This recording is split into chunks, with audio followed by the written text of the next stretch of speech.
bí gómìnà kówó jẹ Maiyegun máa wí àní ẹ sanra kí Maiyegun ti dé.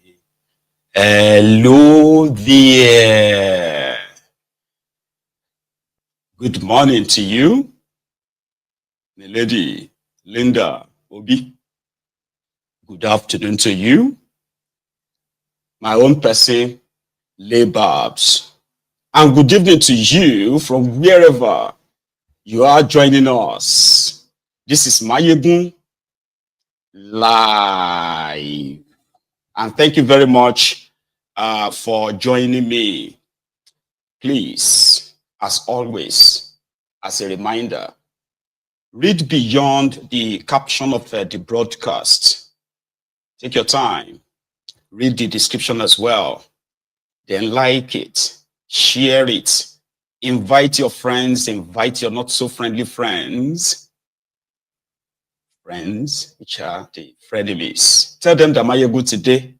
And once you have done all of that, again, you can just sit back, relax, and let's have the updates. So tonight, most of the compiled sort of reactions, they are like centered on Peter Obi. For those who are in the APC, Egbekegbe, the only thing that their obsession hasn't sort of like established is for Tinubu to appoint a special advisor on Peter Obi. So, yesterday, Peter Obi was at an event organized, I believe it was like a wake, organized for the late Niger Delta, one of the Niger Delta leader, that's Edwin Clark, where Peter Obi sort of challenged the civil society that they were very active, especially during the time of Goodluck Ebere Jonathan, to organize different protests, shut down, and what have you, in pressing home their demand for the reversal of some of Jonathan's policies. Things have gone so worse now, like really, really bad, worse, sort of. Where are those people now, right? Those who protested when a liter of petroleum was 87 naira, moved to 120 naira. Those who protested when a dollar was 180 naira. Where are they now that a dollar is 1,500 naira? That's how he said it, right?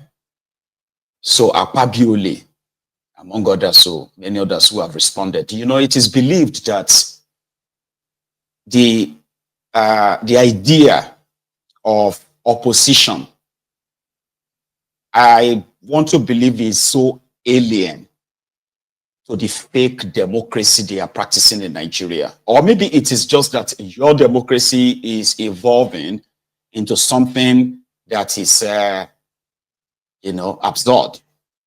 So let's come to think of it. The job of the opposition, right, is to criticize the actions and inactions of those in government. They are like the checks and balances, because they will say, we will do it better. While the ones in government will say, oh, don't trust them. They can't do it better. But that's not how they see it in Nigeria.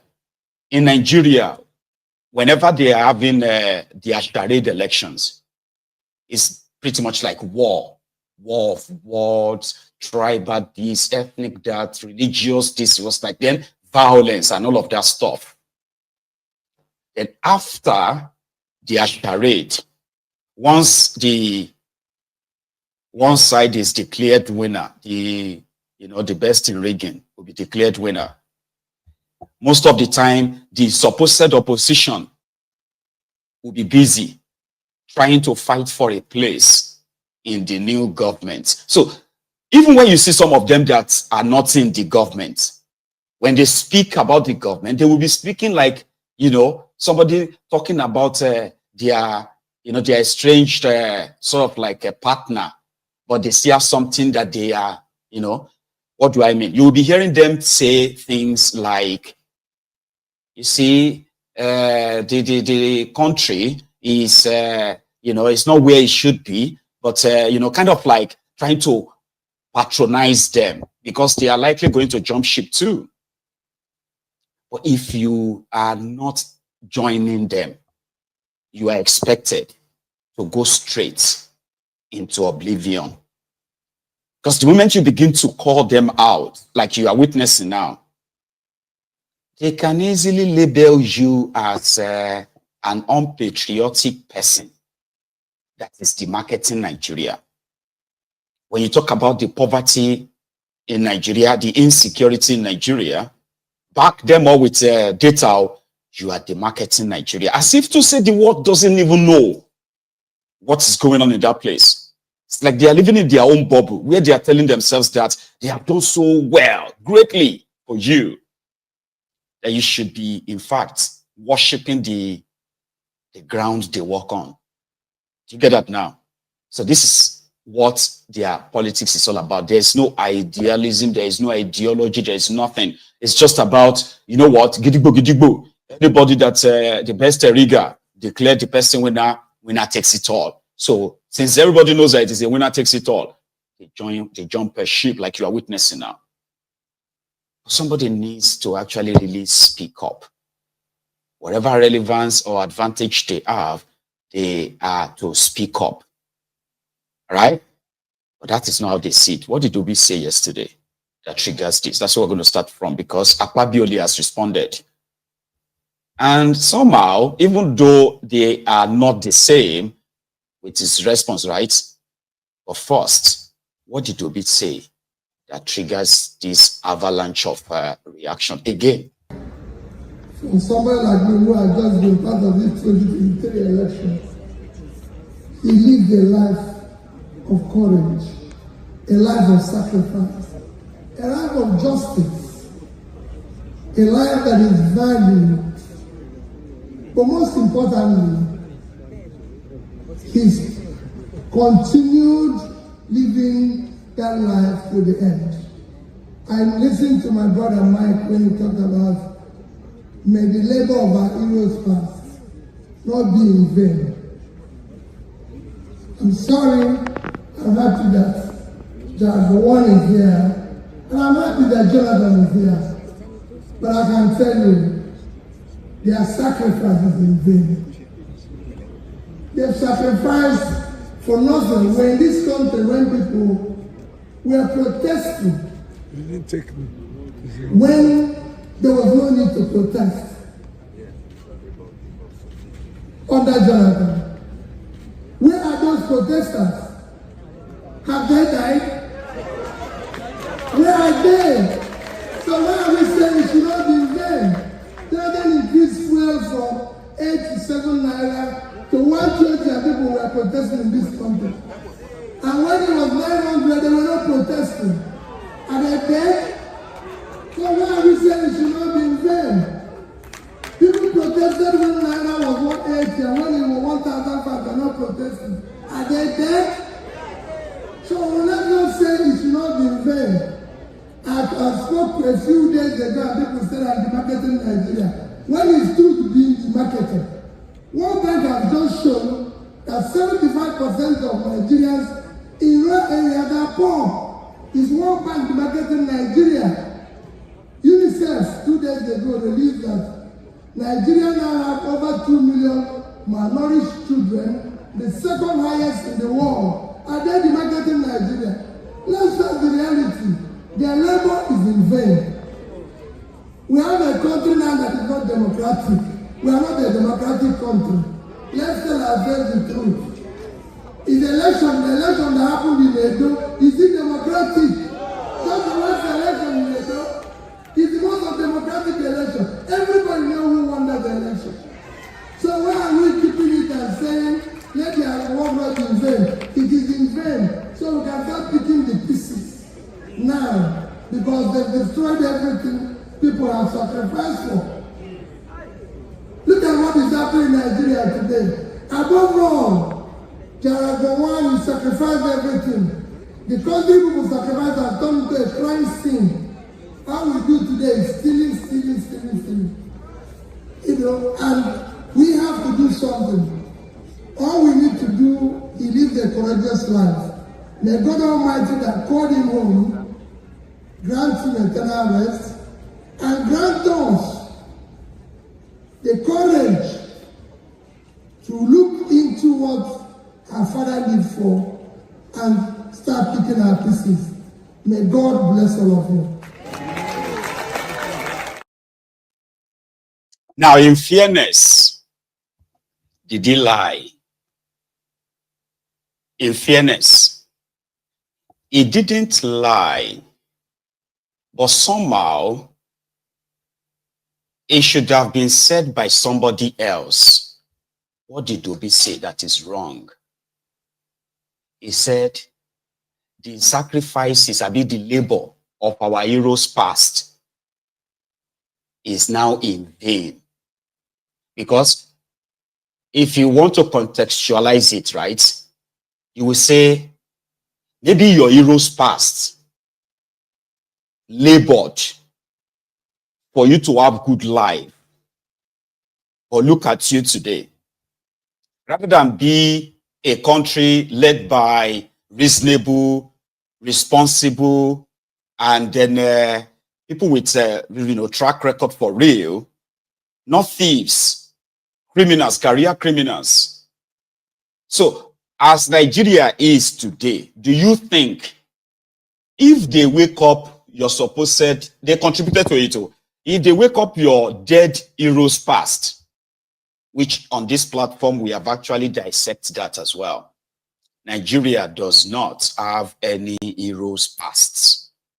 What you have are the criminals that were never brought to justice until they died. Therefore, they died as one of your heroes. We are talking about in the military, in the civilian circle, bunch of career criminals. From 1966, when they truncated the entire thing, right? Disrupted you, right? You've not had, you don't really have any roles past per se. If you begin to probe all their lives and their roles, except the one they told you, you know, they are the ones who write their own history. Today, Abacha is a hero. Babangida is a hero. You may say not to you, even Kalu is going to rewrite his own history for the generations yet unborn, that they are going to tell them he is also a hero's past. You get that now? Thank God. Gowon was said to be on seats. So is Gowon also, okay, maybe that one is your living hero. And I'm glad that he is alive when he sacrificed over 5 million people just to keep this contraption together. And my own question is that if we ask them, why did they keep the Igbos in Nigeria? They will say they kept them because of unity of Nigeria. Is Nigeria united now? Or they kept them because we are, you know, greater together? Is Nigeria great now? So my own answer is that they actually kept the Igbos, that you are going nowhere. All of us will suffer this shege. All of us will suffer this shege together. That's the way I see it. Because if the purpose of not letting the Igbos go was because the Igbos will benefit in one Nigeria so that they can, like, they are better off in today, are they? Is anyone better off? Anyway, Obi didn't lie. But the thing is, for the Tifnumbuse circle, they just can't understand why all of you, especially you, the obedient, can't see that Obi is one of them. They want you to actually see him as he's one of them. Stop seeing him that he's different from us. He's not in the better place to actually criticize us. That's what they are pushing. And that is why the first person to react is Akpabiole. So that video you watched just now. Now listen to Akpabiole's response. And yet, when somebody makes a statement that the labors of our heroes past are in vain, I beg to disagree. Let our brother Peter Obi show leadership like Edwin Clark did, by resolving first the crisis in the Labour Party. For a man who wants to run Nigeria, you have one of the smallest parties in Nigeria, and you cannot even resolve the crisis in that Labour Party. Is it the crisis of Boko Haram that you will come and resolve in Nigeria? I would like us to be known for what we did when we had the opportunities. As I speak now, I can tell you about the dualized thoroughfares in my state. I can tell about the flyovers in my state. I can tell about the best international hospital in my state. I can tell about the monuments of government houses that are built, both for the governor and deputy. I'm one of the best digitalized governor's office in Nigeria.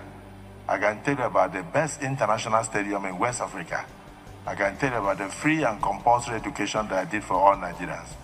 I can tell you about the unity I brought in religion by sponsoring over 5,800 Muslims to the Holy Land and over 12 to 15,000 Christians to Rome and to Jerusalem. But then, those who are aspiring as presidential candidates and trying to cause division with their mouths, using the social media, tell them to resolve the small crisis in the smallest party they have in Nigeria first, before they come to talk about the larger Nigeria. But for the social media, it is unregulated. I wish you luck as you have a field day. I'm saying this because this is what Edwin Clark would have advised if he were alive. So I've started to speak his voice. May his soul rest in perfect peace. And on that note, may we rise to observe 1 minute silence in honor of this icon.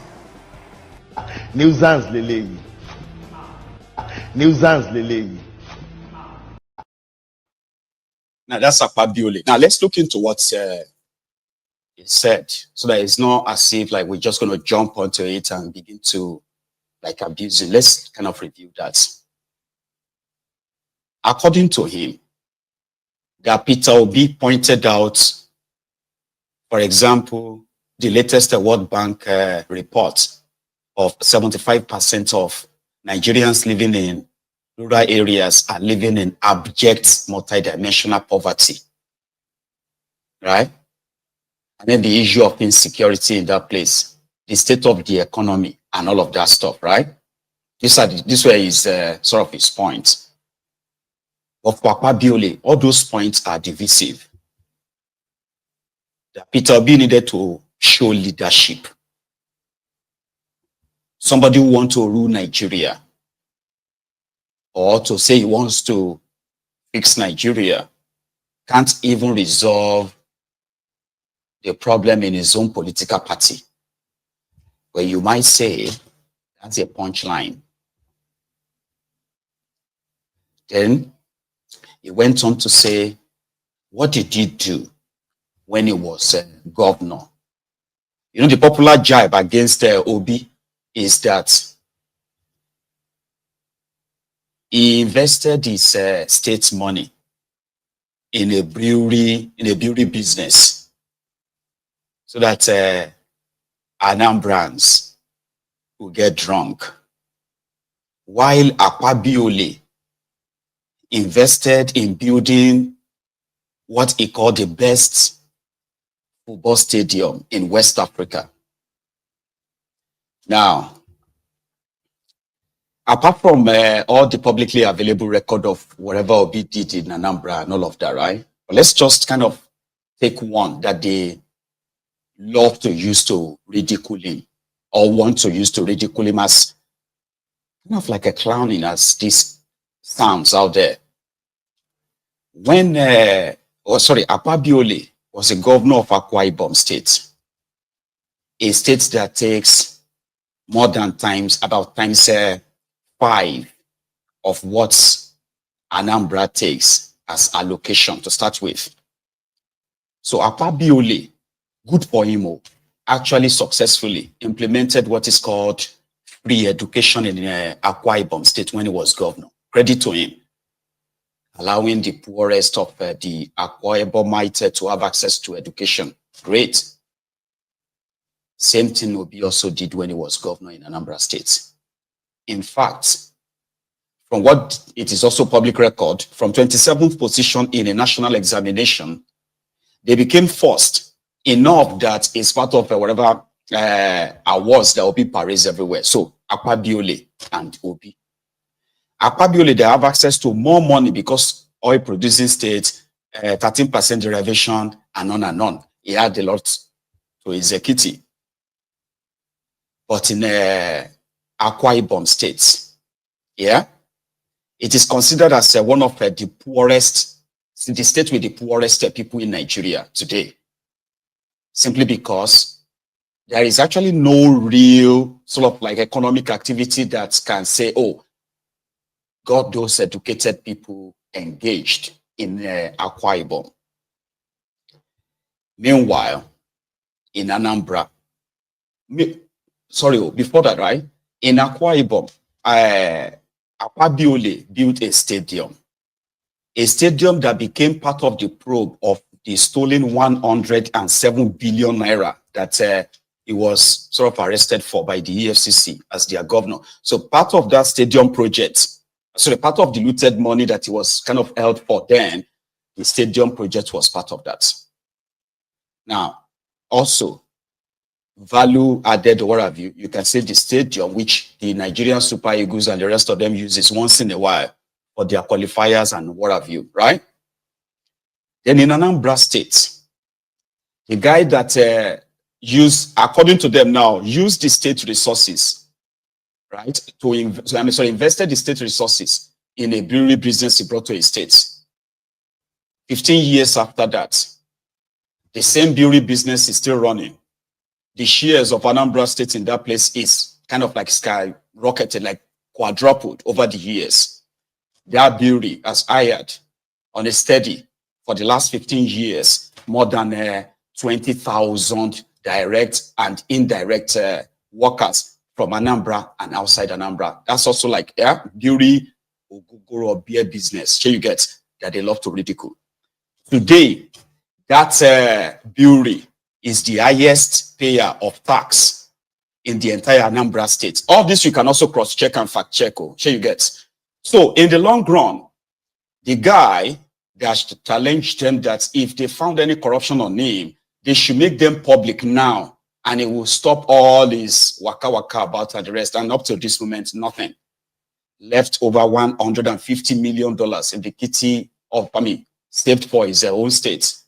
His own successor took the money, decided to start an airport project. That is Obaino. Today, the guy who saved money, the guy that you want to compare with all these guys, right, is walking about, challenging them, other than try to attack his personality. Nothing really concrete is presented. There are conjectures and then appealing to their base. So, he is walking free. The person that succeeded him is standing trial for looting the state money. Like this Akpabiole that looted 107 billion naira from his own state as governor. So in the long run, Akpabiole sent people to Mecca, sent them to Jerusalem, right? And built a stadium.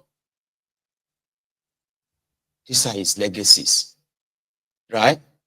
But of course, on the part of not being able to resolve his own political party, some people believe that there are external factors contributing to the, El-Rufai said it, contributing to all the crises in war, all the political parties, apart from the APC, as if that was not enough.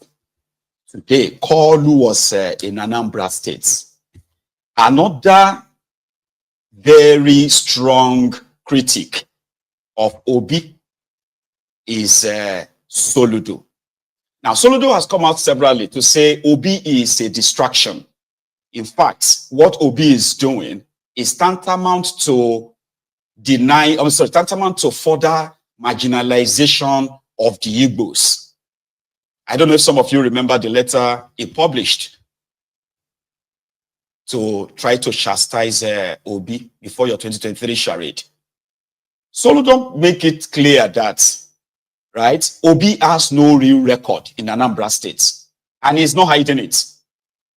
Some people say it's because he's jealous. Some said it's because of hatred and all of that. I don't know. But they're all elite class to start with. But Soludo, being the guy in charge of Anambra now, right, was also the first guy who came out to say, oh, they said Obi left money. Well, me, I don't see the money.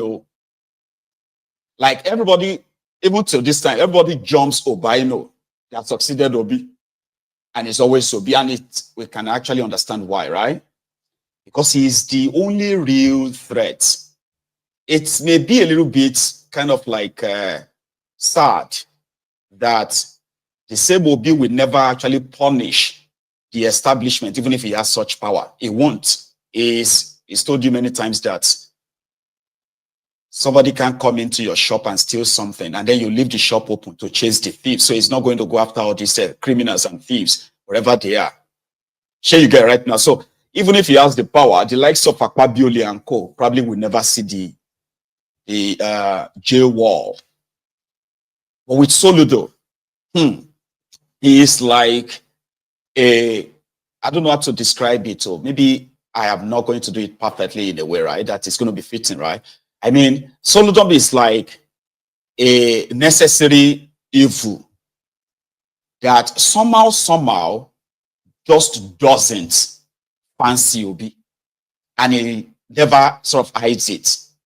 Soludo is in APGA. Obi left for PDP and then Labour Party.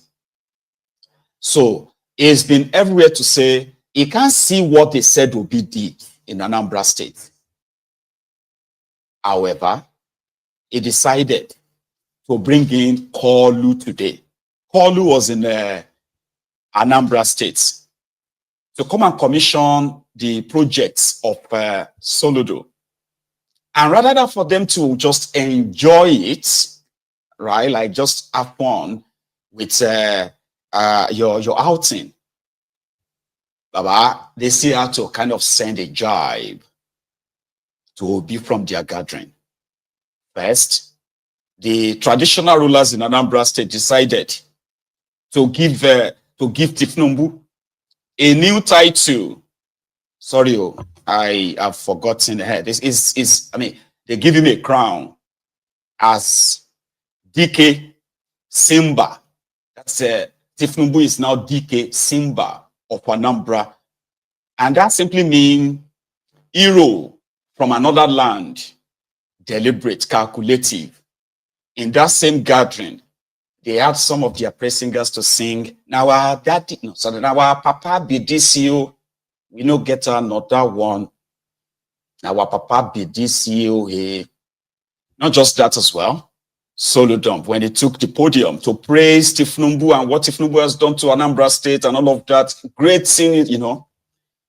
He went on, right, to say this is the first time that a president will visit Anambra State to come and commission real projects, roads, flyovers, and new government house. So somehow, right, I went to go and Google that Anambra government house, because I remember that Anambra government house, as well as Anambra State Broadcasting Corporation or so. Those two places were burned down during the time they kidnapped Ngige as their governor.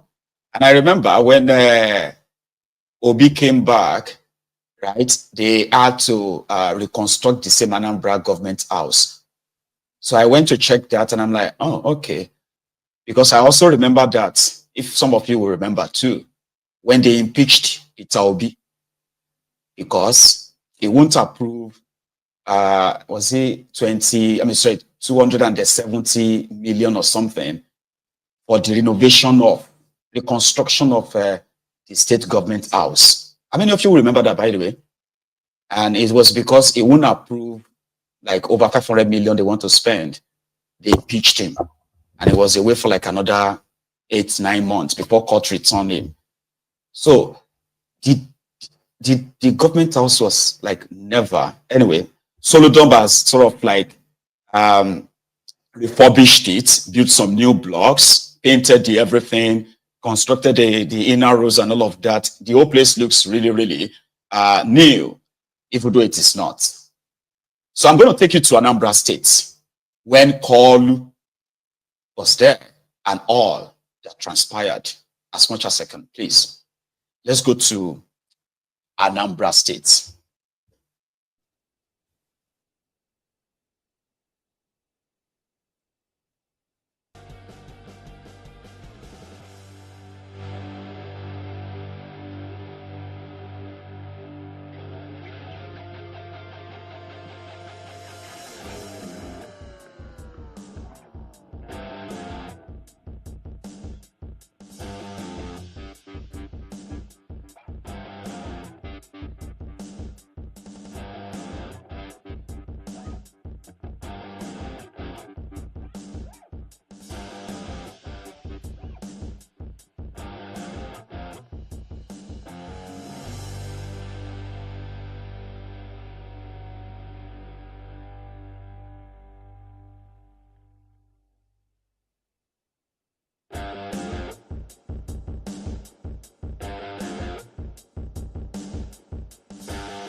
No, this security you know, but I need to kidnap mad every day. So, all this security to Obodo. No, this security to Obodo, I need to make kidnapping. Mother will go in Navia. We go down pass. You didn't go to the war. We go. Okay, then I can want to go. We don't pass. Okay. Mota acabou se quando não. Mota você quando não. You don't go ever know Oga go kono ka agala mota awugo kwano no. Make the time work there. Always go motor wono no biko ndu. Hey. Anede. Yeah, all the security in Obodo and they make it happen. Machine security are run. Security on the go take over. Again, Mandem Molepa. Kewanu Kew.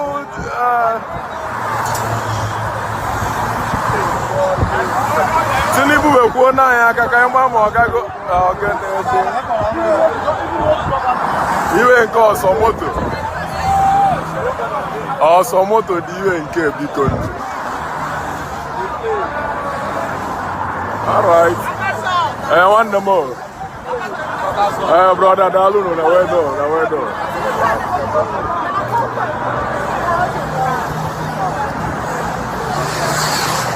Again, the good. But I was one no. And Chakwalova knows her. Everyone, I live.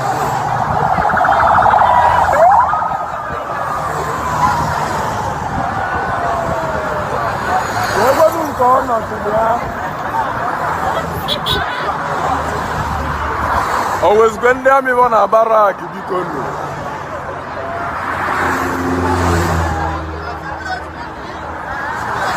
hey, Okota Kalekwan.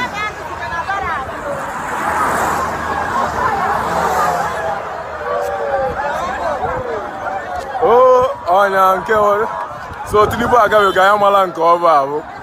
Oluzi ekwe ma ọlị dị ya malụ. Yo duko ya security wa niile ogo onye ka a na-eche o. Una arịsọ na Tinubu nwa gakwa anyway sha ike dum nje ekwu eme luzi ekwu eme nkọwa alụ unu.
See that? Sorry. It's because I've tried to put something up as well, right? So I've got this re-echo back. But here it is. The welcome of Tinubu to Oka, Anambra. And then it was taken around a few, what do you call it? The commissioning sites for roads, bridges, flyovers. That's how he put it, right? But just before we get to that, okay, there's also, I mean, there are, by the way, there are, what do you call it, other things that actually like really happened that you know, sort of got highlighted out of that visit. One of them is when the traditional rulers council of Anambra State came together to crown him hero from another land, I think. And that is a Dike Simba Anambra. Some other guys who were within, because it was also the time that Solodom also dropped a snippet. So I kind of match all these clips together to give you this collection, okay, of other things that happened there. So let's go back to Anambra. That's a representative of the traditional ruler, of Oka. You know, the Ezozo gave you the title of Medicine in 2005.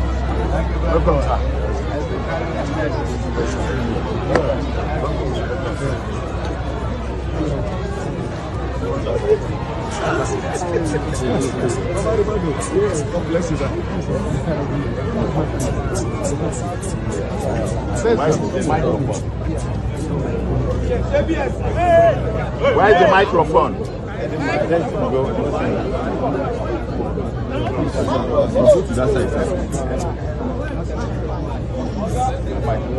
We should go ahead. I'm going to put it around your neck. First time, second time, and the third time, I will leave it. And I'm going to count in Igbo. Ofu, Ibwa, Should I go ahead? Yes. I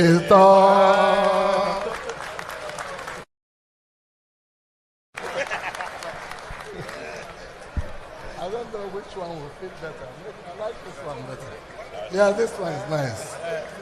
Please, I want everybody in this place,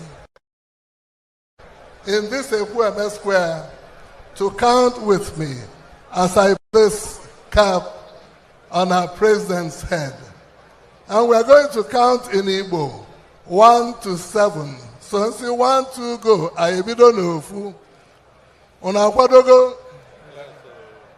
1, 2, go. Ofu. Ebwa. Eto. Ano.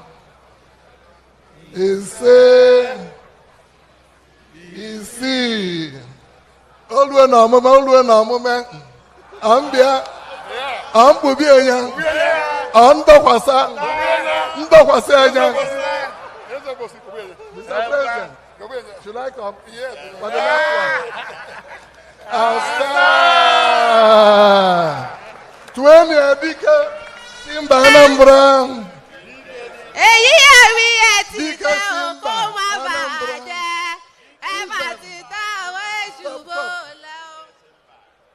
Dika Simba. 20 Dika Simba. Dike Simba Anambra. Dike Simba Anambra. May your reign see prosperity. May Nigeria continue as a united country. Thank you, India Anambra. A lot of my friends are from Anambra here. But like I said, running into hundreds of billions. When completed, there will be important game changers for our people.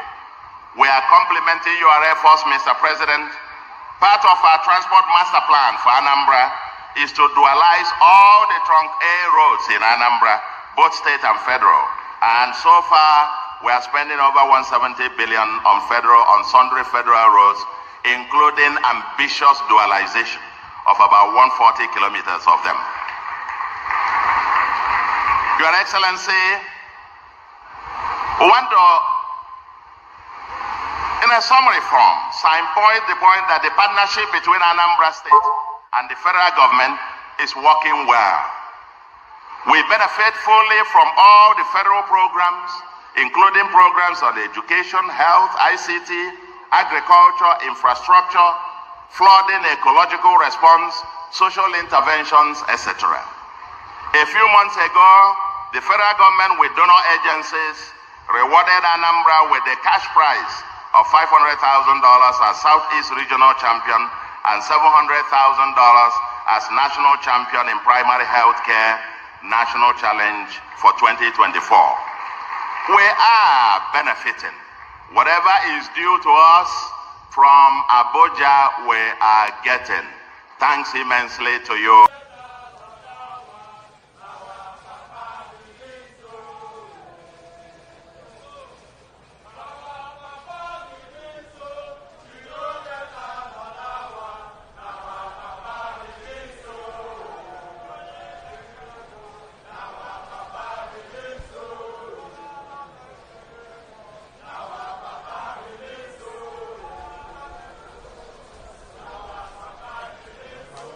Thank you very much.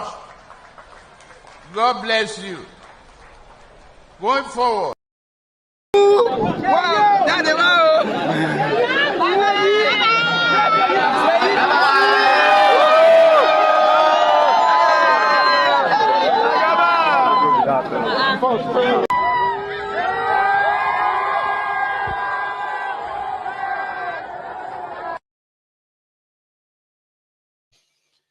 So that was a Kolu in Anambra. You see, the only time a president visited Anambra State, well, according to Solodom, was when Peter Obi was commissioning, or he brought in Jonathan to come and commission this brewery in Anambra State.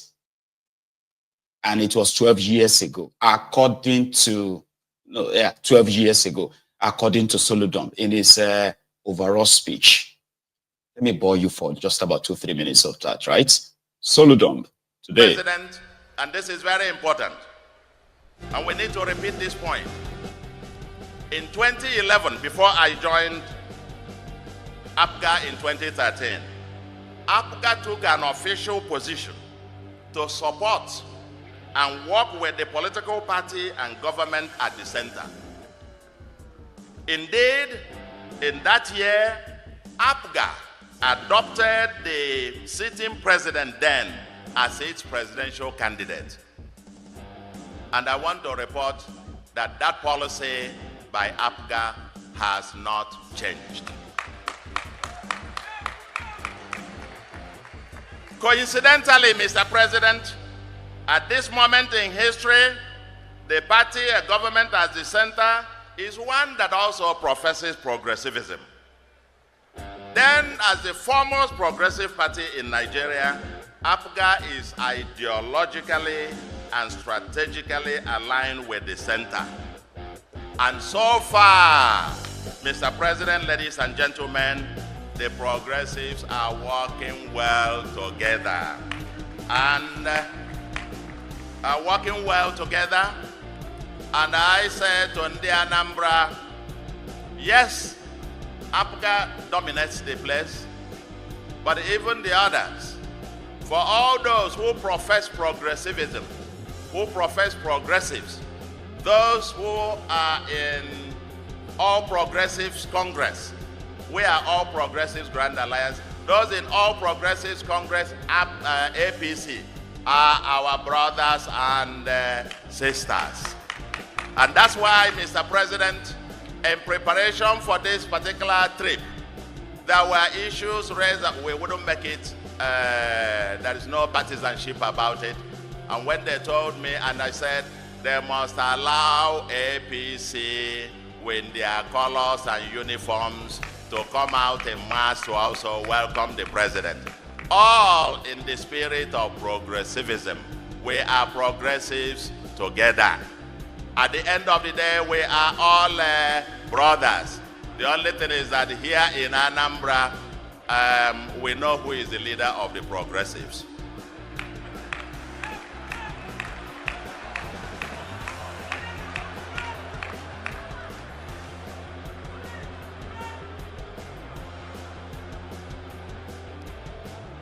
Mr. President,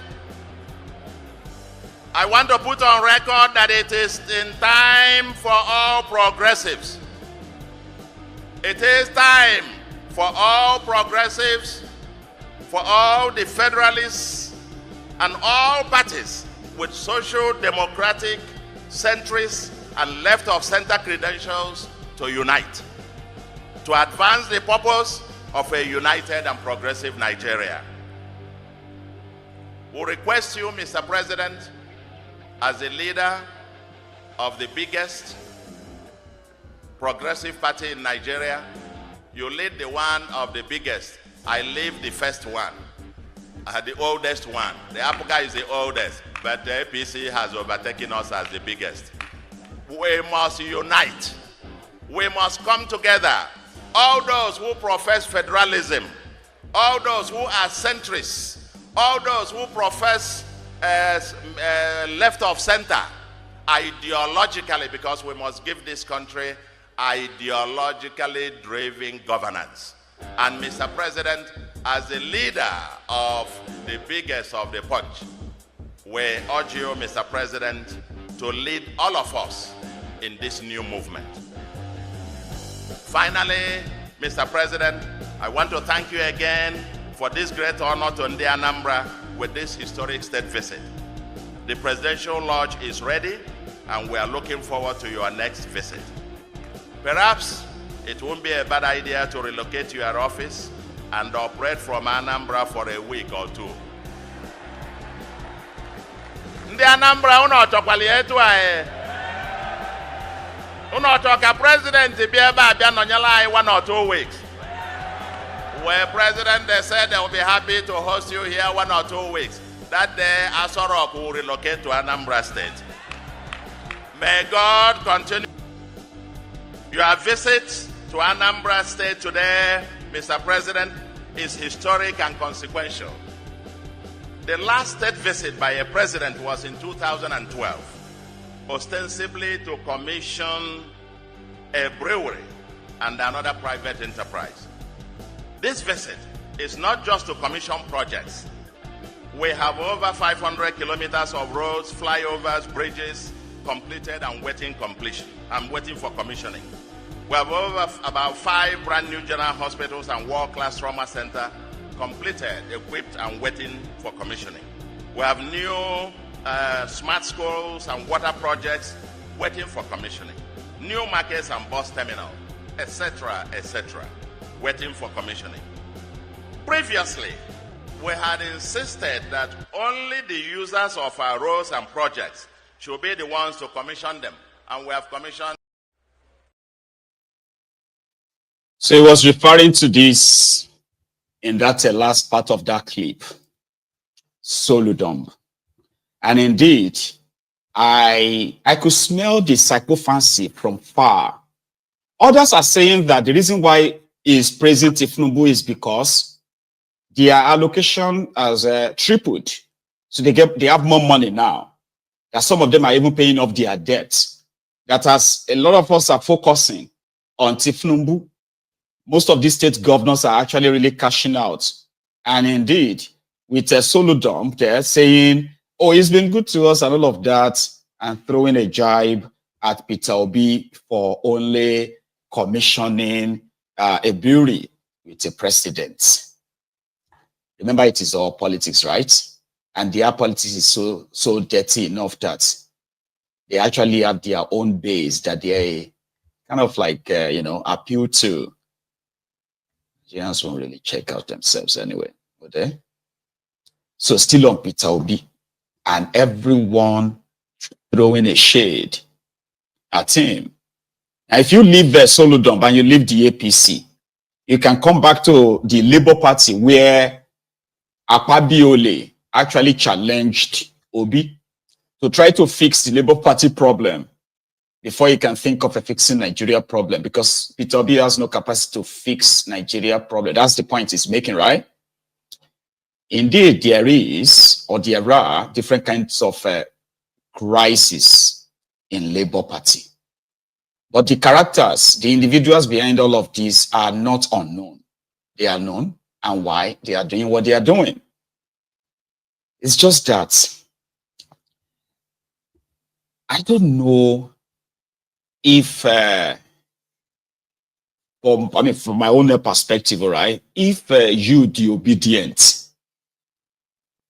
with your number, with your vast reach and what have you, right? You could actually pick among yourself, float your own political party, and you can then be judged based on what you started. Because to the likes of Arab and Bidiot, Peter Obi and Alex Otti, they are hijackers who came to hijack their political party. Sorry, I bet Director Scott can possibly back me up on this. How many of you remember that time that I played a clip of our Arab and Bidiot praising Obi, saying that they have settled their this now, there is no more problem, Obi is their leader and all of that. And I said, very soon, it's going to be back on that same TV station.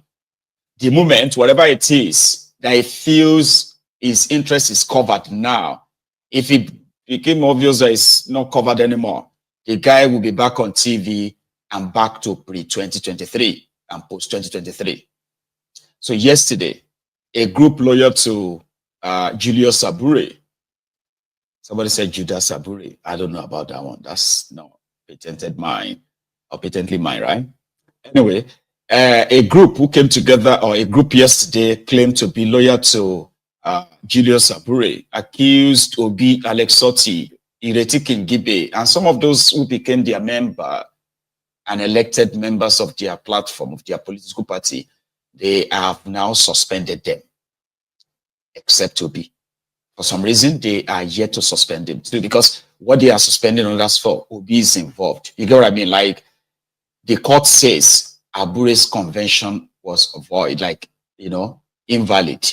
And therefore, DOB and Alex Otti and others decided to, back a caretaker team that they expected to, conduct a congress that would then usher in their own preferred leader, what have you, right?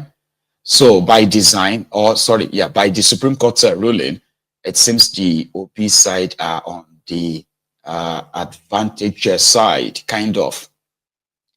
But the Abure and Co won't take that, because to them, it doesn't matter, Supreme Court or no Supreme Court, this is our party, this is our own. The only strangers here, according to them, are the OB and the obedient. I'll show you. First, those who suspended the supposed elected members of their party yesterday. On His Excellency Governor Otti, Senator Darlington Nwokocha, Senator Kingibe, and some other members of the National Assembly. I should retake it.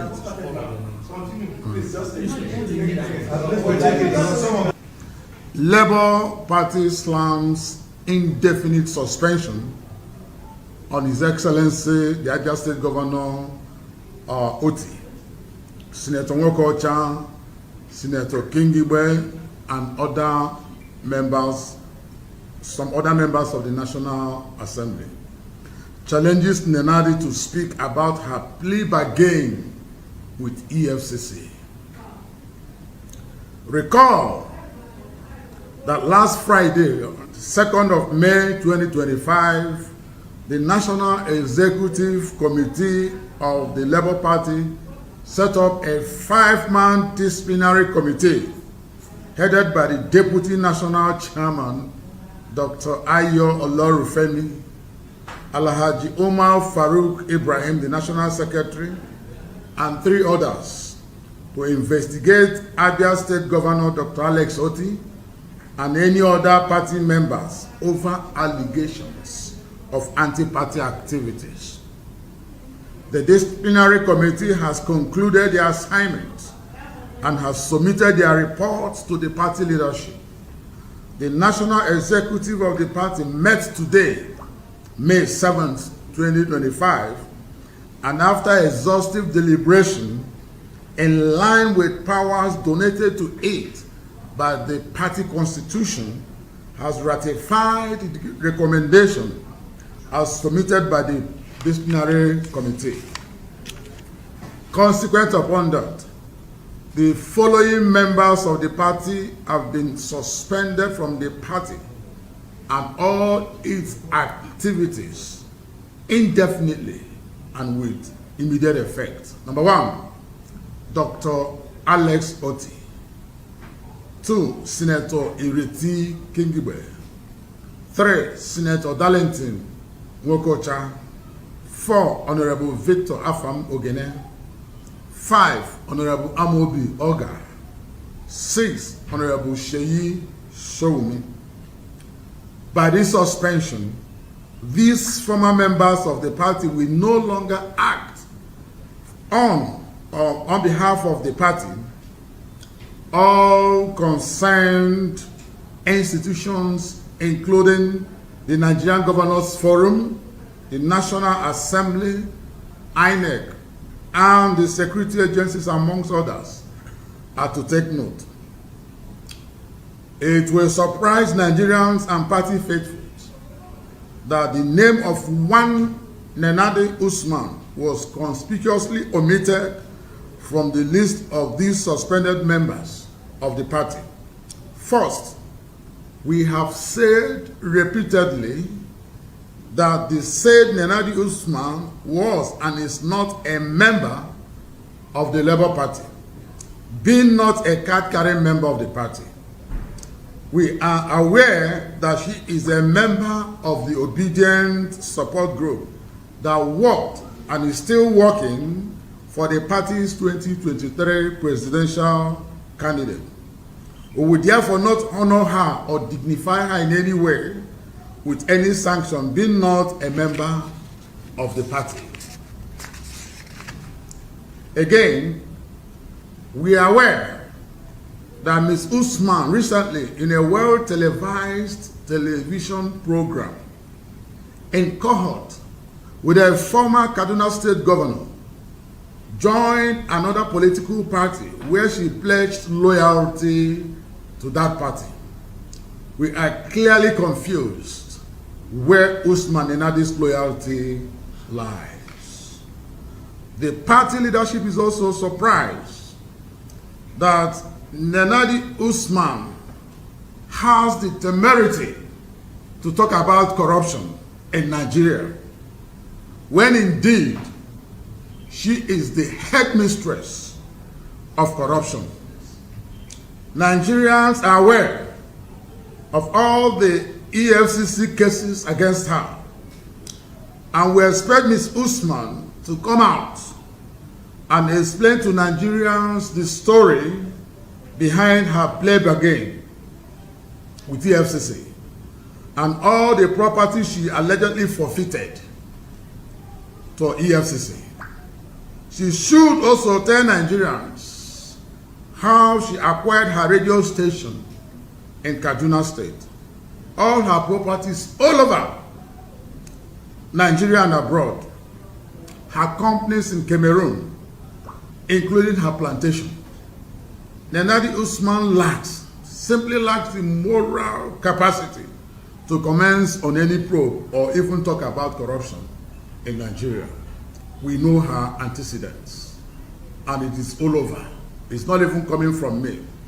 Click on Nenadi Usman and you will see her cases with EFCC. In any event, the party's financial records are straight, and it will interest the members of the public to know that the party's audited account has been published. INEC, being the regulatory body, sent their external auditors to audit the books and accounts of Labour Party. And they gave us a clear report, as well as commended the party for its financial transparency. It is on record that among the Committee of Political Parties in Nigeria, Labour Party financial records was adjudged to be among the best. Finally, the party has since taken a position on the issue of coalition, and we want to reiterate that the party is not interested in any overtures by any group or persons to go into any form of coalition or merger. Like we have earlier stated, the protagonists of the coalition, being those driving the agenda, they all lack. Well, that's Labour Party. Those ones are the loyalists to Abure, doling out their own suspension. But you suspended all your elected members.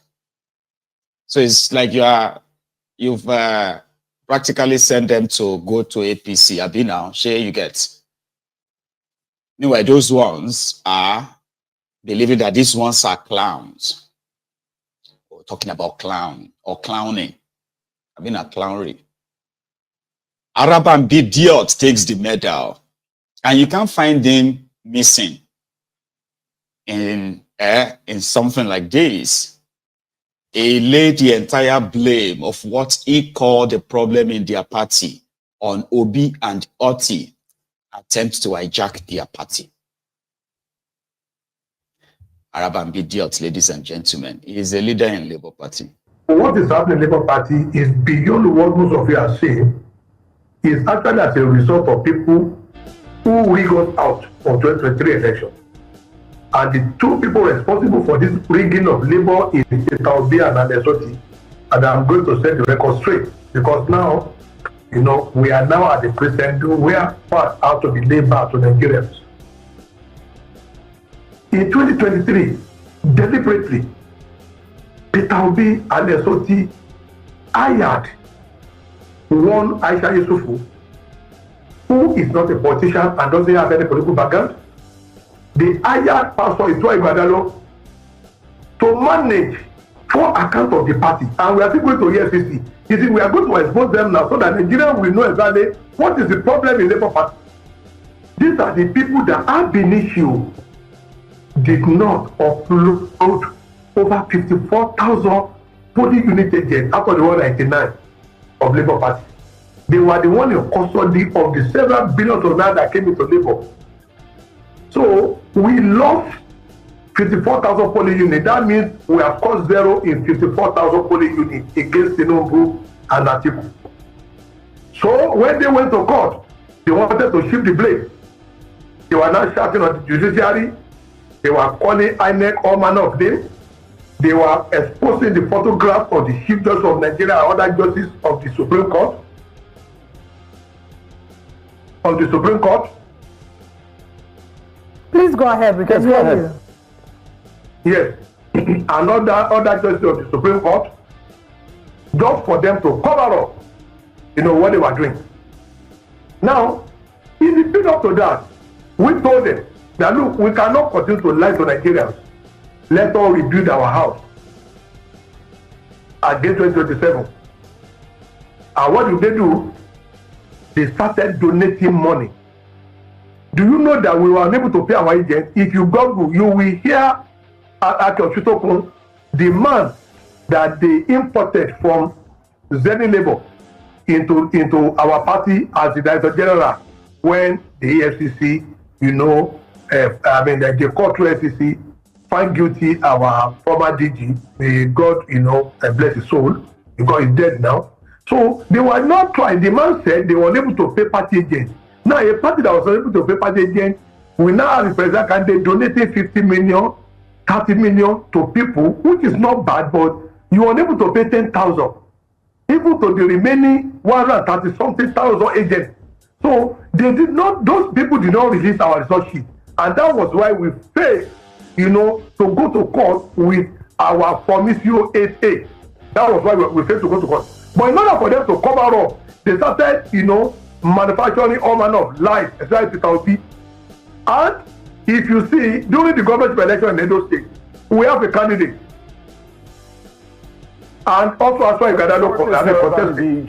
you'll be surprised. I'd like to comment at this point so we can keep track of all these allegations. No, that is, and these are very weighty allegations. That is what I'm expecting. No, you see, most of what they are doing is not what happens. That's what you see. I have. What they are doing, they are not building on next. Let me tell you something. See, we have collected 60 billion. What they are doing is the way he's talking, right?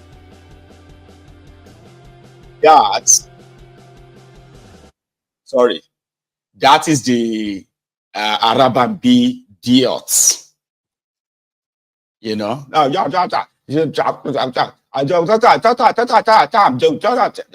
that. So you have to struggle to understand what he's saying. It's like he's got water in his mouth, right? He's a nuisance for real. And when you see these guys around Peter Obi, the first question you're going to ask is from where to where? How did you find yourself around Nigeria politics? Did you hear all he said, right? Okay. He said their problem started from before the election when Peter Obi brought in somebody called Aisha Yesufu. And then he said Aisha Yesufu held on to over 40,000 polling units agents that they didn't have any representatives there. So what he's practically saying is that they couldn't pay party agent to represent them in 46,000 polling units. Despite all the money donated, billions, according to he said, billions of money donated to us. So these are outsiders coming to hijack our party. And then blaming judiciary, blaming INEC, and all of that stuff. So just drop that. It must be true. Right? I mean, I don't want to call you an idiot, but if you listen to that, somebody like that, and you're like, if you don't know him before, I can possibly forgive your innocence, right? Barabambi. You know. So Peter Obi is donating money now, but he couldn't put money down for them to hire party agents during the election. And that was why they had no, and Aisha Yusufu is also to be blamed. It's not enough. He also said that Peter Obi told them that the obedient are superior to their party. I don't know if he said that, or did he say that? All I remember is that obedient are not, right, members of Labour Party. They're like independent movements, right, that could be absorbed into your Labour Party. That's what I heard him say, but Arab and idiots, of course, is expected to twist that to serve the continued, you know, internal crisis that they are all possibly benefiting from. You know, Arab and idiots. All of you saw when Peter Obi said obedience are bigger than the party. That is bad, that nobody's going to take that. Where they are coming from, they cannot do that, and they cannot come and think, oh, the people here, they can lord themselves over us. And what are the people we are talking about? And Lesotho has run in Africa, in PDP, in APC, in faith. You came to Labour Party. They do not make our party. Party normally make individual. Individual cannot make a party. It is the opposite way around. Now, you now said, during the restraining order, do not forget, this same Peter Obi and Lesotho, they went to Asaba. Because Asaba was a Yoruba man, they went to Asaba to go and extend the tenure of Abure. When this issue of corruption they are talking about happened, I was the main person behind this case. They called off all manner of names simply because they don't want Ababa as the national chairman.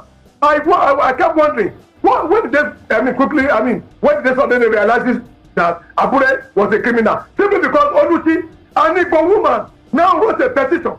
That was when all of them woke up, including NLC, including Joajero, including Governor Lesotho, and they now want to sweep back on the party. When we started this matter, they went to the secretariat, they used every available means, money that they have, to make sure we were suppressed, and that is not going to happen. We will not allow any race or individual to undermine others. We will rather go back to the starting point. This party is not meant for, is not going to be made an ethnic party like ABGA, where all of them are coming from. We're a national party, and the rules of our party and the rule of engagement must be obeyed. No Supreme Court, let me tell you, I found energy, because the Supreme Court said it is not justiciable for court to determine who is the leader. Go back to your constitution. How can Lesotho and Obi now be claiming to be chairman and secretary, purportedly that they will even write a letter to INEC, sign that as chairman and secretary to convene a NEC meeting, knowing fully well that section 82(1) said such shall be signed by national chairman and secretary of the party. And section 222 is very specific. Any association that wants to be registered as a political party shall have their own lifeline, shall have their own constitution. And number 3 is section 223 of the constitution, forbid caretaker administration of a political party. So that is what they were not trying to do. And moreover, you see, with due respect, to the dead, which I don't want to comment, they brought in Dr. Maiyegun. At the end of the day, the EFCC found him guilty. Now they are going to vote to bring an Usman, who is having a pending EFCC matter since 2015. He's on bail, administrative bail. This was a woman who transferred money from the ministry account into a private account in number 7 Kacharo, Kaduna. Now, it's not trial. Obi is synonymous with moving with people that have corruption. People that are technically corrupt is synonymous with him moving with something. Abayomi, what actually, a lot of people want to confirm is if this particular suspension of these political figures within the Labour Party is ratified, and if the leadership actually agree, the totality of the leadership of the Labour Party agree with this particular suspension rule. Gone. They cannot contest under our party. They are gone. As I told you, I said we are not going to bring anybody, pretending to be a nationalist, but they are nothing but intruders. People that just want to send Nigeria ablaze. That is their plan. Bob Joagero, Peter Obi, and Esoti, they don't love Nigeria. We know them. They only needed the platform. And they needed the political platform to unleash terror to form political insurrection. They don't want to stagnate our democracy, believing they were rigged in 2023 election. And I'm telling Nigerian via your session, Labour Party losing that election. We were not rigged, but we played to the gallery. There are two people that Peter Obi trusted. Aisha Yesufu and Pastor Idwale Ugodalo, they were the ones that messed that election up for us, and nobody should play president. It is smoke Igbo. It is taking the iron. Now, I don't want some certain things to be lost on us in this program, okay? I want you to please pay attention to words, analyze them, and be able to understand what is called a dog whistle, and at the same time understand what is called a pattern. Just don't bant, or just don't bant on it and just move on. No. I was writing things down because that's how they spread what a lot of you will later call the widespread hatred. How did we come by to hate ourselves like this? Characters like that, nuisance like that, they abound everywhere. And you pay attention to what they are saying, because there are those that particular line of sort of argument that they are directing them to. So you pay attention. It's very important. And did you hear where he said that Peter Obi went to Asaba to go and elect Abure? There was never anything like that, ever. But he said it casually. And he repeated it to say, then he went on to say, we will not let you turn our party to a tribal party. Yeah? Then he went on to say that Obi may not be corrupt, but he seems to have a flair for moving with very corrupt people. That's part of what he said, right? Then I actually said Obi is good with criminals. That's the way he put it. Then he said they are trying. They don't love Nigeria. Obi don't love Nigeria. Alex Soti don't love Nigeria.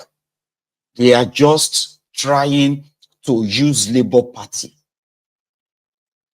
to cause national insurrection. Careful with those words, right? They are deliberate. They are not just talk. And there is a pattern. This will be the first time he's pushing that, because to him, he said, since Peter Obi and others joined them, that they have been, remember, this is just him making all these things up and repeating them with nothing to actually back that, right? But there is a reason why. Now in Nigeria, what you are dealing with is this tribal bigotry and all of that stuff. It is endemic. Just so you know. He said they want to call political insurrection. They don't love Nigeria. That is enough to probably just put a target on their back like everybody is doing. Simply because Obi is Igbo. Easier, right? That they should leave their own party. That's why I said it to you earlier. Those of you who are obedient, why don't you just go and start your own political party? Sort of. But here is the supposed leader of the obedient, right? Because somehow, I can tell you that with the crisis in their party, Labour Party, with Obi and his obedient, firebrand that continue to get into the skins of the supposed powerful people of Nigeria right now, those ones in APC that feels that they are never going to be challenged. But they do get under their skins. And yesterday I said something, I said, this is probably a good thing. If Obi is no longer, trying to be nice, among other things, like trying to be nice and try to be, there is a word for it, try to kind of like be sort of like a moderate towards speaking out about the state of that contraption. Now he's out of his shells, right? That may be a good thing, because that would mean that that could be the OB. That will be enough to let disobedience show their true worth to the establishment. Because you see, the likes of Araba and Bidiot and co, they have been in a business where Labour Party is an SPV, special purpose vehicle.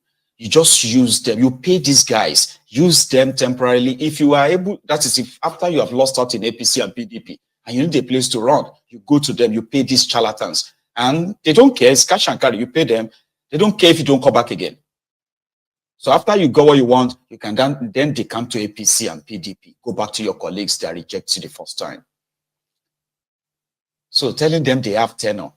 Your tenure ended. Your tenure will end in so and so. Is alien to them, and they are those who live in the gutters. These are dirty pigs, political jobbers. This is their life. This is all they know. They will use everything they have, all the mud, all the dirt, everything that they have to fight you. And that's what Obi and his obedience are experiencing. However, as Obi is getting into the skins of those who claim to be powerful, his obedience also have sort of organized themselves. They have become a very formidable physical sort of like a movement that is also angling to give the establishment a run for his money. Now, they have released a statement. The supposed guy who is their leader just released a statement that, and it's about the electoral reform and what have you. I've said something about that before. Said, if those of you who are championing for your one Nigeria and angling for or ready to go and participate in their charade again, for the sake of your own mental health, do not participate in a rigged system and come back later to be venting on the same social media. How about you mount the pressure from now? Yeah, I mean, make it difficult for them to actually plan to be able to rig you. Demand for the trashing of this fake constitution. Start with that. So that by the time you put together a new one, you can easily just remove the power to select who is going to conduct your election by one man who is also going to participate in the election, right? Well, they are pushing for the electoral reform in their own way. Listen. Stand up as quickly as possible to challenge the status quo to ensure that we have credible elections. We have developed a 10-point amendment. And it may interest you to know, I was a member or the leader, the IPAC chairman, before the 2010 amendment of the elections. So I'm well experienced in IPAC. IPAC is the Inter-Party Advisory Council, which represents the interests of all political parties in Nigeria. I was the chairman, the two-time chairman of that particular body. And I presented similar documents of this nature at the National Assembly. You could Google it, and probably you could see it while I was speaking to the National Assembly. So we've developed a 10-point agenda coming from the 2023 general elections. And I'll just speak to them just little by little. One, we insist that the amendment of the 2027 general election should include first the educational qualification of the contestants. Very key. Strict implementation of educational qualification requirement with evidence. Because if we don't do that, it makes every student who have gone through the four corners of the university to feel it's a waste that he has spent his university days in trying to get education. So anybody can come in and become the president of the Federal Republic of Nigeria without having any due qualification. So it must be amended. 2, there must be a compulsory national presidential debate. People who want to aspire for position of power must come and tell us what they have. Not that they tell us this and then they implement another thing. We demand there should be a debate. If you recall, almost the 2 presidential elections that have passed through this country, there was debate of the presidents was almost not there. Because people do not have the capacity to speak to their people. And if you don't have the capacity to speak to your people, you have no business in leading them.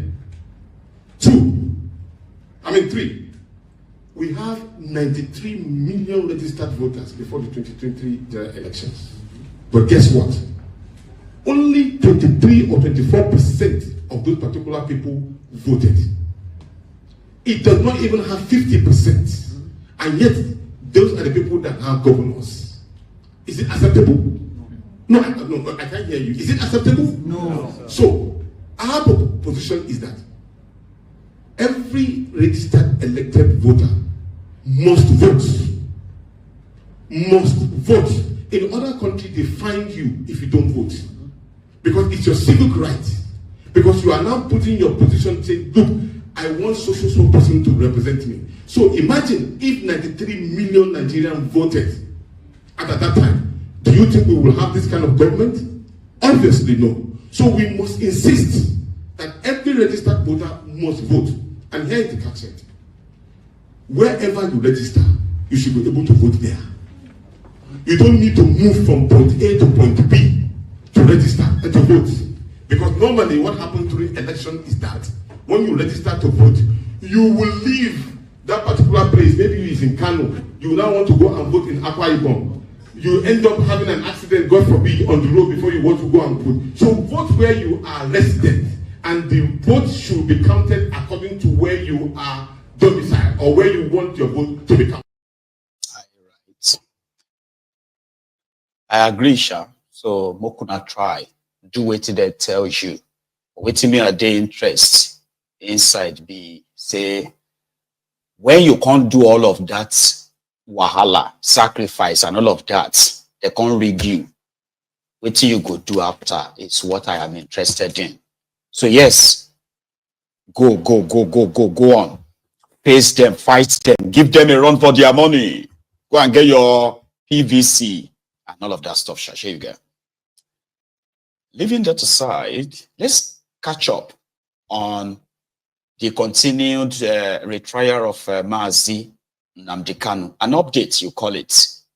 So I will give you an update. But first, let's see what it looked like today. Coming to the court on this big treason trial here.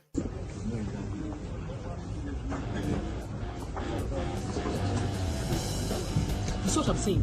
BBC. See, person just give proof just now. That's what I'm saying. I'm not talking about you don't have to do this. Sorry.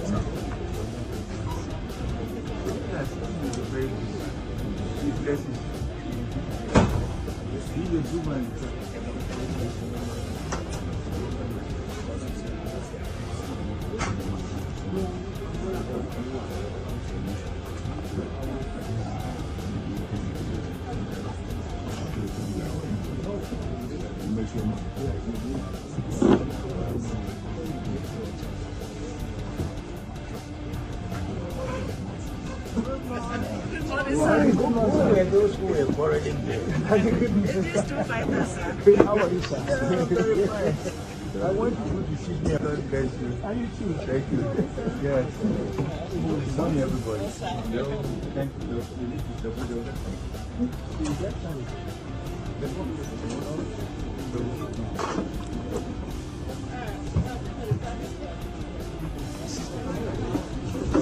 Who carried my chair? You are carrying my chair.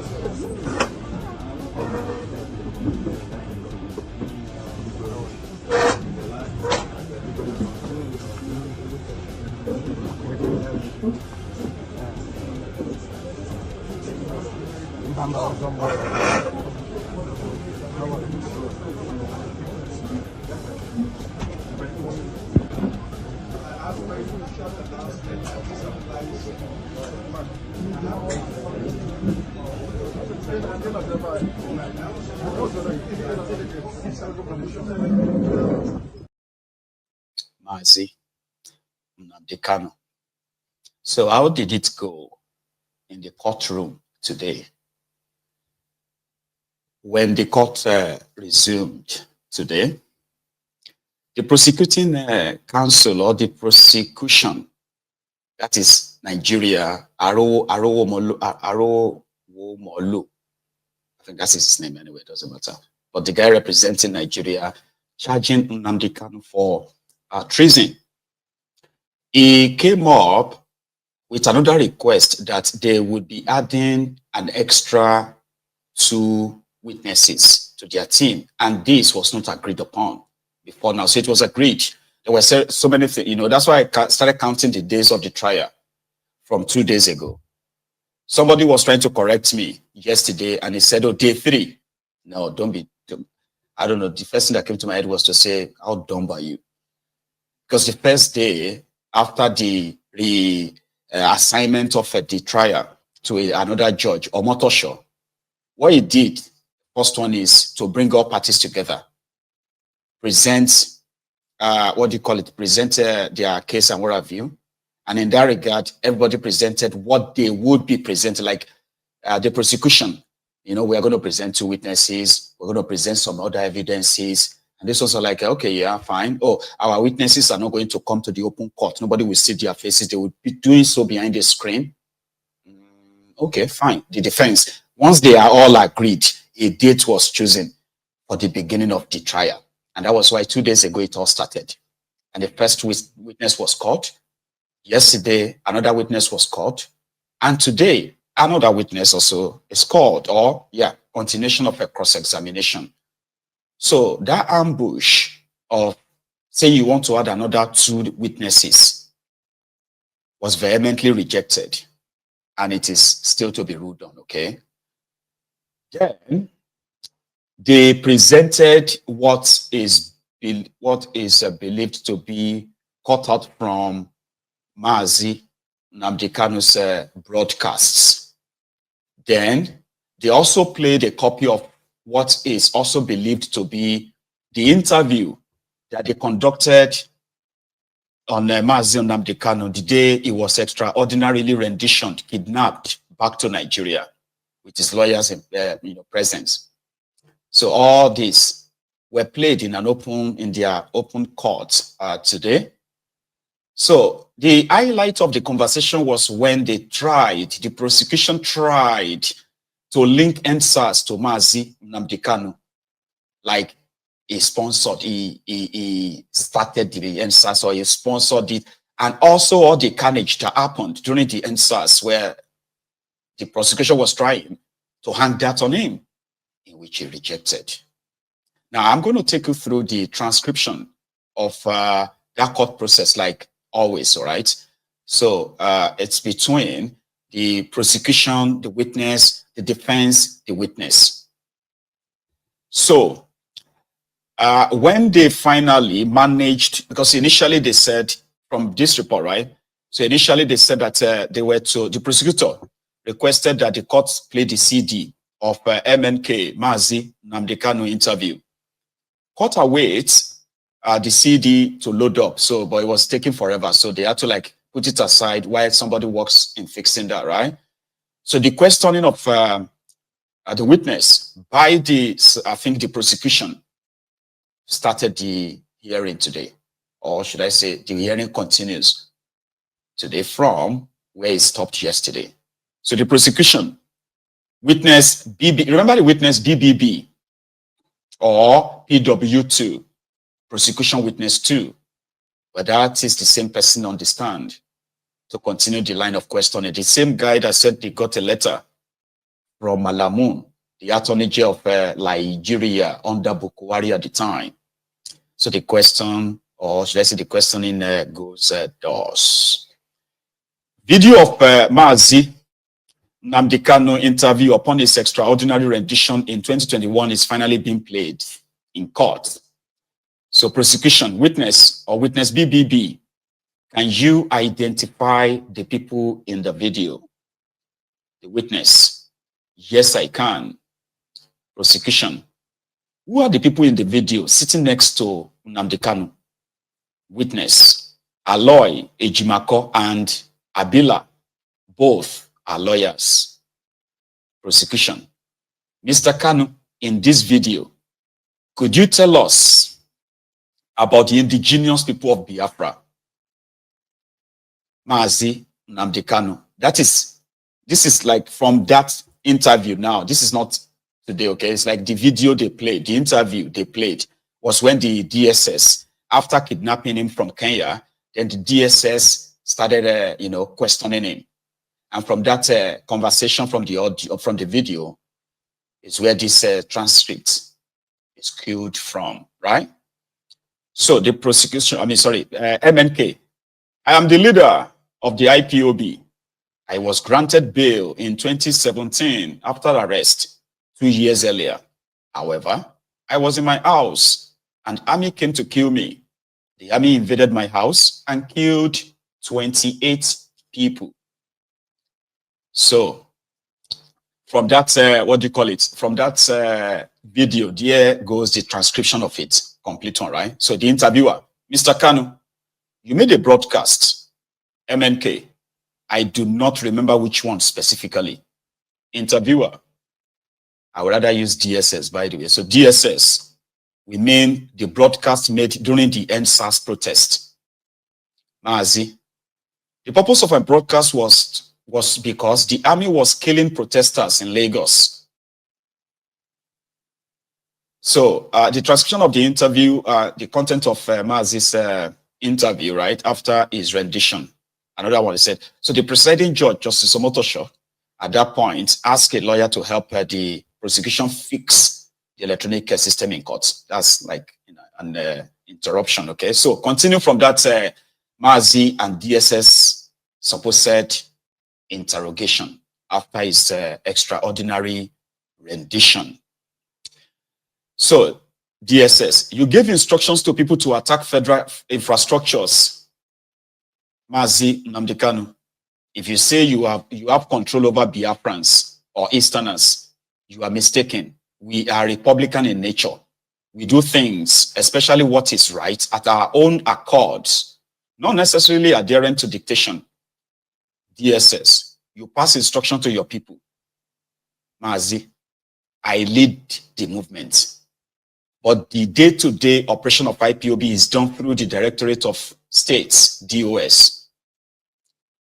Mazi, you are talking, the Mazi Nnamdi Kanu continued, said, you are talking about incidents that happened after NSAS. Why don't you ask me of what happened between 2015, 2016, and 2017? DSS, in 2021, there were attacks. Mazi, I am aware the army killed a lot of people. Mazi, the movement I lead is not violent. DSS, your instruction lead to jailbreak, etc. Mazi, my reaction remains that we are not violent.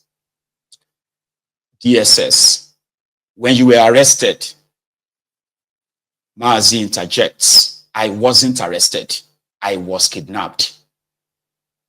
DSS, what's your relationship with ESN? Mazi, ESN is a vigilante group that exists everywhere in Biafra land. Now, to continue here. So another audio broadcast is said to be played in court where Mazi Nnamdi Kanu was said the following in quotes. Now, another audio. Nobody can stop us. Ojukwu said it long ago. We are unstoppable. And our enemies know this. We are sensitizing our people. Now, talking how Igbos were forcibly taken into other regions to further divide us. So the witness now. So the broadcast was to confirm whether or not he made the broadcast. So back again to that audio, the interviewer from that audio. This was after, again, whenever I mention back to the audio, I'm referring to the interview he had with the DSS the day he was returned back to Nigeria after they kidnapped him in Kenya. So when I say back to the audio, you sure remember that, right? So back to the audio. The DSS said, you said, kill them. Maazi, would you support security agents killing people? With a question mark. DSS, no. So the DSS said, what about the sit-at-home orders of 30th May? Maazi Nnamdi Kanu, you are ascribing powers to me that I do not have, or should I say, I lack. Is it when I say, let there be light, and there will be light? So this time, back into the courtroom. So the witness added. So what we are asking him is why he asked people not to go out on the 30th of May. And as a result, people died. So the prosecution now. Ahmed Gulak and his assassination in the southeast. Just like drop it into the conversation. So Omotosho now interjects.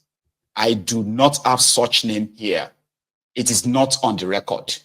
You get that now? Like, we do not actually have any record that Nnamdi Kanu is linked, or IPOB or ESN is linked to the killing or the killing of our assassination of Ahmed Gulak in Owerri by their fellow political sort of like rivals. So we don't have that here. Don't just drop that. Like, oh, you can just say, oh yeah, the ESN killed Gulak. You did not tell us that you have evidence of that to link him to it. So you don't just drop that in this conversation. That was the judge. So now the video continues this time. So they said the video continues playing. So Maazi Nnamdi Kanu educating the DSS on how political issues should be resolved and how people interpret information differently. So in that video, now back to the video. Maazi, nobody is insane or mad. So why this obsession of killing people? In a democracy, people must have a way of channeling their grievances. And one of them is to protest. DSS, on a lighter note, tell me about your background, education, career, family. Which state in Nigeria are you from? Maazi, Abia State. DSS, after you left Nigeria, Maazi interjects, no, I saved my life. DSS, where have you been and what were you doing there? Maazi, it is my business. I like that. DSS, what is the job of ESN? Maazi, they are in the bush protecting our people. DSS insists, what is the job of ESN? Maazi, as I previously stated, they are there to protect our people, our mothers, when they go to farms. Continue. So, in conclusion, right, it says that Maazi Nnamdi Kanu's trial will now actually be adjourned. Well, it's kind of like adjourned to the 14th, 21st, and 22nd of May. But they said Nnamdi Kanu and his special counsel dialogues on issues shortly after.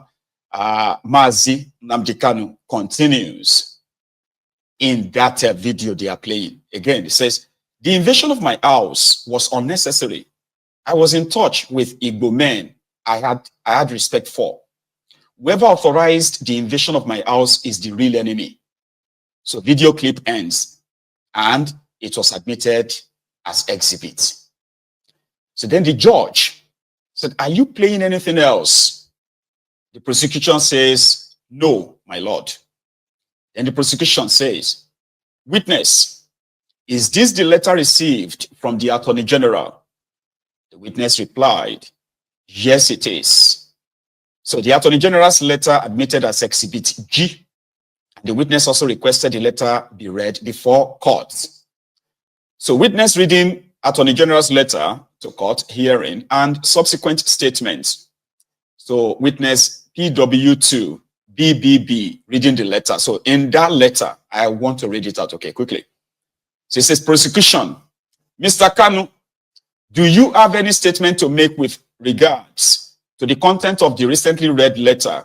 Maazi, I do not wish to make any statement on the letter from the Office of Attorney General of the Federation.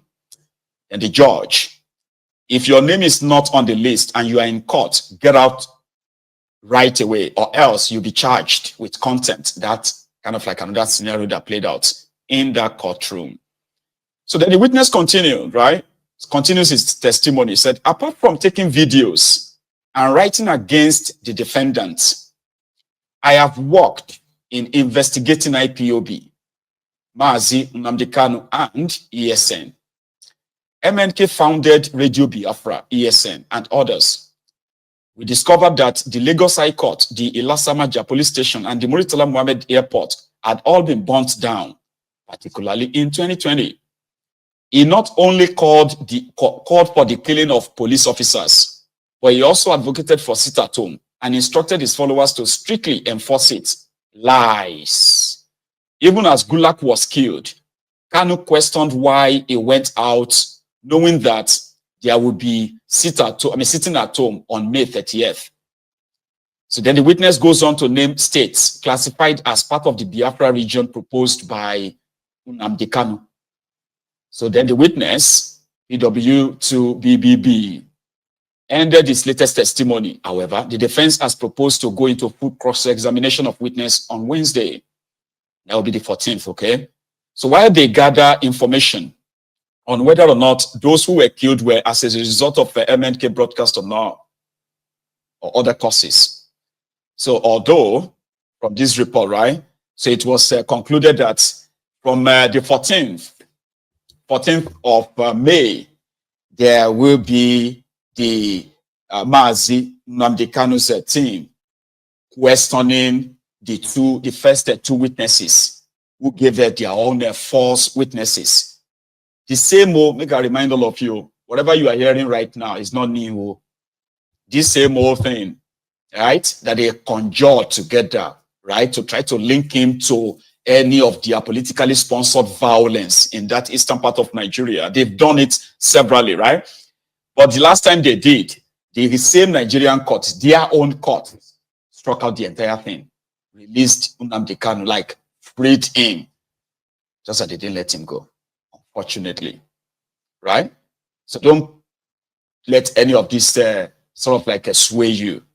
So his own lawyers believes that, number one, they do not really have any case against him than all the conjecture. So yeah, people listen to you. You told them to, you know what I mean? Like, that's not enough. So by next week, which then we are going to see Nnamdi Kanu's lawyers present their own sort of like a defense, exhibit evidence of the state-sponsored attacks and the killings, the profiling of the Igbos, and on and on and on, and then shred all these faceless witnesses to bits. So we look forward to that. As some of them who claim that Nnamdi Kanu is more dangerous, especially those ones who defended Bokwari, while Bokwari and his murderous people were slaughtering Nigerians with reckless abandon. Today, they are back to tell us that Nnamdi Kanu was actually right. These terrorists and their sponsor, right? They stand and continue to kind of like stand as a general threat to our well-being. Here are these two lawmakers, because yesterday it was the senators discussing the insecurity in Nigeria. Today it was the turn of the House of Representatives. These two guys, one is from Borno, the other is from God knows where, telling the Senate of how the security architecture of Nigeria has completely collapsed and how the terrorists have regrouped, have become so powerful and so sophisticated that they have better weapons than the Nigerian army. They've overwhelmed them. You know what? We'll go to their National Assembly again, where they are discussing the same security problems that Mazi Nnamdi Kanu envisaged years ago. Years ago. Amendments or observations or comments? I start with Honorable Gadi. I'm from Plateau State. Mr. Speaker, you will only understand the heaviness of the content of this motion if we are privileged to see the picture of what Boko Haram did to Giwa barracks and other attacks within military formations in Borno State. Mr. Speaker, the pictures I saw, I am scared. I am scared whether the safety of the Nigerian civilians within the Nigerian territorial land can be guaranteed. Mr. Speaker, we budgeted for money, arms and ammunition, tanks numbering more than 40, including other platforms that belongs to the Nigerian military that is aimed at safeguarding our people, have been taken away worth trillions of naira by Boko Haram. How can we guarantee the safety of the Nigerian people in the circumstance that the platform that are meant to protect these people have been taken away by the enemies of the people? Mr. Speaker, we have been doing our best under your leadership. The National Assembly have been speaking on issues of insecurity. But Mr. Speaker, actions by departments of government must be taken. Mr. President must hold Nigerian military strategic commandants and other head of security agencies accountable for negligence of their responsibility. In as much as we appreciate, Mr. Speaker, the security agencies for putting their life at the front line to protect Nigerians, to make sure Nigerians sleep, we must hold somebody accountable that taxpayers' money used to buy guns, used to buy other platform for Nigerian military to fight, will be compromised and be donated like a form of free of charge to the enemies of this country. Mr. Speaker, this is unacceptable. I want to say again and again, Nigerians are being killed on daily basis from the north to the south, to the west, to the east, and we are here for Nigerians. Mr. Speaker, government must do the needful. The everyday resolution that we pass is not enough. Mr. Speaker, if it means facing agencies of government as a National Assembly to ensure that publicly we bring them to account for their responsibility and to account for their negligence of responsibility, we have to do that. Mr. Speaker, I will send you intelligence of the picture of the arms and ammunition, of the platforms that have been taken away by Boko Haram in Maiduguri. And when the leaders, when the governor is crying, other representatives of government are first to issue statement undermining the supremacy of the chief security officer of the state, who knows what is happening in his state, who is crying, and someone within the comfort of his zone will say that the governor is raising an unnecessary alarm, whereas Nigerians are killing. This is unacceptable. Mr. Speaker, we must stand up and find a way of bringing this issue of insecurity to order. Otherwise, you and I is not safe. No matter how Nigerians respect us, we are moving to a level that Nigerians will fight us the way they fight criminals and the way they fight Boko Haram. Until the right thing is done by us here, until we speak for the Nigerian people, until we draw line, until we tell government what we are supposed to tell government, and until government respond by action, not by media statement or press statement. Do not hope, Mr. Speaker, that any member of a National Assembly is safe to move, not by bandit, not by Boko Haram, by the people that elected you and I. Time will come, if action is not taken, that Nigerians will take their destinies in their own hands. Thank you, Mr. Speaker, for giving me the opportunity to amendments or what shall I say unto the Lord? Yes, Lord. All I have to say, Thank you, Lord. What shall I say? Thank you, Lord. Thank you, Lord.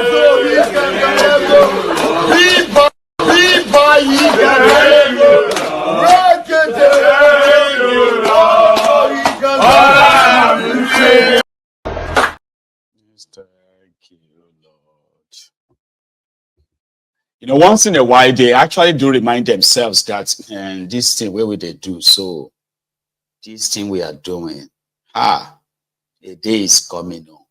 One day, if you see all of us, Masario, ìgbà kan máa dé, àsìkò kan ṣì ń bọ̀ wá, ìgbà kan máa dé, àsìkò kan ṣì ń bọ̀ wá, tolóró máa sáré, ayé máa sáré, ọlọ́pàá máa sáré, sójà máa sáré, gbogbo wa pátá máa sáré.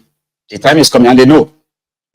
Ìgbà kan máa dé, àsìkò kan ṣì ń bọ̀ wá, ìgbà kan máa dé, àsìkò kan ṣì ń bọ̀ wá, tolóró máa sáré, ọlọ́pàá máa sáré, ayé máa sáré, ẹyẹ tí ò dúró rere máa sáré, àlórà máa sáré, hs tí kò mọ kankan máa sáré, everybody máa sáré, gbogbo wa pátá máa sáré, ìgbà yẹn ti dé, àsìkò yẹn náà là wá.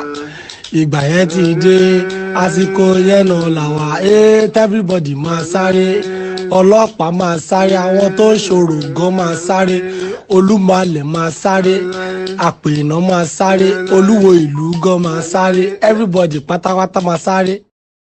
Sáré, ìwọ gan máa sáré, ayé máa sáré, everybody máa sáré o. And exactly what this woman is also saying to her, it is obvious that this insecurity has overwhelmed the supposed Nigerian security, the army. In our own words, brethren. From Borno State, Mr. Speaker, thank you for the opportunity to contribute to this all very important issue that is on the floor of the House. Mr. Speaker, in my contribution to what Honorable Satomi Ahmed has presented as a motion on the fire outbreak in Giwa Barracks. First and foremost, Mr. Speaker, the issue of the fire outbreak in Giwa Barracks is contradicting. Some quarters were saying that the fire outbreak can you sit down, please? is as a result of Boko Haram attack. Can you sit down, please? We are given the impression that the fire outbreak came as a result of either a power surge or whatever within the barracks. Because on that particular day, there hasn't been any Boko Haram attack in Maiduguri. And Mr. Speaker, from March to this time, in my own constituency, Mr. Speaker, in Wulgo, there has been a Boko Haram attack on military formation of the Multinational Joint Task Force where more than 20 soldiers were killed. And Mr. Speaker, it will interest you to know that I visited that formation and the commander told me that out of about nearly 100 soldiers in that formation, we have only 6 Nigerian soldiers. And it is a multinational joint task force where we expect to have, if not equal number, at least substantive number of Nigerian military men in that formation. And again, Mr. Speaker, the commanding officer of that formation revealed and confessed that it wasn't the first or the second time that formation has been attacked, but on that very day, that was on the 24th of March, 2025, that attack was unprecedented. Because as rightly mentioned by my brother Honorable Jaha, the insurgents came to that formation, attacked the formation with drones, and he told me, he confessed that even within the Boko Haram insurgents that came, there has been several white men within them. He said so. And that means there is foreign influence in that area. And Mr. Speaker, another issue of concern for this House is that with the exit of Niger Burkina Faso and Mali from ECOWAS. It has also posed a lot of threat, especially at the borders of Malampatori and other borders bordering Niger and Nigeria. Because if there is no synergy, this insurgency will pose several threats to the country, not only to Borno State. Mr. Speaker, I would also like to bring to the notice of this House that military should look at how they are going to strategize their modules in fighting Boko Haram, and especially the existence of military formations within towns and cities. For instance, Giwa Barak is located right in the heart of Maiduguri, and on the day of that incident, it has caused a lot of panic, and before even the citizens or people living within Maiduguri, for them to understand that this is what is happening, it took some people leaving their homes, running out of Maiduguri, and it is just more chaotic than even the fire itself. And it would have even generated, if not for the swift action taken, it would have even generated in burning some part of Maiduguri. So these military formations, Mr. Speaker, with the intervention of this House in Maiduguri and in other places, should stay outside of the cities and towns, because they are there to protect the cities and not to stay within. And if you go and see the roadblocks they are mounting, causing accidents, especially if you go to the NAF headquarters you see in Maiduguri, it has killed more people on that road more than Boko Haram has done in that community. So, Mr. Speaker, I wish that these things should be looked at. And again, Mr. Speaker, on the 28th of April, just this month, in Kalabalge, there was a bridge that was constructed by the community. Boko Haram mounted EID explosive there, and it killed over 30 people in that community, Mr. Speaker. This is heartbreaking, is disheartening, and Mr. Speaker, it's a point of concern that if this wave of attacks, the EID bombs, the attacks on military formation and in communities are not taken with seriousness by the Nigerian military. And if you look at it, Mr. Speaker, I want to add that as mentioned by other speakers, we don't have enough personnel in these communities. If you go to Kalabalge, we have a handful of them. It is the civilian JTF and the hunters and the rest that are complementing the airport. Same thing in Gamborungala, same thing in Bama. Military formation in Bulayobe in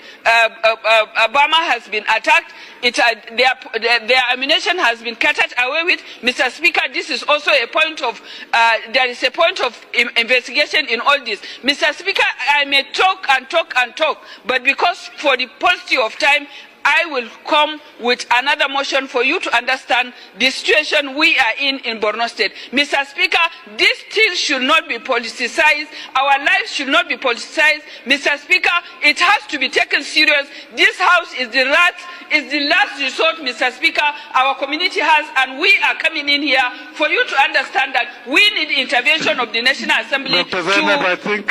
Yes, Mr. Speaker, this is the last plea I'm going to make for you, Mr. Speaker, as the leader, for you to see that these communities are protected, are safe from all these harms. Thank you, Mr. Speaker. Thank you, Madam. At least she passionately presented the true picture of what it is for people of Borno State, our own constituents. So, that's the last we're going to hear about that. Unfortunately. Theatrical. They will say it's all theatrical. In real life, Nigerians are turning refugees in their own country. People are massively packing and their families and, leaving their communities. So God knows where. Take a look at these guys. From Sokoto, this was yesterday. Another community in Sokoto State that Lakurawa has shown them pepper. And Nigerian army, they had to vacate their communities for these terrorists. How about those who are traveling to Kogi? I don't know, that one is a video that has now gone viral online. See those people kidnapped and you saw them being beaten by the terrorists, Boko Haram, No, those are not Boko Haram. These ones are Fulani terrorists in military fatigue, military uniform. The two videos, I combine them. They are both from Nigeria, a country that APC, Egbekegbe, have now legitimized, industrialized terrorism.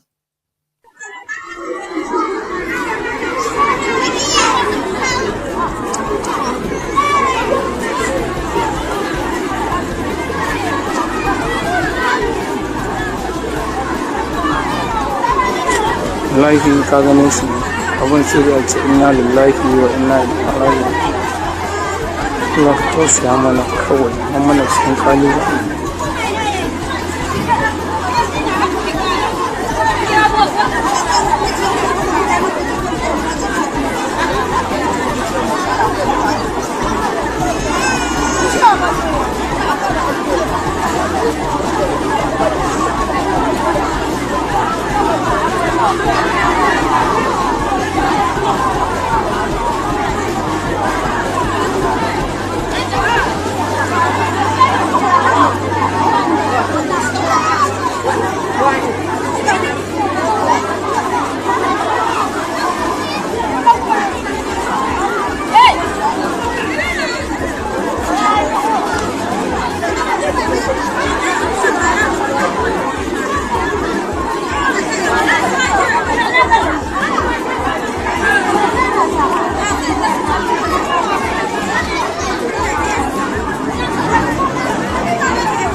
Mommy, see your picking.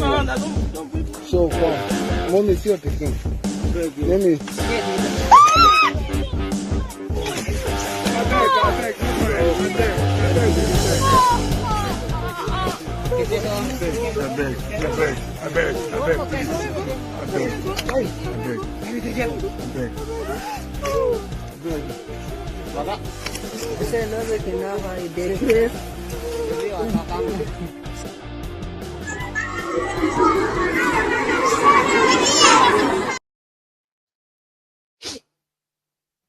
Two days ago, right?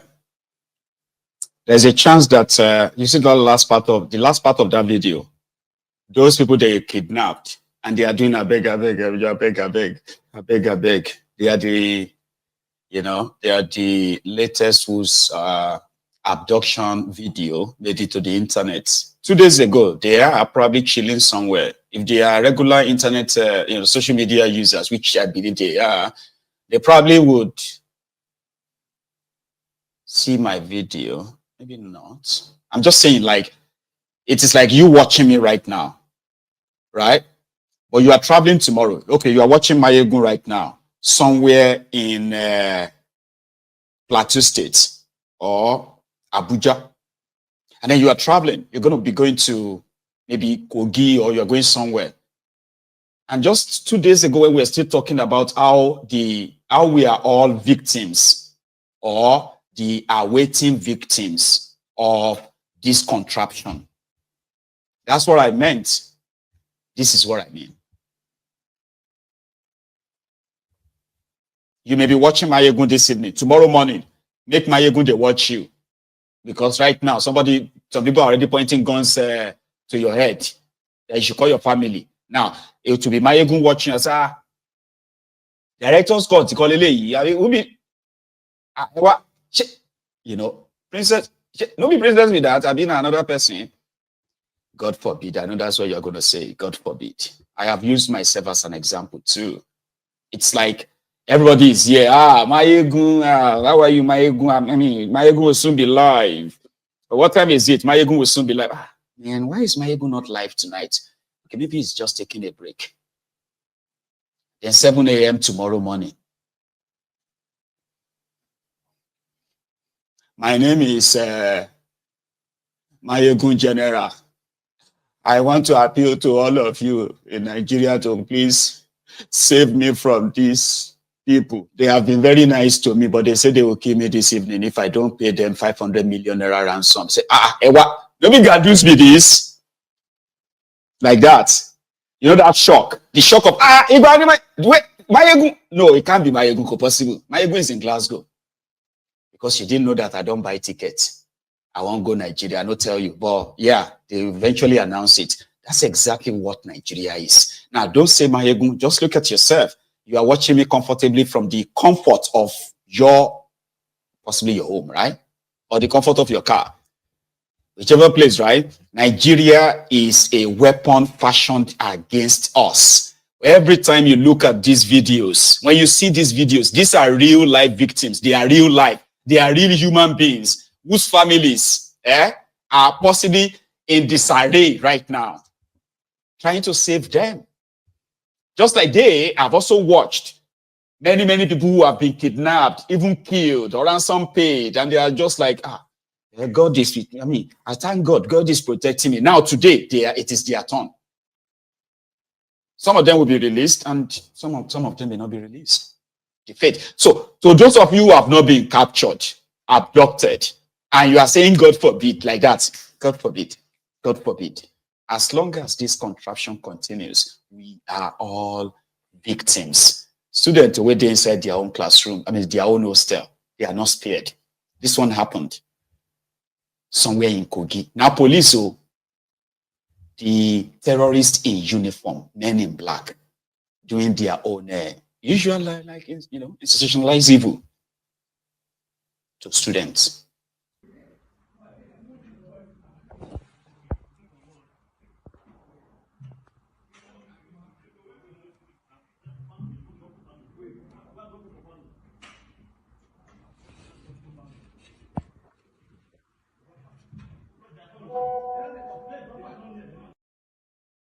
This one has 2 BDs. They pick 4 bullets from here. That's really because this is one and this is one. Yes. A bullet. They focus on you. Like this. The first one will target me. This one. Now when it is, I go turn like this. Then this one are for the dog. This one is for the dog. Then this one are for my leg. See the bullet. Hey, God. See my hand. See. My dog was shot also. Here is site, FBI lodge, Ita. So you can see this place like open like this. This is what our Nigeria police are doing now. So around midnight, 1 o'clock to 2 o'clock, police people, they came here and opened this place and follow this place and come out inside the house. So I don't know what is wrong with our people now. Nigeria is so corrupted that Nigeria police, they are vandals now. Look at how they vandalized this house. Not only that, they dragged the door with us. They dragged the door and they wanted to even shoot gun. Before God said that they should not shoot the gun, and despite that, they forced themselves and follow this place and come out inside. Come, let me show you inside. Look at the inside. Look at the inside. Look at what our Nigeria police are doing. You can see it. A person's house in the midnight, 1 to 2 o'clock in the midnight. Police people get mind and come to person's house and vandalize it like this. The back window. This is the back window of the house. Look at it again. They follow this. They follow the back and vandalize it and push it by force. Look at how it is. Our Nigeria police. Look at what they are capable of doing. I think you can see another this one again. Look at how they open this their gather. Look at it. A person's house. Look at how they do. Not only this, only one room. They rob about how many? 4 rooms here, and they carry 8 people from this place to their station. They carry 8 people for this lodge. From this lodge to their station at the midnight 2 o'clock. I think you can see what they are saying. Inside the house, they carry many things from here that we cannot even know. Look at what our Nigerian police are doing. How you want to explain something like that to your friend from another country? I say, for Nigeria, now criminals and carry gun can't give uniform. Bunch of criminals whose mode of operation is not different from that of armed robbers. They could kill you just to keep it quiet. But you'll be so lucky again, as corrupt as they are, right? The moment you are able to capture them on camera, They usually use some of them as a scapegoats. Look at this that happened somewhere in Imo State yesterday, when a traveler was stopped to be searched, and all of a sudden they started assaulting him because they won't pay them or give them bribe. Then what happened after? It all happened so fast, right? Watch this.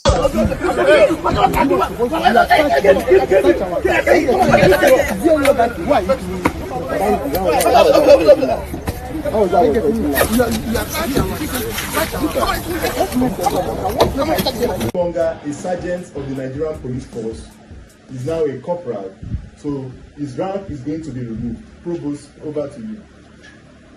Inspector, stand remove his rank.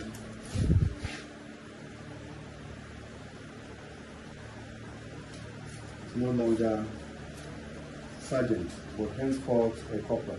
Is free to put on the corporal rank henceforth. Thank you so much.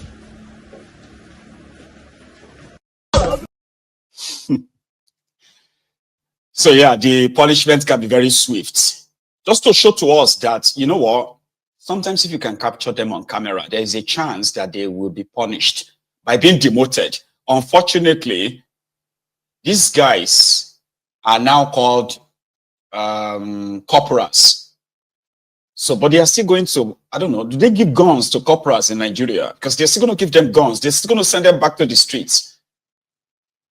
And it will be the street that is going to bear the vengeance. You're going to wonder why this person just get mad at you after asking you to provide your vehicle's documents, Abi, and you've provided that, yeah, but he's still angry. You're like, why are you angry with me? Like, why? You are supposed to be a professional police, right? Why are you mad at me? I don't know you. What have I done? Something going on in your life, officer. Why are you so aggressive? Why? Why are you not so receptive? Like that. Now you can understand. If you jam these ones for road, this time they will be looking for anybody with camera or phone. They will shoot them. Because they are supposed to actually like arrest them and put them on trial. But Nigeria, you see, that is too much now. If somebody like Akpabiole today can brag that did anybody expect him to resign because of the allegation from Natasha on the floor of the same Senate, they are back. Okoyemobawandele and godless Akpabiole bantering themselves. I'm sure you know, sir, that those who felt that by now this Senate would have asked you to step down have seen now that we are focused on what we are doing, and whatever the level of allegation against any one of us, we will always ask for evidence, and we will do what is in overriding public interest. I just want to thank you, and I thank all our colleagues. Answered you. But for the fact that you said those who would have asked you to step down, who told you I was going to step down? You know, if you watch the color in America, there are some black people because of their skins who went to prison. Sometimes 25 years for false allegations. So I'm not one of those people who will step down for false. Then when eventually it is proven that the allegation, they will say, oh, we were unfair to Akpabiole. No, I'm not that part. So if you had that in mind, please cancel it. So having said that, I must thank you for the... You see, it is now banters. You know, it's only the institutions that are independent and credible that could run a serious sort of like investigation should absolve these rogues. But they control everything. So, you know, it's going to indict them. In Nigeria, we saw what they did to the supposed Nance president. But they had to force the guy to apologize to Sheyi Tifnumbu, change the story. Nothing happened. DSS picked somebody that was assaulted. They picked him up. Maybe tortured him more. Then they made him go on social media to go and say, please permit me, dear Nigerians, to set the record straight. regarding my video that currently went viral across social media platforms. In the video, I allege that the son of the president, the little call or the little Jagabanditi Sheyi Tifnumbu, and the Minister of Youth and Sports, Ayodele Olawande, invited me to Lagos. I further stated that the minister and I argued, and thereafter offered me 100 million naira to support President Bola Ahmed Tifnumbu, but that I rejected the offer. Now, he said it has become, like that's a third paragraph, he said it has become imperative to note that the offer of 100 million naira, which was alleged, was made to me to support President Tifnumbu, was clearly untrue, as Ladoja Olushola, who was desperate to get me out of my legitimate position as the duly elected president of NANS, blah, blah, blah. It was Ladoja Olushola who warned me that Sheyi Tifnumbu could order my killing and thereafter instruct the Inspector General of Police. So on this note, he was made to apologize to Sheyi Tifnumbu.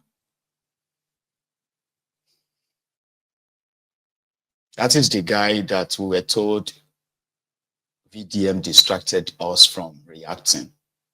So he has now apologized to Sheyi Tifnumbu. So my own question is, why hasn't EFCC picked up that Ladoja? Because according to this guy, they were the ones who tortured him on the order of Sheyi Tifnumbu. So if Sheyi Tifnumbu is not, then that means Ladoja did it on his own, in his name. So why has he not been arrested? Or maybe the guy tortured himself. Abi, is that not what we are going to have to conclude? Since there is nobody currently in custody for assaulting him that much and, you know, leaving him with all this lifetime sort of mark, right? It is Nigeria. Don't act surprised. Even though the Supreme Court of Nigeria is yet to decide who is the true emir of Kano. Remember the story. They have two emirs in Kano right now. They have the emir of Kano admin, as well as emir of Kano arcade or academy. So their storyline is this.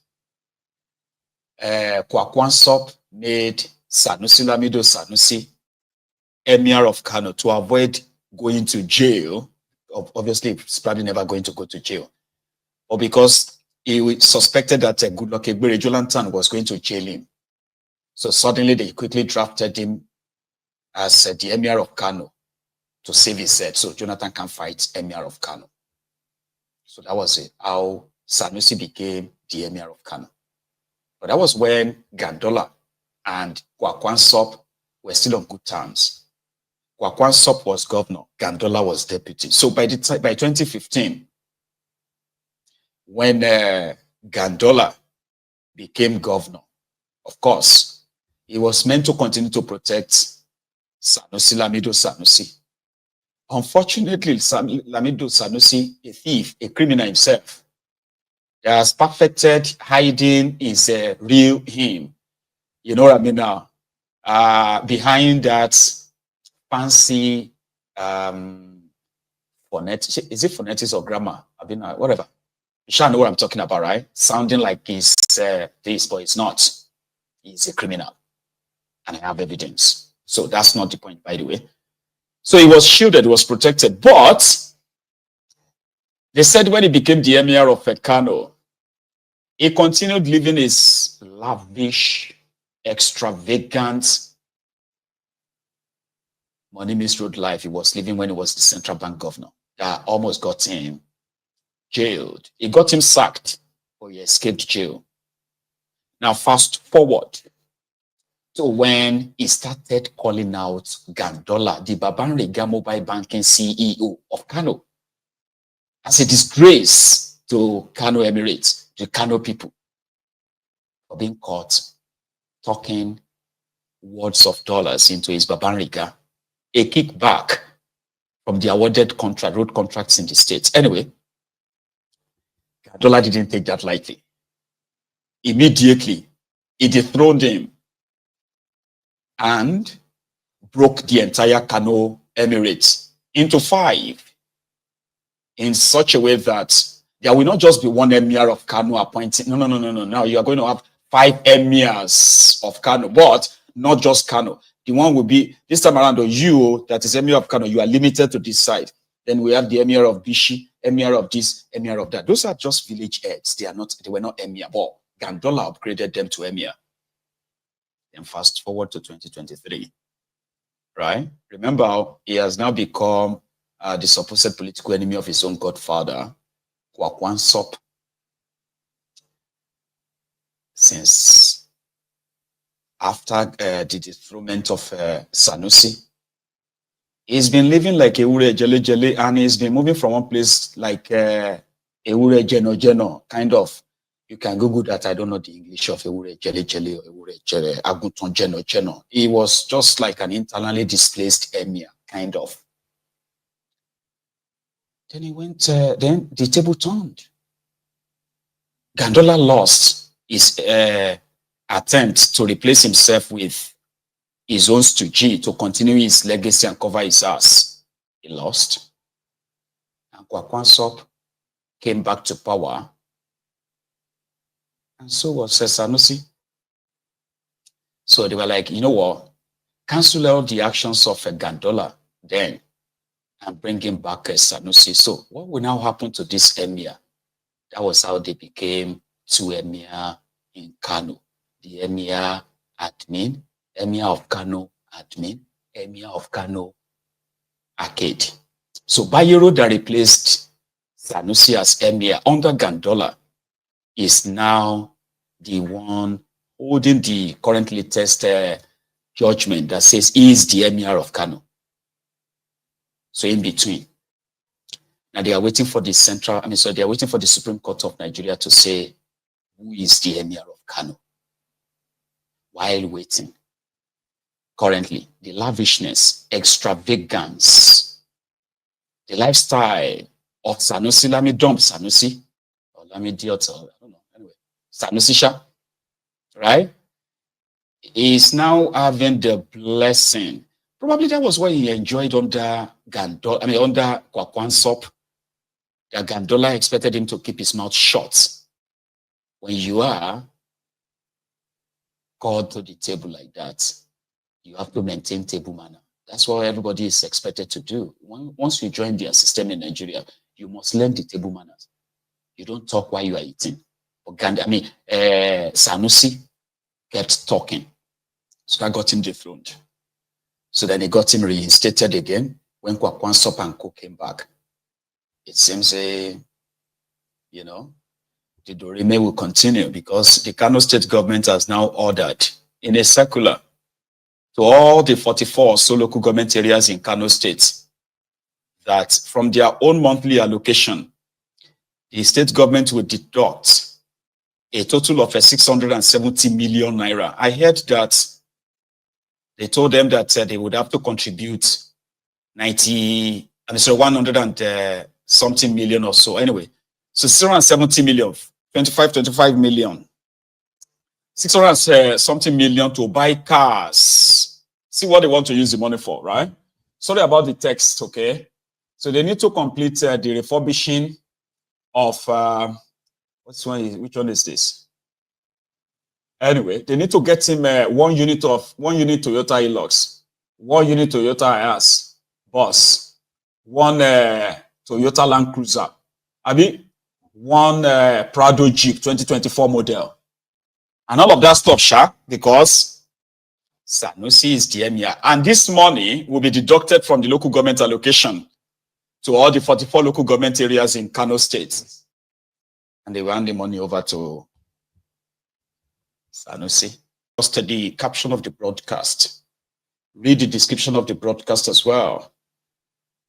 Then like it, share it, invite your friends, and your not so friendly friends. Tell them all that Maiyegun today, and of course, afterward, you can sit back, relax, and enjoy the conversation.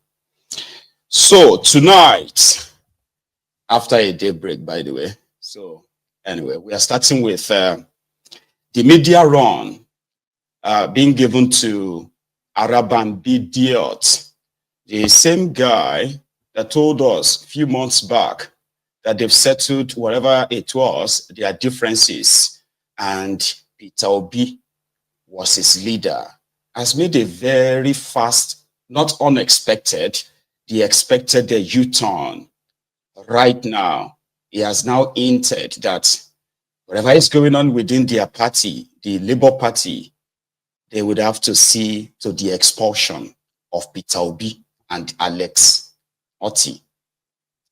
Because according to him, Labour Party didn't lose 2023 elections. They were not rigged. I'm sorry, they didn't win rather, but they were not rigged out. According to Araban Bidiot, he said, billions of naira meant for, contributed to Labour Party was siphoned by 5 or so people. And Aisha, Yesufu, Etua, Egodalo, Alex Otti, he made all these kind of sundry allegations. And according to him, the removal of Abure is only in the imagination of Peter Obi. In a nutshell, he has launched the similar expected internal, sort of like a decimation, which the likes of Faraban Bidiot, Lami Diot, Pampas, and others within the system thrives. So I'm going to take you to what he said, break it down as much as possible, link them to what other things happening, and let you make whatever you can of it. So let's start with this. It is the boring parts, right? Araban Bidiot. Well, thank you very much. I think I need to make some adumbration, just like lawyers used to do in court. And I thank God that immediately after the purported caretaker chairperson made the allegation against Barrister Julius Abure, we are now confronted, with issues in Nigeria, which I'm going to quote from Martin Luther King Jr. in 1965, I think September 8th, after the Bloody Sunday, when he said, our lives begin to end the day we choose to be silent until that matters. It's quite unfortunate that we are having this crisis in Labour Party now. And before Nigerians, everything I'm going to say here, I think we need to purge ourselves before Nigerians what actually led, to this crisis. It's more than what Nigerians have seen. And that is why I am happy I came with documents that people knows me very well. This is the notice of appeal of Nenedius man, and this is the judgment of the court, the one Governor Alex Otti was also talking about. This is the certified true copy. We did just pick it from the dustbin. But you see, Nigerians, our crisis actually emanated from our issue in 2023 general election. But there's something that we did. I am coming out now, in as much as Nenedius man will have the audacity to accuse the chairman of embezzlement. I am going to state the fact here, even by Paki Oshutokun. He was on this channel regarding why we failed president election. On Arise TV, he said, Peter Obi was not in a position to pay all the LP obedient agents during 2023 election. Peter Obi never had the money to do so, and thus they had to narrow it down to where they can pay and drop agents in several thousand polling units where they cannot pay. He concluded, we have a situation where many obedient and people that perform the role of agent, polling agent, were not eliminated. It was just their initiative to do so in most parts of the country, a fact that we couldn't pay many agents.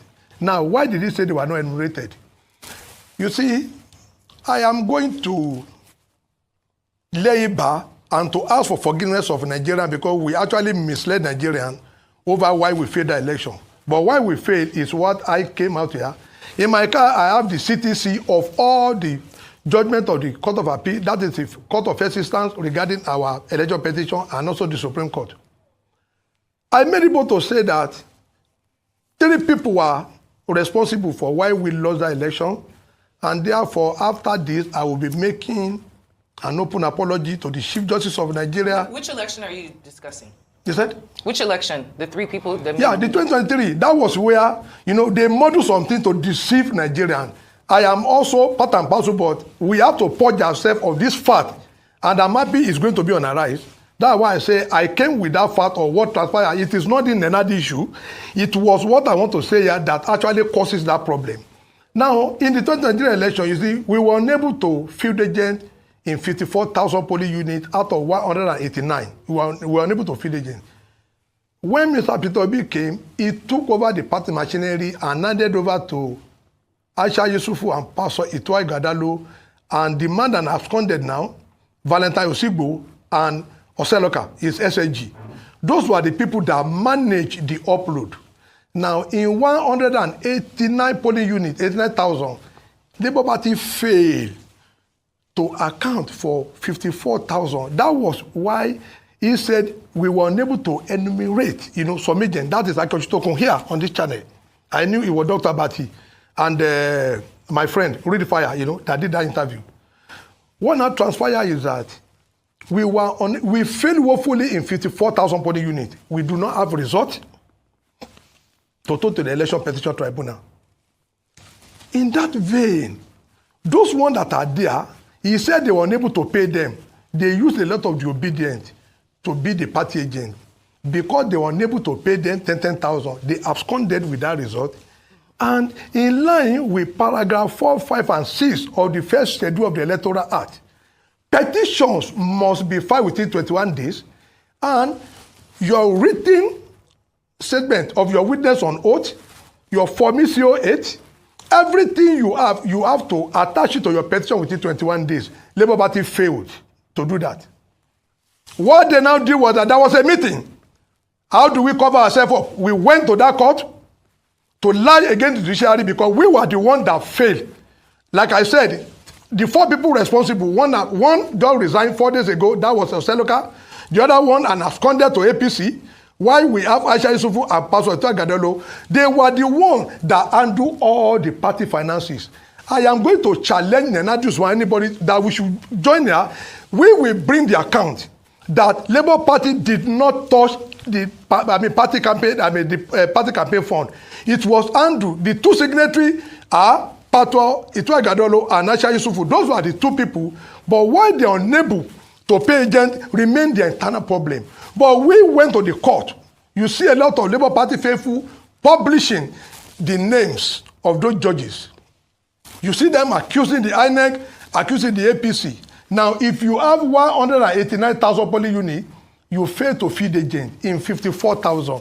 Which election are we now saying we won? That is where that problem comes from. But our president candidate wanted this issue to be covered up. And that was the division between them and the Abure-led NWC. That was where the issue started. They deceived Nigeria up to today. People are still saying that election was rigged, but that election was not rigged. Why are you just telling this to us now? That is why I said you've been on the program multiple times. And this is the first time we've ever heard any such bombshell. We are tendering apology to the Chief Justice of Nigeria. We are tendering apology to INEC for because lying? For we are lying? No. An apology for No. lying? I am tendering the apology. Saying it on TV? No, I am not. I am not in that. At least I am not part of the people, but I am privy to that. Until when we got, I said I got all the the certified true copy from the Supreme Court and the Court of Appeal, where most of these things are not related. But the point is this: why must our leaders continue, to manifest lies on here? I am on TV. I challenge any member of Labour Party to go and bring the certified true copy of all the things we filed in the court. If it's different from the one I have, the Special General of Police should arrest me and charge me to court. I challenge any one of them to come and tell me that what I'm saying now is like that. It was Labour Party. They made that mistake rather than for us to accept.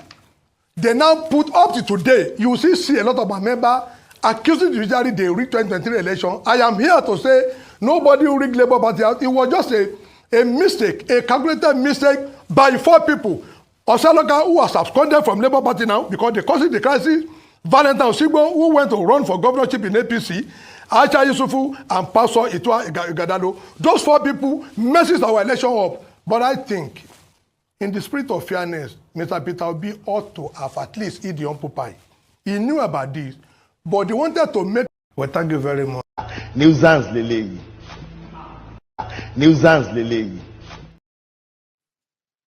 Now, because on Maiyegun's diary Politico, right, one of the things we try to, or we have been sort of like known for, is setting the record straight.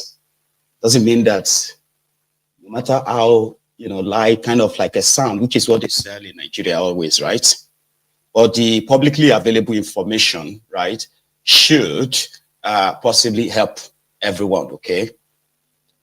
According to Akpabiole, right, there are 189,000 polling units in Nigeria. That is a lie. That is where you are going to, the first thing you're going to punch out, right? There's nothing like that, but I'm going further.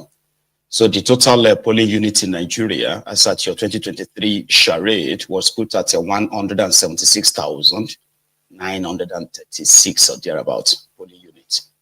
It's just about a couple of tens, right? Away from 177,000. But he kept dropping figure.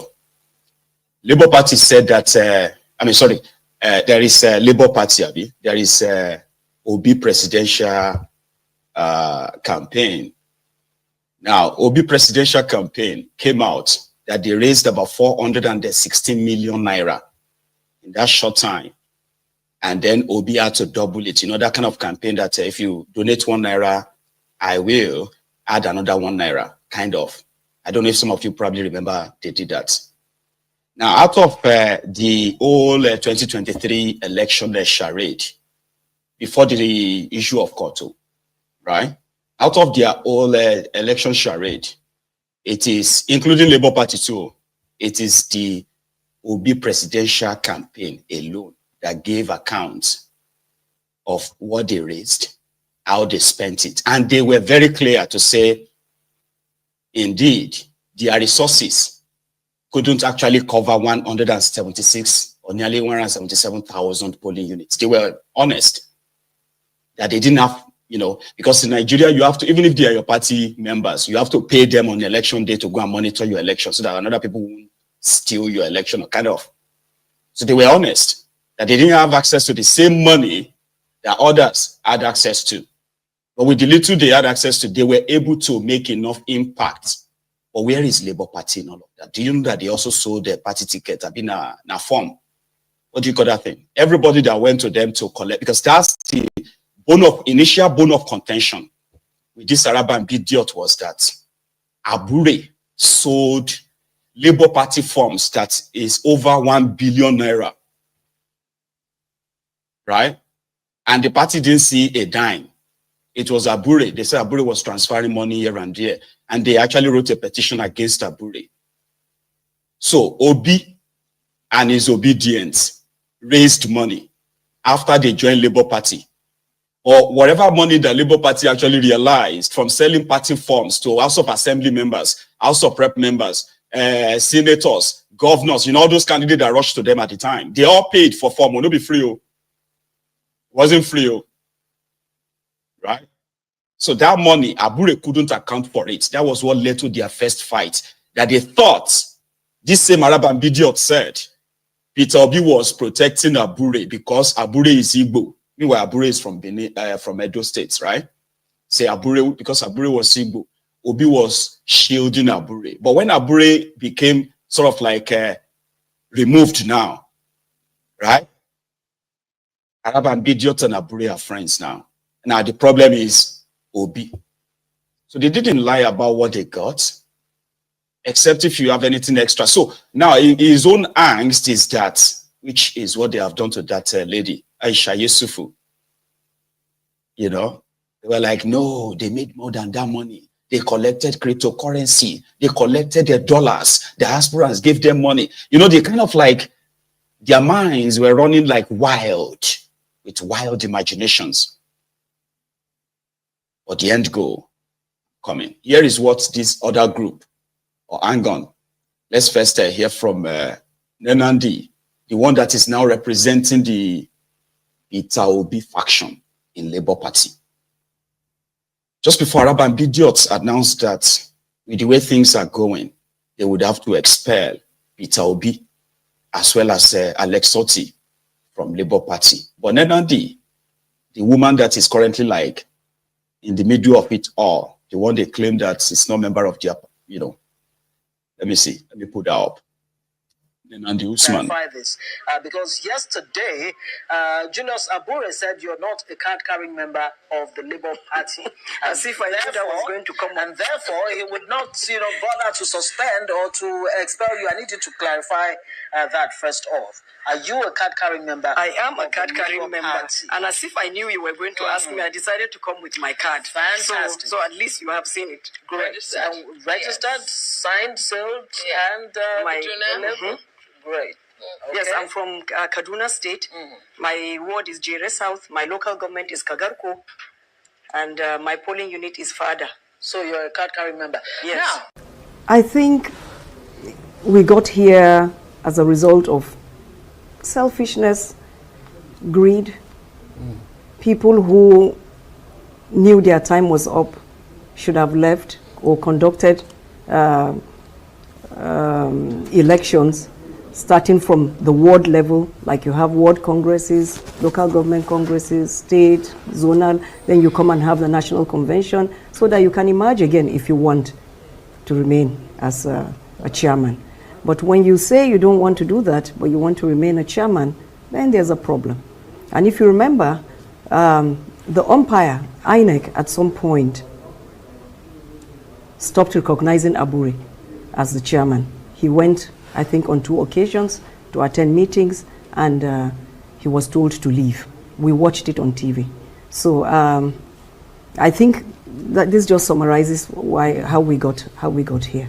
And it's really unfortunate because many Nigerians, not a few, are hoping that Labour Party will be able to take it a notch further in terms of our political democratic ethos, but it looks like as is with the APC, the PDP, so it is with the Labour Party. But first off, I need you to clarify this because yesterday Julius Abure said you're not a card-carrying member of the Labour Party.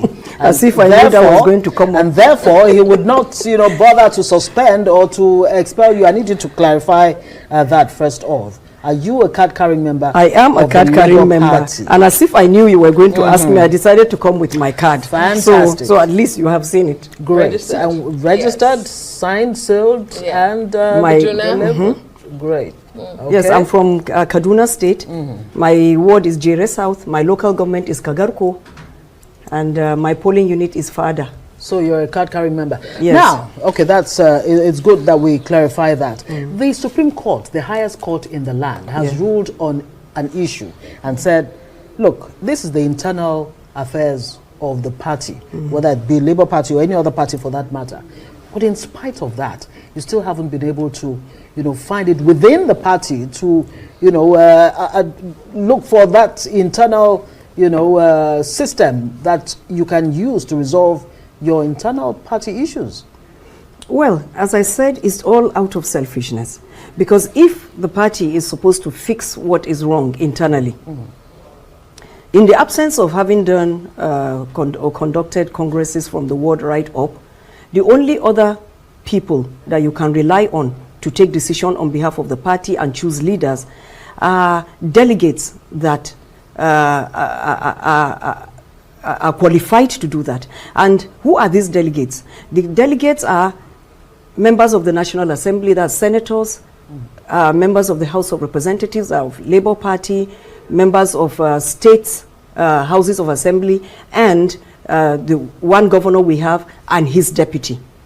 And these are the people that came together to decide that henceforth we want to have a caretaker committee saddled with the responsibility of going to organize congresses right from the ward to national convention so that new leaders will emerge. I cannot emerge as chairman because I can't succeed. I'm just, Senator Darlington and I, what we are told to do is just go and organize the party. Let it have structure. Right. If you remember, when His Excellency Peter Obi was contesting to be president, most people kept saying that Labour Party has no structure, Okay, we want to now go and put the structure. If INEC itself says you don't have your structures, all the structures are, the people, their tenure is over. Have new congresses, elect new people. That's what we want to do. But are you aware, sorry, I need to just, butt in here, that on the INEC website, and this is why I looked at it yesterday, I wonder if INEC has changed it, I'm looking at it since again. that time, that on the INEC website, it's still clearly and boldly written that Julius Sowore, based on court order, is, Yes. And have you raised that issue at all? No, we've raised it. We've raised it.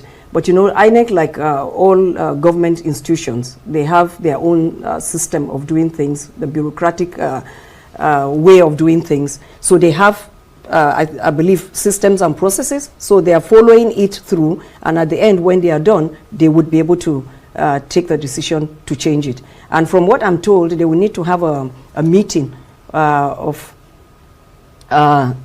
the body of the whole of INEC to come together and take a decision and decide. Now, to those of you who are not really familiar with what is really going on within that space, I can give you a bit of a catch-up, all right? In 2022, there were these Nigerians, obedient, who decided for the first time and the last time at the time to give Nigeria a shot, the Nigeria established system. They were demanding for a better Nigeria, at least a break away from the old and maybe something close to new. Then they were convinced because the system promised them to conduct the first technologically driven election. So they believed them. So they went on to register. Then they went on to campaign all over the place, mobilize, raise funds, organized. And on the day of that supposed election, the system, the establishment, changed the rules of the game. In the middle of the game, right? So majority of them were disenfranchised. They couldn't vote. Those ones who managed to, they watched it as a different result were declared. Some of them who were so confident that the technology, this technology, that technology, blah, blah, blah. They saw how corruption can actually ruin a very simple process. A beautiful idea that could, obviously, give you a working system. Not that you're going to get a working system right away, right? A working system starts from when people can actually choose their own leaders and reject them at will. You get that now? The free will to choose and reject.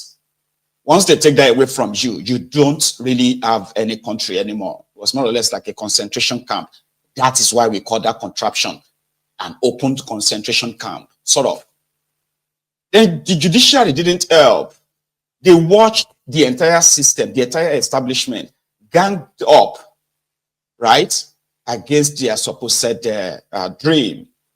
Then somehow, some said it's because they didn't have any structure, even though they kept telling everybody that the people will build a structure. If they want something different from what they are currently being offered, then they will fight for it.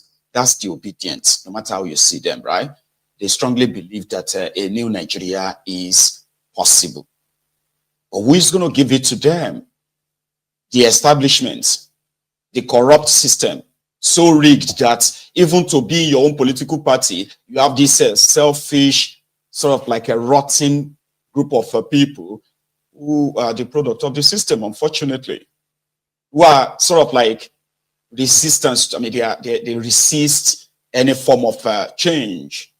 So it's now going to be the battle that some will say battle of good versus evil. And it seems that is exactly how it is spread, right? So if anybody really wishes to believe that Nigeria is practicing a democracy, you would want at least a viable opposition, because that gives the people the opportunity to, I know it doesn't exist in that place, okay? So it's like kill or be killed, sort of. It's not a democracy, okay? But within that same Labour Party, money, especially those members of the normal system, right? The old order, like the Arab idiots and co. Okay, they are not saying they are not bad. What they feel like they detest is to think that Peter Obi is different from them and all of that. So whatever any mud that they can sling, called mud slinging, they will continue slinging that, so that once this supposed opposition, you obedient, once you are unable to have a place to call yours, because if you ask some of the obedient themselves, they will tell you that they're not members of the Labour Party. And I remember then, I think it was in 2022, right, when they told all of you to go and join Labour Party. So many of you did join. And unfortunately, the drama that followed probably gave some of you the second thought somehow, but it continues. So the obedient believes that they have learned their lesson the last time, that if another election, if another election is held today, they would gladly kill to vote for Obi again. But the problem now is the establishment said they will never let what happened in 2023 happen again. They are doing everything right now to actually make anyone associated with Obi or obedient as a terrorist, as a terrorist. No joke. And that is why you are seeing that as many other people are pointing out all the failures, the shortcomings of this illegitimate regime of Kolu, they don't respond to them aggressively the way they will respond to you. Obi and obedient, it is deliberate. So where would you now have the platform to run against Tifnumbu when the likes of Arab and Bidiot and co are walking around the clock, Abure and the rest, to ensure that Tifnumbu wouldn't probably need to even campaign at all? Because it will end up being like, yes, there are people who could challenge him, but on what? Atifu's PDP is in tatters. Labour Party is almost like a drowning, and they have sworn to drown it. And those who are supposed to be the supposed partners in progress, somehow, they are now drawing their sword, telling you to go to another place, leave us alone. You know what I mean? And it is just about less than, it's actually less than a year and a half. No, it's actually less than a year before you start seeing posters and promises from the same mofos. Here is how this group sees Abure and this mess. These are two different things, and there should be a reducible minimum in every setting we find ourselves in the society. And one of it is that we must have a standard we have set across board. Whether it's APC, PDP, Labour Party, or whatever, there should be an irreducible minimum. And the irreducible minimum which we want to entrench is that there must be party discipline. He keeps saying, you should not rely on that. The court said that you should not fall back on the party to decide. Even at that, when he has been disqualified, he has no grip on the neck again, which is the next stronger organ apart from the National Convention. And the larger number of people in that neck are saying, don't rule us. Don't be our chairman. We want this particular group of people to now function in this capacity. And you cannot in any way, I have to say this, the press, because I want you people to still be making this argument constructively. There is no way he can evolve himself, because telling him as the chairman, God forbid, to remain there and still organize the congresses and convention. Then when he gets to his level, the other point, he will now produce himself as a chairman. Where can that happen? NCC will organize congresses from the ward to the local government, to the state, and national convention. Myself, Senator Nonadi, cannot in any way feature and function as chairman and secretary at the end of the day. That is the way it ought to be. You have to remove yourself completely and now organize a transparent election for your people. And that is the way it ought to be. So I think that has really answered most of the questions. Sorry, you mentioned, Chooks, about punctuality. It's not our fault. We were still waiting and gauging. Most of the press people have they arrived, and because this is a press conference, everything relies on the press. As far as this meeting is concerned, it's more or less interaction with the press and the Labour Party. So we were waiting for almost all of you. And when we got the information that almost all the press people are here, we dashed down because we have a lot of respect for the men of fourth extent of the realm. Now, he said, what is INEC doing about uploading? What we have here in this hall today is Labour Party, and we have the press. INEC is a different institution. Bureaucracy is there. There must be a process they have to pass. We have done our own bit by going to them to tell them there is a court order, there is a judgment. We have presented it to them, and we know that it's not something that you just boil, just cook it and eat it immediately. They have different departments that will look into those things. The legal department will look into it, other departments will look. That's why they have all these departments. And at the end of the day, we are very patient. We are very patient, and we know that they're going to do the right thing. They've done right things before now in several fora. And we think they will still do the right thing right now. But we have... Right. So they expect INEC to act on the Supreme Court's ruling on the matter. And it's quite straightforward, unambiguous. If there is any form of, primordial motives, like, or is it sinister? If you don't have any hidden kind of like an agenda, number one, right, from almost obscurity, because the last time they had, any real, and that was even like region. I want to say the last time they had any Labour victory was when Mimiko was their governor, wasn't it? Yeah, in Ondo State, I think. Do they have anything after that? Have they? I don't think so.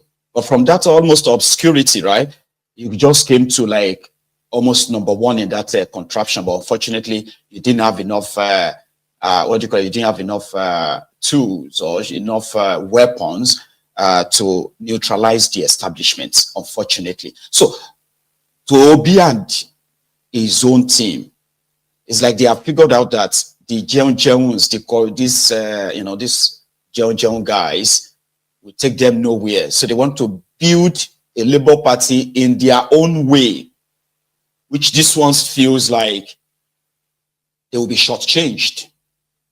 And therefore, allegations are flying left, right, and center all over the place. So, those of you who are preparing for 2027, Abi, the whole drama, you may possibly end up with no party. But here is something. They are talking about a coalition, right? Which is also the coming together of strange bedfellows. Of course, it depends on the way you are going to see it. That's the way I see it. Because to them, like in 2015, something must be done now to rescue Nigeria. If something is not done now, all of us are going to die. Do you understand? But the coalition won't have any real grip. It won't have any real credibility without Peter Obi. I don't care how you feel about that too, because it's true. As you can see, almost every one of them, it's like a dragging or attaching themselves to him in such a way that you would think this whole coalition talk, right? It's somehow like it's been built around him. That's the way I see it. Because from so many sort of like a droplets of information we have sort of picked up here and there over time, right? So you can easily tell that it is, I have done a program on that, by the way, right? Because that was my theory. Still my theory. And what was that?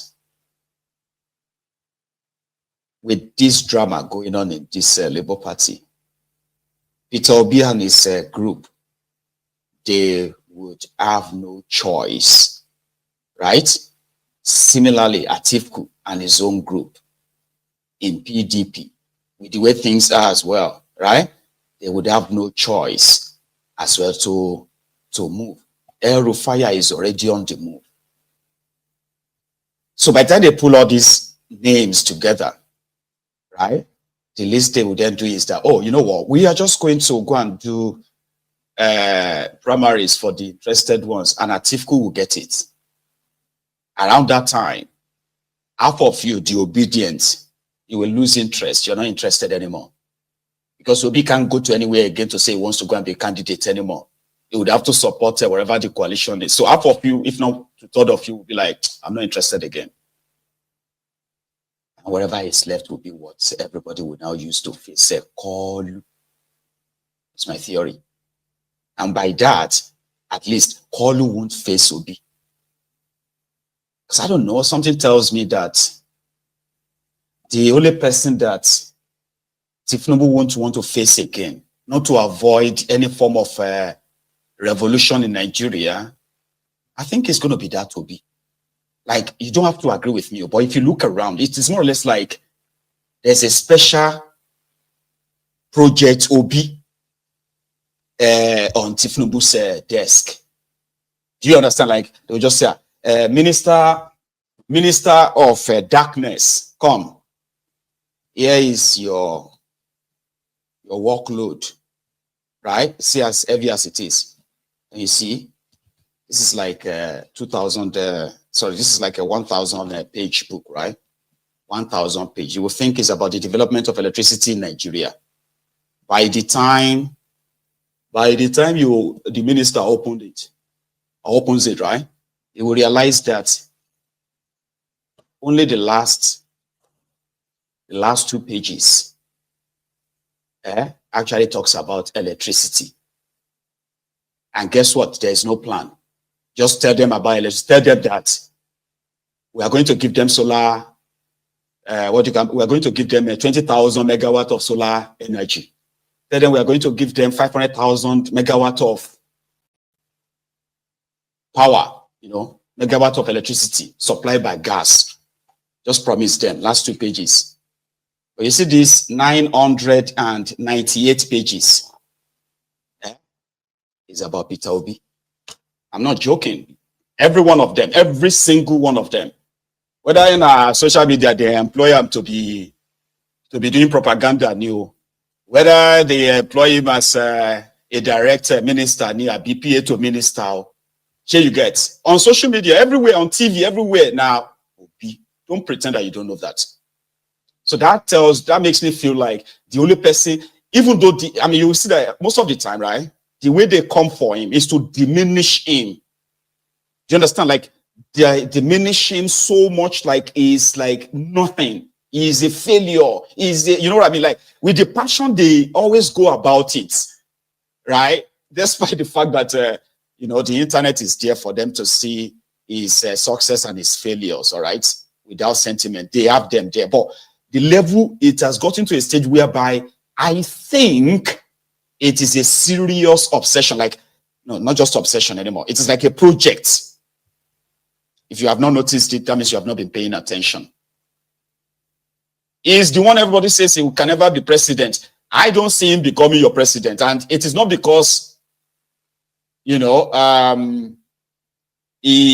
can't be a good one. I can't tell anyway, but I'm not saying that it doesn't mean that, that doesn't mean that he can't be a good president. The thing is, when you look at Nigeria, when you look at the process that can make somebody a president, I'm talking about a democratic process. You don't have that in that place. What you have is the gang up of rogues, criminals, whose interests supersede the interest of everyone. So if tomorrow, if the people we call the owners of Nigeria, if they decided that now be the one made president, Baba, now we call the one that say, how come it can't happen now? As mad as Bukwari was, right? It was when the supposed rogues gang of Nigeria decided that, it was time to bring somebody like him on. They did. By hook and crook. To the point that they intimidated a sitting president to run away from them, from power. No matter the way you see, that's the way I see it, okay? Because he said if he had resisted them, thousands of you would have been killed. Many lives would have been lost. And they didn't care. APC, Ebekebe didn't care. But Egbere Jolantan cared. So that's why I just left the power for them. That's what is called by hook and crook. Here you get. So by normal election and what have you, which you won't have. Maybe if you have a normal election, it probably stands a chance, like what we saw the last time. But you understand, right? You understand why they were. So I kind of feel strong that the whole coalition talk, the whole pressure in this their APC, in this their Labour Party, is to further facilitate the push that everybody will just go to that coalition. Once they get to that coalition, right, they will say, you know what, we just have to do primaries. Then later they will say, oh, the delegate from Northern Nigeria says they cannot allow any Southern anymore, blah, blah, blah, blah, blah. So because of that, let's go to primaries. And as usual, money go exchange hand, right? Then Obi won't give them money. Then it will be defeated. That will be the most celebrated defeat. You will see that the people that will celebrate it will be the Tifnubu's people. Because when it comes to Atifku, customer Dani. You see the group they dread so much. The ones they are always every day dread of. Dreadful of the obedient. Because they believe that they are the only people that, if for any reason, Obi decides to weaponize them. Do you understand what that means? Like Obi decides to just weaponize the obedient movement, Baba. Olopao, Agbero, Mopo, Oloro, everybody are sorry. And I still strongly believe that Obi is his greatest nightmare. Ìgbà kan máa dé àsìkò kọ́ṣì ń bọ̀ wá ìgbà kan máa dé àsìkò kọ́ṣì ń bọ̀ wá tólórò máa sáré ọlọ́pàá máa sáré ayé máa sáré ẹyẹ tí ò dúró rere máa sáré àlórà máa sáré hs tí kò mọ kankan máa sáré everybody máa sáré gbogbo wa pátá máa sáré ìgbà yẹn ti dé àsìkò yẹn náà làwà. Ìgbà yẹn ti dé àsìkò yẹn náà làwà everybody máa sáré ọlọ́pàá máa sáré àwọn tó ń ṣòro gan máa sáré olúmọlẹ̀ máa sáré àpènà máa sáré olúwo ìlú gan máa sáré everybody pátápátá máa sáré gbogbo. Almost there. Still talking about what seems to be beyond politics. Politics is dirty, they say. And sometimes you actually have to be an unscrupulous person to make it in politics. Just a few days ago, Kolu was given what was like a royal welcome in Anambra State because Solodom just completed an ultra-modern government house for Anambra. Then he took a dig, a jab at Obi by saying the last time a president visited Anambra State was in 2012 when that president came to open a brewery and other private what have you. Now, since then, even though I wasn't on yesterday, right, I had to pretty much like a follow few of the reactions, and the reactions are coming from the supposed Anambrans or Anambrarians. Is that what you would be called? Anambrans or Anambrarians. Sounds, that sounds like posh. Anyway, so they said that, yeah, politics is dirty, and the players are even pretty much like a dirtier, because they make the politics dirty. Whatever it is that the solo dump have against Obi, somehow, solo dump is erasing the 8 years of Obaino in Anambra. I'm kind of like speaking now like the Anambrarians have been like speaking, okay? They are like, Obaino was their governor for 8 years. Bokuwari was in Anambra to commission, what's that thing called again? Zeke Miscellaneum or something. What's that called? Miscellaneum or Miscellaneum, anyway. In Anambra. So why would you just, because you want to, and again, why would you just call brewery like that? Like it was just some, like you are going to compare a government house, your mansion, your portrait, pool, and the rest of that, right? You're going to compare that to a business that is the highest taxpayer in your own state, even as a governor. That's dumb. That's how people see it too. Here is what one Anambrarian decided to say to Soludon before his lies actually becomes the truth. And guess what? The Ronukus have been celebrating him like mad. I'm like, let him say he wants to be president. Then they will remember that he's an IPOB, remember? Debunk this lie. It will fly, to gain traction. So the governor of Anambra State was caught on camera lying against Peter Obi. If the governor of Anambra State knew that he had no project to commission, why invite Bola Ahmed Tinubu, the president, to Anambra? You invite the president and you got desperate because you had nothing to commission. So in order to impress the president, you had to lie against Peter Obi.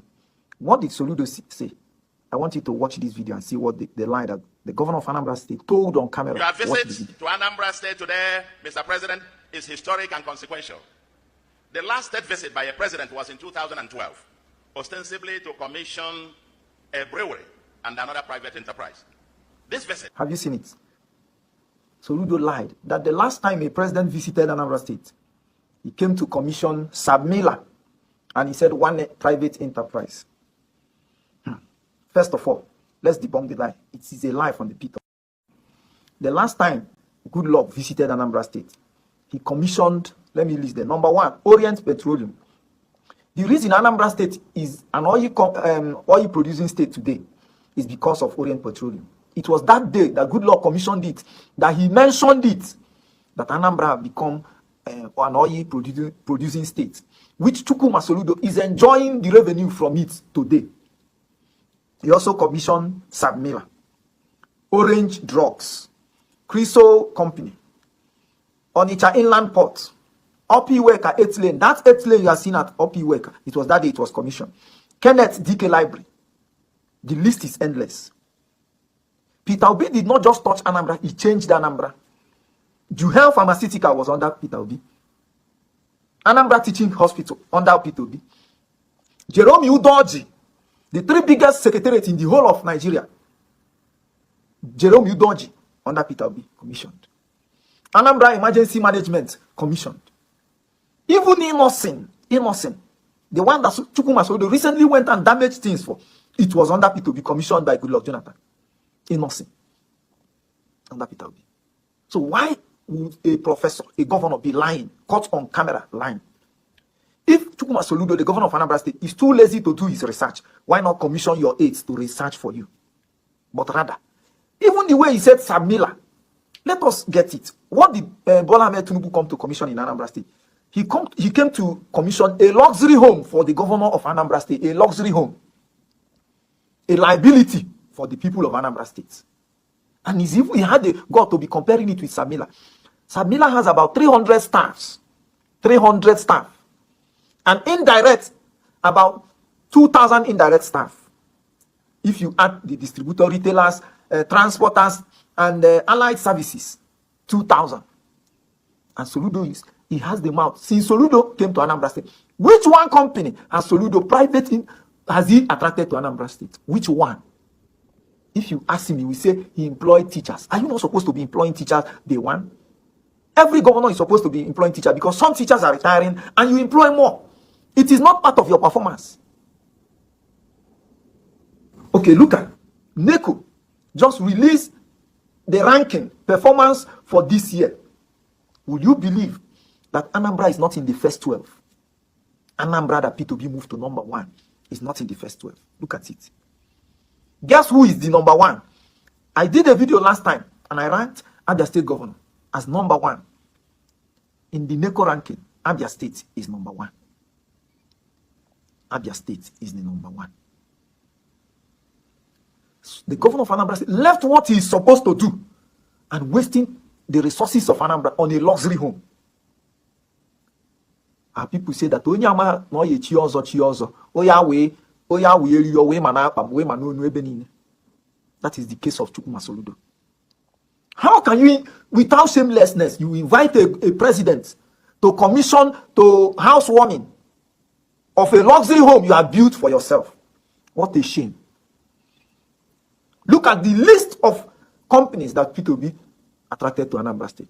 Today, you have not attracted one. And this is the reason why you didn't understand how to solve the problem with Inosin. Because if you know how hard it is to attract a private investor in your state, you will know how to manage any whatever.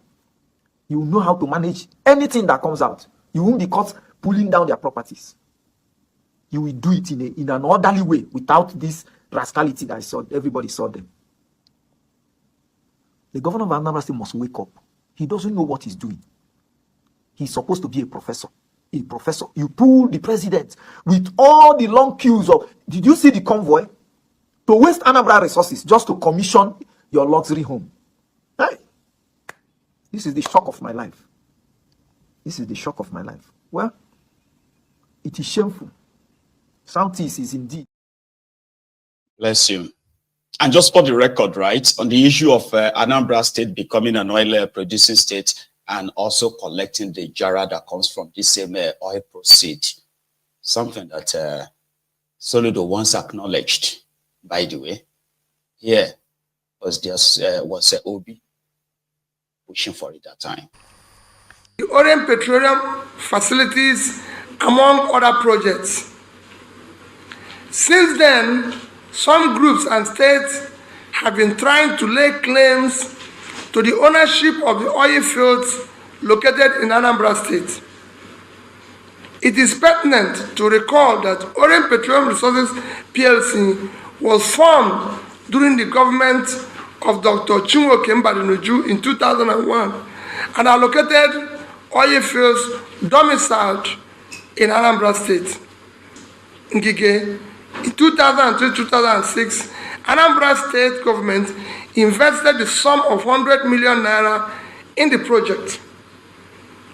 Under our government, between 2006 and 2009, with the vision and the belief in the positive impact of the project on the economy of the state and the country, we invested directly and indirectly the sum of 4,400 million naira. This investment bolstered the confidence of other investors to invest in the venture that made its commissioning a reality. I personally laid the foundation of the refinery. I've also visited the site severally since 2006 without any group or state interfering in its ownership as it's now. So there's something about him as well. Something that they have tried to diminish so much. And they have also tried to remove 8 years of Obaino as Anambra governor. The plunderer, the corrupted drunk, who is currently living in America and standing trial for looting Anambra State, right? Squandered everything. So every time that, it's like every company that he brought to his state as governor, right, is always to encourage other people to invest there. It's been like having the state investing the state resources in those companies. You get that? Like, oh, we have oil and gas. That's a very brilliant thing, right? You say you have oil and gas in your state, and there is a local oil and gas, company that is kind of like springing up in your state. How do you encourage them? This is your resources, right? This is your gas, right? I mean, your crude oil, Abi. So invest in it so that whatever profit it is making, the state is not just there collecting tax and what have you, like others collecting rent. You'll be sharing from wherever So that's kind of like a brilliant way. He's a business guy. You would agree So, just a little bit of a flashback too, okay? Just to put a clip or two clips that debunk each other from the mouth of the same man, Sowore. Your visit to Anambra State today, Mr. President, is historic and consequential. The last state visit by a president was in 2012, ostensibly to commission a brewery and another private enterprise. This visit is not just to commission projects. We have over 500 kilometers of roads, flyovers, bridges completed and waiting completion. I'm waiting for commissioning. We have over about 5 brand new general hospitals and world-class trauma center completed, equipped and waiting for commissioning. We have new smart schools and water projects waiting for commissioning. New markets and bus terminal, etc., waiting for commissioning. Previously, we had insisted that only the users of our roads and projects should be the ones to commission them, and we have commissioned Obiano's government. Peter Obi, by the way, implemented the APGA manifesto and did well, because he referenced Peter Obi. Peter Obi relatively did well. He did the roads as an APGA governor, implementing APGA manifesto. And you're saying, oh, things are in the economy. Let me tell you, for the records, Anambra State has the lowest unemployment of any state in Nigeria at 13%. National Bureau of Statistics, not Anambra State numbers. Anambra State has poverty rate declined from 53% under Peter Obi to 14.78 as at last year, National Bureau of Statistics.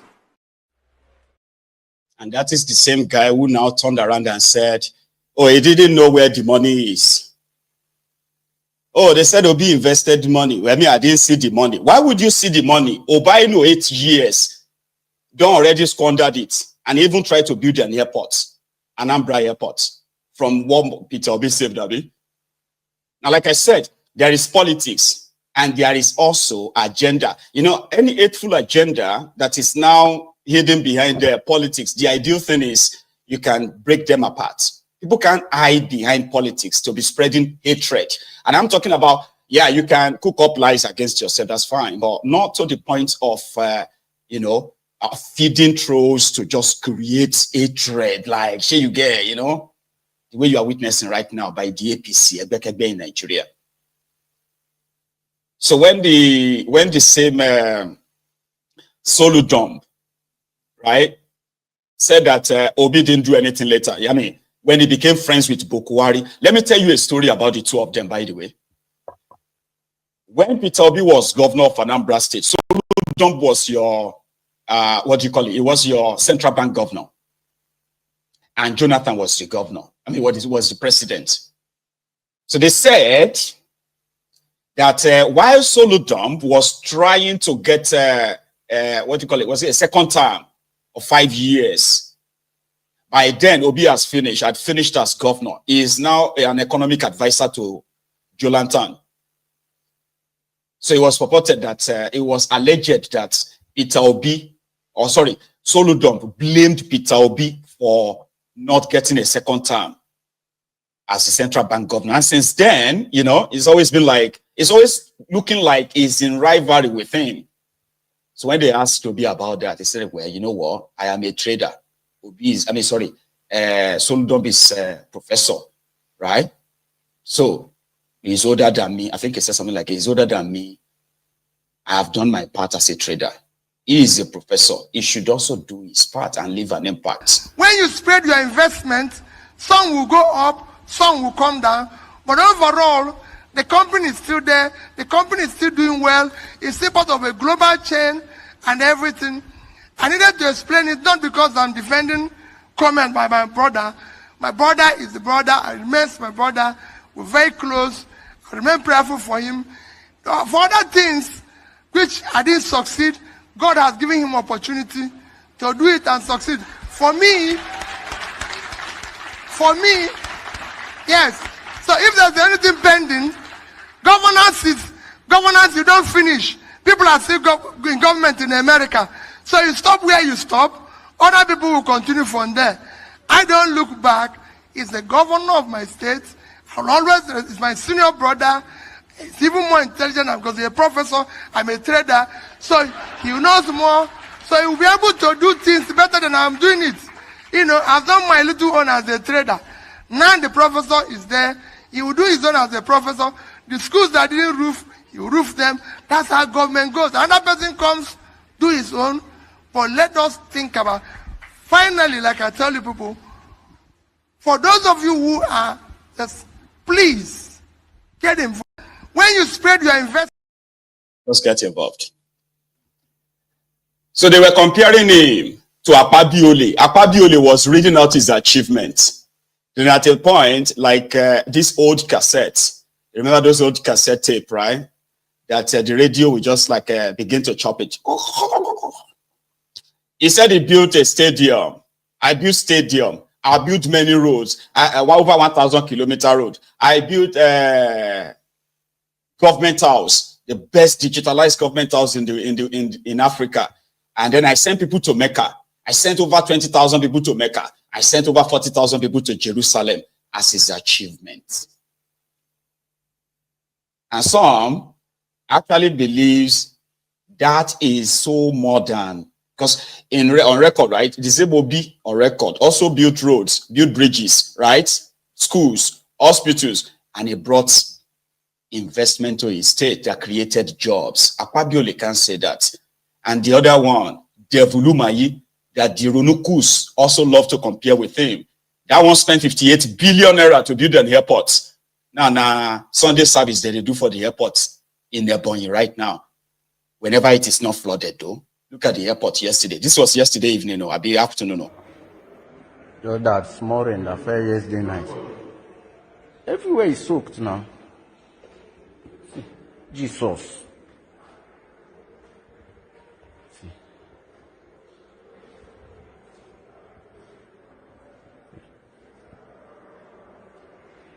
See, Ebonyi State International Airport.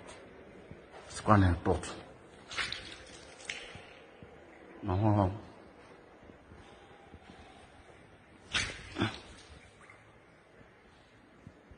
It's water all over. Guy, this thing, this thing, guy. You know the one thing about it is that if you carry canoe come here, he goes, if he swim himself. you know, looking on this thing, they will put 100 million from Ego to go that long. 100 million can move this place. 100 million. It's not the runways. The runways 17 point something billion. We take it 1 billion now. Bernard, this roof. 200 million. Cut. Why I say 100 million game me abona? They are not going to remove the iron. Here they need to go to new aluminium sheet. New aluminium sheet, no, if they want to change the gold and the aluminium sheet, change here. The year after would have had to go there.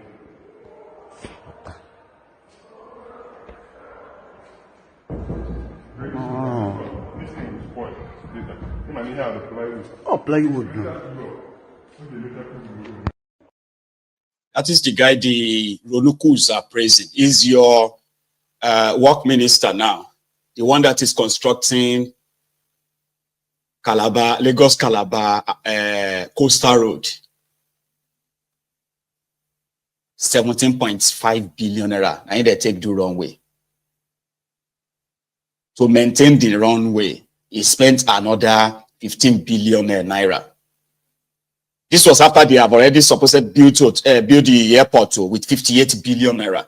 That's over 70 or so billion naira airport.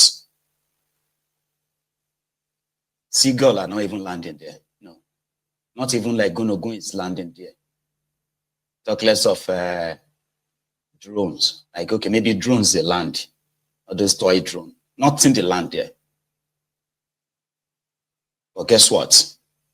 That is a person that, if the Igbos want all of us to, these are Ronukus. Ronukus will say, if the Igbos want us to, they should give us Umayi. They should give us Korocha. Igbos should give us Soludom. You know, just give them those losers. The same way they gave you Kolu. Ronukus gave you Kolu. Look at it. And nobody can outshine Kolu. You have to be the worst of the worst to qualify to be with Kolu, the Jagabanditi. Ebonyi Airport project. Now, talking about debunking lies before they become a thing, I did my part, especially during that that time when the propaganda of APC, Egbekegbe, right, was on more or less like on a steroid against the IPOB. I still have here, there are many people here on this platform, right? Igbo, non-Igbo, that because of this platform, it was from this platform that they got a better understanding through the barrage of lies, gaslighting, and blackmails that they are kind of like being exposed to on social media every day about the IPOB. This platform cleared a lot of minds to understand how much Nigeria wanted their lies to stick. When we started piecing the whole thing together, you're like, this one didn't make sense. Or that one didn't make sense. It will be like, oh, I never thought like that, Sha. At a point, I kept reminding the IPOBs on the Maiyegun's diary Politico never to celebrate any news that is from, any attacks in any part of the Igbo land. Don't celebrate it if, as much as you would want Kama to deal with this murderous Nigerian agents in your region, as much as you would want that to happen. Yeah, but do not go on social media to celebrate any attack, because in that same eastern part of Nigeria, as confessed by Hopeless Uzodingba, that the non-state actors in eastern part of Nigeria, especially in Imo states, are those behind numerous terrorist attacks in Igbo land or in Imo state. He said it, it's on record. But there are those who continue to push, because we probably didn't really save everyone at the time. Because there are those, even some of you who are still watching me right now, that possibly will think, why am I speaking up for those they told you are terrorists? Because you believed them, didn't you? Anyway, something happened in Imo State 2 days ago. Okigwe, I believe. Some of you witnessed it. That act is not different from a terrorist attack. Unfortunately, right, I have seen less of people kind of like celebrating it on social media like before. Because, who celebrates attack on civilians? People who are going about their normal daily bread. Those, that Nigeria is a place where if you don't really go out, it's a place where people have to kill what they eat. If they don't go out, they will starve. One of the reasons why I personally, right, generally and publicly, sort of like, oppose this forced sit at home, this and that at the time, because you were just playing into their hands. They were looking for everything to say, oh yeah, IPOB is violent. When they kidnapped Nnamdi Kanu, the insecurity in the eastern part of Nigeria escalated because they needed something to say, we told you, yeah, we told you those behind this and that. But unfortunately, it doesn't really stick very well. All right? And that is why, you see what happened in Imo State 2 days ago is nothing but an act of terrorism, I believe. Unfortunately, Nigeria is a place whereby the perpetrators will probably never be caught. But why am I trying to tell you this again? Because you know that Mazi Nnamdi Kanu's trial is currently ongoing. And it's not really looking good. It's not looking good that from the report we have gotten from the courtroom, it's not looking good for this corrupt system to get what they want. And that is find him guilty of terrorism. So why now? We have not had any form of violence whatsoever reported from the eastern part of Nigeria, except this. So I'm trying to kind of like, make a sense out of these dastardly acts on the day that the same DSS prosecuting Nnamdi Kanu had their witness and their witnesses shook down in their own courts, something that probably didn't really look good for them. So when I saw this yesterday, I said, they are back. They needed to start something again so that he can probably, the media can help them amplify it. And of course, they will want to use that in their courts or use that to continue to tell themselves that Mazi Nnamdi Kanu is the most dangerous person. Maybe he is to them because his freedom possibly may lead to their doom at the end of the day, something they dread so much. But why this?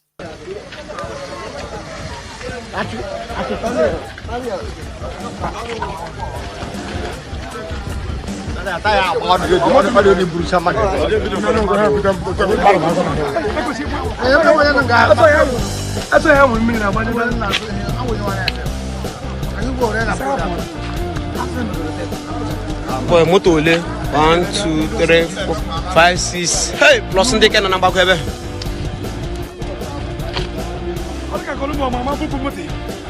Boy, le kwe moto ni le boy.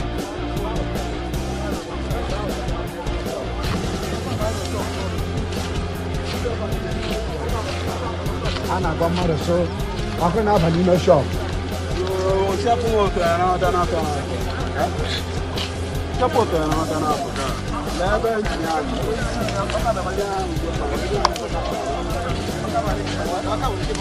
Let me get a village. So many cars have been burnt.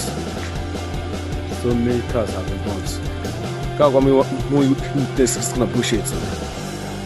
And the year for here, but it happened. You don't burn so many cars, properties down. Today be Thursday. This is what is going on in my community. You know, money only local government. As you can see, nobody can cross the main road. Everybody is scared. Both women and men, children. Everybody is crying. Heavy lights. Happening life in no more now. Happening life in no more now. Lagania. What's happening in no more now? Everybody don't jump back. Everybody don't jump back. Okay, I'm going to answer. So we take CM this morning. So we take CM, make una free now the car for us when I say no. Free now the car.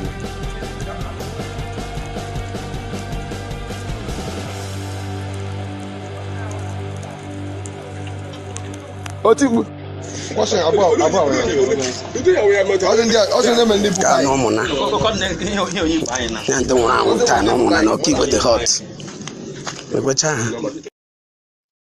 There were so many people who also lost their lives in the process. Innocent people. For war. And it didn't take them time to begin to kind of like try to link it to the IPOB. How? As how now? Just the same way that the answers that happened in our very, very koro eyes became something they are now in their courts trying to link it to Nnamdi Kanu because he's one of those among tens of thousands of people who reacted to the killings of the unarmed civilians protesting for the end to the police brutality. We saw them. Everybody spoke out at the time. But somehow they said that the IPOB come born Lagos. Now the IPOB enter Oba's palace. Like, what the heck? This happened. But this is not like 50 years ago. I wasn't around when they had the genocidal war, Biafran, right? Against the Biafrans. I wasn't around. But guess what?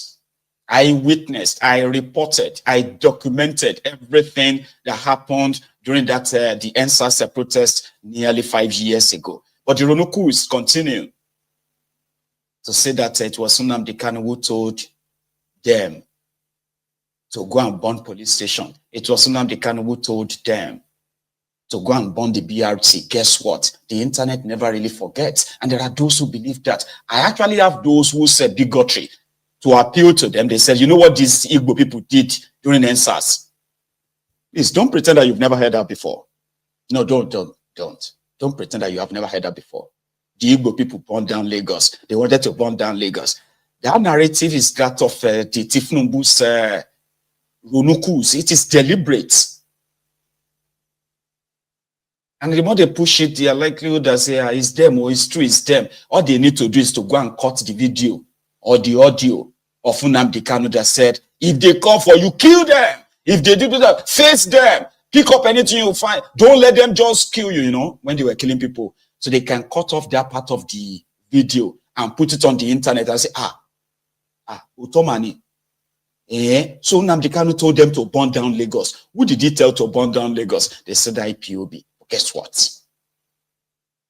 The internet never forgets. And for the sake of the effort we have put into debunking so much of their lies by merely replaying the truth than just trying to want to debunk the lies. Just play the truth. Their thugs burned down BRT in Lagos. There is a video. I'm going to play it for you tonight. They are supposed to say their children pursued Oba of Lagos from his palace, took over his palace, his swimming pool, and his bedroom. And because in his house, they found corona palliative inside Oba's palace. What is palliative doing inside Oba's palace? It was, they looted them, took his staff of office. Then later, somebody tried to kind of link that to Nnamdi Kanu. Asao now. We saw them when they used their BRT to bring thugs to Alausa.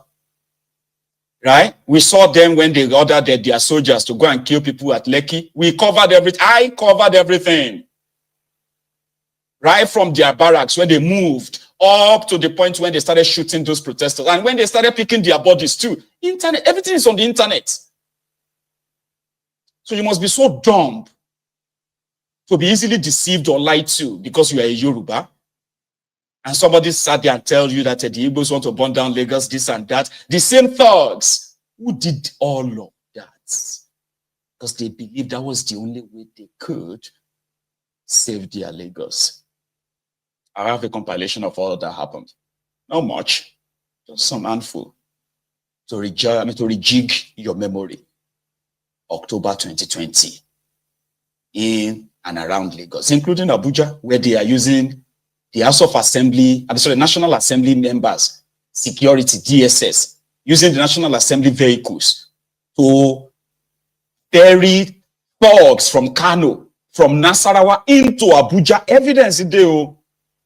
If you have short memory or you are suffering from Stockholm syndrome, maybe this will help you. 7 a.m. this morning, and when we came, we saw so many buses of those guys that came here yesterday. There were so many here, 115 buses, and they intimidated us with machetes, brand new machetes. They overpowered us actually because we are fewer in numbers, and we have to run away. Very unfortunately, the police force they left us to our own mercy, and very very unfortunate also. The moment they chased us, everybody away from this place. The moment we dispersed, we left. Now, one thing is sure, one thing is guaranteed. I know they want us to react. I know the government wants us to fight back so they can change the story that this protest has been hijacked politically. No, we are not reacting. Let them come. One thing, the reason they overpowered us in the morning is just because we were fewer in number. I am so sure in the afternoon they will not have that effort to come back because we will have a larger crowd in the house. One thing is sure, one thing is guaranteed. We are not giving in. We are not getting tired. We will never be intimidated. That thing that is making them not to reform this police force, we want to know. this nation is done already. It is either we stay here and die and restructure it, or we continue in this pain and poverty and impoverishedness that has ravaged this country for over 60 years. So we are moving, no matter what they come. Let them come with machetes. We will stay with them heart by heart. We will not take machetes. We don't want them to change the story. We don't want the government to say it is politically motivated. We are not coming with any machete. Let them come in the afternoon when we have a fuller house, and I know everybody will stand up for one another in this place. This is Lagos. We cannot take it. We've been taking it for 60 years. We have tried as a country. Yeah. We need as a matter of urgency for the government to stand up and act as a government. We elected them, not them electing us. We gave them the power they are using, not them giving us. So we are saying no to bad government, no bad governance. Nothing can discourage us. We are not brutal. We are not confronting them arms for arms. We will show them love because they are Nigerians also. Yes. But they came here in the morning, they dispersed the crowd. They took this armor from them. Look at the armor, a sledgehammer. See the security people supporting the talk. See them. See them.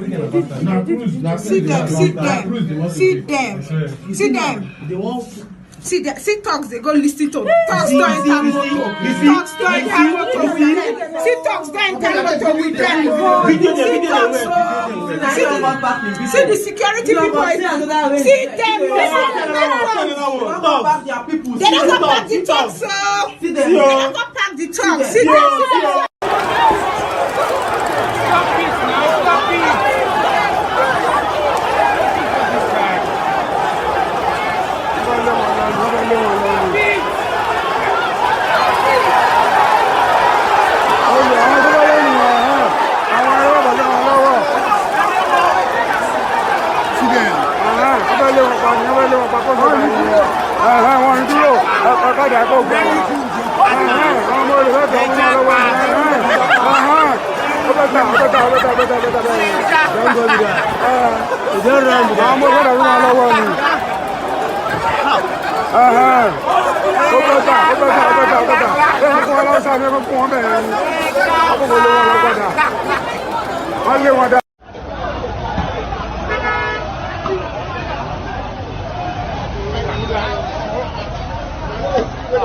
See knife.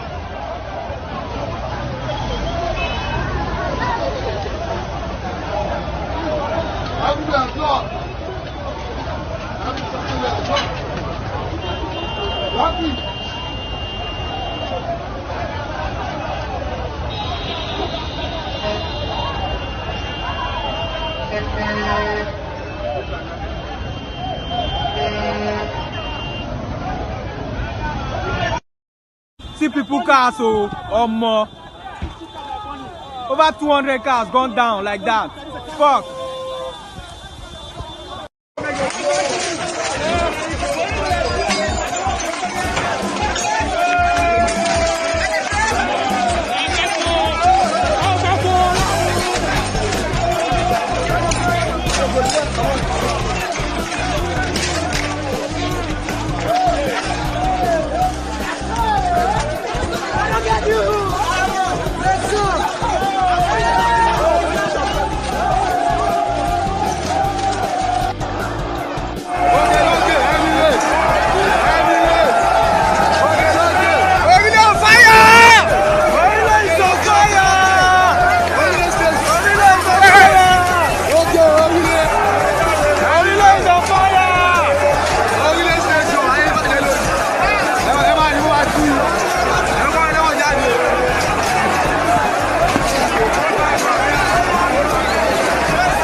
Oúnjẹ tó yẹ kó máa fáwọn masses.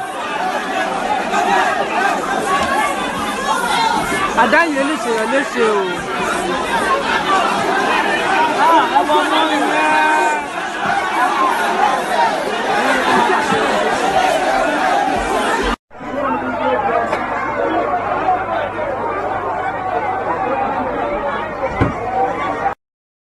70 NSAS, NSAC, and the rest.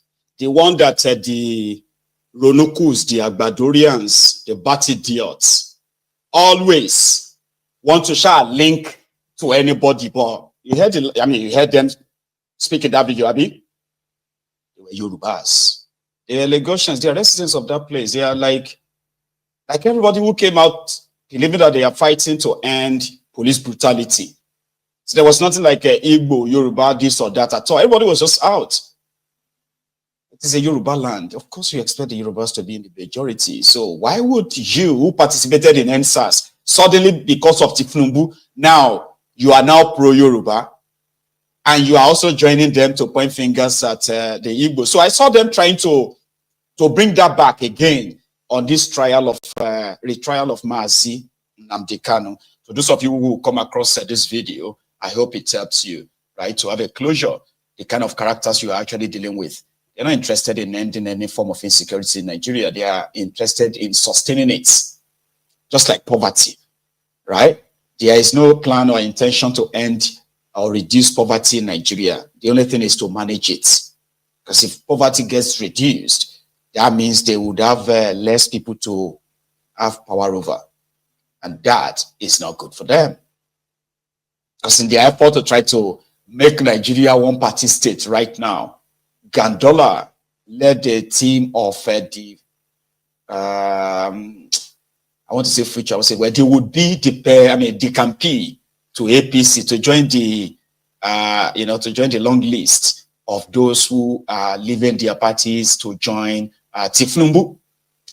And to Gandola, they talk of one-party states, right? Number one, there is nothing like that. They have no plan to have a one-party state. But what is wrong with one-party states?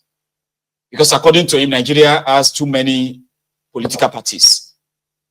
And too many brutes spoils the soup, is that right? He said too many political parties are sort of like spoiling democracy. So everybody come together like China. Yeah? Because it's going to get to a time that there will be no opposition against them anymore. He strongly believes, Gandola walking out from Tifnumbu's office inside the ass old rock. He's got this.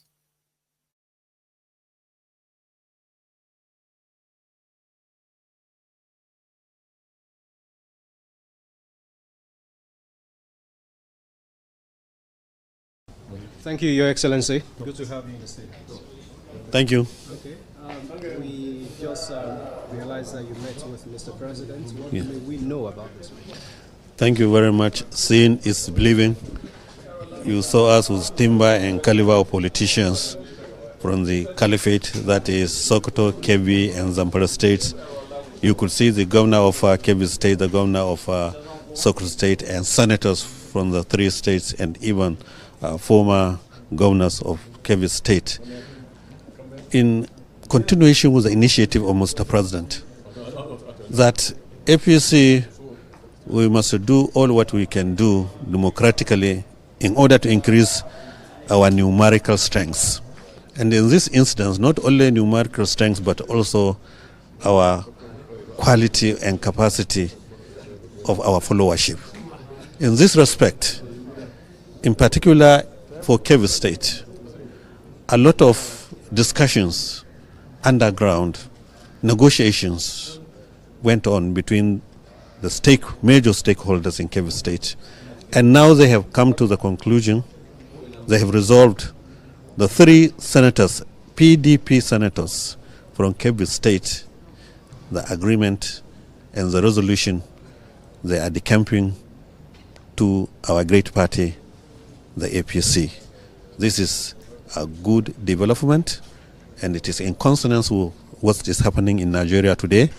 Almost every week in the Senate, House of Representatives, you see members of other political parties decamping into our party. So we came here so that Mr. President will bless this resolution.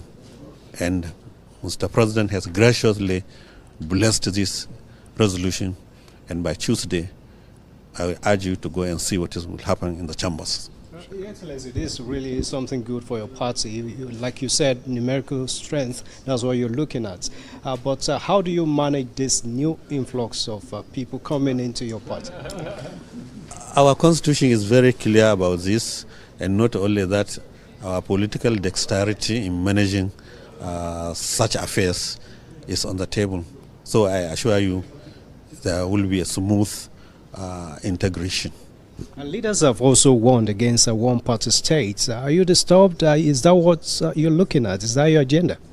One-party state, you see, if one-party state is a wish and blessing to Nigeria, one-party state is not by force. One-party state is by negotiation.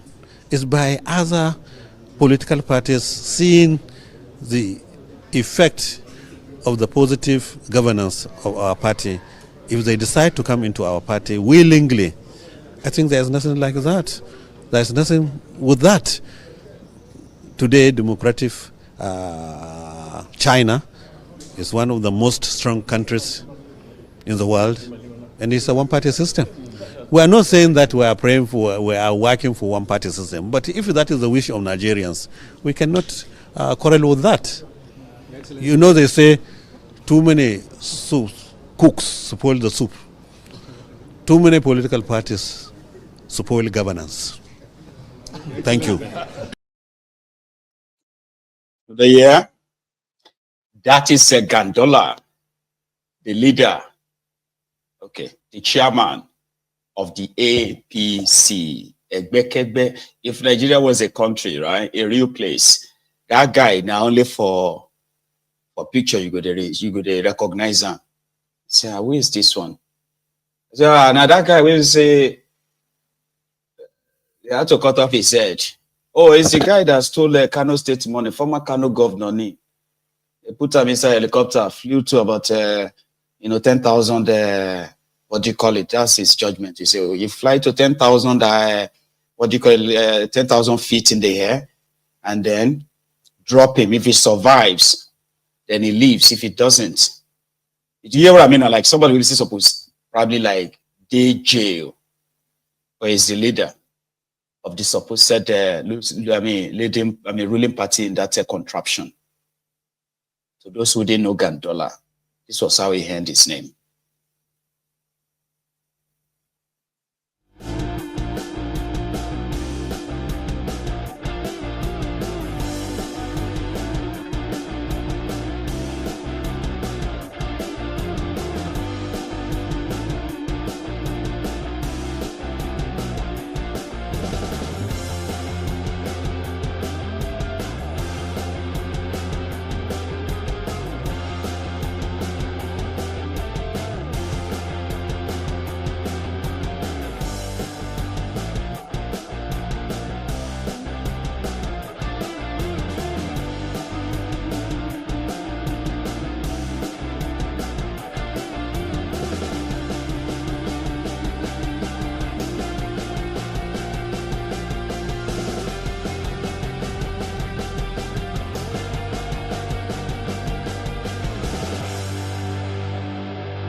So that was how he became the Babangida mobile banking CEO of Kano, Gandola, as we supposed to say, right?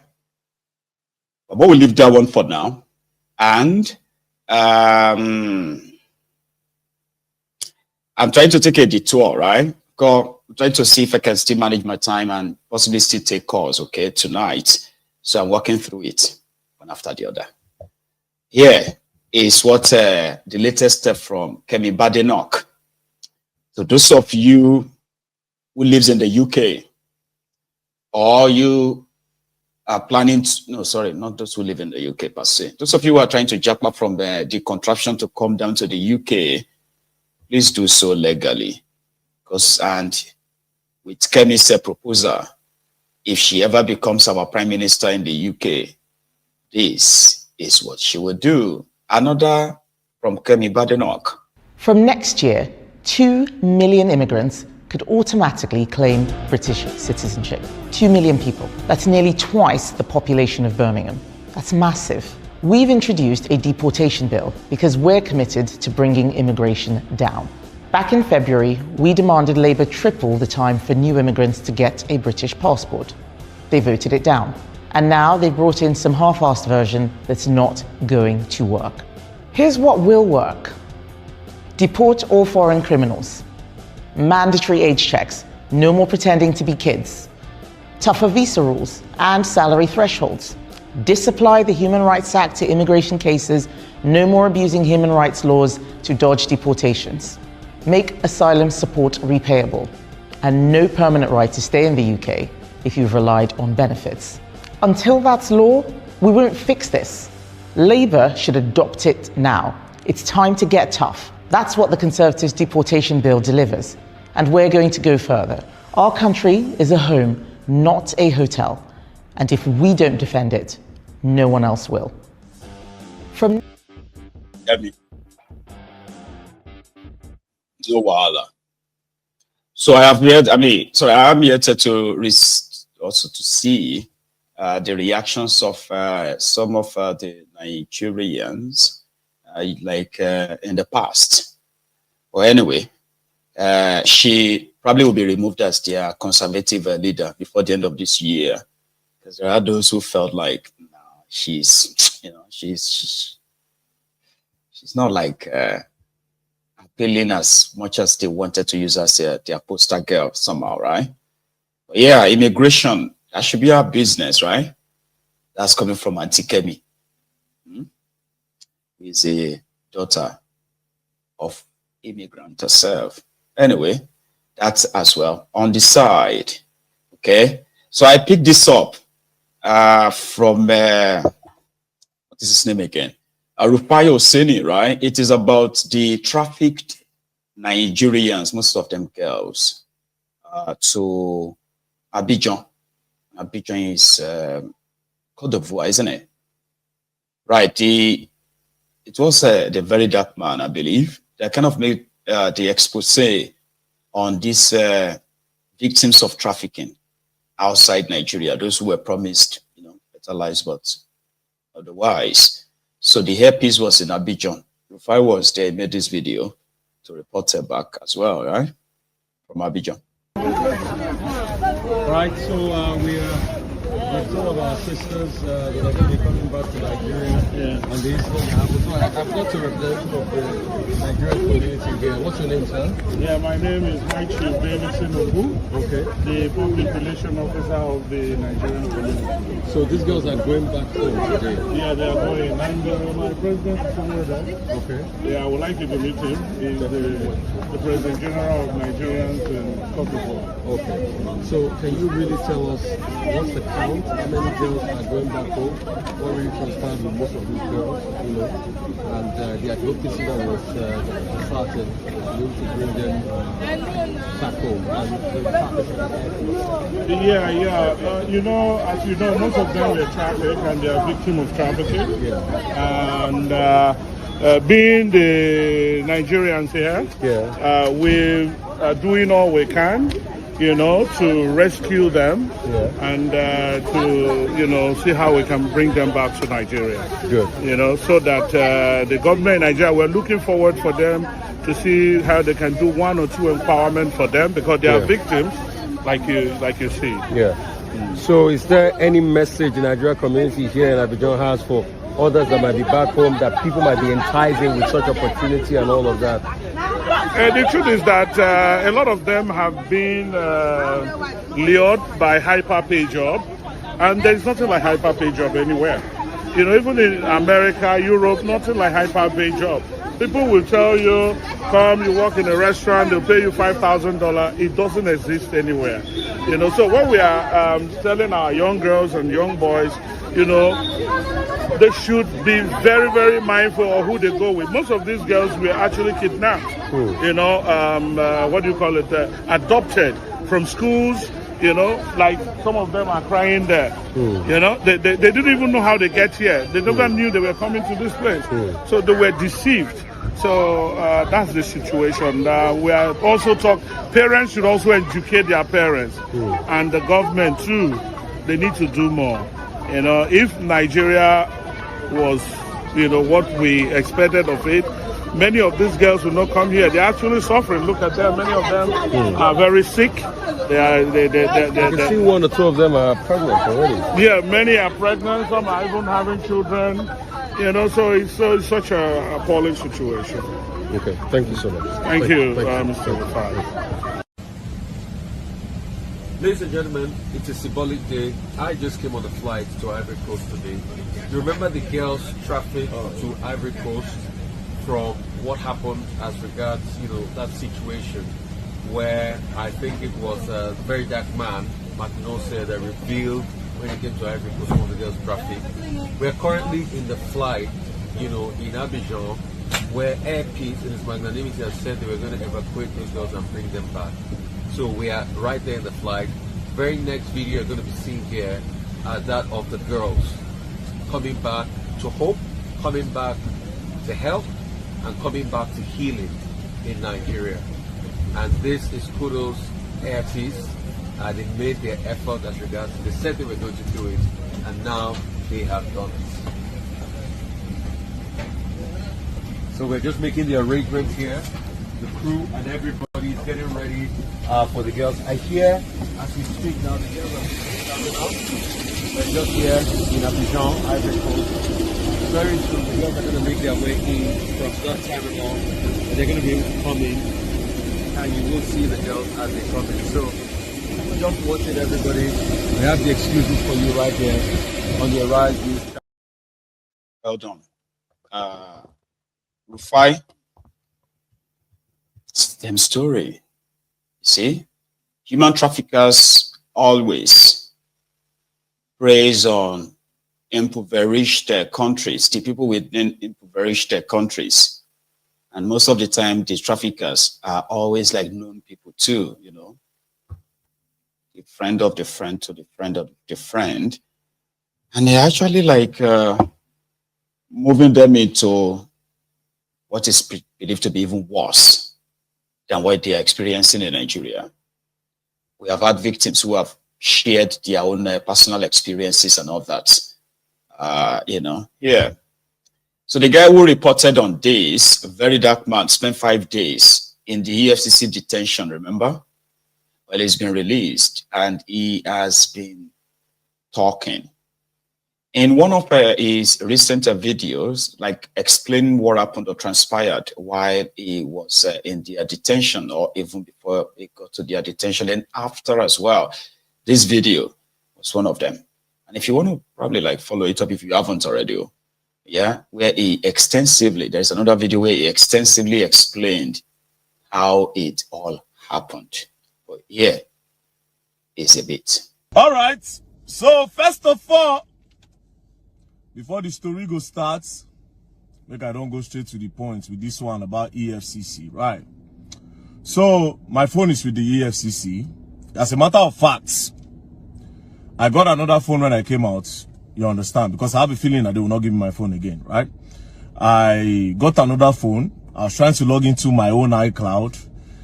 I can't access my iCloud again. You understand? I can't access my iCloud again. You understand? But that's by the way.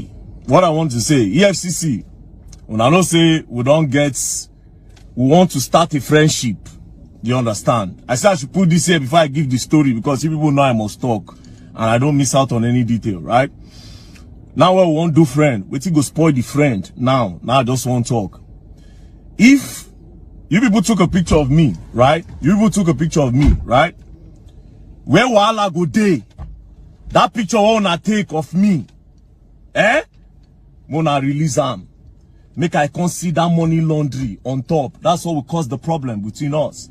As one do friendship now, where we say, okay, yes, problem there, somebody scam person, I tell you now, catch the person. Let's just go like this. You understand? Because if you not release my picture for on a page, I can't go see money laundry as una put. First of all, you people will prove money laundry to the whole Nigerians. It might actually be the first case where we go do in the open. All details will be put online. When I put tax evasion, no problem. But you see that money laundry, if you people put it online, two things. You will prove it, not just proving it. It only means, because I don't launder money, I'm not a fraudster. If you not put them, it only goes to show, say, the people where be saying that they put all those alleged this thing on top and all those charges on that they put for their head. It means saying a lie. Do you understand? So this is just a way to say, if you want to do friendship, you guys clean the money laundry. I see, you know, I told you people that day. I said, I'm going to talk about it. If you people put it, there's going to be a problem. You people will prove it. And if you don't prove it, no problem. Now the government. But then again, anybody you post and write any charges on them, I'm going to say it's a lie. Because it is a lie against me.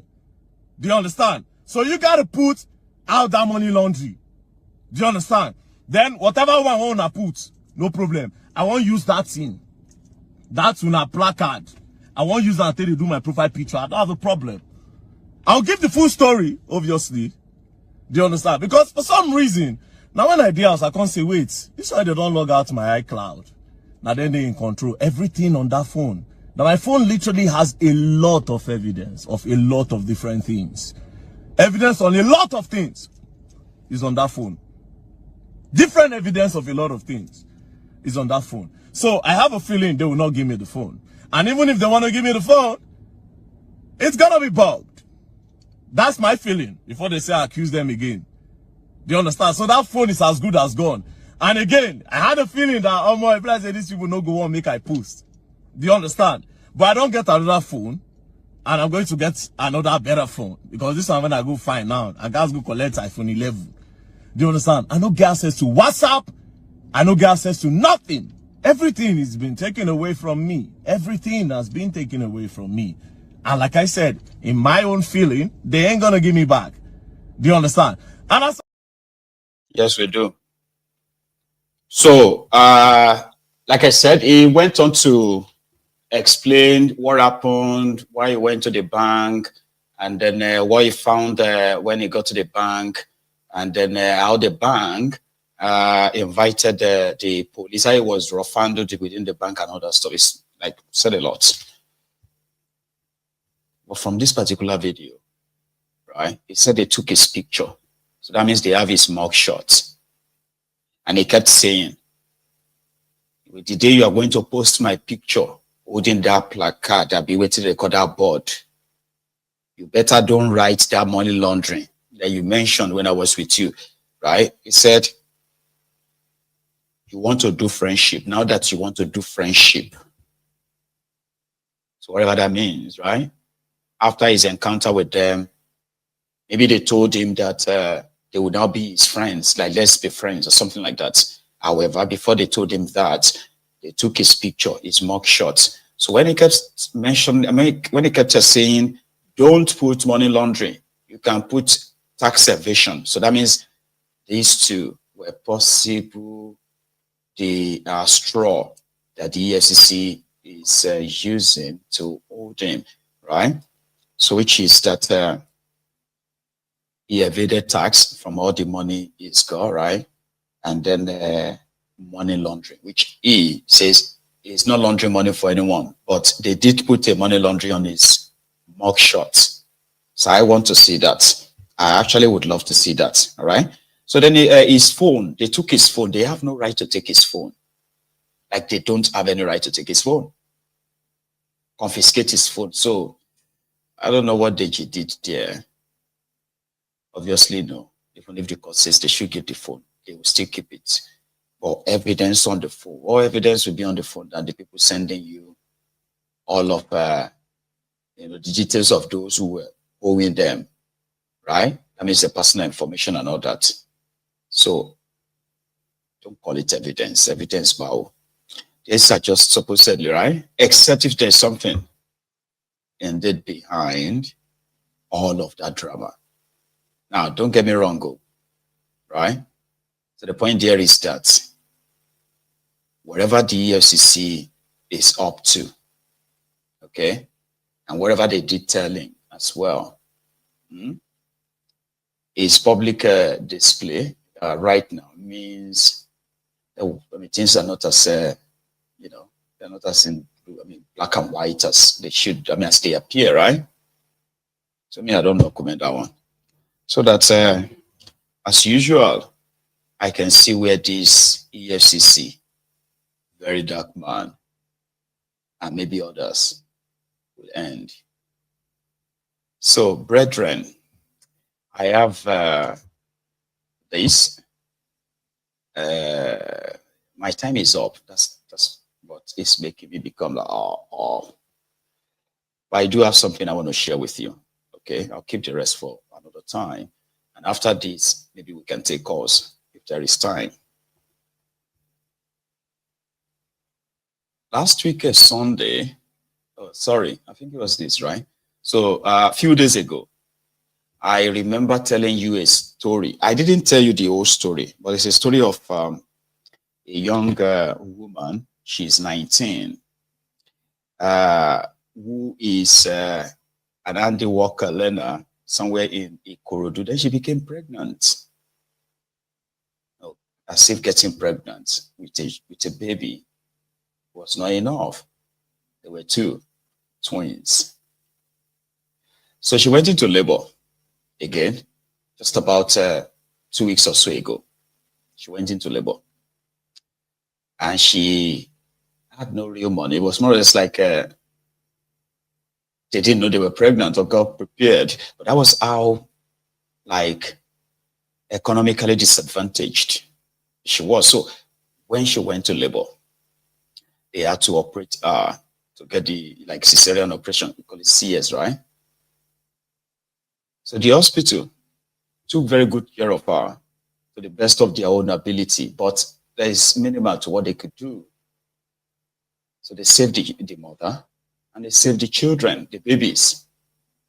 But they wouldn't be running it on a free care kind of, right? So they gave them a bill of about 700,000 naira, medical bill. So the supposed boyfriend had to run away. He actually ran away. So this young woman was left with a mom who is also just a mania job, kind of like worker. You get what I mean? Clean here, clean there, help them there, and whatever you are given is what she's using to take care of herself and her children, right? So the story got to the Yoruba Union. That's where I'm going. And just last week, at the Yoruba Union leadership meeting, it was brought forward. And because of these children, we kind of felt like it's an immediate, help was needed for the sake of the children. So we sent a representative to go in there and find out what was it like. And indeed, what he saw, honestly, prompted us to actually act as fast as possible. The new mother who just had a CS. Already, she was already having a tear. Is that the right word? Like that same spot that was sewn together was already like a opening up. Just 2-3 days after having the babies, she was already trying to kind of like walk to survive as well, right? So when the Yoruba Union team, which eventually we sent a princess to go take a look, so we discussed extensively. What can we, what can we do? So the first thing first, the union decided to go and clear that medical bill. Try as much as possible to provide at least some little support for the new mother and the babies, which we did. And from this video you're about to watch, right? It is how far we've gone, and we are now at the verge of actually empowering the younger woman in a longer term. So we negotiated the medical bill, right? The union released about $500,000 naira, that's 500,000 naira after that meeting for an immediate support for this family. And of course, the 500,000 judiciously spent, as you can see in this clip, but there is more. Yes. Allow me.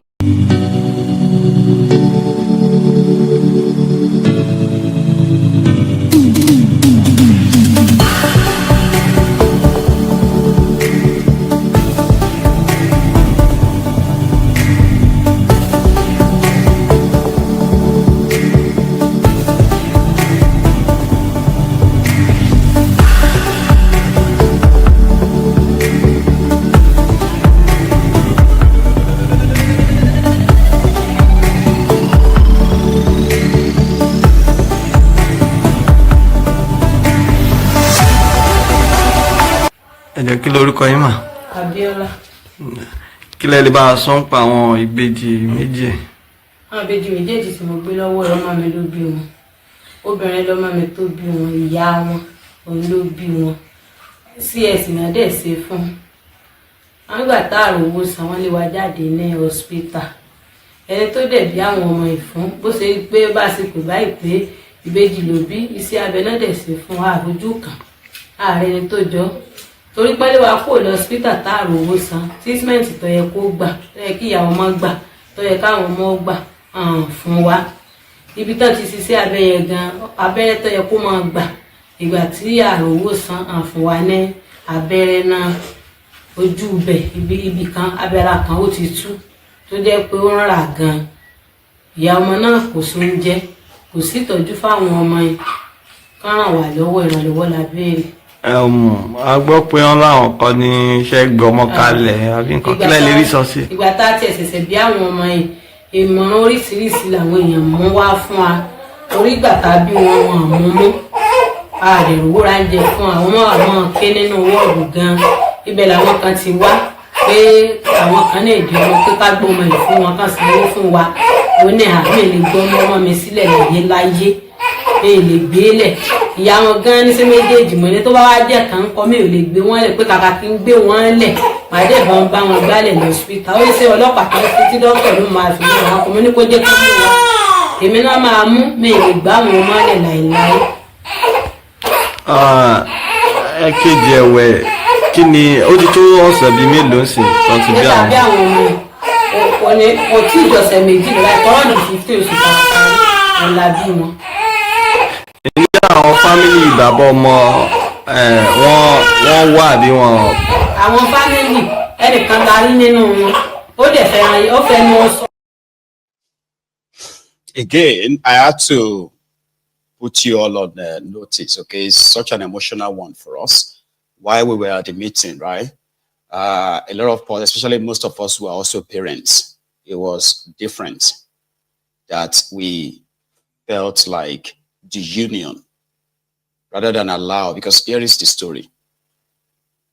As disadvantaged as they are, there are already those who want to take advantage of that. Like if you can afford the hospital bill, why not sell the children to us? And I will pay you. The person actually promised them 4 million naira. A woman that they said has no child of ours, right? So the grandma, the woman that you saw in that video is the mother of the girl. You saw the girl stand right, she's a young girl.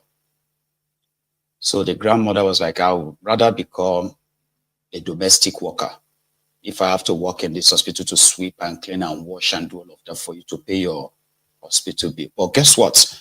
When Princess and Ahmed visited the family after the Yoruba Union's approval, so let's do something. So when they got there, told them what we have to offer. So they were able to actually renegotiate the hospital bill from, because the hospital, according to Princess, the doctor felt like, you know what, I probably didn't expect them to pay the money. Do you understand? Unfortunately, there is a particular, I mean, the real full service for what I charged them for, right? Is more than what I've given to them. So you probably don't even really need. Just give me whatever you had. Can you believe that? From 700,000 naira, right? We were able to pay 150,000 ahead. And he took it. I was like, just wrote the rest up. Well, you know something? We then made another deposit that our healthcare, like our care from now on, is our responsibility. So she was taken back in. That year was fixed, and she is doing fine before Princess and the team went for shopping for the family. This part 2, please watch it. Ọláwọn èèyàn ní diaspora náà ní ìlú òyìnbó náà wọ́n dẹ̀ gbọ́ sórí ẹ̀ so àwọn nǹkan tó ṣẹlẹ̀ kò máa ní láti lárí ìtẹ̀kùn ní briefly so that màá lè rábọ̀ tí máa jẹ́ fún àwọn tó rán mi níṣẹ́ màá lè jábọ̀ fún wọn. Ẹ̀yin ni ìyá àbèjì ẹ̀yin bọ́ síbí so that ẹ lè sọ̀rọ̀ dáadáa. Àwọn ọmọ mi kí ni tó ṣẹlẹ̀? Wọ́n la ṣe bára wọn bí. Bá a ṣe bára wa náà ni wípé èmi ṣẹ̀ṣẹ̀ dé sí ìlú ìrìnlẹ̀ àtọkọ mi. Òun ti wà ní Èkó ìtẹ́lẹ̀ níbi tó ń gbé tó fi lóyún. Nígbà tí mo wá dé sí bí báyìí làwọn tọ́jú wá ń gbé wá pè mí wípé orí ìtọ́jú níbi tó wà pé kí n mú sọ́dọ̀. Mo sì mú sọ́dọ̀. Bá a ṣe mú sọ́dọ̀ nígbà tó jẹ́ pàwọn náà dẹ̀ lówó lọ́wọ́ ẹnu ìwọ̀nba àtọ́jú díẹ̀díẹ̀ ẹni láàrí fún. Bá a ṣe wá pe nọ́ọ̀sì rẹ̀ pé kó wá bọ́ wa yọjú nọ́ọ̀sì wá dáhùn pé ó lè di ìtọ́jú gan gidi. Bá a máa ṣe tẹ́sí a máa ṣe gbogbo ẹ̀ ló ṣàfidíjọ́ tó rọbí. Àwọn ó ṣe ìtọ́jú ìtòkìjọ́ tó rọbí. Ọjọ́ tó rọbí gan-an ọlá Jésù lájẹ. Lójú ká tó rí òun àti ọmọ ọba orí ọ̀fẹ́ Jésù nítorí pé nǹkan ṣẹlẹ̀ lọ́jọ́ náà. Nígbà tí ó wá rọbí débi tó kò lọ́wọ́ ọmọ yẹn bí náà fi lé pé ká gbé lọ sí hospital. Nígbà tá a dìgbà káàdì ẹni ìsáàlú lọ ń lò fún àti wọ́n fi gbà wá lọ hospital tí wọ́n ti operate ẹ̀. Ó dàgbà tá a débẹ̀ ká ní £1 ṣùgbọ́n torí wípé orí ọ̀fẹ́ Jésù àti ẹni tọ́lọ́run lò fún ẹ̀ wọ́n tẹ́wọ́ gbà lẹ́bẹ̀ wọ́n tọ́jú ẹ̀.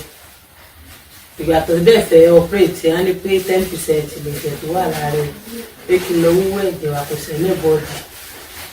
Bàbá ẹ̀ gan bàbá tó bí ìyá ilé wọ́n bá ti lọ láàárọ̀ alẹ́ náà máa ń dé torí ọ̀kadà mẹ́rin wọ́n ń sìn. Mi ò ní fún lọ́wọ́ láti fi hàn gbogbo ẹ̀ sáà wá lò Ọlọ́run sáà gba òògùn tán fi operate nígbà tó dijọ́ kejì ìyá wọn yọ ọwọ́ tó wú gan gidi torí ẹ̀jẹ̀ tí ò sí lára yìí wà fún wọn tán tẹ́lẹ̀ tó gbà táwọn nọ́ọ̀sì fẹ́ tọ́jú ẹ̀ lórí bẹ́ẹ̀dì báyìí tó bá yẹ pé hospital tẹ́lẹ̀ pé wọn ò ti tán ìdúró tì yàn ní bó ṣe fíǹtì lọ́jọ́ náà bóyá nǹkan àwọn ikọ̀ làbà mọ́ ọ rí wọ́n sáà tọ́jú ẹ̀ dókítà wa ní kí n lọ ra ẹ̀jẹ̀ méjì wá kò sí £5 lọ́wọ́ mi mo sáà sọ fún dókítà yẹn pé ẹ bá mi rà á máa san owó dókítà yẹn tó kàn lórí àpò náà fi ra ẹ̀jẹ̀ tán fún ẹ ní ọjọ́ náà tá a sáfiwá wá sí nígbà tá a rí owó sàtán fi ní ká bọ́ síta nítorí ẹ̀bà tí mo rí àwọn ọmọ ẹ̀ lánàá ọkàn mi gba ọgbẹ́ gan ọkàn so many people gbọgbẹ́ because Yorùbá ni wá ọmọ aládé ni wá adé orí wa ló ti fi ń kólẹ̀ yìí adé orí Yorùbá ló ti ń tàràkà káàkiri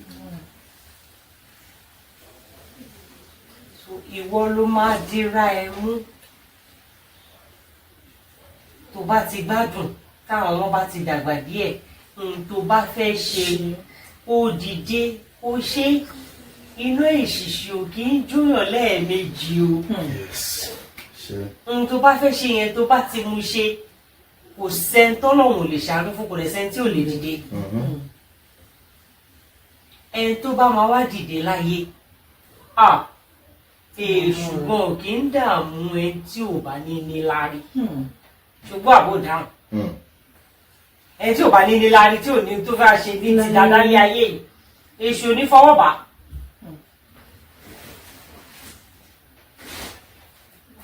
ìyẹn ló máa mójútó ń sìn ṣóyẹ àwọn Yorùbá union tó rán wa wá bí tó bá padà dé láti hospital a padà mú ẹ lọ sọ́dọ̀ mi wàá padà ṣe fídíò wàá padà dúpẹ́ lọ́wọ́ wọn so ìyẹn á jẹ́ ohun tó gbé mi débi o ẹ kú tó ilé àtúnṣe Ọlọ́run á tàn sí o àti ọmọ iná àwọn bá àná pàdé o ẹ ṣe nǹkan ò ní sí yín lágbára Ọlọ́run.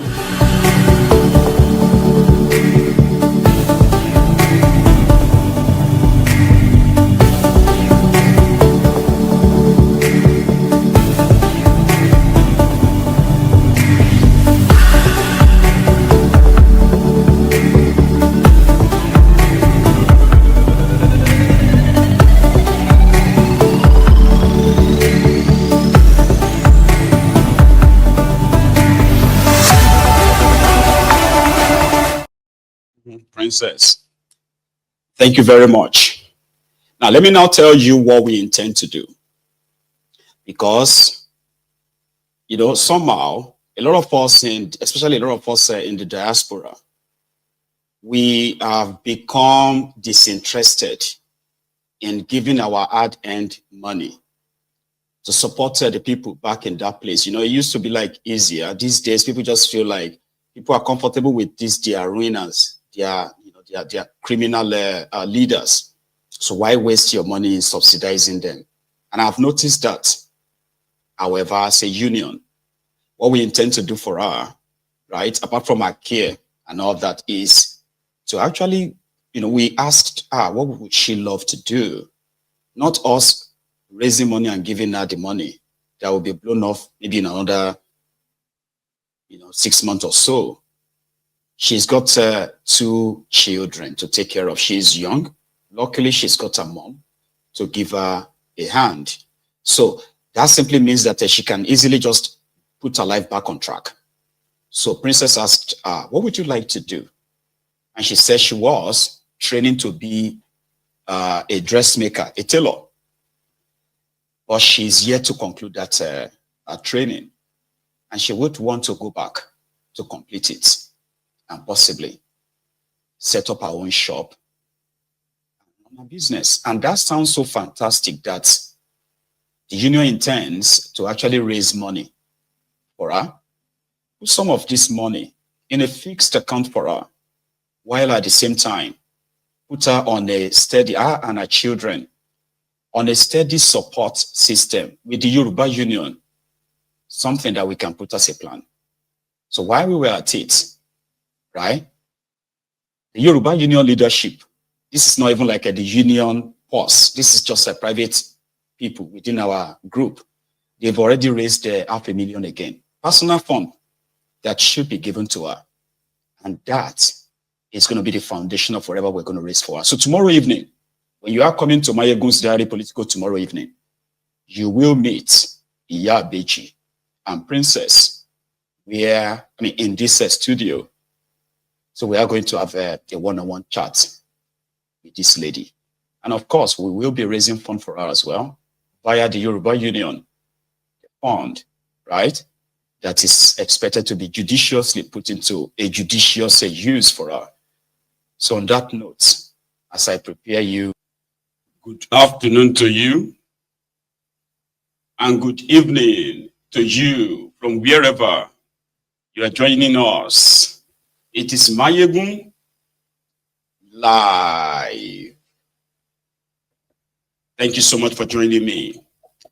Tonight, we are starting from the latest sort of like terrorism of the same state-sponsored terrorists in Nigeria. They have different faces. You have the Boko Haram, you have the ISWAP, you have the Lakurawas, you have the Mahmudas, and then you do have the ISWAPs, all categories. And the last 6 months in Nigeria, especially in the middle belt part of Nigeria and some northeast of Nigeria, especially as well, Borno, where the lives that are currently being taken by these terrorists shouldn't be completely ignored. I know that the APC, they have succeeded in making something like this a no news, unfortunately. But like we've always been saying, before you become a victim, because everybody is going to be a victim at the end of the day. Yesterday's survivors, they are the today's victims, today's survivors. They are the potential tomorrow's victims. And those who are probably going to see my video is because they are still alive.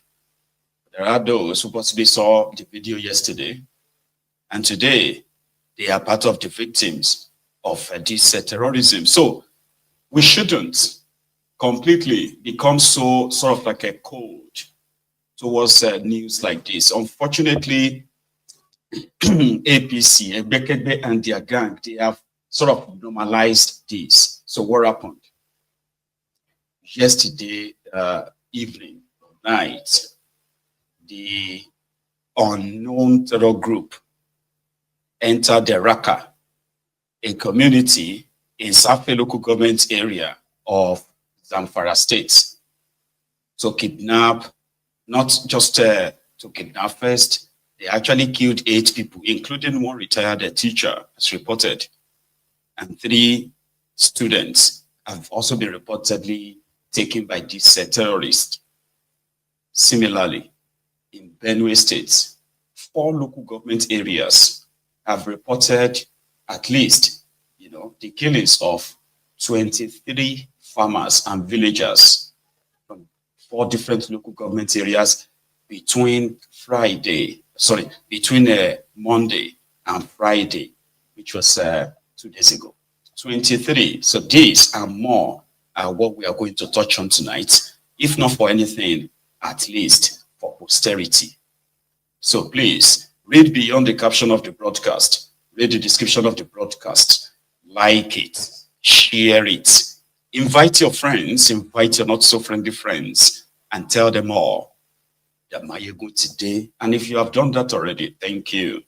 So also tonight, we shall be taking a look at, as currently being observed, the romance between El Rufai, the Kaduna Little Finger, or you can possibly call him the Kaduna Little Hitler, with Obi.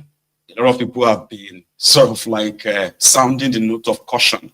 Be careful, especially those from the southern Kaduna, especially too. Anyway, we're going to touch on that because El Rufai and Obi, they were guests at the forum in, I think, at the Cambridge University, University of Cambridge, where they were caught having a close chat, possibly before they went on stage. So we're going to dig into that.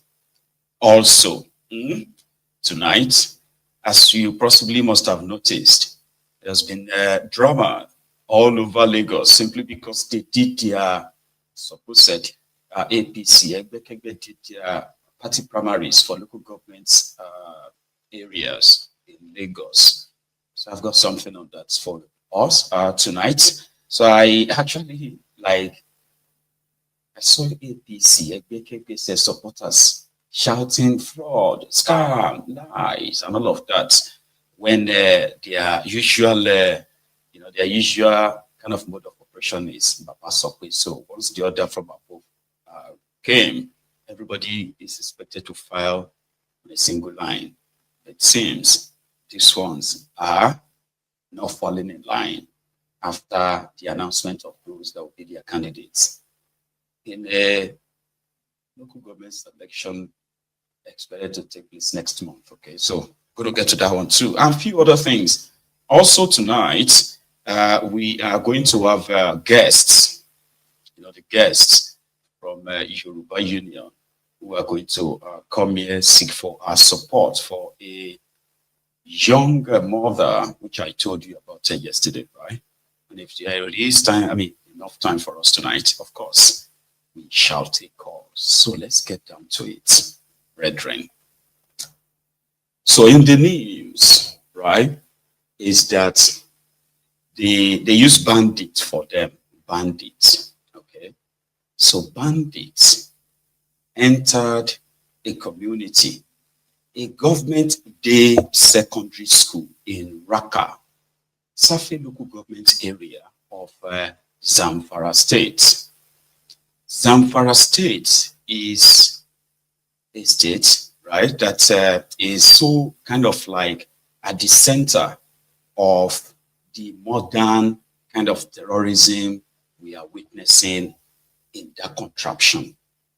So let me give you a bit of a throwback. And it starts from when in 2013, 2014, up till July, August of 2015, when Nigeria was still dealing with just one single terror group called Boko Haram, with the backing of the Al-Qaeda People's Congress, the terrorists who formed the APC, the El-Rufaya and co.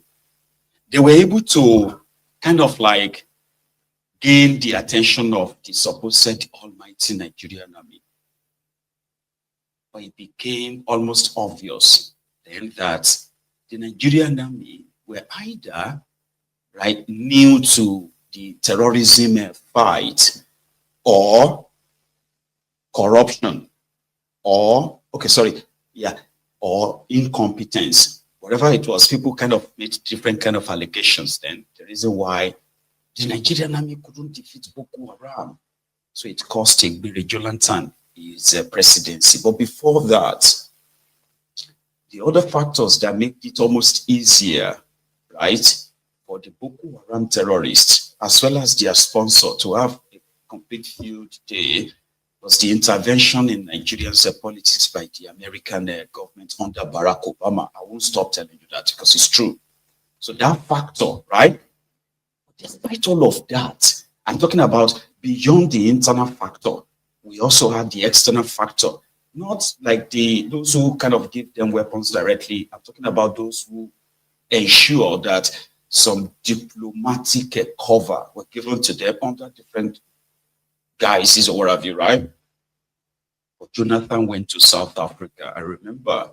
And I think he brought, at the time, the South African mercenaries, in which, at the time, some of the northern politicians, their supposed leaders, condemned the killings of the Boko Haram at the time.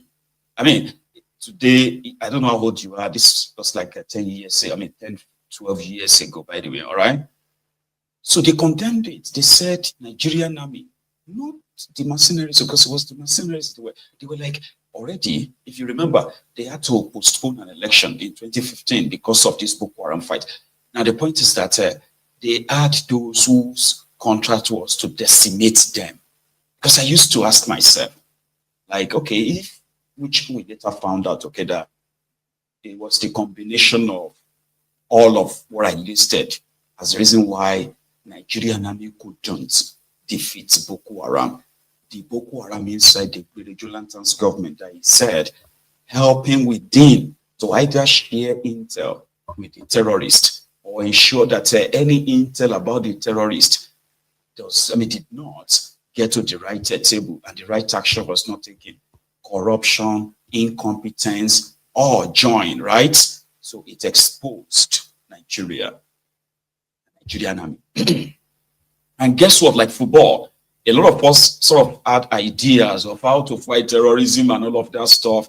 And majority concluded at the time that a Vigilante was weak, possibly couldn't give the order. Not like the right intel were being hidden because of the compromised government that he ran or the entire system that was compromised at the time. So, Bukuwari came. And you would think, oh, Bukuwari is a northerner. And as a northerner, normally as a northerner, right?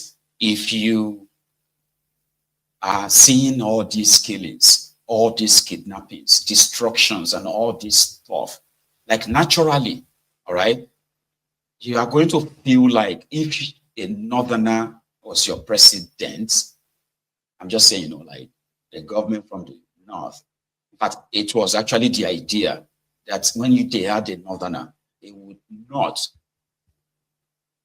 look away and watch them get killed. But guess what? That northerner supposedly now came.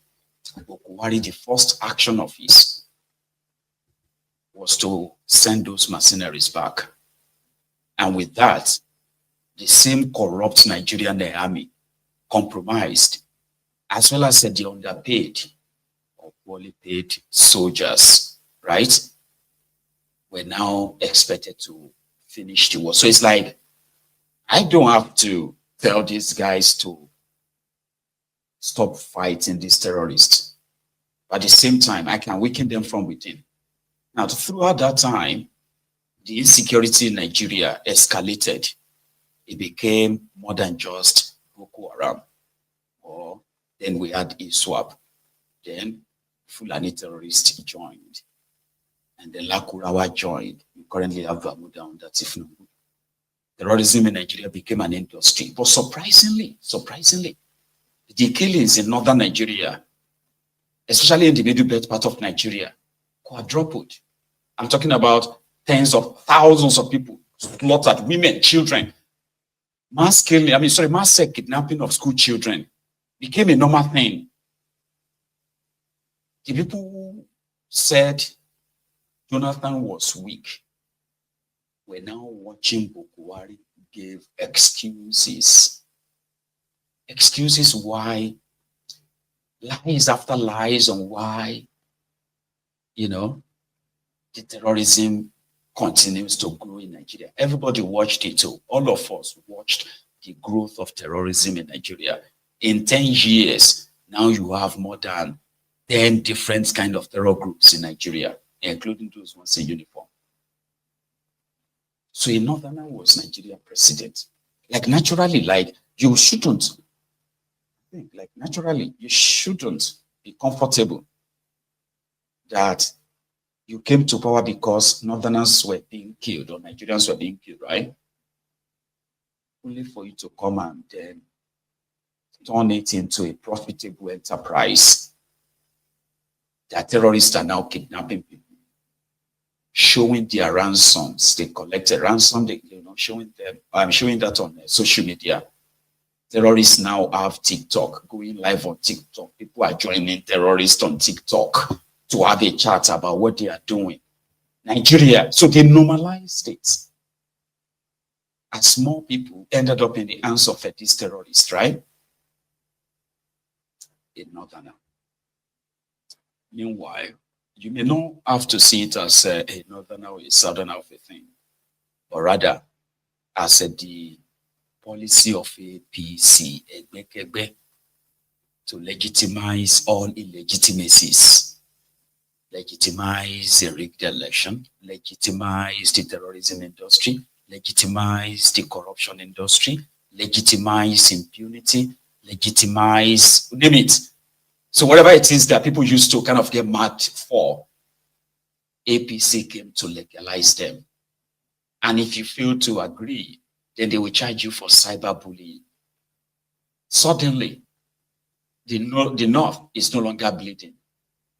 I mean, not that I have to give credit to those who, despite all of that, even from that middle belt and North, who still managed to sort of like speak up, release evidences of all these atrocities, because without them, we may never really have the true picture of what's going on in that place. But I think I'm now.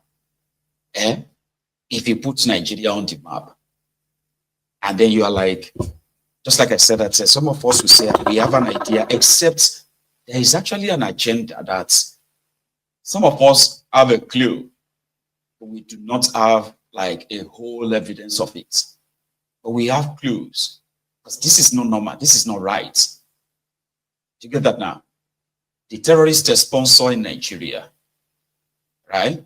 There are power that be all over the world that actually know them. But once, few times that they have actually released their identities, they still get shielded by the system somehow, or impossible to actually try them. While Nigerians are bleeding, and Nigerian farmers are being killed and slaughtered every now and then. Nigerian food sector has become so ravaged that Nigeria is, a sizable number or population of Nigeria is now being compared to the children from Sudan. So I'm like, hang on. Every now and then, because I have been following this for a while, right? And I understand the politics around it. I'm just trying to kind of feel like, like these guys, they are supposed to be humans, right? So when you sit down and let's practicalize this now, all right? So as I am seated here, let's assume that I am your president. And then the report comes in to say, oh, they have attacked this local government, that local government. What is it going to really take any sensible person, any humane person in that contraption, as corrupt as it is, to actually become human for once and say, you know what? I need the list of all the communities that have been ravaged, attacked, including ungoverned areas in Nigeria. So put the map on the table and say, okay, this is Nigeria, this is the map. So when you say this local government area, how many attacks happened in the last 5 years? 20. In this local government area, how many attacks happened there? How many people died? So when you have that kind of a data, they are enough to motivate you. So if you look at Nigeria's sort of like a map, you can take a proof like that, and just draw this straight line like this. Draw this straight line. Put something that like an equator, and say, okay, you know what? You see, all of you from here, this way. Tell me, give me the details of all the state communities that falls under here. This is 2025 for goodness sake. Terrorists in Nigeria now possess drones, Baba. Boko Haram, they have drones. Fulani terrorists, they have surface to head grenade launcher, the rocket launcher, the way they call them, RPG.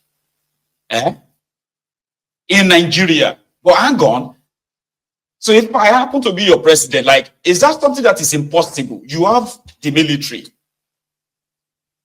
With the military population of over 300,000 soldiers, plus your Air Force, so your Navy and the rest of them. About the ragtag terrorists are doing this in that place, including women and children, killing women and children. And somebody within that space and all their corruption. Since I've been following this, right? Nigeria have spent over 40 trillion naira on fighting terrorism in Nigeria. It all started from Boko Haram's time, when they were using over 30% of supposed Nigeria's budget on defense. Yeah. And yet, every year that the budget keeps growing and growing and growing, so is the terrorism. So the people become more what? Unsafe. Like, can somebody just say, you know what? Here, 300,000 soldiers, 400,000 policemen.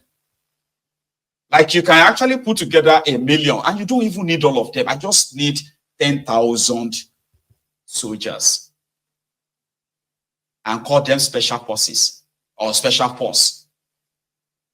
From there, your budget and what have you, right? Give them insurance, life insurance of, if anything happened to you, for example, if you sustain, a life impacting sort of injury, that stuff, right? That you can't really do anything anymore. 200 million naira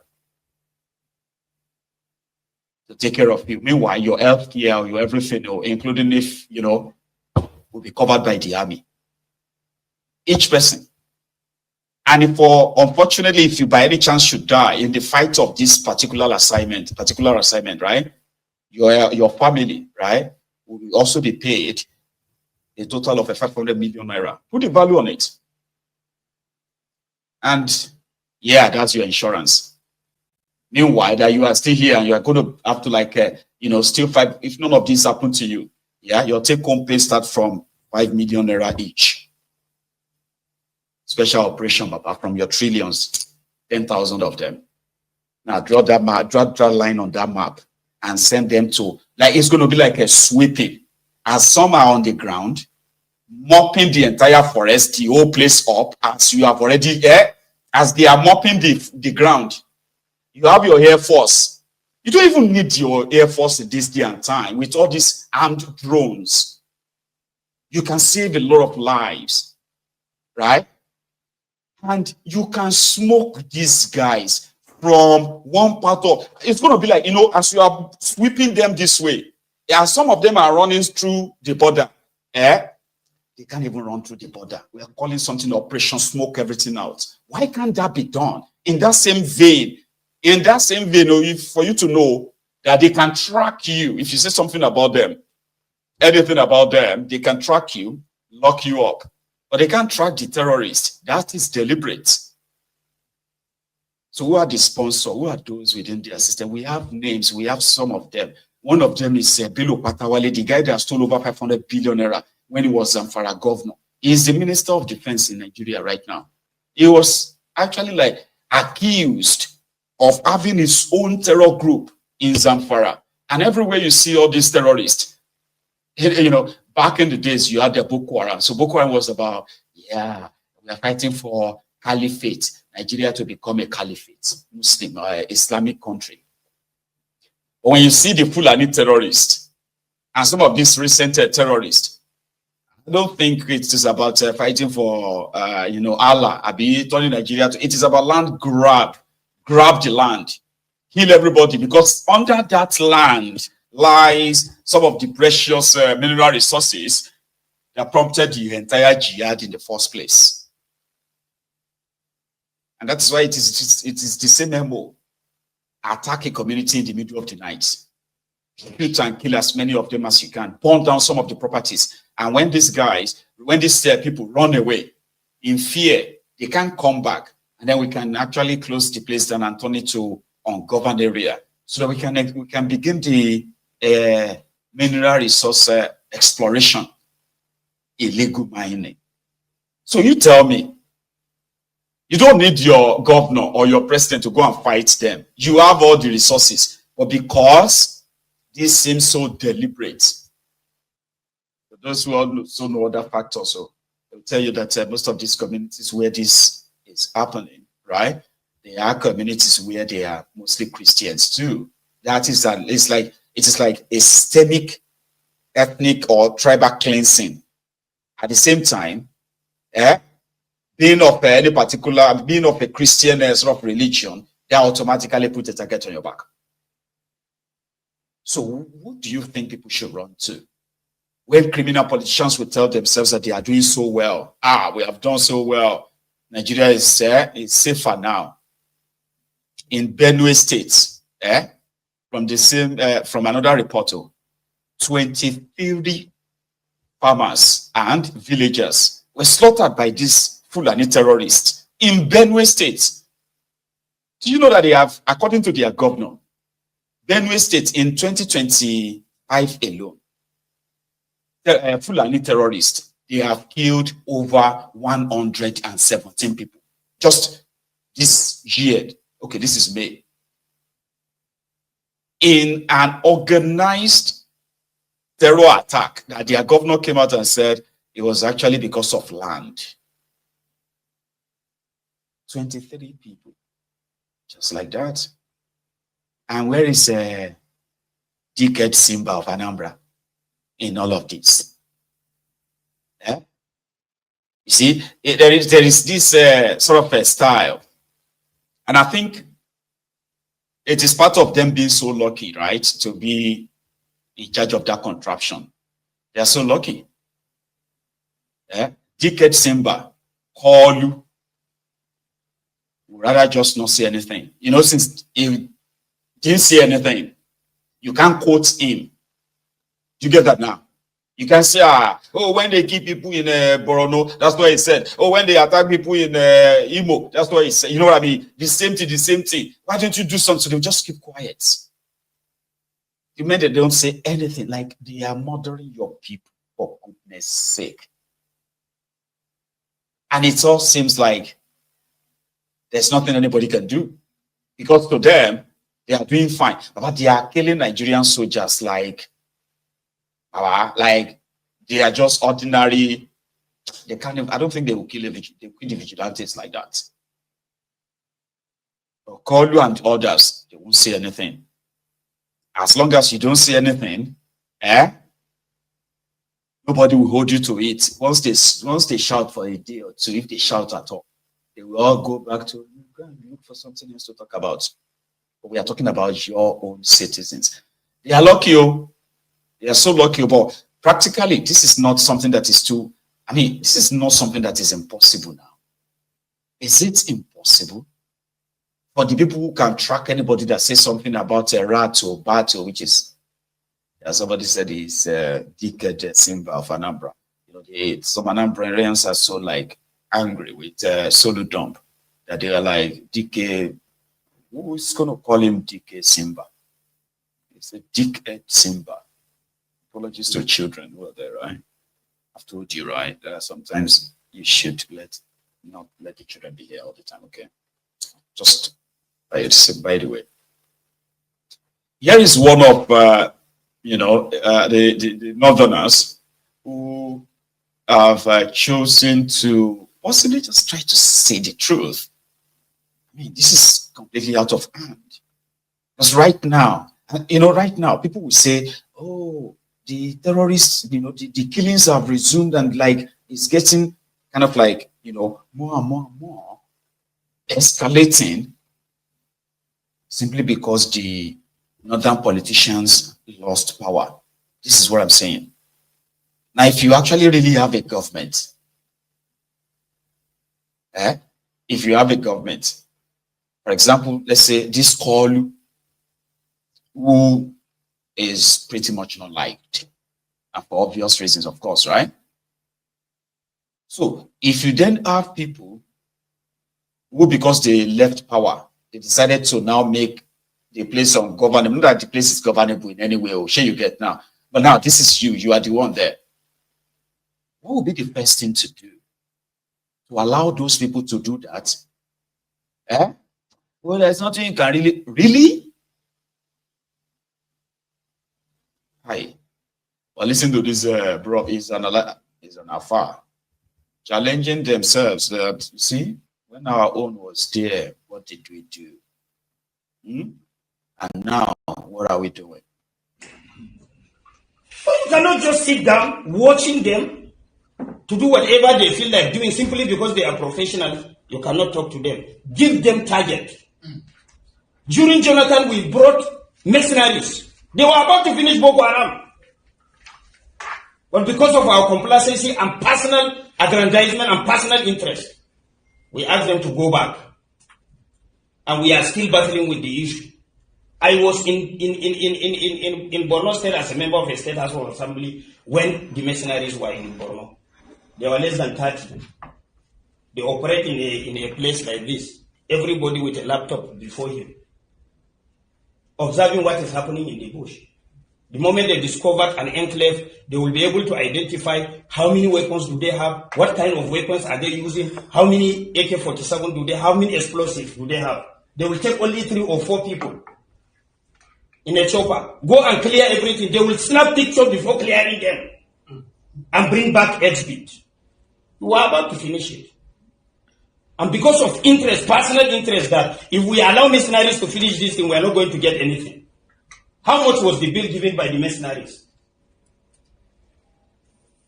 Even Russia is employing mercenaries to fight for them, isn't it? Are we stronger than Russia? Is there anything wrong if you can bring somebody that can fight for you? There's nothing wrong in that. So I'm sorry if people are saying that National Assembly is not doing the needful, National Assembly is not providing the enabling laws.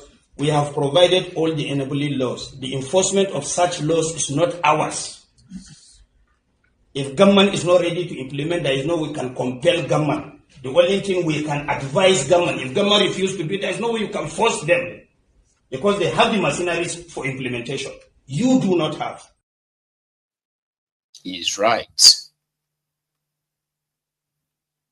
Because of vested interest, this is the kind of question I kind of ask myself all the time. Like, you can still steal if you want to steal, but when it comes to putting the life, even your own life or the life of your own citizens in danger in this manner, there should be some kind of like, red tape. Let's just say, once you get to this side, no, we can't, because now we can't watch that happen. They have all the resources. They got to Kano Jet because they told them that they can't use the Tucano jet in the eastern part of Nigeria. Do you know that is why their Tucano jet is parked? Can you even believe that? Can you believe that? That they only closed and why? Yeah, it was believed at the time that Okuwari's intention of harming the Nigerian army was actually not to fight terrorists or terrorism, because the Nigerian army are more in the eastern part of Nigeria looking for the IPOB, the Biafrans, right? While the terrorists are running amok all over the northern Nigeria, northeast, northwest, north central, which is the middle belt. And at the same time, the Nigerian army is also organizing Operation Safe Corridor for them. If any terrorist is caught and he shouts, Allahu Akbar, Allahu Akbar, Allahu Akbar 3 times, they give him Quran and he holds the Quran. He says, will you do it again? It says, if he says no, that means he's forgiven.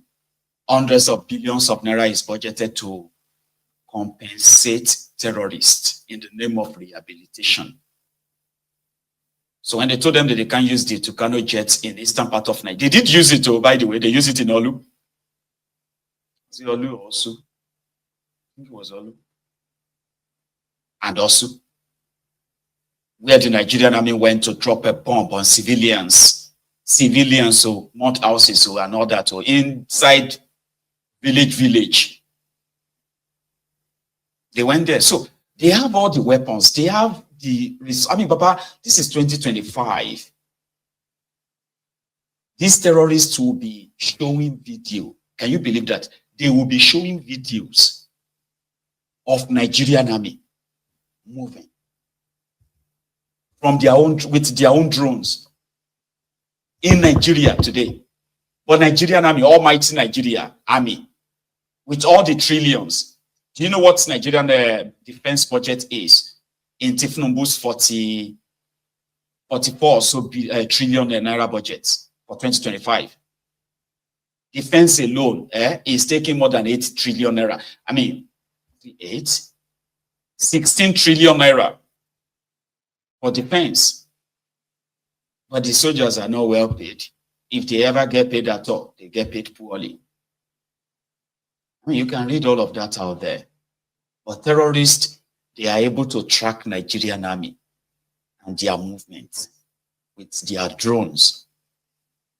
Nigerian army also have drones. military drones, expensive drones that you could use to actually track this. So I'm not just talking because it is easier to talk. We are talking about a country. We are not talking about Maiyegun. Maiyegun can have access to massive resources like that. And that, what Maiyegun does with that resources, right, is what will determine whether you have such power or not. Because decision matters. So is there nobody within that space to say, come on, from this space, Niger State, from Niger State down to Nasarawa, Zamfara, Plateau, Benue, Taraba, Yobe, and all of that like that, Abuja, you just draw the straight line and then you can monitor the movement. America and the rest of them are monitoring all these terrorists all over the place. You know that? You could chase all of them enough that 5,000 from the border of Niger, Benin Republic, Cameroon, Chad, all those places, 5,000 from that place, contingents coming. 5,000 from the side of, from Niger to the other end, like Borno, move down and give them a mandate. Like that guy said, mandate of, we'll give you 6 months. I'm going to give you first 3 months. And the remaining 3 months is to clear the space of any remnant after, not longer than 3 months, 6 months. It can be done for the first time, but there is someone there who feels like if they try that, it is going to hurt some certain people. What about Shitty Man? The guy who said that he is going to undo security. The last time I saw him was 2 days ago. So guess where he was? He was in Imo State, invited by Hopeless Uzodimba, right, to come and say goodbye to the Imo pilgrimage going to Mecca. I think, there's some of them already going to Mecca again now, right? That is where Shitty Man was. Assalamu alaikum wa rahmatullahi wa barakatuh.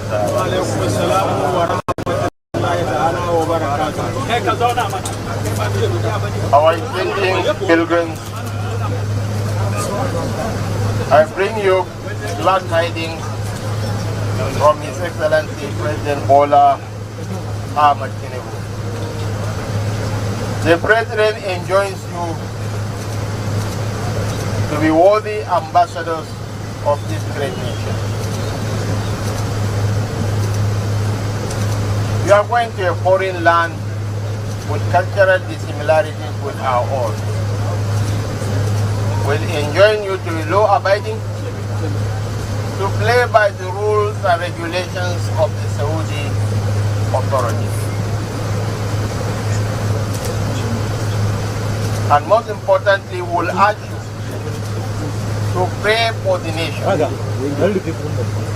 to pray for the peace and stability and unity of this great country, to pray for the President, and to pray for our performing governor of Imo State, who is a bridge builder.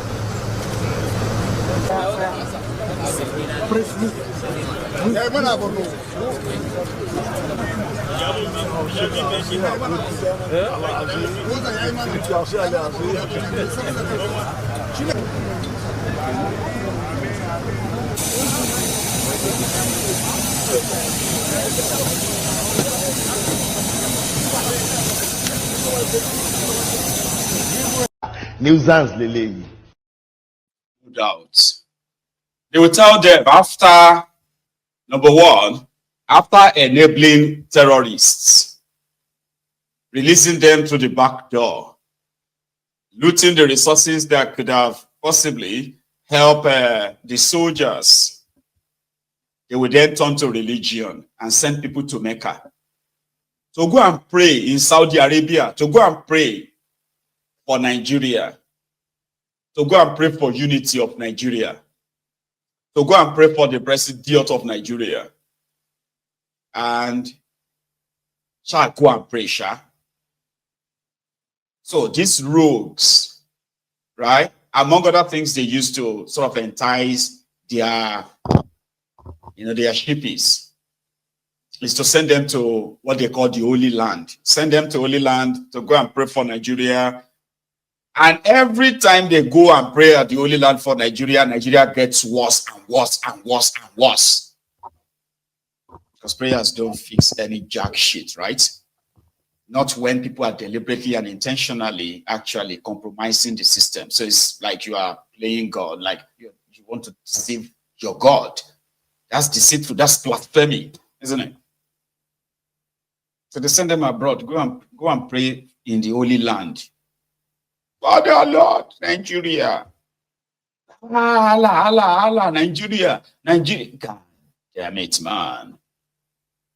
So those guys are so lucky, no doubt. They are. And yeah, talking about them being so sort of lucky. Here, there are those who believe that Nigeria, right, is completely captured. I think I am one of them. So, I should just say, I believe. And I've got evidence that the entire contraption is captured, according to Kolu and his gang. So, there are those who believe that it is time for them to save this Nigeria, or they will save Nigeria.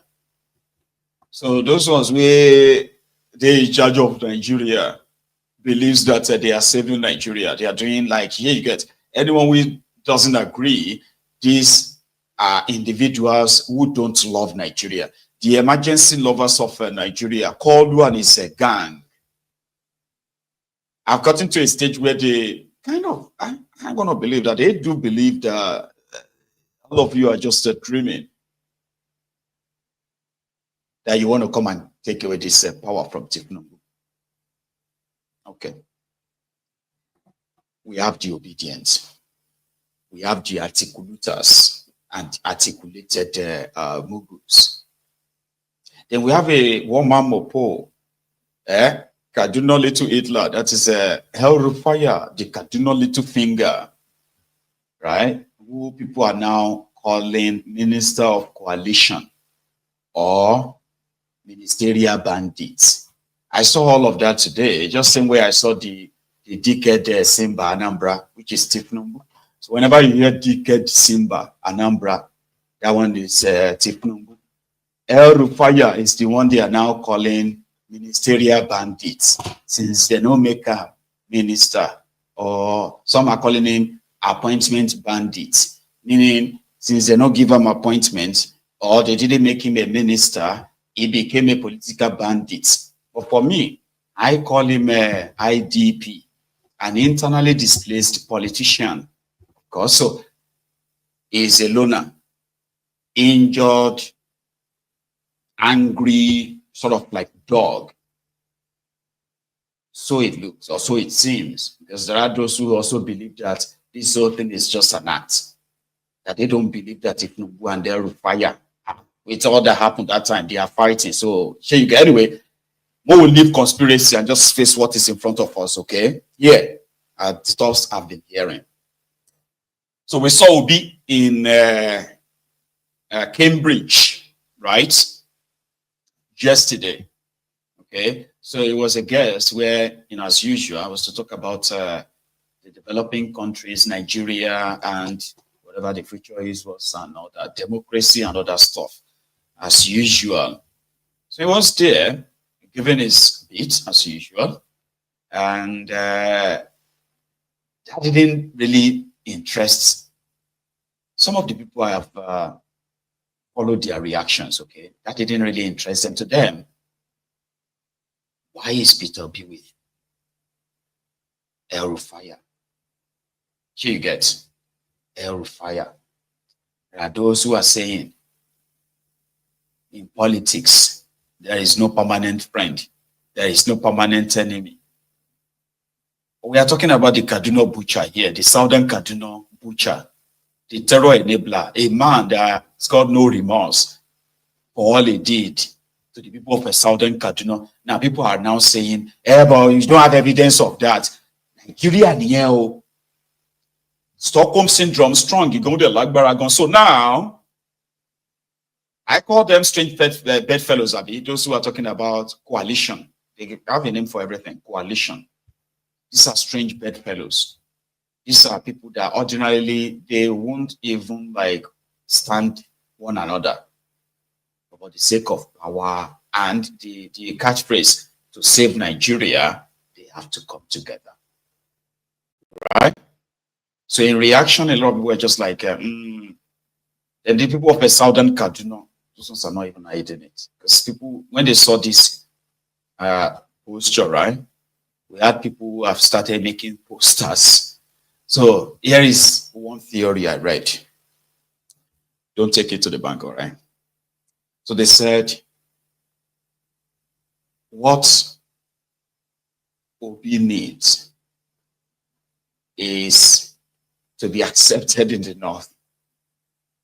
Okay? You know, Obi is an infidel. The likes of El Rufaya, a jihadist that can speak English. That is who El Rufai is. He is a terrorist, a jihadist that speaks, English. To them, there is something about allowing an infidel. An infidel is somebody who is a non-Muslim. So it's a very strong thing. Do you get that now? So they need the likes of El Rufaya, right? Or people are kind of projecting El Rufaya to be the bridge that will then go back to those affairs they paid in 2023 to attack and kill anybody who is going to vote against Muslim ticket, which then created voter apathy, which means most of the Christian North, they were not allowed to vote for real. We are all talking about the Ronukus of Lagos, the Lagos Abobakus. You have no idea what these Islamic terrorists actually did in northern Nigeria. But if no, here you get most of the Christian communities that are already sort of displaced, destroyed, but the few ones that have not been destroyed, they practically made them realize that they should not try to attempt to be part of it. True story. So we need to go back to them and tell them that the music has, the beat has changed, the music has changed, and infidel will now sort of like, here you get, will be the one to save them now. I don't know how they're going to put that off, right? But people are kind of projecting that. So now put this. Say Obi and Nasiru. So Obi and Nasiru, if you are an obedient watching me, be honest with me. Okay. When I say be honest, right? I'm not asking you to give me stories like the usual. I don't want to see you as a typical Nigerian. So please, the question I'm going to ask you is a very straightforward one. You don't even have to answer it if you don't want to. If you are obedient watching this video, right? True. Would you actually really want Peter Obi El Rufai as your presidential and vice presidential candidate in the coalition if it gets to that? I'll read the comment, don't worry. I'll read the comment. Would you be comfortable with all you know about El Rufai? I'm not asking you to whether like him or hate him right now. No. I'm just saying he's been in political office. Here you get now. And this is a man that it's like a magic. Since the day he's been out of power in Kaduna, I don't think they've had 2 attacks in southern Kaduna. I'm not saying that it's all quiet, but yeah, it's kind of like quiet. When was the last time you heard about southern Kaduna killings? The guy behind it, suddenly, all of that just like that. Okay, I think I'm beginning to kind of finger your brain, Abby. I don't want to do that. I'm just saying, whatever you think you know about him, I do hope you do know him, right? Would you want to see Obi and El Rufai Like, okay, capital no, fantastic. And there are those who will say yes, because to them, Tinubu must go first. So it doesn't matter. Again, it's up to you. That's not how some people are saying it, right? So this is something that was also captured from when Obi was in Cambridge, right? This was that picture, the moving picture of it.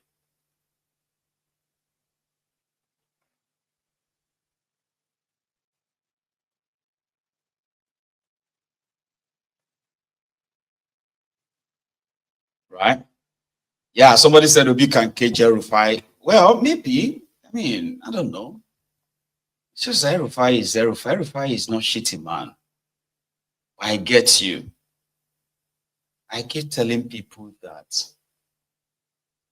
and again, you don't have to agree with me, okay? I keep telling people that if you pay attention to that your fraudulent 1999 constitution very well, like pay attention, read it. And then you get to the part where the president, the vice president, then the power of the president. And this is not to blaspheme, all right? Nigeria president, anybody, the moment that person is answering president, is more powerful, right? In Nigeria than an American president is powerful in America.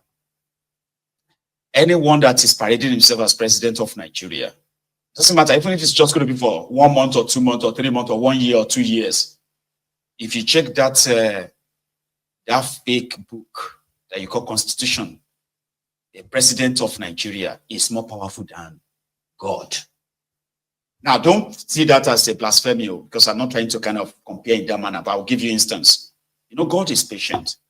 You know it. You know that God is patient, is, as your believer, is patient, is merciful, he doesn't act like human, you know, he forgives and all of that. The president of Nigeria can single-handedly end your life right now, right here, just now, straight away, right now, and nothing is going to happen. Do you get what I mean? Okay, that's one person. The president of Nigeria can wipe out the entire community. Women, children, elderly, everybody, wipe everybody out. I'm talking about thousands of people. And there will be no consequences. Not a single one. American president can't try that in America. It is impossible. I don't care how we see American president and American system. If an American president order American military to enter a community in Ohio and clear them out, like Obasanjo just did in Zaki PM, as well as what's the other one again?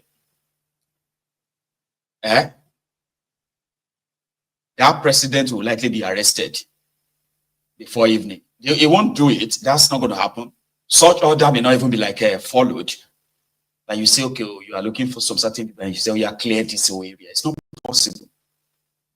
But a criminal in Nigeria, who is your president, can go that far with no consequences. Can do all of that today. And yeah, maybe die tomorrow, and you can use that as your consolation and say, God has killed him. God has heard. Odi, thank you very much. Odi, Zaki Biam. Obasanjo did that today. Some people are saying Obasanjo is still the best president Nigeria ever have since 1999. Are you not saying that? Obasanjo, Mr. Nigeria, slaughtered over 1,000, over 4,000 people in Zaki Biamo, in, what do you call it, in Odio. And tomorrow is the elder statesman going about, Obasanjo, Papa Obasanjo is behind, Papa Obasanjo is, that's. So yeah, I mean, possibly agree with you that, yeah, Peter Obi, once he becomes your president, who is El-Rufai, well, maybe, or maybe not. I remember the fresh one in our memory is that of the shitty man. You know, look at shitty man today. The same guy who called Oshubade, Pastor Ruga, who got him ice cream. He said he should go and start selling ice cream. Nice men don't do politics. That's shitty man today. And shitty man that they fly to Imo State to go and say bye-bye to the people going to Mecca. Is that a busy person? Why Borno State is boiling? He can't even talk about it. They can't even talk about it. They don't even bother where to complain in secret. I mean, in closed door. To get that now. So I kind of agree. That's how much power they can wield, no doubt, right? But we'll leave that one for now. And yeah, there's hang on. Talking about Rufaya, by the way.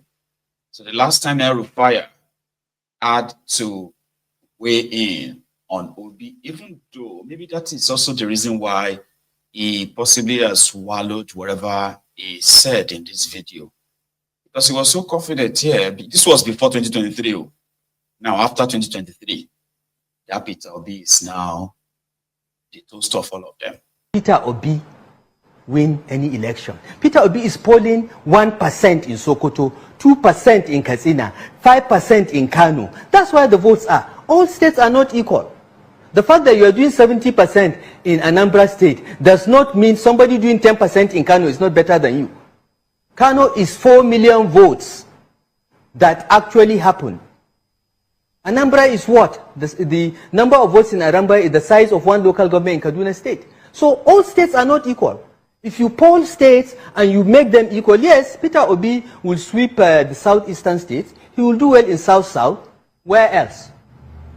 He's not polling well in Southwest, other than a drop in the ocean in Lagos. He is polling in the Christian enclaves in the north. He's polling well, but how many are they?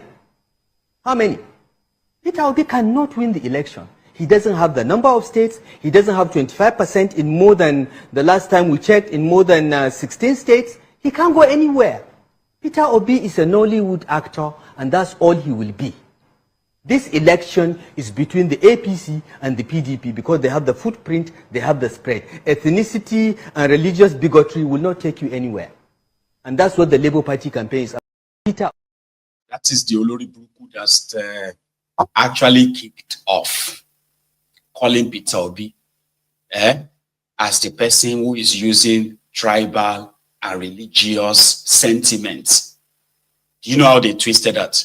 I'll tell you. When this mofo brought the idea of Muslim ticket to call you accepted.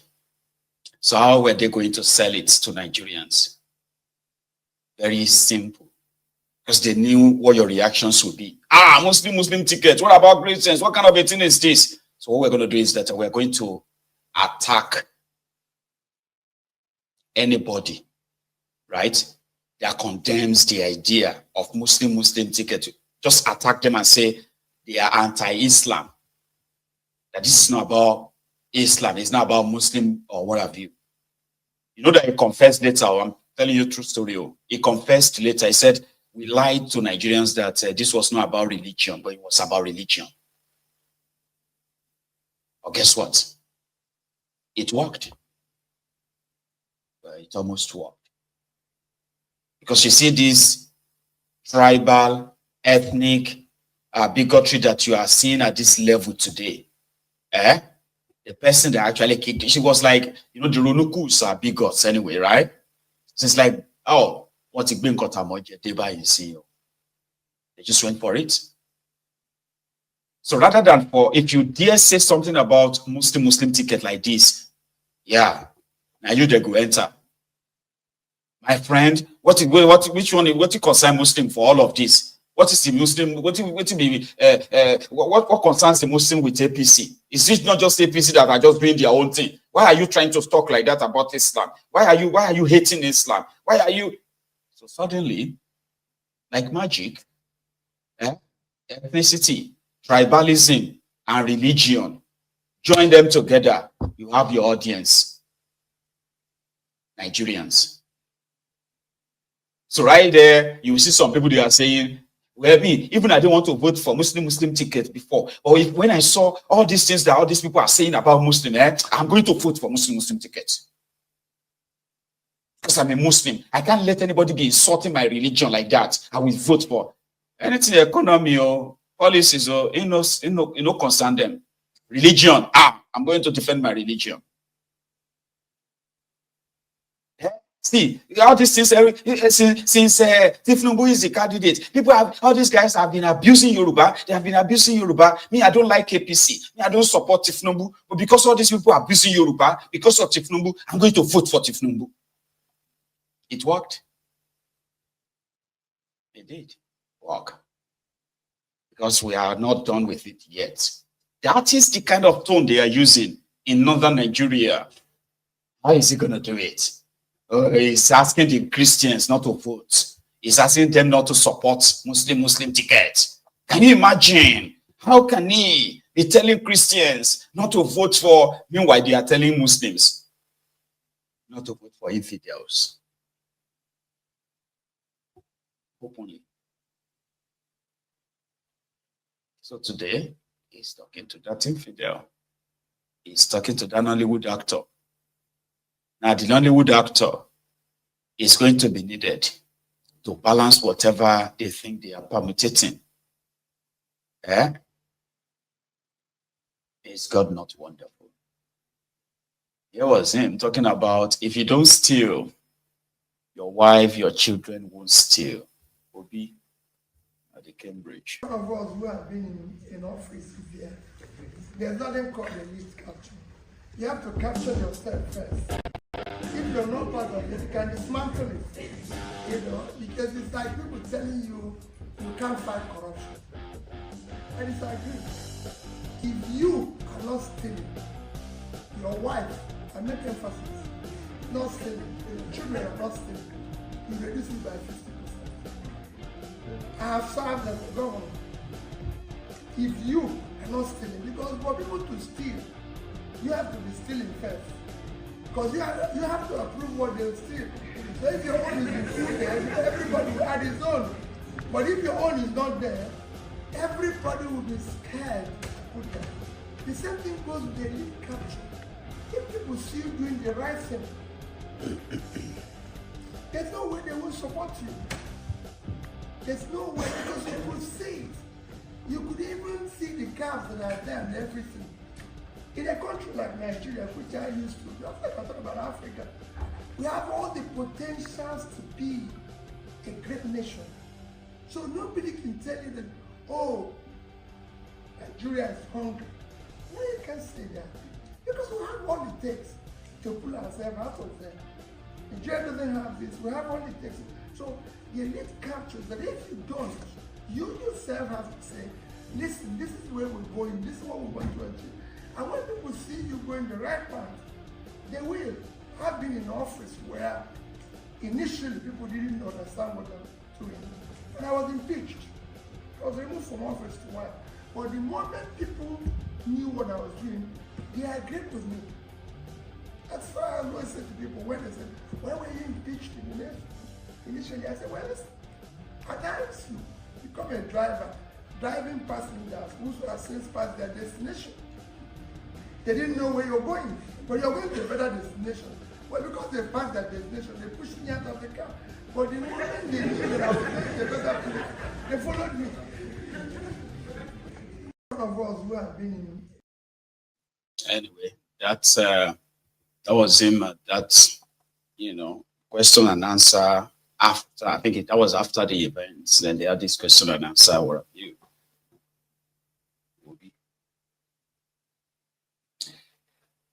Now in Lagos, to those of you who have been following the development in Lagos, okay? Before now, right? One of the things that people love to refer to about Tifnumbu, right?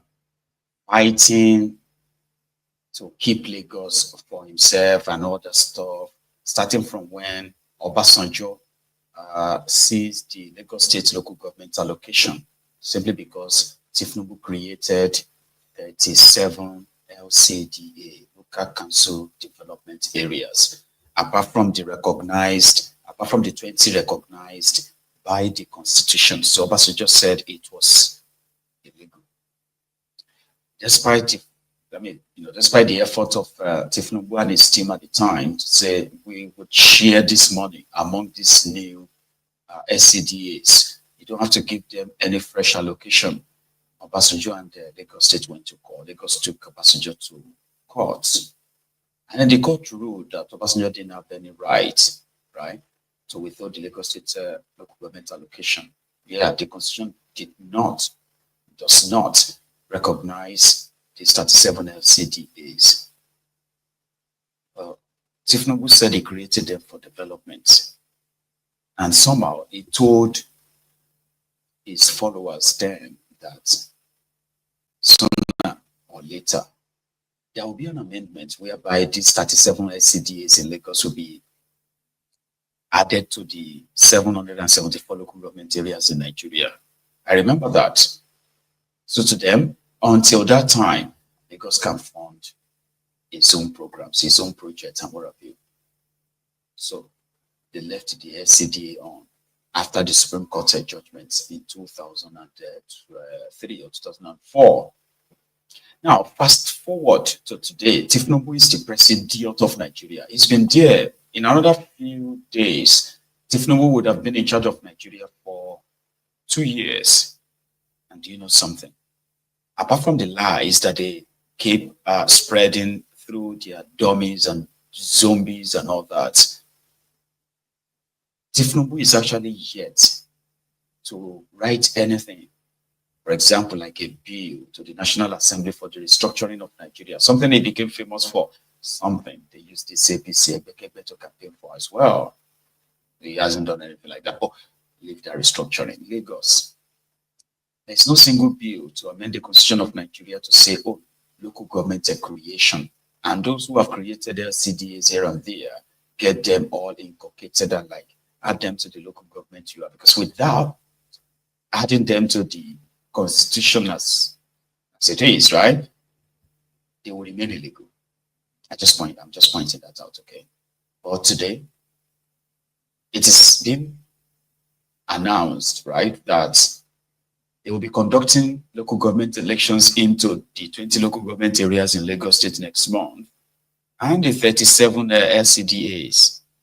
So because of this, most of those who are party members managing hanging on there as APC members, especially in Lagos State, right?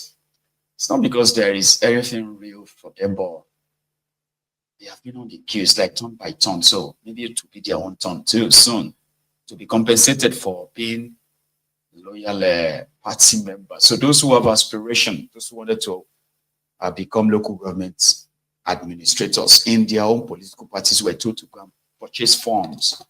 And then the real behind the scene politics also kicked in. Then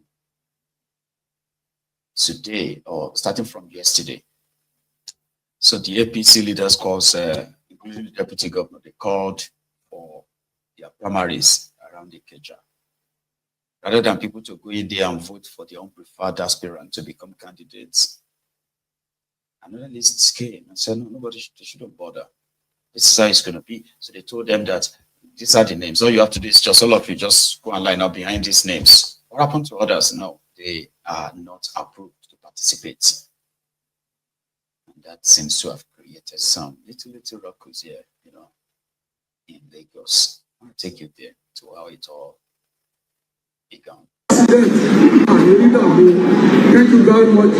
APC, let's do it well. We are the best in the country. Let's do it well. Thank you very much. Thank you very much, Your Excellency. As the Excellency and the party chairman leave us and hand over the process to the steering committee.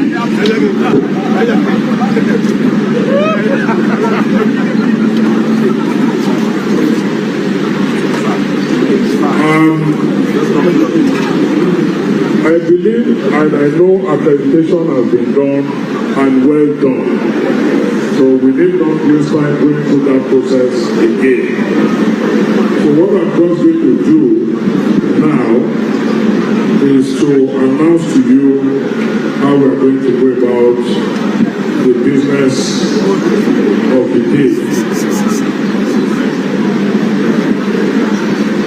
The agenda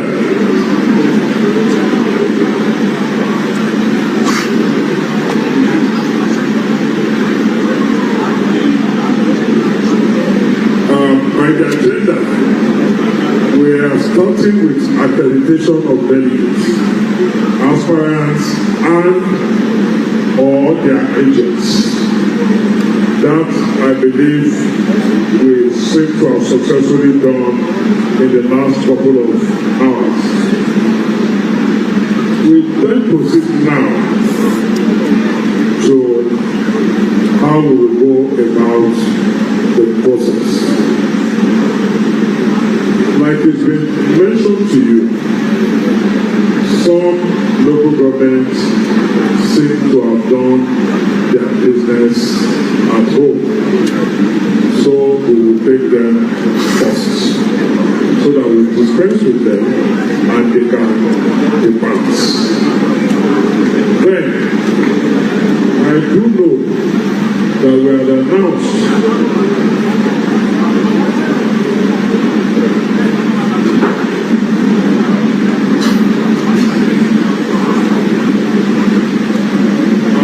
like we know, we did have a stakeholders meeting a couple of days ago. We have also met with the FGA chairman. We have met with the aspirants. We have also met with the heads of government at that level. And we have announced that those who may wish to withdraw from the race are at liberty to do so. We have quite a number of notices of withdrawal. I was going to read them, but I understand there are so many. And we might be starting reading the list, we might not live here in time. And we are conscious of time and the distance some have to cover. So the process shall be as follows. We will first deal with those local governments whose candidates have been agreed. We will call them out, the delegates, and we will ask them to affirm if what they submitted to us is their wish. After they do so, they may depart for home, as they have no business being here any further. We are also conscious of the fact that some are from quite a distance and they want to.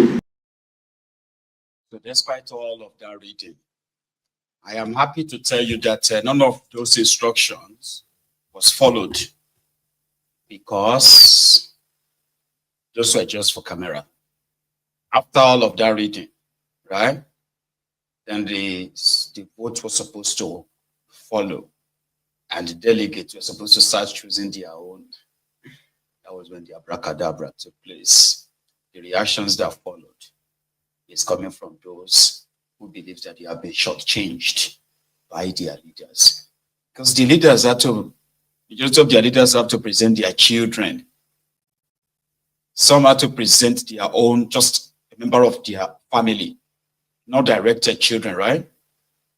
Like the deputy governor, he ensured that his own sibling is the local government chairman candidate for his own local government area in, I think, Ikeja. Excuse me. Adeshaye Ogunlewe. Princess, is that not Korodu?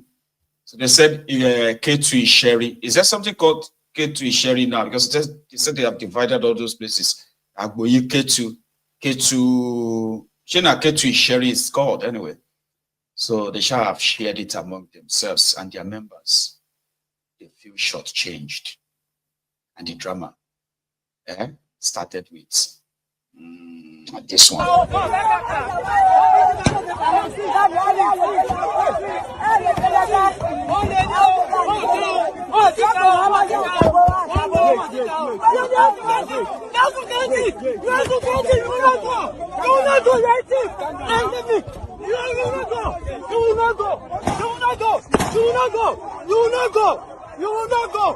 have to count it.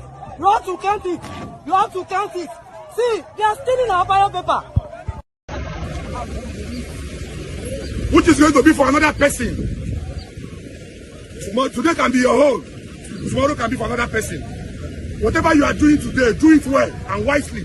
and for the sake of God, and for the sake that you are claiming that you are a loyal person to Asiwaju Bola Ahmed Tinubu.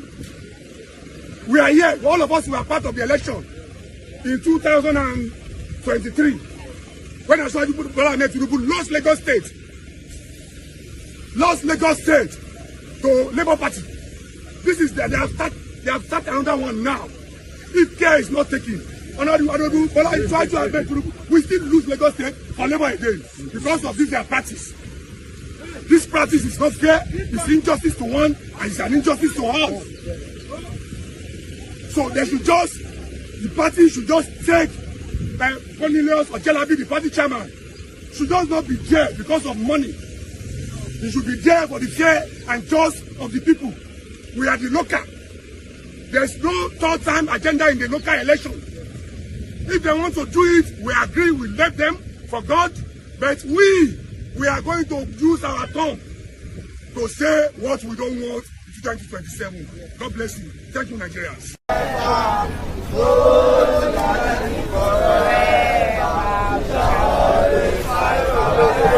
Our leader, President Bola Ahmed Tinubu, we say kudos to all your efforts in the country. Here in Yaba, LCDA, we are facing some challenges of which we believe you as our father, you can help us to rectify. Currently, as the electionary is going on in Politico, we people of Yaba LCD, they have been imposed on with by a person, Honorable Bayo Adefuye. We all know he is not a resident or indigene of Yaba. He is from Shomolu.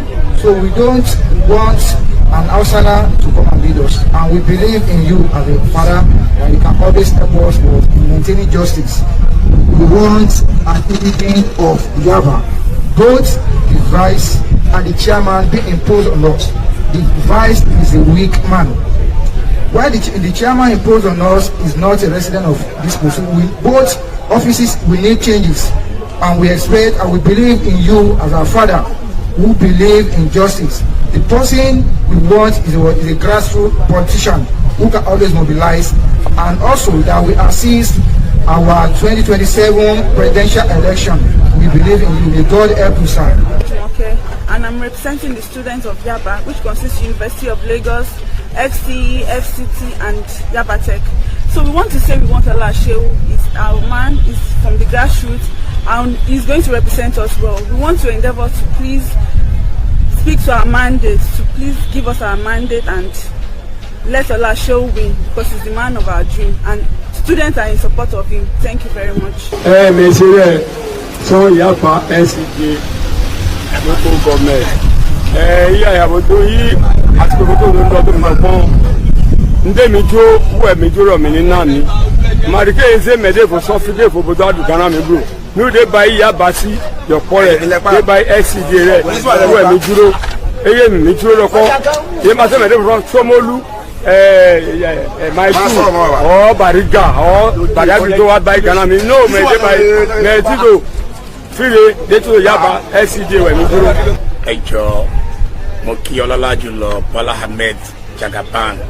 Gbogbo Nàìjíríà a fi àsìkò yìí pé fún nǹkan tó ń ṣẹlẹ̀ ní Yaba mainland wa pé àwọn deals tó wà níbi báyìí nǹkan tí wọ́n fẹ́ ni wọ́n ń gbélé wa lórí àwa ò dẹ̀ fẹ́ bó ṣe ṣẹlẹ̀ ní 8 years ago nìyẹn tó wà wọn post lé wa lórí accept mọ́ ó tó ti ṣẹlẹ̀ báyìí náà sìn ẹni tí ó gbé Ṣómólú ẹni tí ó gbé Yaba tó yẹ pé Ṣómólú ló ń gbé wọn lọ gbé wa kó wá jẹ chairman Yaba àfẹ́ o òjò tí ò bá wa ṣòṣèlú Yaba ó jẹ́ pé London ló ń gbé ọ lọ gbé wa kó wá jẹ vice àti chairman àti vice tó fún wa ní Yaba àfẹ́ ẹni tá a fẹ́ tó jẹ́ kó bẹ̀rẹ̀ láti ilẹ̀ grass òun ni ọ̀nà ìṣòwò ìṣọ̀lá òun la fẹ́ òun la dẹ̀ fẹ́ ní gbogbo Yaba. APC agbẹ́lọ́wọ́ rẹ bàbá wa Bọ́lá Tinubu Ahmed Tinubu èmi Gabriel ọlá ní yìí ọlá ní Yaba FCDA tó sọ̀rọ̀ lọ́wọ́lọ́wọ́ báyìí ṣéwù làwa mọ̀ ọ́ ṣéwù la mọ̀ ṣéwù ló ṣe takuntakun ó dẹ̀ ti tó àkókò tiẹ̀ náà ló tó yìí ẹjọ́ ẹ bá wa gbé fún ẹni tó lè tọ́jú àwọn mẹ̀kúnnù nìyẹn ẹni tó lè gbọ́ àwọn ọ̀rọ̀ àwọn mẹ̀kúnnù nìyẹn ẹni tí a lè rí bá sọ̀rọ̀ nìyẹn àfẹ́ Adéfúyè láti Ṣómólú lórí wa o àti ẹ̀fẹ́ rárá àdẹ̀fójò ṣéwù la fẹ́ Ṣéwù Ìṣọ̀lá la fẹ́ torí pé kí ni ẹni táwa mọ̀ nìyẹn tó dẹ̀ káàdì gbogbo wa lọ́rùn tí ó lè disappoint wa tó yẹ pé tá a bá rí àfojújọ ó fojújọ wa.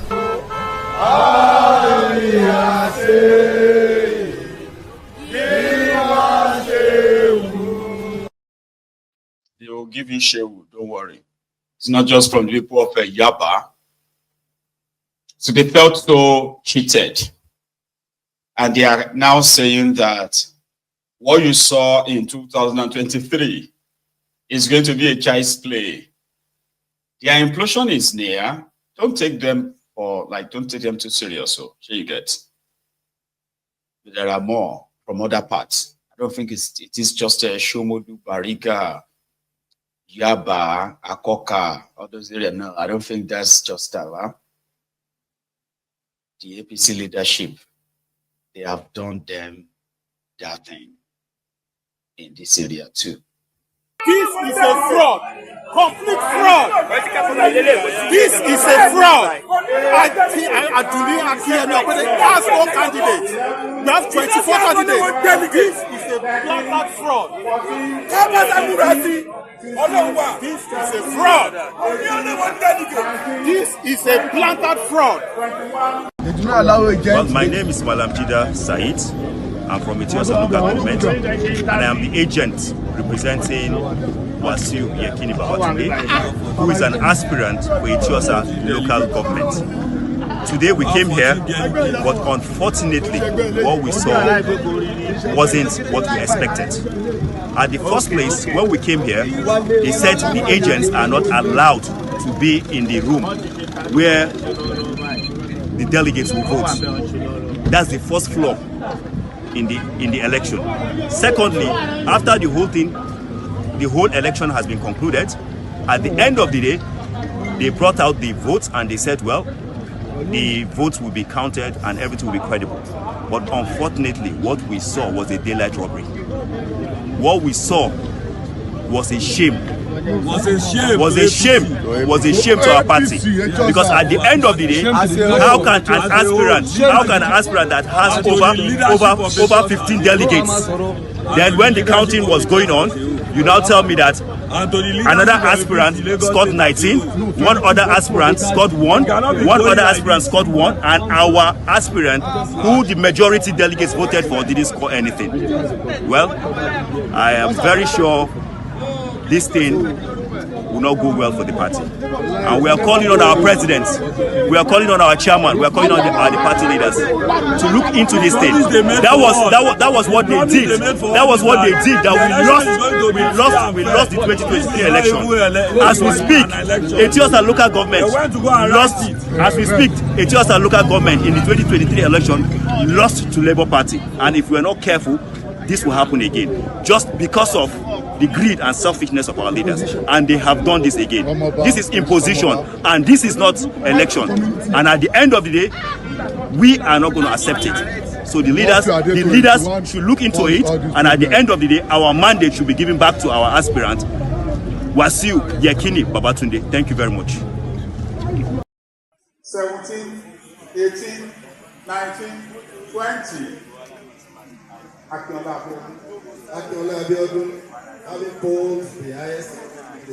Please, what is your name and your local government? Please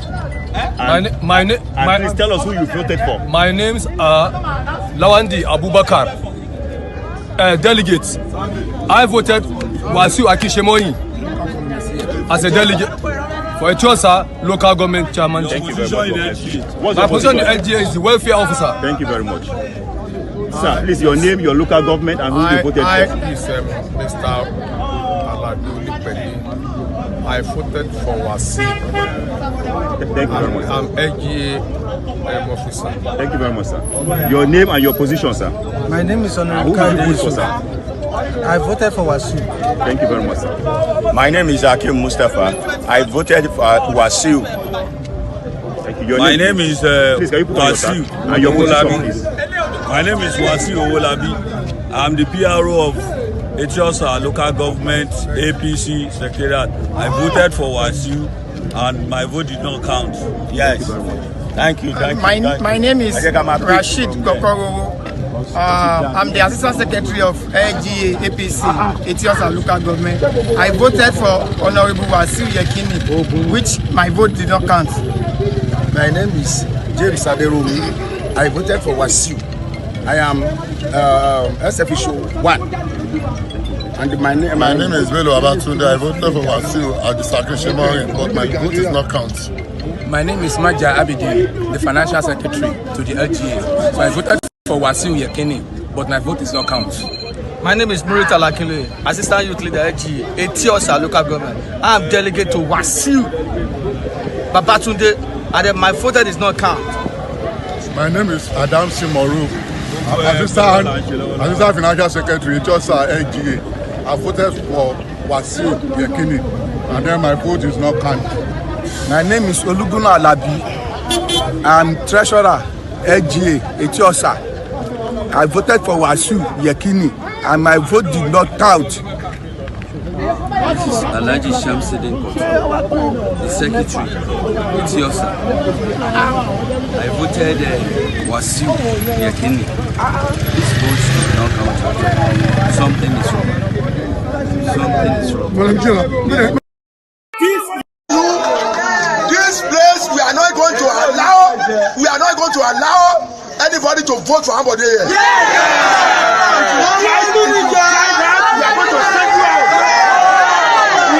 going to send you out of this place. We are for Sowore, and that's what our leader Ashwaju Bola Ahmed Tinubu said.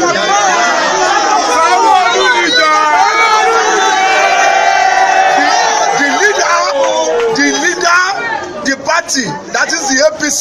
Yes. We have hierarchy and we have leadership. Yes. We have. That's exactly what played out. So the APC Egbekegbe members who also know that it has always been their mode of operation. Yeah. But they are all making videos now to say, they are imposing on us. You know. So there is a friend of mine, right? You know, whose friend was also running to be one of these guys in APC in Lagos. So he's giving him some money. Their posters paid this guy, bribe down and all of that stuff, but they couldn't really meet up, okay. So they now give them the time that, oh yeah, we're going to have the primaries on yesterday, right? Then the whole thing started changing, right? That my friend's friend couldn't make it. And what happened? My friend has another friend. It's like they are like two friends. So one of them wants to be chairman too. Then another friend, right, who is also very close. You see, this is my friend, right? His own dad is also one of the leaders of the APC, like, correct. 9 minutes. It was like, he had his candidate, by the way, right? He had his candidate, and that happened to be his own son. So he told one of the friends of my friend to go on and work for his son. But that one was like, nah. Started working for that, my friend's friend, the other friend. So as of 2 days ago, it became obvious that the elders have decided in APC, right? And it is going to be my friend's brother that will now have to take the slot given to his father. And how did he get that? They say it was rats who pulled that off. So you get like, and that's exactly what played out in so many people's cases. There were those who actually brought delegates. You know what I mean? Like, you have been paying all these guys. Those ones that are saying, I am the ex-officio one, I am the treasurer, I am the secretary, Etiosa. All those people that are shouting Wasiu, Wasiu, Wasiu. If you know how much Wasiu, don't give them. So when they now made the announcement yesterday, right? I mean, sorry, today, you know what happened?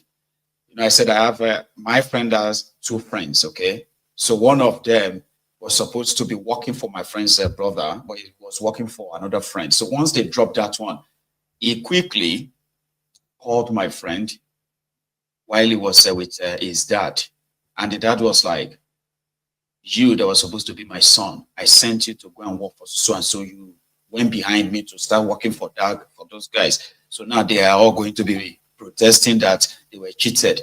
And I was like, no, daddy, we might not deceive our money. Like between that space, the reason why I'm sharing that with you is because you see those ones we saw on camera by this evening. Some of them are going to say they didn't see all of that on camera. And if they are saying, yeah, but you went there, you rejected the leaders, you went on social media, they have your video where you said you voted for Wasiu. No, they forced us to say that to me, Wasiu. Okay, if I voted for Wasiu, okay, where's my vote? I said, but Wasiu scores 0. Because we voted for who you said we should vote for Esa. Me, Wasiu. That is actually how their politics play out in that place. You know.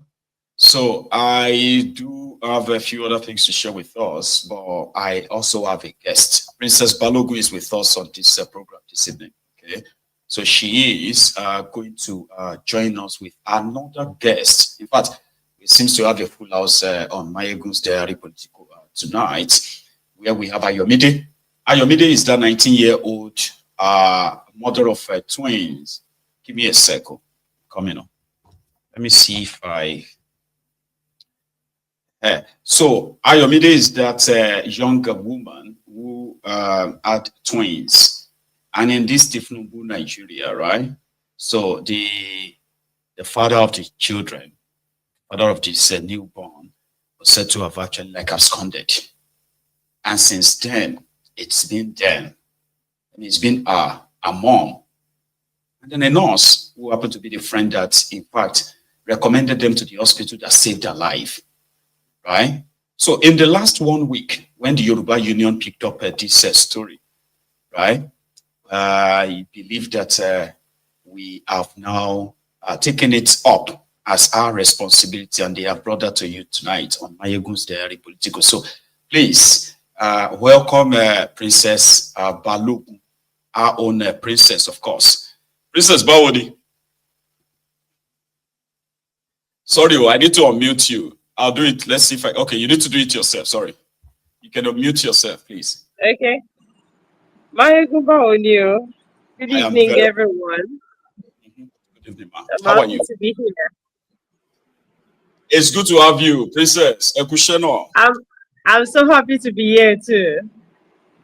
Great. So, Princess, a quick one. Sorry, hang on. I should start it this way. Why are you here, Princess? I am here because I stumbled upon a story around a week and a half ago or 2 weeks ago. You know, Ahmed is a media person. He came home. You know, he came to Lagos to do something. Still staying with me at the moment, and he was like, "Princess, I saw something like this. I think you should throw it open to Yoruba Union, and I think they should be able to take it up. She's a Yoruba person, and she's one of us, and she's going through so, and so. And we took it upon ourselves. We talked about it at the meeting. And when we did, right there at the meeting, money was raised. I know. Because our story was a very sympathetic one, you know. And knowing Yoruba Union to be very empathic, and we are for our people, you know, we took it upon ourselves. I was sent over there. I went there. She was owing some hospital bills. Yoruba Union was able to pay part of it. And when I got there and I checked, you know, I checked, she was operated on, she had a C-section. And when I got there, some part of the C-section, you know, some part of the wound had opened. I was practically seeing her intestine, you know. I was seeing the inner part of her body, not the intestine though, but I was seeing the inner part of her body, and I was just like, what is this? It has this grayish infection kind of thing there. So we had to rush her back to the hospital.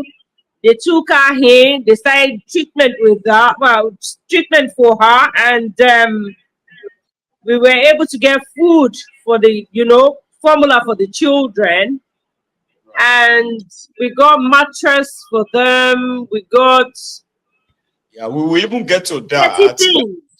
What you have been trying to do, or what you have done, and what you intend to do as well. Okay, so I understand that the Yoruba Union, which I am the convener, and then with other leaders, have taken it upon themselves, like something like this. Yoruba Union currently have children adopted who are currently in school, right? Yes, we have. We do. We have about 5 of them. We have one in Ogun State. We have State. We have another 3 at Oyo State. Yes. Right. Mrs. Busari is taking care of 2 of them. The union, you know, the union, we adopted 6 of them. Yeah, at the moment, yes, 6. Okay, good. Because you see, lately we have 2 at Kwara. I think 8. We have 2 at Kwara too. Ahmed just reminded me. So making it 8 children under the care of Yoruba Union. Yes. Because I understand that there are other members who adopted, children and all that, being taken care of every month. And okay. So we have Ayomide. Did I get that right? Ayomide, Abi? Yes, Ayomide is right here at my place here. Her name, right? Yes, that's her name. So I think Ahmed is also trying to join us. So Ahmed, if you want to join us, you can't be in the same room with Princess. You have to be in another room. Okay? So if you want to join the broadcast with Ayomide, so she had twins 2 weeks ago. Is that right? Yeah. About 3 weeks ago now. 3 weeks. Right. So you know what? One thing is this, right? I want to see Ayomide. I have not had the chance of speaking, speaking with her, but this will be my own opportunity, I would say. So, Ahmed. So you can also Ahmed should be in another room so that the echo can stop. That's why you're having that echo. So tell him that. Maybe you should take. Oh yeah, so go to the children's room. I think. Yeah, room. There. Or you just sit next to Princess. Anyway, so to our viewers, Princess, we are here to tell us about Ayomide. We are here to meet her as well, and our children. Are the children there? Are the twins there tonight as well? Yeah, they are here. I have one of them here. Oh, I see. I have them here. I see. That's beautiful. So, what we... Yeah. Hello. Anyway, just mama. So, got about shares in people ma Ayomide. Ayomide Bawoni, how are you? You may need to unmute Ahmed. Ahmed. Fix this name. I'm having 2 Ahmeds. Princess, you may. Anyway, I'm actually using Ahmed's other phone. Eh? Phone Ahmed kejì ni mo lò. Okay. Battery phone mi ti low. Oh, I see. So, can you hear me? Ayomide Shongbo mi, Sholi Soro.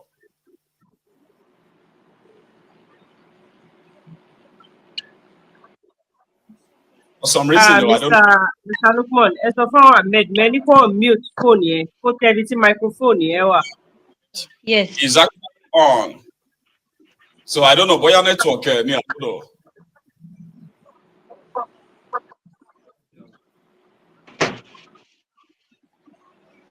So why? Boya come up a lot of them. Business. We don't really have to. Hello. Have, Hello, Maiyegun. Yeah. So, Ahmed. Hello, Maiyegun. Yeah. Can you hear me? Okay, talk. Sit down and talk. This is Ayomide. Ayomide báwo ni ṣó ń gbọ́ mi? Àlàáfíà ni sir. Good. So ti ń gbọ́ mi clearly báyìí àbí? Jẹ́ kí n gbójú mi sí dáadáa. Ṣé o rójú mi báyìí? Bẹ́ẹ̀ni sir. Right, èmi ló ń pè ní Maiyegun o. I don't know bóyá ti sọ fún ẹ, right? Bí ṣe wọ́n ti sọ fún ẹ, ṣé mo wá ìtọ́ṣe wà níbí for this evening, right? Air network in the window, so. Bẹ́ẹ̀ni sà. Only bẹ́ẹ̀ni sà o. Sọ fún mi. Okay. Network. So, was right. Kó máa bọ̀ lọ́dọ̀ mi. The network is bad here. Bóyá network yẹn ọ̀rẹ́.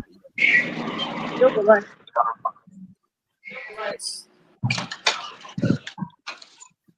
Okay. So much better. I bet I'm going. Yeah, ẹ jẹ́ kí mo ti rójú ẹ̀ dáadáa sí mo kàn fẹ́ káwọn èèyàn mi rójú ẹ̀ dáadáa ni. So Ayọ̀mídé ṣé òun gbọ́ mi báyìí? Bẹ́ẹ̀ni sà. Òun gbọ́ mi? Good. Báwo lára? Àlàáfíà ni sà. Good. Now, a gbọ́ story ẹ̀. Because mo gbọ́ pé wọ́n ní pé initially, right, nígbà tí kíní yìí ṣẹlẹ̀, ẹ lọ sórí Facebook, right? No, I lọ sórí Facebook. No? All report it. Okay. Oh yeah, Ahmed wà ní láti explain.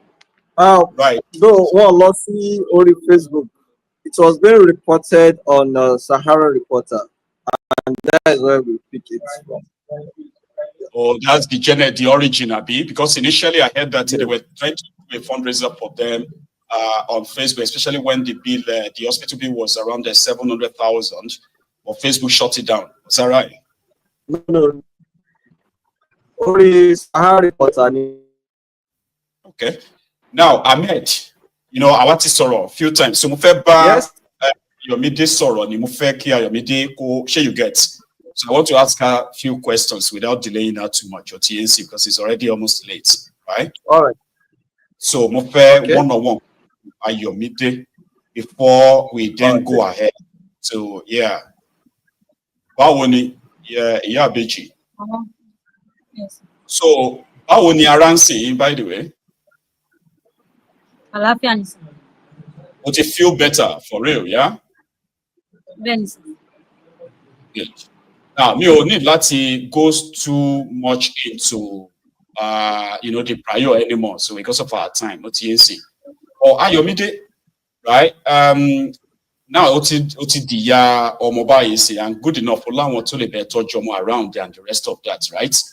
So before okay, because February lawyer from Ramini, what is so for me, I want you to say it to me and say it to everybody to listen here, right? So you tell me, can you got to share before go to people alone you and then not be today and the rest of that? So we stop. Can you got to share? And Moshetelo and Muase Kusumu Seni restaurant. So Moshetelo nibo village. Boni village, village. Osun State. Osun village. Nibo l'Osun. Ikire Osun State. Àti Ikire. So Ikire ló ti ń kọ́ iṣẹ́ tailor already kó tó lọ s'Èkó àbí? Bẹ́ẹ̀ni sà. Ṣé báwo ló ti iṣẹ́ sílẹ̀ kó tó di pé o ṣé àtìgbà tó ti wà l'Èkó o ṣe ní ti tó jọmọ́ ṣe tailor àtọ́? Bẹ́ẹ̀ni sà, mo ṣe ní ti tó jọmọ́ ṣe tailor. How many years did you wà l'Èkó sí? 3 years. That means pé o kúrò ní Ìkirun when you were just about 16, àbí? Yes. Right. So presently, mommy ẹ sọ pé àwọn láti wá mú ẹ kúrò níbi kan tó wà fi wà lọ́dọ̀ àwọn sìn yẹn ni. Ṣé ìgbà tó lóyún ni wọ́n lọ́wọ́ mú ẹ níbẹ̀ yẹn ni or just after tó bẹ̀rẹ̀ sí ní gbé pẹ̀lú mommy? Ìgbà tí mo lóyún ni wọ́n mú mi kúrò níbẹ̀ sí. Láti gba ẹni mom sì ti ń tọ́jú àbí tó fi bímọ. Bẹ́ẹ̀ni sí. Right. Okay. So part of nǹkan tí àwa lè ṣe, right? Because méjì ni ó ti yẹn sìn. Sórí ibi tó wà yìí ni à ń pè ní Maiyegun's diary Politico. Ó ti yẹ. Ìṣòro tó wà pẹ̀lú yẹn, àwọn ni wọ́n ń pè ní Yoruba Union, méjì ni. Sórí àwọn yẹn, right? They help all vulnerable people. Yes, ọmọdé ni àgbàlagbà ni o. It doesn't matter. But you are. Yes, to back come across you can always offer any help. But if what you could do, that only share much. You bring it onto Maiyegun's diary Politico, where we can actually have other people. When you're talking, yes, they are outside the circle of the organization, and they can help. So that I read one more in this story come up. At least nobody to my actually come across such a story to me. And I am happy. So I asked them, what would you like to do?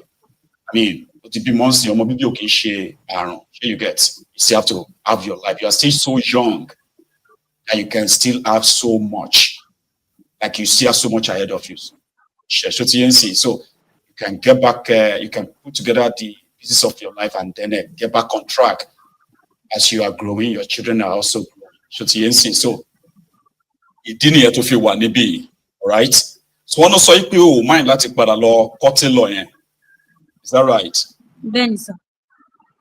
Now, this other question is also personal, okay? And it's just going to help us. That's how can we help? Do you understand? So what right? Where would you prefer? You could complete the training or consign a hop. By the training, which one to my prefer? There was breaking transmission, yeah. So many that is talking here, so Maiyegun because we go bo. So Ayomide, the question to be saying as a union and as a people, TNC. So would you prefer láti padà sí Ìkírun? Tó bá máa padà sí Ìkírun sí wa táwọn ọmọ yẹn ní báyìí, right? Láti lọ complete training or kọ́ kí union sign up pẹ̀lú another. Mo padà sí Ìkírun. Okay, fẹ́ dúró sí Èkó àbí? Yeah? Bẹ́ẹ̀ni sir. Good. So, now, few tabati, from what I have been told, right? Ati take or hospital at the level kwabi. Then sir. And then welfare, in the last a few days, no. To give, right? So ongomi. Then sir. Good. So what I'm going to do next, just so you know, logical everybody to Ayomide, right? Only we have a platform to raise your phone. Do you understand? Now, to raise your phone, one niko gbogbo yen le lowo bayi. That's why I'm asking questions because from our own experience, right? I don't know, princess, we have had people who have had such money from them, and rather than the money being blessing,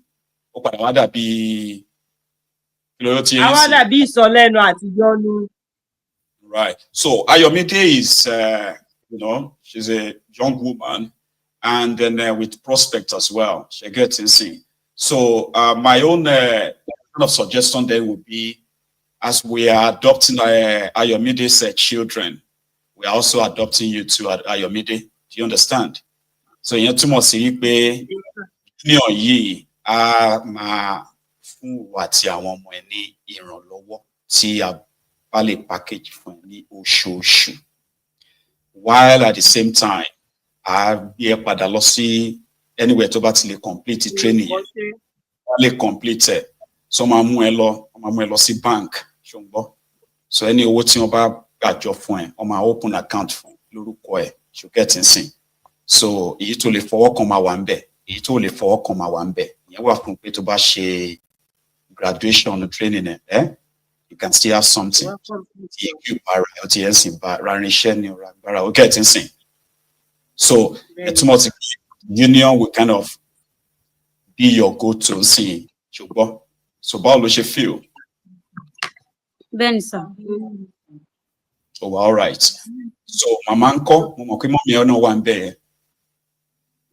No. Once. Telewa. The nurse came with her, you know. Nurse one be by nurse to Mulosi hospital. Àwọn wà ní àwọn ló lè explain dáadáa òun kàn ṣe bẹ́ẹ̀ ni sir, yes sir, bẹ́ẹ̀ ni sir, because I think she's a bit traumatized, you know, and she's very new to this. It is not something tó lè handle báyẹn, and she's not really later. So majority of the things so she does not really understand herself. These are the children, the nurses here. The nurse actually took her to the what happened? Àwọn nǹkan tó ṣẹlẹ̀ yẹn nurse máa lè explain under 2-3 minutes. Wọ́n á lè sọ bóyá ṣẹlẹ̀. Báwọn kan ṣe lọ approach wọn pé wọ́n fẹ́ kọ́ wá ta àwọn ọmọ fáwọn and all. So I'm going to put the nurse through to you now. Right. Hello, sir. Good evening, sir. Good evening, Bawoni. Fine, sir.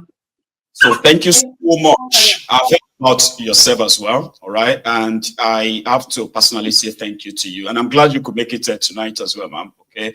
So Ayomi's story is very touching. And I don't think anybody will hear her story and somehow like not want to say, oh my God, what can we do? And I am glad that this union is taking that up. And tonight we are going to, so I've heard a lot of how this happened, but I have been told that you are in the best position to probably give us a proper picture of what happened. Yeah. So please, if you don't. The issue, what happened there is that something around February, March, she just came to me as a nurse. So I asked her, where are you using as an antenatal before? She said she was not using anywhere before. So I started taking care of her. So I told him to go and do some tests. They cannot be able to afford to do the test because they didn't have any money. So because I asked them to go and do blood tests so that I can know the level of blood that will be tapped before I can take the delivery. So they cannot be able to afford to do the test. So on April, she forced to labor. So she even wanted to give birth to the baby on her own, but she cannot. I took her to my doctor. When we got to the hospital, the doctor do some tests. Her PCV was just 10%. So just to cut the story short, they operated her. We have not put anything, but what I notice that they don't even have anything to do because where they are, I'm the one taking care of her from the pregnant before she gave birth. So I also heard that the two was very good to her as well, despite all of that comings. They kept to kind of like save her, save the children, in which they succeeded. So then when Yoruba Union came to kind of intercede as well, so you took them to the doctors. I was told that you also kind of renegotiated the entire bill enough that the hospital agreed to cut both things for us. So tell us about that. Sorry. Yeah, the hospital. Oh, sorry. The money was paying 600. How you came in? Negotiate on our behalf. Leave them. Don't worry. Ignore them. Just look at it. Yes, sir. So you buy program no go you buy. Okay, sir. So that two questions shall I for you to understand. So the question is liberty at the hospital, despite the fact Sowore cost much, hospital continue to treat. Did all they could. Even though built of be about 700,000 are being colloquial. So one day, negotiate here. Tofi Gewale. Benny, sir. Good. So, Mufeke saw how you came by that. Just tell us what happened, okay, when there's the doctor gbàtà dé hospital tó sọ pé wọ́n máa operate ni pé iye báyìí làwọn fẹ́ gbà. So mo kàn bẹ̀ doctor pé kàn jọ̀ọ́ kàn tiẹ̀ kọ́kọ́ bá mi save life ẹ̀ ná because life ẹ̀ ní first thing pé ẹgbẹ́ kọ́kọ́ bá mi save life ẹ̀ ná gbà tí doctor check blood náà sọ pé 10%, doctor ọkọ̀ bínú pé kí n wá gbé because eléyìí ó jẹ́ dangerous work fún òun láti ṣe. Mo ṣàbẹ̀ ìgbà tó operate tó gbé wọnú ward ìgbà tó máa di second day ó bẹ̀rẹ̀ sí ní wú ó swell up gan. Doctor yẹn ló mú owó lápò ààrẹ tó fi lọ ra 2 pints of blood tó fún. So gbà tí doctor dẹ̀ fún ní 2 pints doctor sọ fún mi pé okay ọlá báwo lẹ ṣe máa san owó sí because òun ò ṣáà lè fi owó òun operate òun save life òun àtọmọ owó òun lòun tún fi ra ẹ̀jẹ̀ báwo lẹ ṣe fẹ́ máa san owó fóun. Mo ṣàbẹ̀ pé kó jọ pé even èmi owó tí n bá rí àbí kí n lọ ta fóònù mi kí tẹ̀ wá fi san nínú owó yẹn. So thank God bí doctor yẹn kàn ṣe bínú pé òun máa gbowó òun ni woman kọ́kọ́ come in because ìgbà tá a kọ́kọ́ come to Facebook wọ́n block wa wọ́n ní scam ni wípé you can't just come to Facebook. Woman kọ́kọ́ rí wa níbi tá ti ń sunkún níbi ẹnu ọ̀nà ẹni woman fi sọ pé kì í pé òun ní ẹni tí òun lè connect wa pẹ̀lú tó máa help wa because gbà táwọn ọmọ yẹn ń sunkún gan tó need the food we can't be able to afford to get the food. And ṣé tó connect yín ló wá link yín mọ́ Yoruba Union or prior kẹ́tọ́ meet Yoruba Union? No, tí woman yẹn rí wa sí ẹnìkan wá bá mi tó ní gẹ́gẹ́ bí èmi as a nurse kì í jẹ́ kí èmi àtòun jọ deal òun máa ra ọmọ yẹn ní 4 million a lè rí owó san. So offer tí woman tó wá bá yẹn offer tó mú wá ní pé kẹ́ wá ta àwọn ọmọ yẹn àbí ní 4 million naira. No, kì í ṣe woman yẹn o ẹnìkan tí wọ́n wá bá mi. Right. So gbà tí woman yẹn wá gbọ́ ni woman yẹn fi lóhùn máa connect wa ẹnìkan tí wọ́n wá bá mi pé kí n jẹ́ kí òun ra àwọn ọmọ méjèèjì ní 4 million pé so a lè owó hospital àtàwọn kọ́kọ́ tá máa ṣe a lè rí san pé tó ọmọ yẹn kéré kò lè tọ́jú àwọn ọmọ yẹn. Right. Anyway, I want to say a very big thank you to you, ma. Ọlọ́run bá yín gbé ẹrù títí yín náà kẹsẹ̀ tó fi ẹrù títí ẹsẹ̀ tó gbé ẹrù ẹlẹ́rù, right? So Ọlọ́run ló wọ́n gbé títí wọn Ọlọ́run bá mi bá yín gbé ẹrù yín náà ṣẹ́gbọ́n. Àmín sà. Àwa máa gbìyànjú lọ́nà ọ̀dọ̀ títí wá ń bì ṣe yìí sí. So àkọ́kọ́ ní pé kí a ti báwo lára ẹ̀ sì iná like obìnrin lọ́wọ́ ẹlẹ́nkan kan ṣe yẹ ẹ̀sìn báwo dẹ̀ lára ẹ̀. Ẹ ṣé gan mo dúpẹ́ lọ́wọ́ Yorùbá Union ẹ ṣé gan ẹ ṣé àdúpẹ́ gan because ìgbà tí mọ́mì máa wá ojú operation yẹn ti open ó ti ń gbé gbàdàgbà tí ò take àwọn necessary treatment because èmi náà mi ò lówó láti rà á because èmi náà manage ni ìgbà tó dẹ̀ padà síbẹ̀ tí princess wá ta padà sí hospital wọ́n fún ní necessary treatment augment everything injection tó ń gbà láti bí ìjọ yẹn láti ń lọ sí hospital tí ń gba injection ló ti ń treat ẹ̀ padà and the wound is closing now. I'm very very abẹ́ṣẹ́ gan Ọlọ́run á máa ràn yín lọ́wọ́ Ọlọ́run á túbọ̀ máa bá mi gbé ọwọ́ yín sókè. Thank you very much, sir. God bless you too. So going forward, yes, sir. Lọ́wọ́ yín lẹ́ǹkan sí ṣẹṣẹ mà. Yes, sir. So bóyá àtúmọ̀ kàn sí yín bọ̀ ẹ̀yin àti princess a máa fà pẹ̀lẹ́ yín lọ́wọ́. So ṣé wá rí nígbà tí ṣe rí lára nǹkan tí a lè ṣe òun ni wípé. Yes, sir. Ọ̀nà nígbà tí union sọ pé carry act ó ti ń sìn so wọ́n release 500,000 naira right there and then. Thank you very much. Ẹ ṣé gan sir, more blessings sir. Ọlọ́run tó bá máa ràn yín lọ́wọ́ ẹ̀ ní ogun wàhálà àti ìdààmú sir. Ẹ ṣé gan. Àbí so nǹkan máa ṣe ni pé by the time tí a bá conclude to how to put the resources together for wa ẹ̀yin máa jẹ́ bí witness ẹ̀ ó ti yẹ yín sìn so wọ́n máa mú lọ sí plan yẹn ni pé kọ́ mo lọ sí bóyá bíi bank tó bá jẹ́ máa lọ fi 1 million tí ni o jẹ́ 2 million depends on whatever money tó bá raise fún ṣe yín so ní one office account kan lórúkọ ẹ̀ then a ní jáde tó máa fi máa tọ́jú àwọn ọmọ ẹ̀ a dẹ̀ ní ètò ìgbógun lè fọwọ́ rárá àfìgbà tó bá ṣe graduation so then láti ṣe graduation tailoring yẹn ló máa fi fún àwa ní oríyìn gbogbo ìta ń ṣe ti yẹ yín sìn so but when ìrànlọ́wọ́ fáwọn ọmọ ẹ̀ tẹ́yìn ìrànlọ́wọ́ tí màá help ẹ̀ yẹn tẹ́yìn tí bá fẹ́ gbà kan ẹ̀ pé princess ṣó ti yẹ yín sí at the highest ṣàkóso ó pẹ́ jù láàrin bí i 2-3 days wọ́n á rán yàn wá sọ́nà dọ̀ check on you but again yín mà show. Yes, sir. Thank you very much, sir. Yes, sir. So, Yeah, Princess, yeah. so when you Tayeba, when you Kende. Really, no, TMO. Kehinde ni. Okay, Kehinde ni mo gbé dání. She's light skinned. And Okay. Taiwo ni Miss Jennifer gbé dání lẹ́yìn yẹn. So, she méjèèjì ni àbí ọkùnrin? Obìnrin làwọn méjèèjì. They are girls. Oh, that's so beautiful, man. Anyway, so Princess,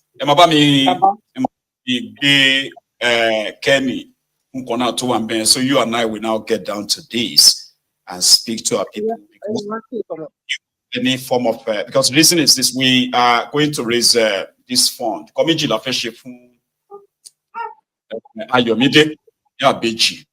So the first one, the welfare of the children. It hasn't really been where we want it to be. I was still talking to you earlier today that maybe you should go and get them this dual pram for 2 years. Take her to a baby shop, right? Shop for them. Because it's like that, they actually have nothing. How am I going? That's a long ago, you know. Okay. Yeah, in a very sorry case, you know.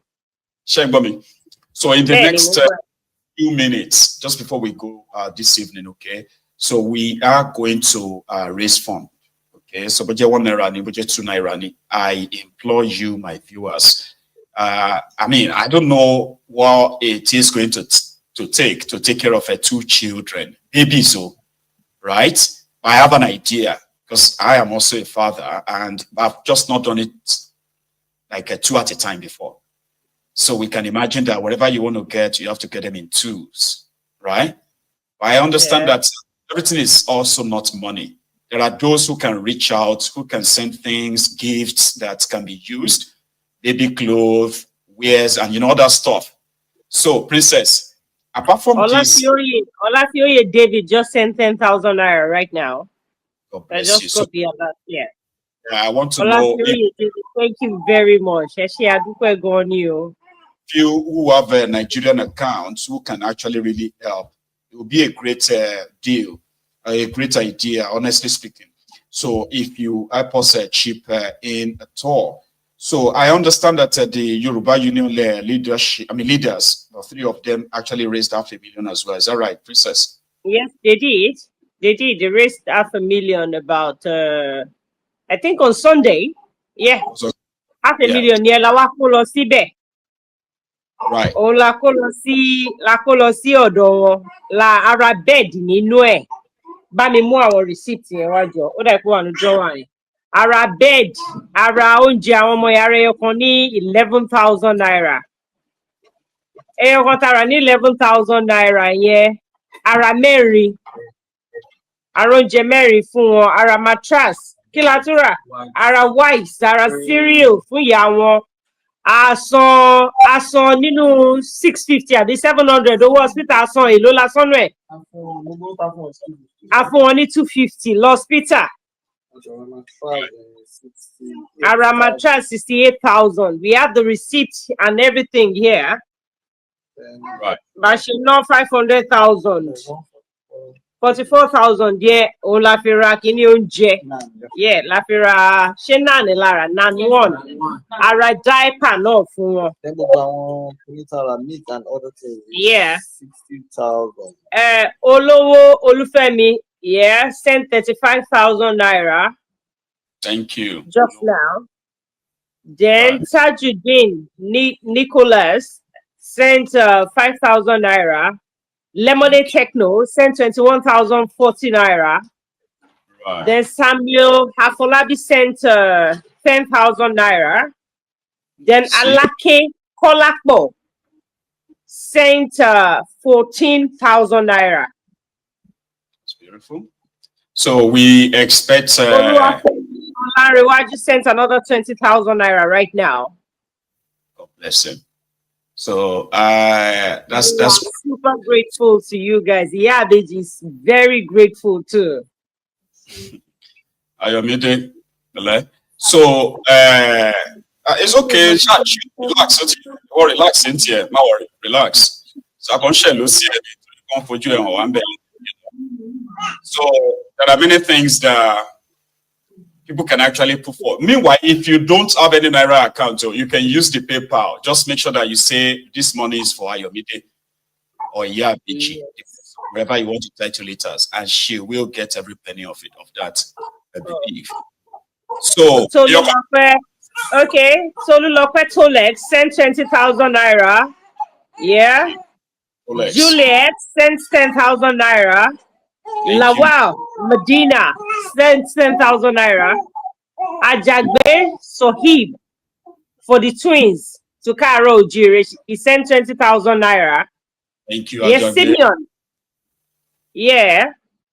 Ajagbe. Oh, people are really turning up for her. Ajagbe Sohib, 20,000 Naira.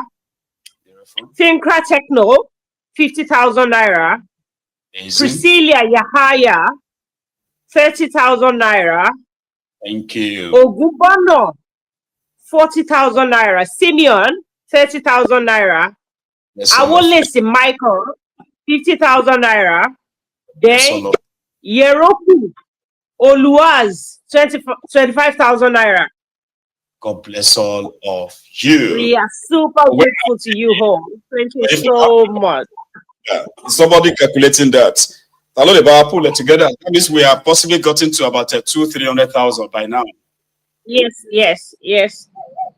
Okay. So let me know as they are coming on. Okay. So somebody is asking, what about the father? Has the father contacted her since you've been in touch? Have you heard anything? Help? Because usually they always come back. Yeah. Oh yeah. No. He has not, sir. Because family kankan yọjú. Àti àwọn family ẹ̀ kọ́ bẹ̀rẹ̀ even bọ̀ tí ẹ̀ ní ṣe ti understand sí like a lè sọ pé torí àìní yẹn ló fà á everybody ó yẹ ń sìn wọn parent ẹ̀ ń kọ́ bàbá ọkọ ni mo ń sọ àwọn èèyàn kọ́. Maiyegun, there's a break in time. Mi ò gbọ́ sórí gbogbo nǹkan tó sọ ń sìn kò sí tí mo gbọ́ nínú ẹ̀. Mo ń béèrè nípa bàbá ọmọ níṣẹ́ mo nípa àwọn family and others ṣé wọn ò tiẹ̀ yọjú ká ti sọ pé torí wọn ò lówó ńgbà tó kọ́kọ́ ṣẹlẹ̀ ṣé o ti yẹ yín sìn because I've oríṣiríṣi story báyìí rí right tẹ́lẹ̀ máa gbọ́ pé ìyàwó bímọ wọn méjì. Bàbá ọmọ àdẹ̀ padà yọjú á ní ẹ̀rù ló bá àwọn o torí wọn ò wá all right ni o. So I think they're having serious network issue in at Princess House. Maybe they should change their network anyway. So I want to say a big thank you to all of you who have been responding. Please, what we are trying to do here is to help these innocent children. There are many. You know something about us, right? She's not the only one, right, who actually gets this kind of help from us. There are many other vulnerable people within our space that, you know, every little help can actually help change their lives. Because this that just happened is enough to change the trajectory of not just that of their mother, including that of the children. Now, this little intervention could actually be the little they need, right? To lead a very, very meaningful life. So it will be an honor. We've done it before. And you heard, currently the Yoruba Union have at least 8 children that we're sending to school. It's like, you know, like we are building a bit of a community, little by little, 1 by 1, 2 by 2, and all of that. So today we have 2 beautiful twins, right? That's your intervention, your support, your widow's mite, call it whatever it is. Every penny counts, you know, and of course you always get to have all the. We have 157,500 from board infrastructure. Is that a situation? 157,500 naira from board infrastructure. We have 25,000 naira from from Johnson. Okay. Thank you, Johnson. We have another 30,000 naira. This came from a tap account. Okay. We have 10,000 naira from Gregor. Yeah. Greg. We have 20,000 from Olalowo Joseph. Thank you so much, Joseph. We have another 5,000 from Olamilekon Ventures. Thanks so much, Olamilekon. We have another 5,000 Ade Mujimi Femi. We have another 20,000 naira from Oyekola Olanike. Thank you so much. Another 10,000 naira from Lemonade Techno. Thanks and so another much. 20,000 naira from Stephen Aderobi. Aderobi Ogrogba. Okay. So just stop that. Is that all, Abi? That's about it. We've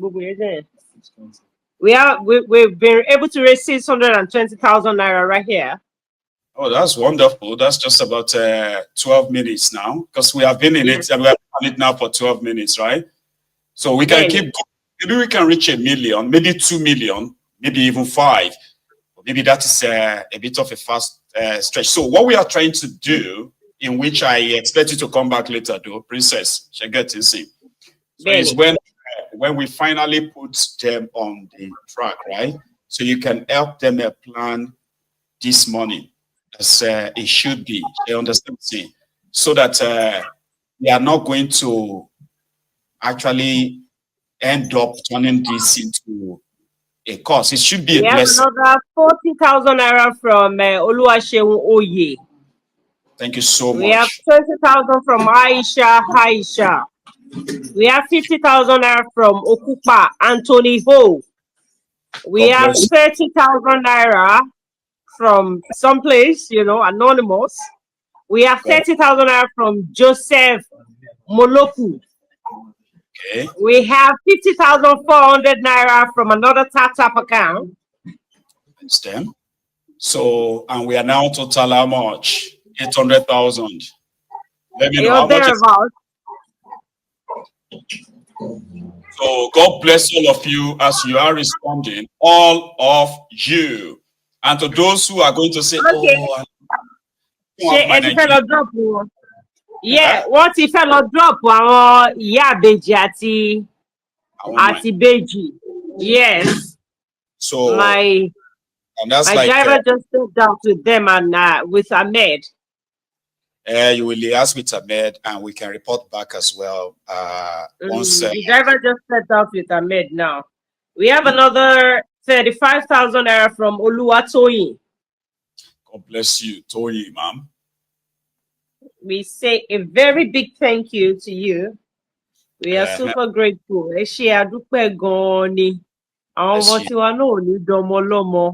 Eat more because so our plan is not a short-term plan, and to put a long-term plan in place. Hello there. Good morning to you. Good afternoon to you. And good evening to you from wherever you are joining us tonight. This is Maiyegun live. Thank you very much for joining me. Please read beyond just the caption of the broadcast. Read the description of the broadcast as well, because the caption is not just the only topic we are treating tonight. After reading the caption of after reading the description of the broadcast, kindly like the broadcast, then share it to all platforms where you know people can also join, to invite your friends, your not so friendly friends. Tell them all that Maiyegun today, Maiyegun is live. Thank you so much if you have done that already. So tonight, I think I have come with an excess sort of baggage of goodies, happenings in that contraption, but we are going to start from the latest jive and jab. From Omoyele Sowore to Peter Obi. I don't know if some of you have possibly, or let's say if some of you monitored that conversation on Arise with this guy, Laolu Akonde, who happened to be the former media guy to Pastor Ruga, the immediate past vice president of Nigeria, by the way. So in which, among many other issues, sort of like discussed, the one that seems to have sort of gained more traction is what is said about Peter Obi. Now tonight, we are going to have many obedience here. And at the same time, we are going to have many of the Sowore's revolution now, or take it back as here. But laying it sort of like there for everyone to react. As you are reacting, I implore you to please react, moderately. I wish I could control that, but what did Sowore say? He was asked a question about the possibility of the obedient and Peter Obi to upstage the establishment this time around or not. And Sowore, first in his own words, so this is where we are going to kind of like start from tonight. Sowore. The same in 2027. I wanted to ask you. You know, I just don't want to be talking about Peter Obi anymore. But I will say it because it's part of the issues that I raised. My position in 2022, 2023 is what is unfolding now. That contrary to the belief or the impression created that Peter Obi was opposed to the system or is capable of opposing the system, that he's incapable of doing it. I also stated in 2022, 2023 that the Labour Party was a short renter, what they call Airbnb in America. You move in, you check out when your time expires. And that when they are done with Peter Obi, they will move the renter to another place. So Peter Obi, maybe rightly or wrongly, or maybe he's doing it for sure, then decided that he doesn't want to move out of the short renter. And now they got locked in practically out. The reason why it probably got more attention was this. There was this whole debate around the Muslim ticket. So the Christians said, okay, you want to Islamize Nigeria, we want to Christianize too.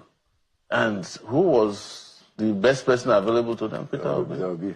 That's what happened. But in terms of opposition, I don't know why anybody calls Peter Obi opposition. But it's not, Peter Obi is not opposed to anything that the government is doing. Peter Obi did not even organize his supporters to fight for his own election victory, he claimed. He did not fight when they increased fuel price. He has never done anything that opposition people do. Even these terrible people that are in government now, no matter what you say of them, they used to protest. Buhari protested with his deputy, and they tear-gassed the man and he died after that. Tinubu, they organized several protests. Exactly, all the way they from were using Amechi them. People have forgotten. Nasiru used to go to DSS, they would arrest him, they would release him again, he would talk. So you say you are opposition. Do what the opposition do now, you can't do. And the only thing you can say is that, oh, there was no need for a protest in 2012. Where are the people? Are they dead? If the people in 2012 are dead or have sold out, what happens to you with 6 million voters? Put them on the street. Even if you can't put 6 million people on the street, put 60,000 people on the street in this Abuja and see how the government would take you serious. Interesting. But you are the one, you and your supporters are the ones who are pouring cold water on even any protests.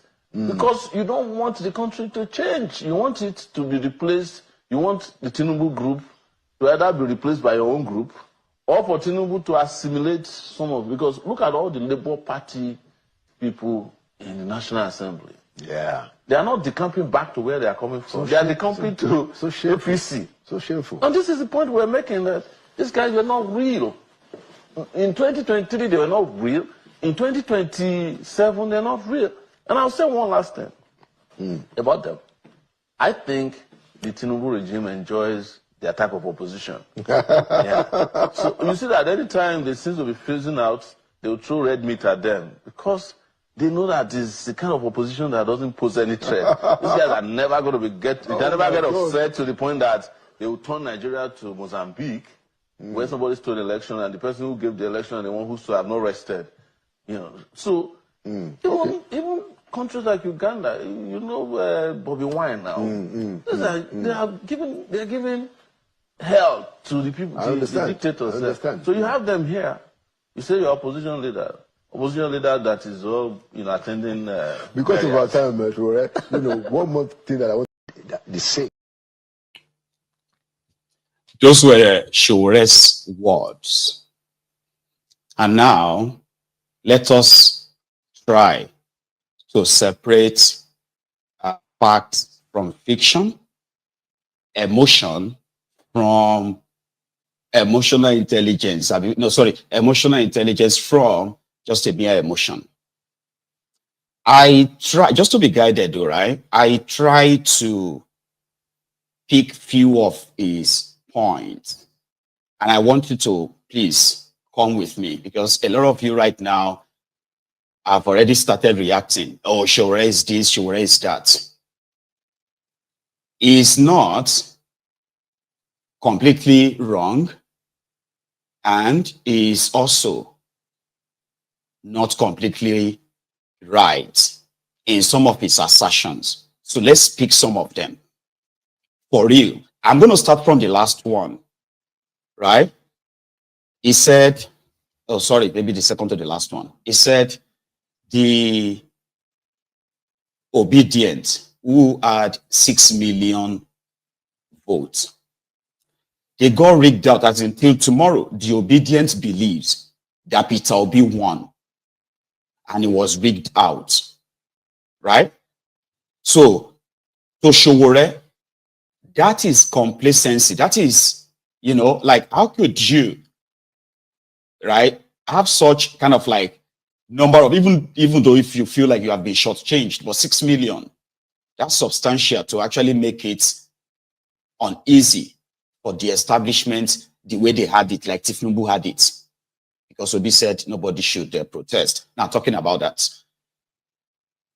Sowore said Obi couldn't mobilize 6 million voters, right? And at the same time, or maybe even 60,000 of them to occupy Abuja and mount pressure enough that at least it could force the hand of the establishment rather than make them this comfortable. Then he said, the obedient, you obedient, that you are like very good at watering down protest organized by others.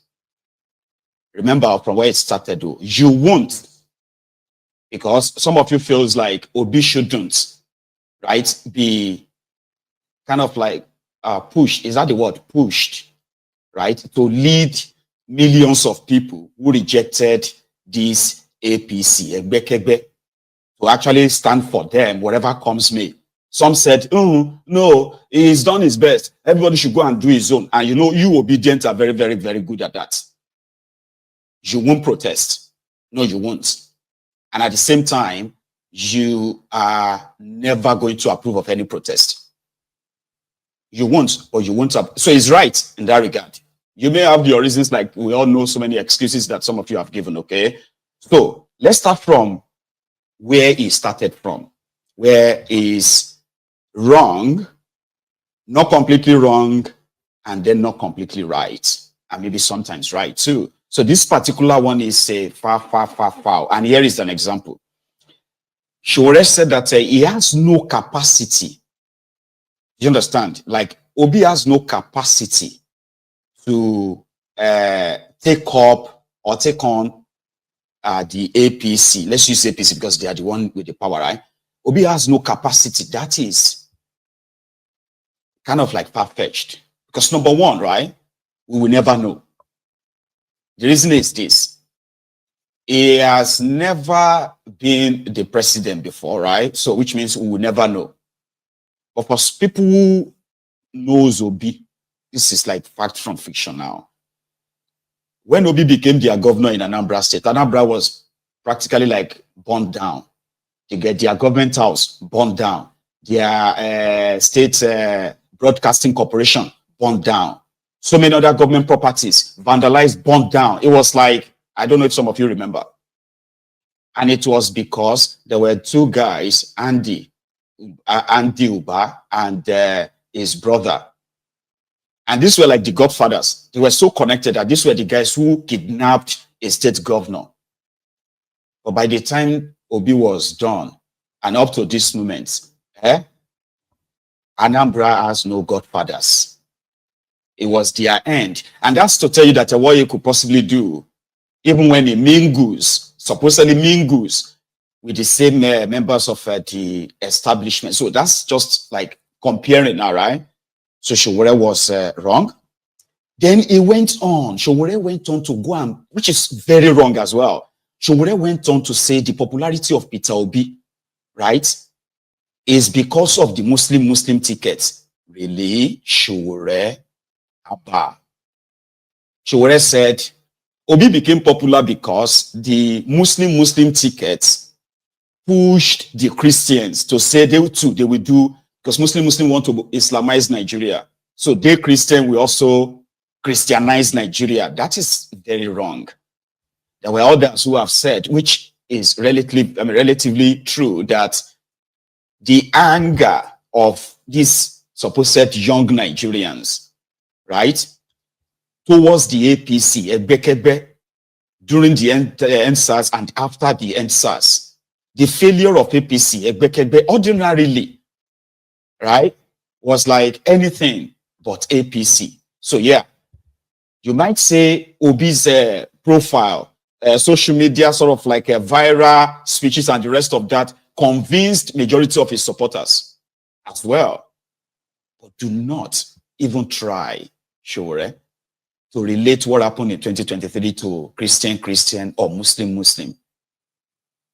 Like that that's like a very low, you know what I mean, of you. The other one, he said, you know, this is about using the numerical strength. When APC, Ebekebe, when they staged their different protests, sponsored, and the one they actually featured in and the rest of that, right? They hadn't at the time, they have not really tried whatever their number would be, but they still went out there. So I sort of like agree with him on that, because they did everything, right, to make the supposed ruling party of that time realize that if you sneeze, right, we are going to be behind you and like tearing you apart. Like we are always going to be there. If you are sleeping, you're going to see us in our dream. I mean, your dream.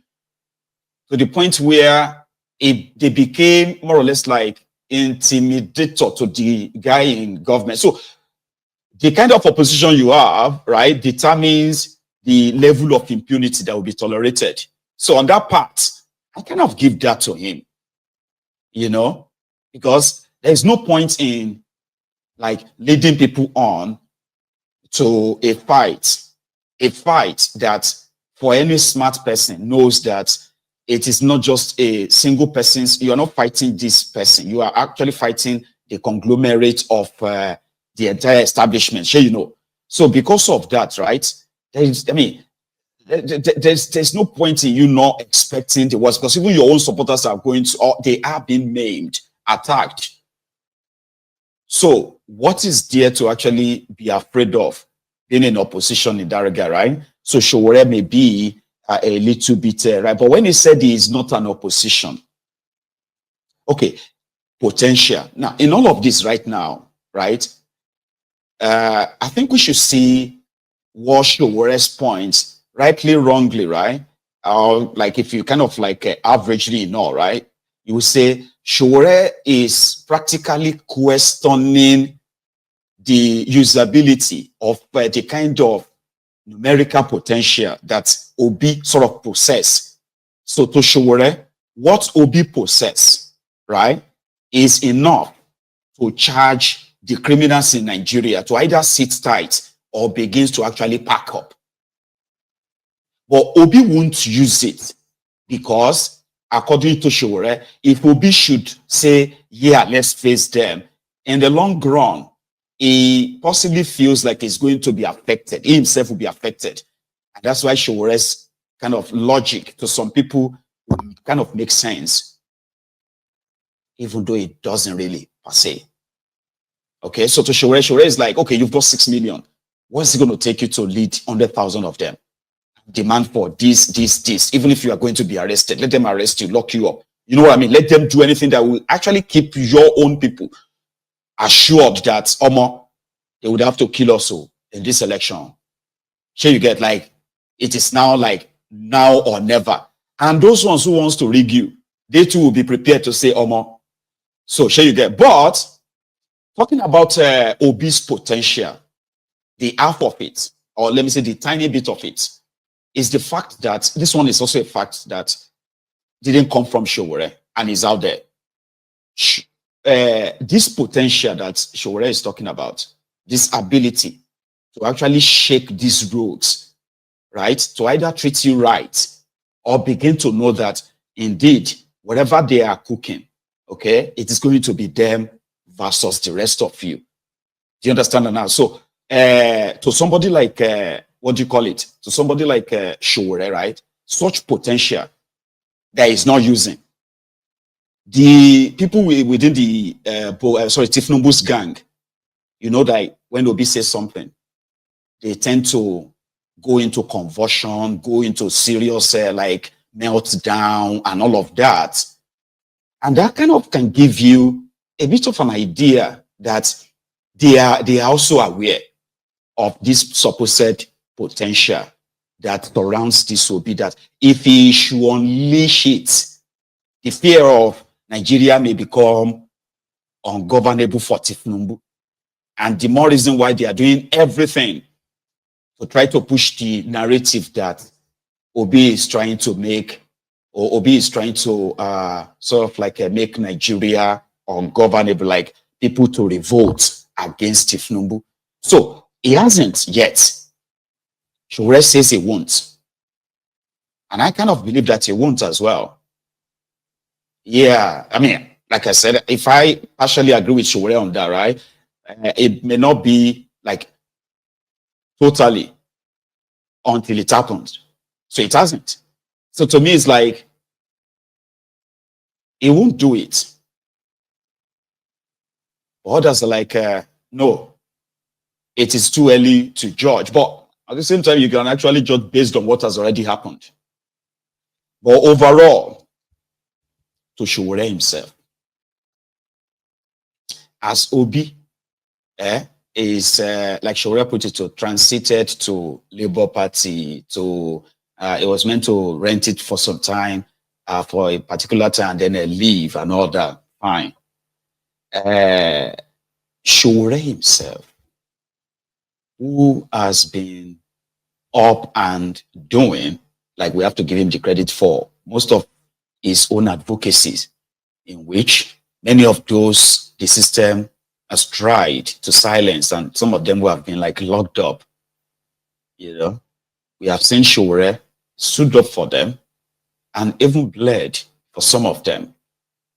But what is that missing link that a supposed former student union leader and at the same time a former presidential candidate and today the national chairman of his own political party is unable to actually mobilize at least 10,000 people? Because Sowore is somebody who normally, right, is an activist. You get that now? So it's never really been part of the establishment per se. But he's been all over the place. The first time Sowore ran for the presidency of Nigeria, right, he received, you know, sort of like a massive support, especially from us in the diaspora. So there was a time we were discussing that here, like what then, you know, it was supposed to like build on that. So in 2019, I think he scored 24,000 or so votes overall. In shock, I was like, did they rig him too? Like, I mean, like, they allocated 24,000 or so to him, right? In 2023, it didn't improve. It actually declined. So when they allocated, I think, 14,000 or so to him. So that's part of the rigging, in my own opinion, right?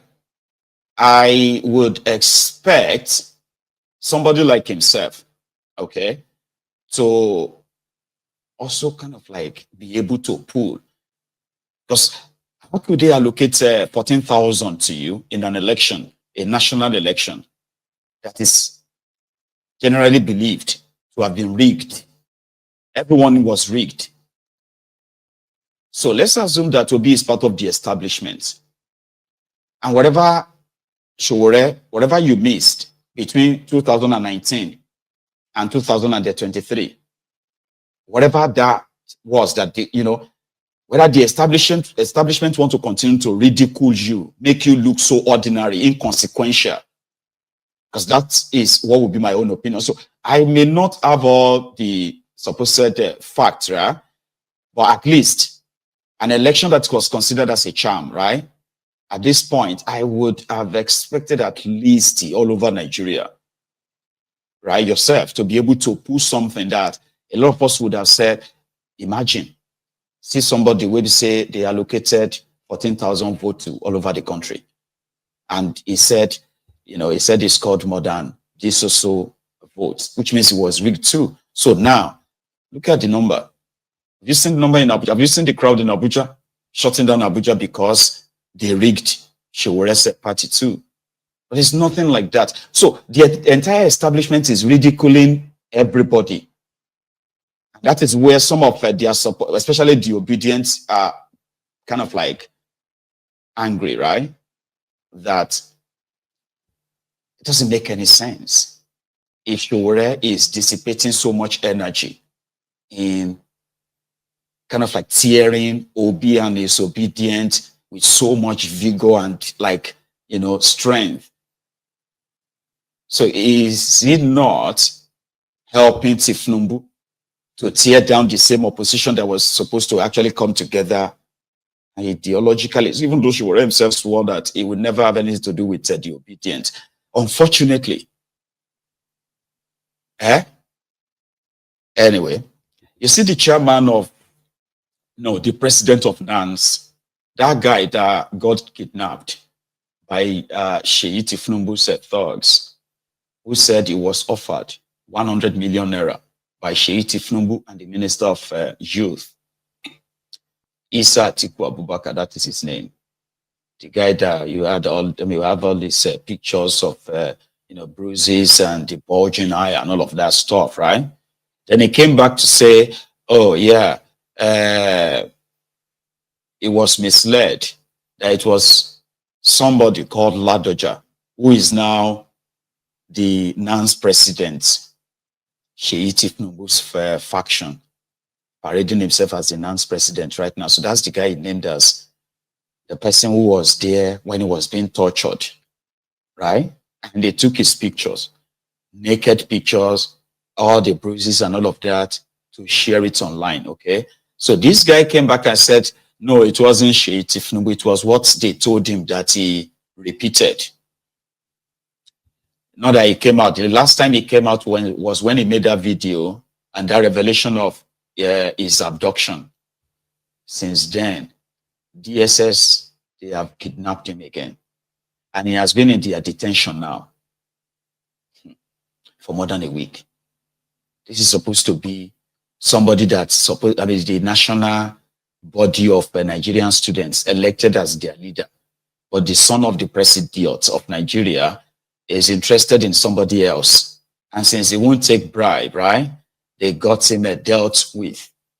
Now, the state, the Dokwemu Stupid Service, DSS, the State Secret Service, they've kidnapped him. They have tortured him again. They took over his social media. They posted that apology to Sheyi Tifnumbu on social media. Those close to him said the same DSS, they have already taken his picture, posed with, where he was paraded with guns. Now, it's been over a week. They didn't release him. His family came out and said they should please let him go. No response. Yesterday, the same DSS, they have reported that they are going to charge him for illegal gun possession. So he's going to go down like an armed robber or a terrorist or something. Maybe not, oh, you get in all of that, okay? It is in their efforts to ensure that the guy just probably will disappear. Next time, don't ever mention Jagabandit's son. Ever. Because Sheyi is seen as like the vice president, unofficial vice president of that contraption. So Sowore continued, and he has a say on that. What happened? But in terms of opposition, I don't know why anybody calls Peter Obi opposition. It's not, Peter Obi is not opposed to anything that the government is doing. Peter Obi did not even organize his supporters to fight for his own election victory, he claimed. He did not fight when they increased fuel price. He has never done anything that opposition people do. Even these terrible people that are in government now, no matter what you say of them, they used to protest. Yeah. Buhari protested with his deputy, and they tear gassed the man and he died after that. Tinubu, they organized several protests. Exactly, all the way they from... They were using Amechi them, people have forgotten. Nasiru used to go to DSS, they would arrest him, they would release him again, he would talk. So, you say you are opposition. Do what opposition? I was going to Do you know that Soludo tried to become a student union leader at Nsukka? He lost. Is that so? Yes. Wow, okay. I didn't so know that. It took him how many years later to become a governor? Because the students didn't accept anybody who was not radical enough, who was not, well informed, exposed. Soludo go to? Was it? As Nsukka is in the University of Nigeria. So this Soludo solution he was using was his campaign. Is that so? It's in Nsukka in those days. So a number of these guys. Yes, sure. No, it is. They were together with, I think it was Chima Obani that defeated him. Okay. Oh, wow. As the secretary of the student union. So in those days, so many of the guys who are now couldn't win NANS elections or student union elections because the student union elections were very democratic. They were transparent and it was rigorous. But the question is, so how did NANS got to that state? When did that decline start? No, it was under the military. It was Babangida. No, it was under the military. You were the president. Yes, but it was during Abacha that they finally got NANS. And they just had been after all the pressure groups in the country. Right. They had come after the Nigeria Medical Association, the NBA. They disbanded the NLC. And rebranded it. I rebranded it, and they became a transport union instead of workers' union. They gave them bosses. So NANS was the last one they couldn't break because we were there. But the moment we were leaving, they introduced courtism to start suppressing genuine student activism on campus. I was attacked by courtists on campus. I remember. A guy in that Ife, Obafemi Awolowo University had the most vibrant student union at our time, but we were competing. I was president of the University of Lagos Student Union when Ebu Adeborowa, we call him Big Sam, SAN now, was president at Ife. Yes, and Maiyegun was president at Benin. So imagine the quality of students at that time and where we are today. Yeah. You will recognize who we were to have led students. So you cannot be a fool and lead students successfully in our time. Students would impeach. There used to be a student parliament. Of course. Just so that you know, of course. It is the undergraduate student union leaders that are members of the NANS Senate. The NANS Senate is the parliament of NANS. Yeah. So how do you then go to a Senate of NANS made of undergraduate students and you are in front of your grandparents? Tell us, I don't think you've shared this story nationally, and since it's very is in line with what we're talking about, the descent of NANS. What really happened to you? I know that you came to the US and you got some treatment. Can you tell us the story of what happened to you in that repression of Abacha, which is where you said the turning point for NANS descent? Yeah. So what happened was that after June 12th election was annulled, the central opposition in the country was initially made up of politicians. But it is characteristic of them, they all sold out, or mostly. The ones that didn't that was before the formation of NADECO. Yes, it was also about the time NADECO was formed. NADECO was formed, I think, around 1994. Yeah. But we started the opposition against military rule, against right military. after the annulment. Before the annulment. We did Babangida must go in 1992. Well, that's true. Yes. Even 89, when I was still in school. We did, Exactly. 89, there was anti-surprise. So imagine those struggles. You can even go back to as far back as Ali must go. You know, Shegun Okeowo led this. These are genuine students and genuine struggles. In fact, it is part of Nigeria's history that the first set of people who started agitating against colonialism were students, the National Youth Movement. Yeah. So all this about Macaulay that you are hearing about, Obafemi Awolowo, Azikiwe, they were students abroad who came back. Yeah. Even in larger African anti-colonial movement, people like Nkrumah, they all came from as student movements. Yeah. And then they came to Nigeria, and then we got independence. And the student tradition of opposing oppression and fighting using socialism continued. Yeah. Yes, because most of the student leaders were Marxist socialist movement. So, and that was the basic ideology that was guiding the student movement. So, but during our own time, to go back to the 1993s or early 90s, when NADECO was formed, NADECO left. So we're the ones left on ground fighting the struggle. And they decided first to start distracting us with cultism. Because they will arrest us and students will fight back. And they were just so they introduced what was then known as informal repression. The military, knowing that they can be held accountable for directly killing people, started using the courts in the university to distract. The courts? Yes, that is the court gangs. Group, Yes. So on our campus, it just flooded our campus one time, and we said, no, this is not going to happen. And we did our research and discovered that a lot of them are children of the rich and military guys outside. They were in they were on campus funding the gangs. And so we confronted them. So I was attacked by the gangs. But before I was attacked by the gangs, I had also been arrested severally. I'd had several queries and suspended. No. So, in a nutshell, the Nigerian student body is no longer body. That means they don't have any real student body anymore. Politicized, weaponized, even against them. Sorry about that. So that was Sowore, making us realize that indeed, the Nigerian student body is no longer bodying, like I said. And, of course, they may lock the supposed elected president of theirs up, and there will be no consequences because of this reason. It's unfortunate, isn't it? That is not the only unfortunateness that you're going to say tonight. Not the only unfortunate you're going to say tonight. Let's go to Rivers State. The latest. The seamless, right? I think it should be called seamless moron, by the way. Simfubara. He has dropped the bombshell on his own supporters.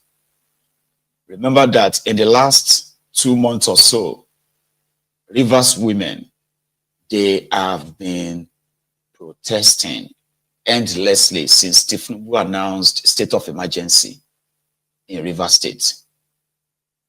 Because to them, this is absolute, illegal, right? Like, this is an absolute insult on the people of Rivers State for a president to remove a democratically elected governor, because of the weekend, this and that.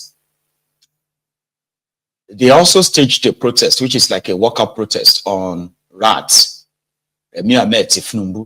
your vexed lady in Rivers State, all because they believed that her husband insulted them, like he slapped them with that action.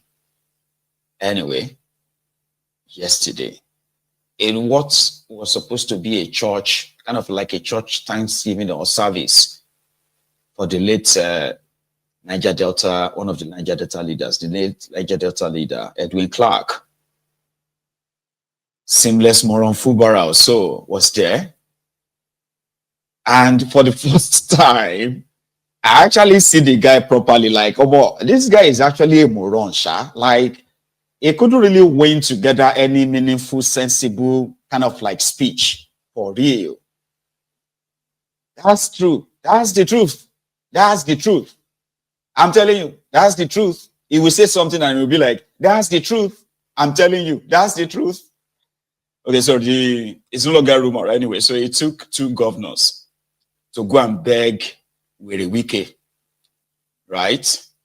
And Werewike in the media pally today said he still didn't trust Fubara because he is yet to see the sign that he wants peace. What did Fubara? I mean, you came to somebody's supposed funeral, and the only thing you have to do is to face your supporters. And he told them that the women, they don't forgive. You don't forgive. This women, many of you here. That's the truth. That's the truth. Many of you here don't forgive. You have black hearts. Your hearts are dark. Your actions are making it difficult for me to walk peace. Something like, that's not how you put it to. I'll play you the video. So let me rant a bit because I don't know. Like, I'm like, oh, this guy is an actual moron, sha. Why did he kind of give people the idea that is with a wicked scammer? Moron lele now. The way they were saying it inside the church that his children are still young. My children are young. All of you are going, like, it's telling them that they were going everywhere. Now, who told them that he's still interested in going back to that place? Who told you that I'm still interested? My spirit has already left that place. He said that means his spirit has left the office of governor. He actually said that to them, like, from where to where? Or Delili Isha. Eh? Somebody said that they don't jazz. So you be mumu. Eh? Sorry, I learned one abuse. I want to use it. It's one abuse that Ibu Mugu. You be Mugu. Baba, this one is not ordinary that they use jazz for him.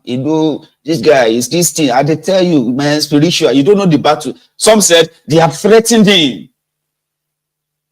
They threatened you, and you came to a public funeral, and you are there lambasting those who thought they were fighting for you. I didn't send you. Every time you go out there to go, yeah, you are, or you need to listen to it. Prepare your reach. What I need now. What I need now. Even some of you, have you asked yourself, do you think I am even interested in going back there? I want to ask you. Don't you see how better I look? Do you think I'm interested in it? If I have my way, I say it's here. This is an altar of God. I don't wish going back there. My spirit has left that place long ago. So all this, I want everybody to focus. Please. It's not everything you do. You think there's some fight you don't fight. There's some things you don't do because you need to ask the person. Does he want it? I have peace. If you have known me, you've been seeing me, you can say I look better now. In as much as we have things that we need to do for our state, we know people have made sacrifice for us, and we, one way or the other, have to stand by them. Does not mean that we should start firing without any target. We need to be focused. Our evening here is about Baklak. It's not Oshobe, it's Fubara, Oshobe, same place. I want that. And like I said, It's about Paklak. Every other thing that is said here, every other admonition by whoever is your personal view. It does not speak or does not present the purpose of this evening. I mean it, and I want you to quote me anywhere. We're here talking about the life of a man who lived a life of sacrifice. Amongst you, the women here, do you have forgiving spirit? Your hearts are bitter. You don't forgive. Those are the important things. We're here talking about a man who spent his own money to go to court for me. A man who gathered people to say, fight for Fubara. But some of you here, your hearts are dark. But one important, don't do things because you want to do them. Do the things I want. I am the one wearing the shoes. I know the solution to my problem. I know how to walk through my problem. There are some things you will do rather than bring peace for me. It spoils my peace process. It gives me problem. So I'm cautioning everybody here.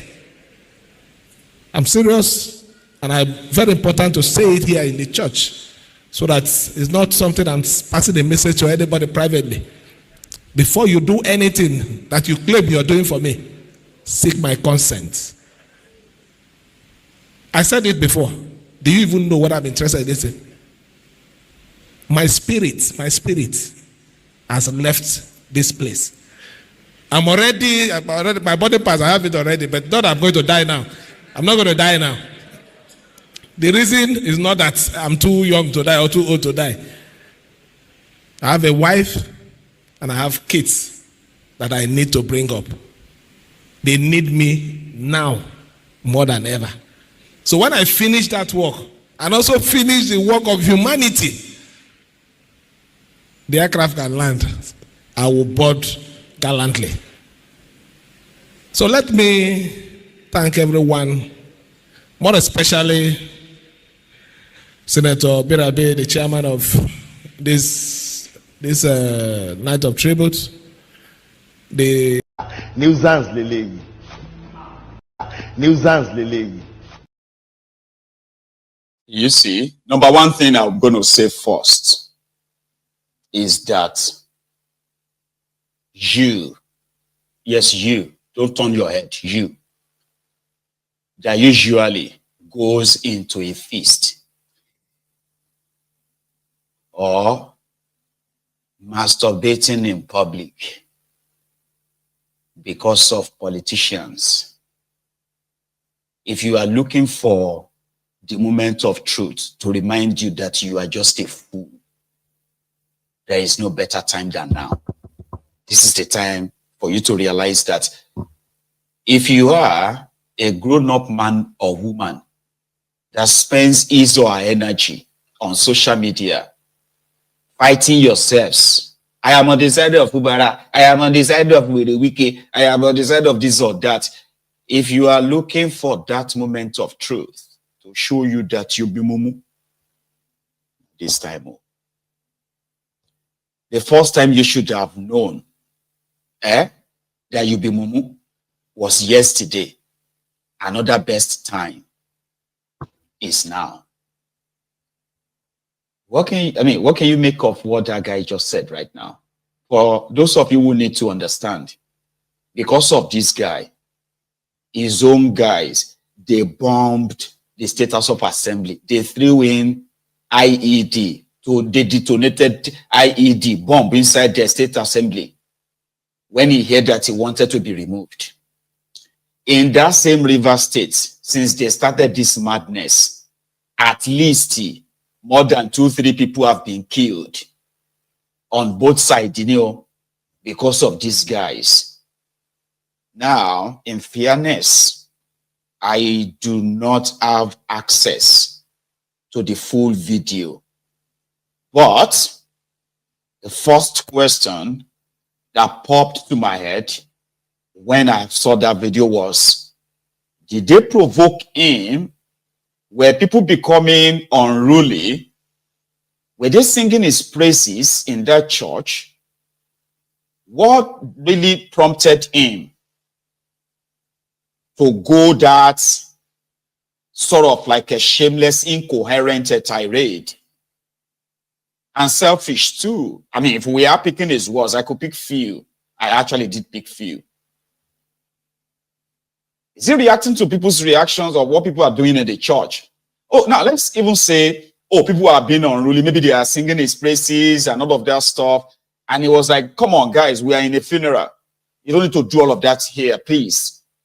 You know, let's take care of the Papa Clark. Here you get burying Papa and all of that. And I am very grateful for all of your support and what have you. But please, let's respect. That's enough. But no, this guy went on to say, are you sure that I even want to go back there? That is the first blow to those ones who are shouting, bring back Fubara, bring back our governor, bring back Fubara. To their faces, do you think I want to even go back there? My spirit has left the place a long time ago. Bro, why don't you just resign and save all these people the further agony? That some of them believe that they are now activists fighting for the right of River State. That's the simplest thing you possibly could have done for everybody. And that would have been honorable. Some people will say, oh, is Lily Liver this or that. But you have actually led them on that they believe that they are fighting godfatherism, the entrenchment of godfatherism, where the wicked will never be. Then you came to tell them that I don't wish to go back. There are some fights you don't fight. Did you ask me before you went to do all this stuff you are doing? He said, do the thing I want, and I am the one wearing the shoes. I know the solution to my problems.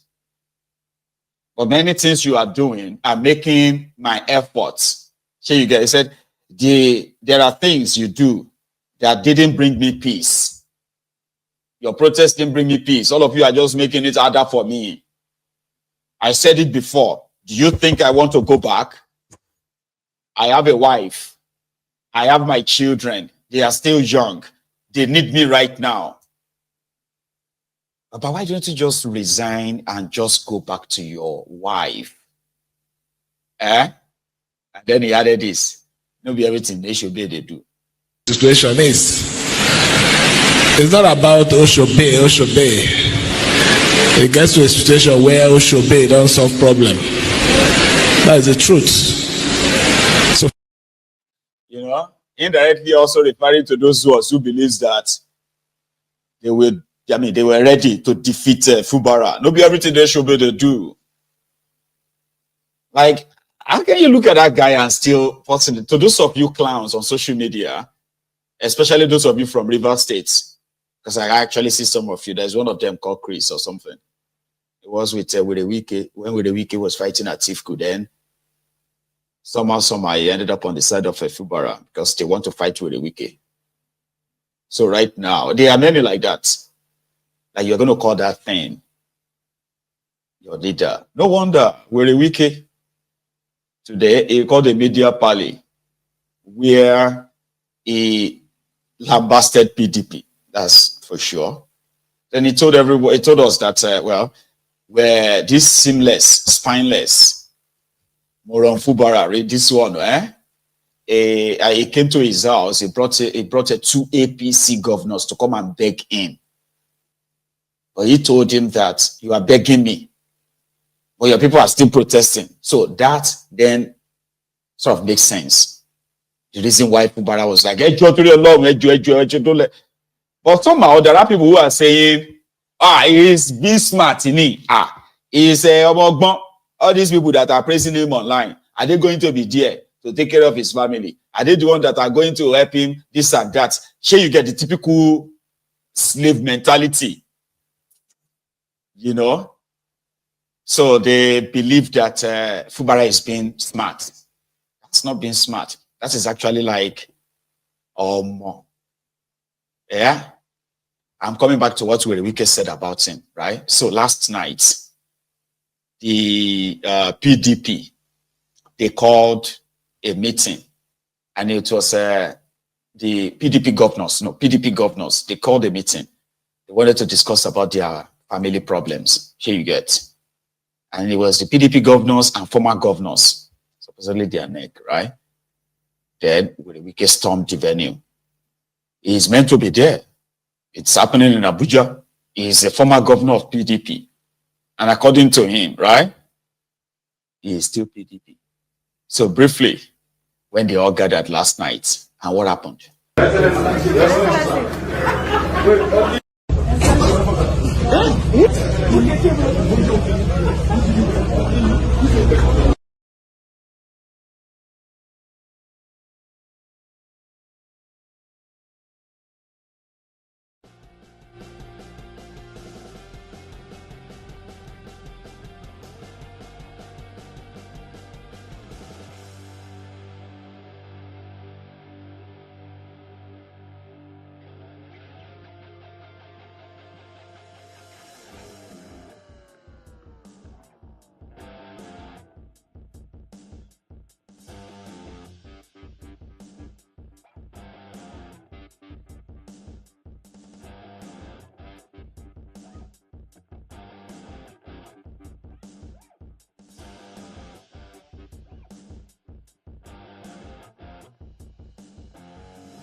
So after the meeting, the meeting was held at the Bauchi State Governor's Lodge in Abuja. So after the meeting, they concluded that it's APC that is behind the crisis in PDP. And in order to resolve their problems, they set up a reconciliatory committee headed by Saraki, and it would then go around to reconcile all the warring factions and bring them together in PDP. In their communique, which was sort of like read by Bala Muhammad, who also wants to be president in 2027. Another story, right? Here, their supposed press release. We discussed some of the issues relating to our party, some existential issues, of course, that have been around in the media, within us, so that we'll be able to navigate smoothly the next that is scheduled to take place on the 27th of this month, and by August we will have an early convention. So many issues and prankles have been made, and it is an opportunity to close round and to make sure that at least there is no incidents, there are no plans, there are no misgivings between the leaders of the party. Governors of the party have reached out to our colleagues who have been there before, who have more experience, and who know so much in a way and manner that whatever suggestions or opinions they may have will go a long way in giving an added impetus to the actualization of our NEC and our convention that is scheduled to take on specific days. And of course, to reassure our teaming supporters that the PDP is working, the PDP is united, and in doing so, there are some missing gaps here and there. We set up a committee of 7 headed by His Excellency the former Senate President and of course former Governor of Kwara State, to meet so that at least quick reconciliation and reach out will be made in such a manner that we will have a very round for free and harmonious NEC and convention. Thank you very much. Well done. Yes, we have seen members of the party dumping the umbrella for the ruling All Progressive Congress. What do you think of this statement? Well, this is some of the manifestations in a democratic setup like this that we have, and this is what is forcing us to come together, rather than diminishing us and weakening us, is making us stronger. We will make sure at least those chapters where we have history, where we have structure, are not left alone. They will be able to produce next governors of the PPP by the grace of God, because we will be providing the level playing field in the next convention that is coming up. We understand that there are quite a lot of issues that are affecting the PDP, causing crisis within the party. In specific terms, what are the issues discussed in this meeting? We cannot tell you some of the issues that we discuss. We discuss unity. Definitely there are some ill feelings, and we are not those that hide things under the carpet. You know some of them, some of the litigations in court, some of the misgivings between party members, and of course, we wouldn't want to blame the APC for causing crisis, but they are likely to be the one. We are not saying they are the ones.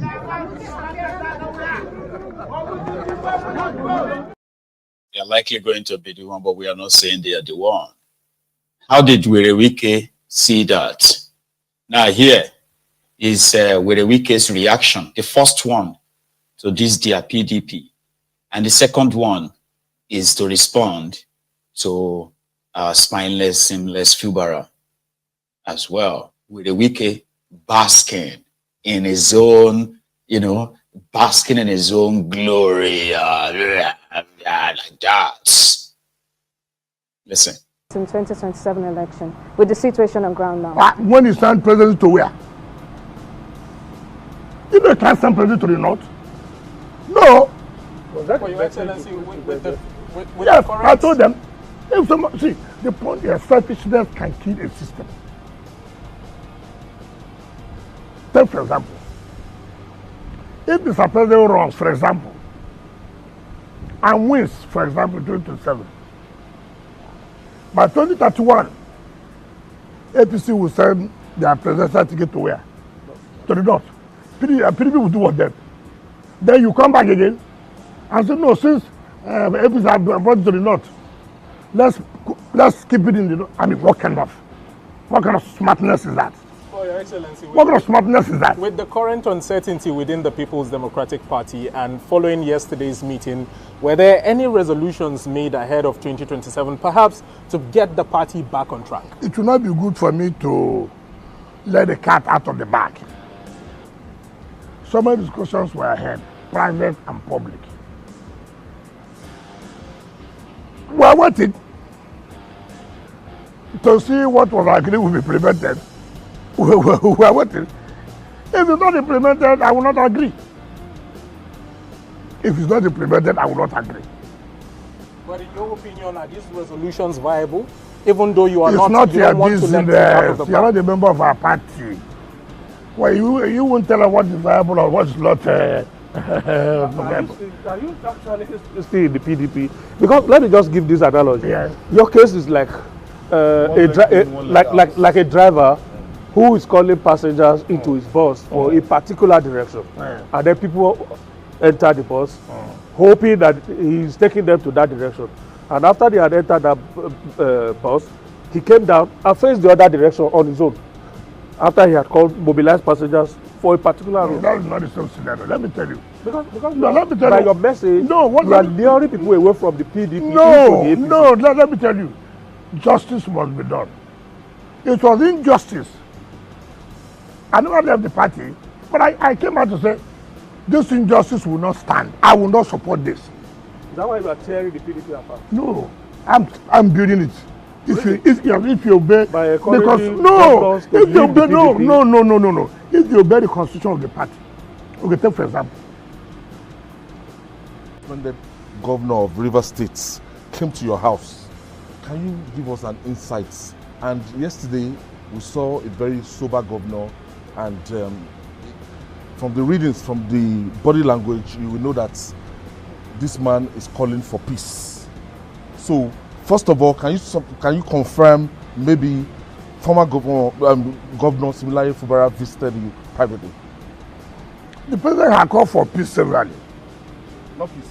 I'm calling. I said the president had called for peace severally.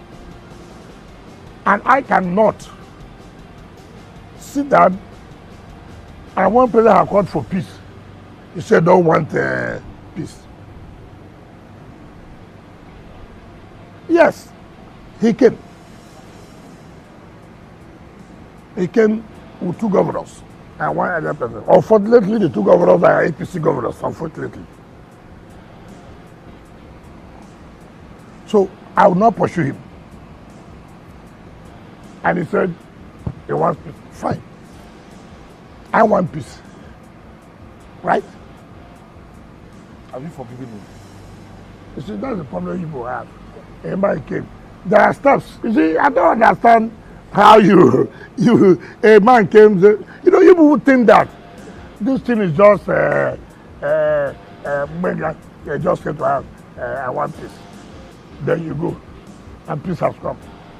What that means that there's an open door, an open window for you. Take the necessary steps to show really you want peace. Indeed, this is a self-inflicted injury. Doesn't need it. Doesn't need it. When this thing started, I called him. Sheyi Makinde was there. Oton was there. Ibasu was there. Ugweyi was there. And we were scouting. We started to look. This thing is not good for you. God has given you this thing. Why not humbly? And don't allow people to push you. They are telling you to act, you're a governor. We know. Nobody is taking it away. You're a governor. But also mind you, that people labored day and night.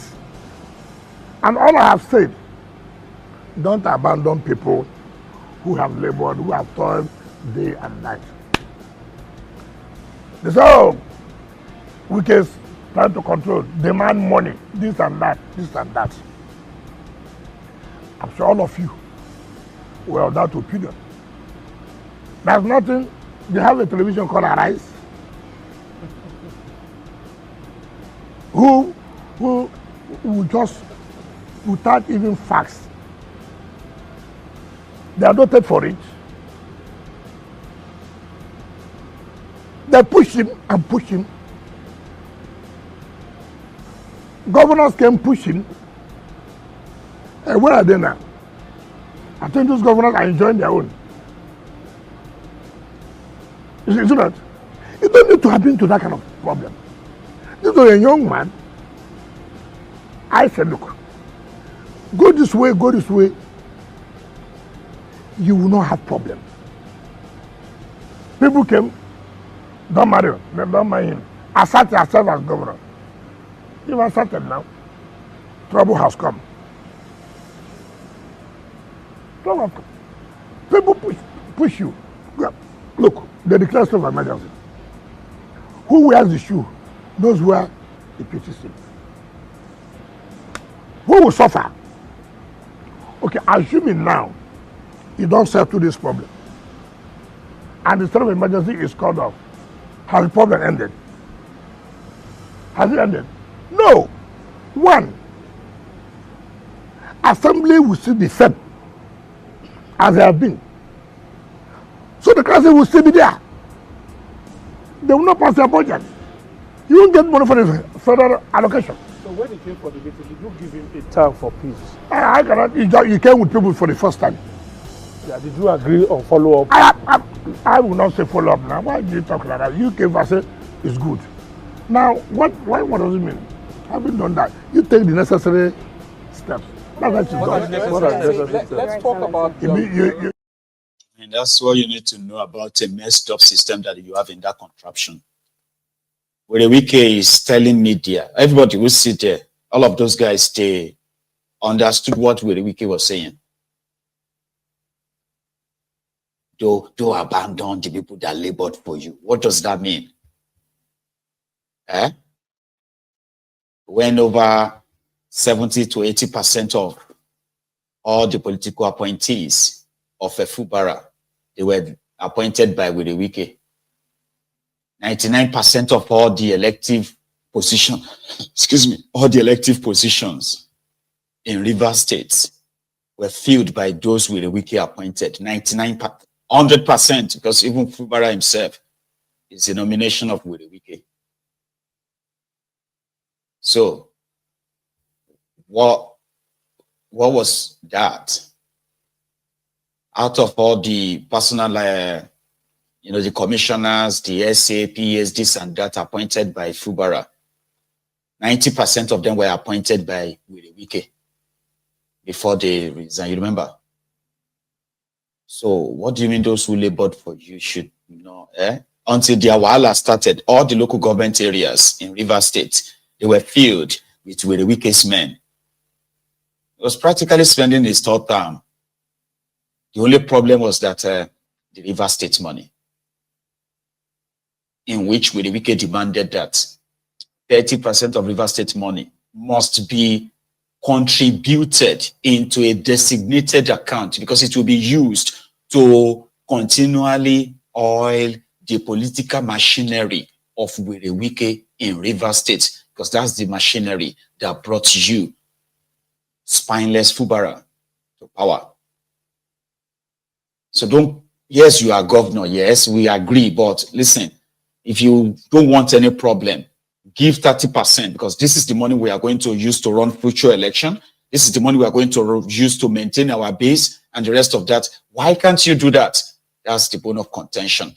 That is what he said. If you can't sign it, somebody else will come and sign it. A rotten system that everybody knows what he's talking about. Well, they are all beating around the bush. But he did fire his own shot at Obio, by the way, at Peter's side, the guy who conducted presidential opinion poll, I believe they call him, in 2023, that projected Obio will win the 2023 elections. Here is what Wirewike had to say about that. That Wirewike said Obi came to River State. Maybe I know even hearing well. He said Obi came to River State for his support. That he now asked Obi, what have you done for River State? For the development of River State, that you think River State people should support you? He said Obi couldn't answer that. I was like, what the hell? Excuse me, what did... If no, but anyway, it doesn't matter. So don't worry. Here is that part where he fired back at Obio and Atedo in his usual braggadocio manner. Sure you get. In 2027. Let's talk about Atedo Peter's comments. It's unfortunate. It's unfortunate. And you see, when I look at people, when I was told about this, I didn't believe it. Until somebody forwarded the video to me. And I watched Atedo Peter saying that politics are riffraff. That is too extreme. PhD holders are riffraff. Why? They are riffraff because they couldn't establish a bank. If they had established a bank, they wouldn't have been a riffraff. In the first place, I heard you say it's from River, but a Lagosian. Look at the statement. How many people from Lagos will say they are Lagosian, but they are Port Harcourt people? A Lagosian say he was not consulted. A Lagosian saying that he was not consulted. Somebody who does not know what is happening in his state. What is Atedo Peter's contribution to River State? Apart from he established his business, good for him. It's a personal thing.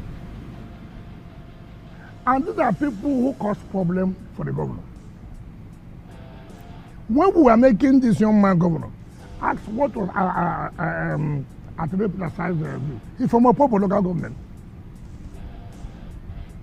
Ask Atedo Peter, where is his house in the River State? Where does he live?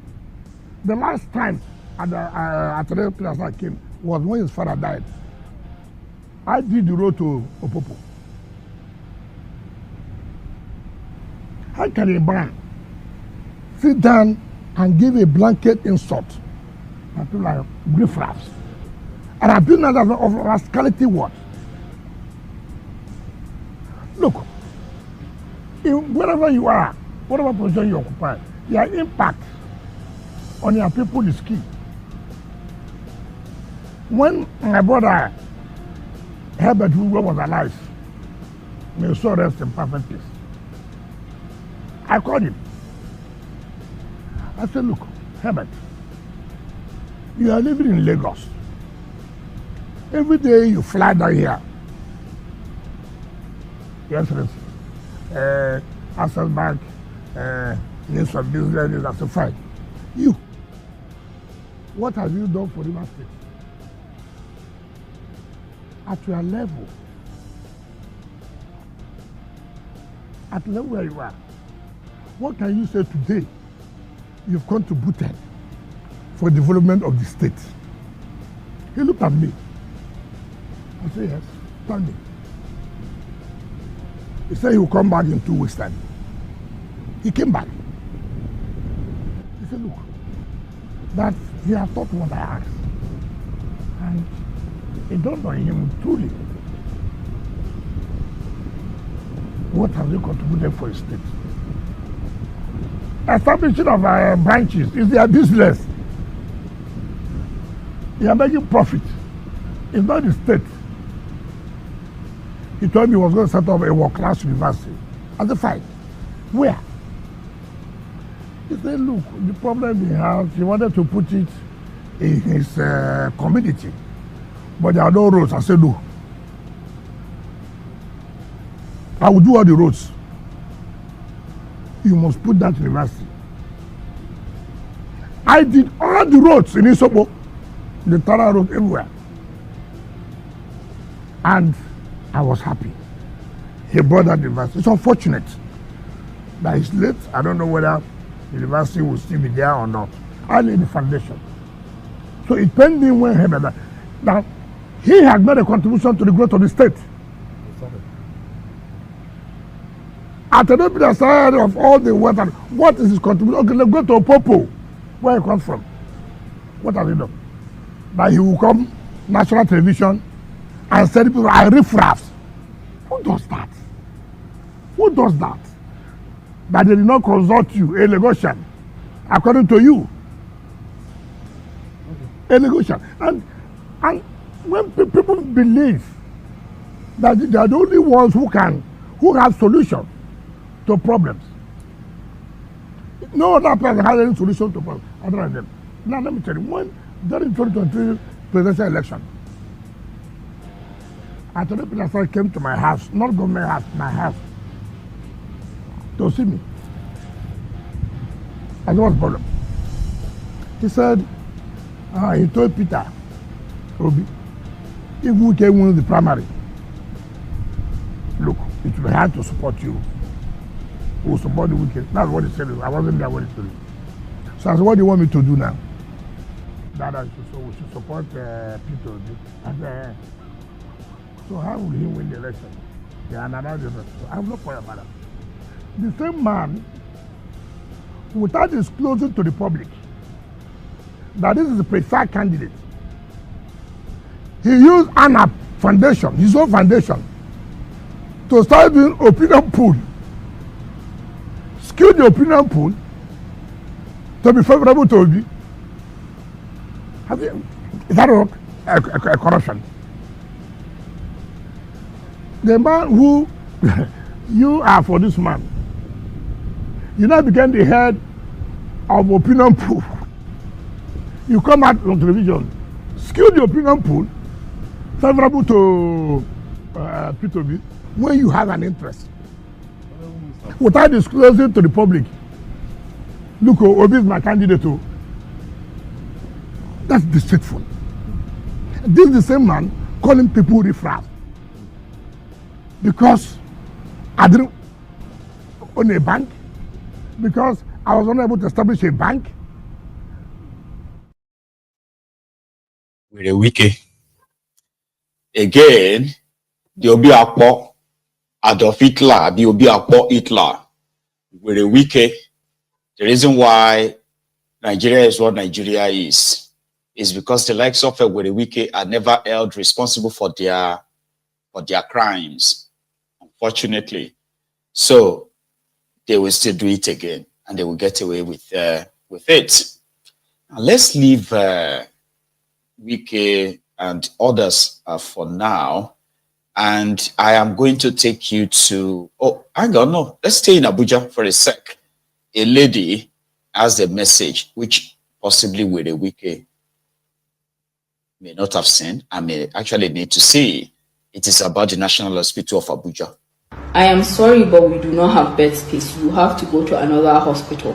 The amount of times that I have said this while working in the emergency department of a federal hospital in Abuja is uncountable. It's traumatizing and it's heartbreaking, knowing that I'm probably going to be sending them to another government hospital that could tell them the same sentence. This sentence that could be a death sentence for some patients, but it's our reality. Sometimes before morning shift is even over, all bed spaces have been occupied, and it's from this moment on that we are repeating the same sentence like a broken record. Sorry, no bed space, go to another hospital. Sometimes when they come to our hospital, they say they are not going anywhere because we are their last hope. They've been to 4 or 5 different government hospitals that have told them the same thing. So where do we expect them to go?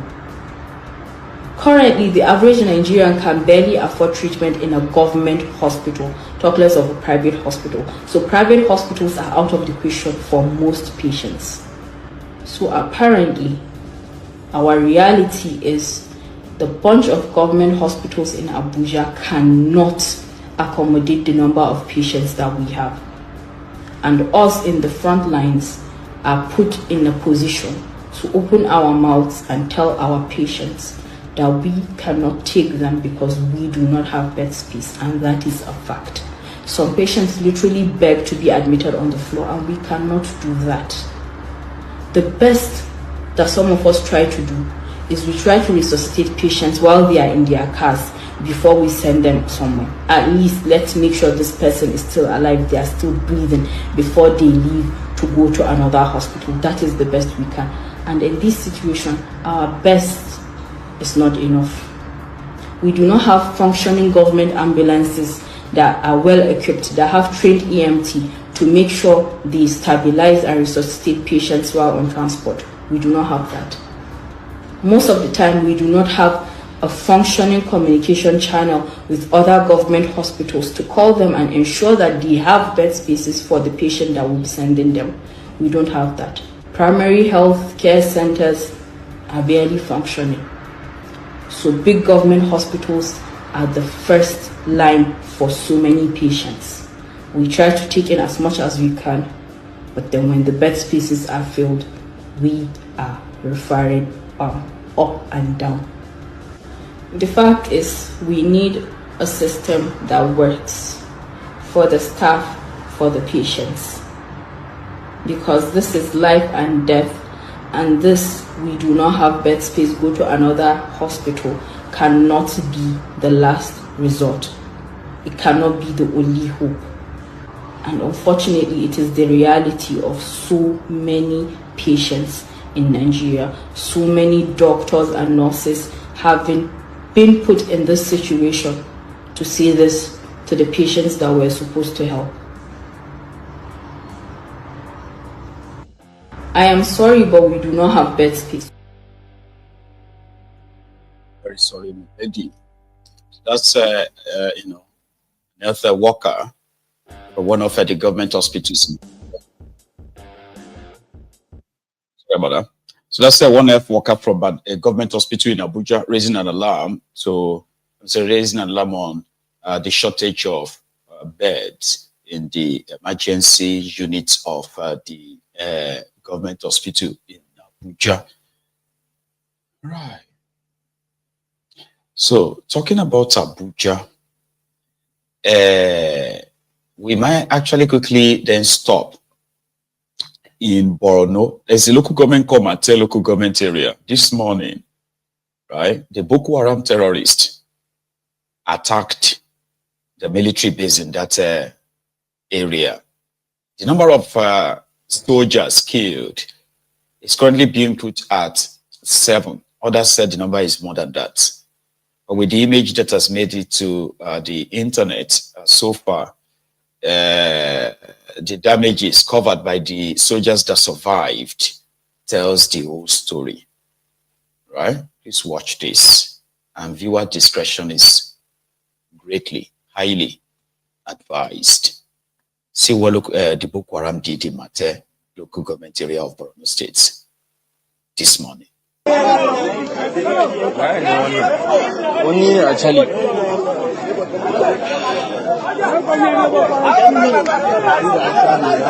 An kashi kucin sabo ne. An kashi kucin sabo. Ko wannan yaron ne me yake da suna? Dika. Wai wannan. Dito shi ne. Oh, Patrick. Na Patrick. Patrick.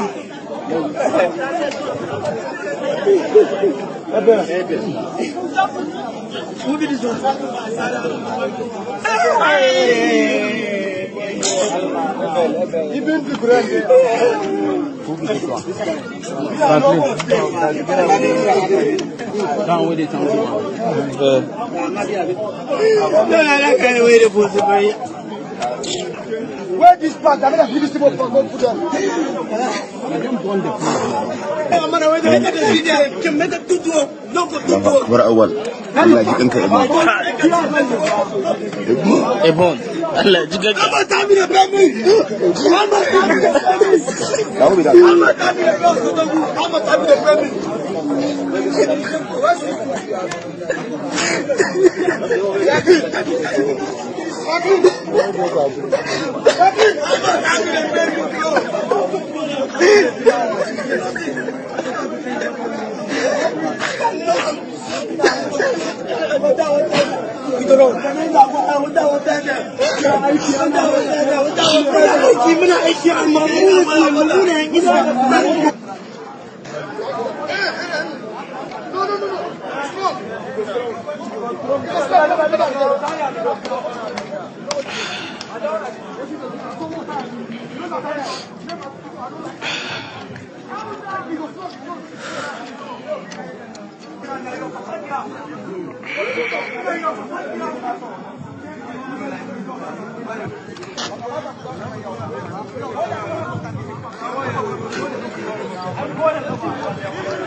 Wala kana zama nan za zuwa kashe ka yau nan kwana ba za ka yi ba za a kashe ka kai na gaya ma da ce ko gonda nake kai yayi sakanci ya ci farin fin da an karwata libaban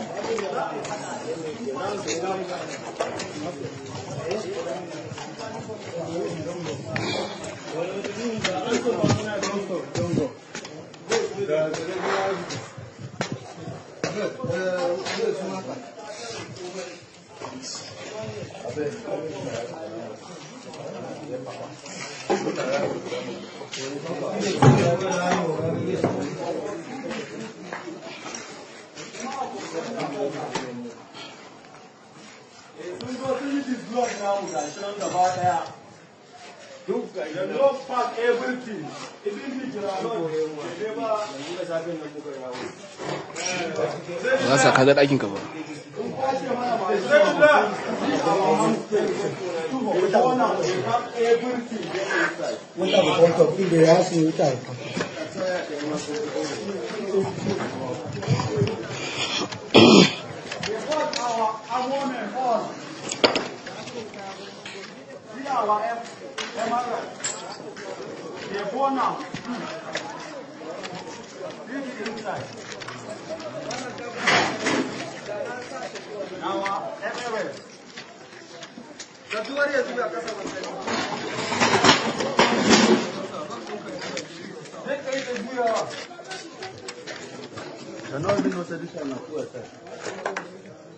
They don't achieve the whole world.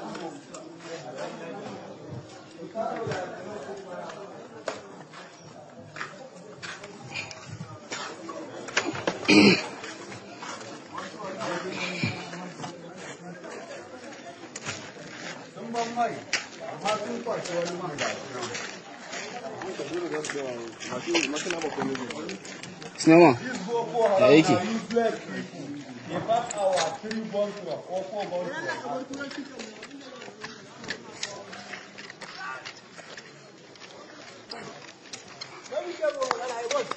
Shine shawun ai.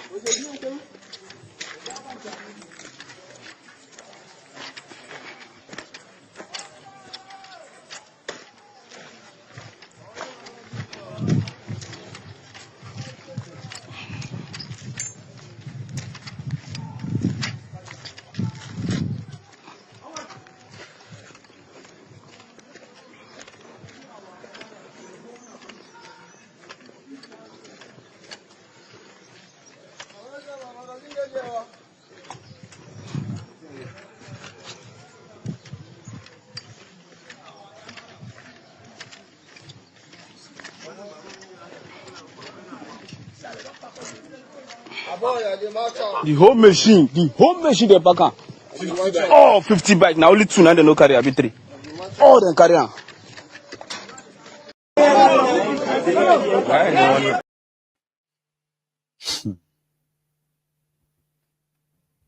Now think about this. That was a Nigerian army base. I think some even called it a barrack. Let me check that description again.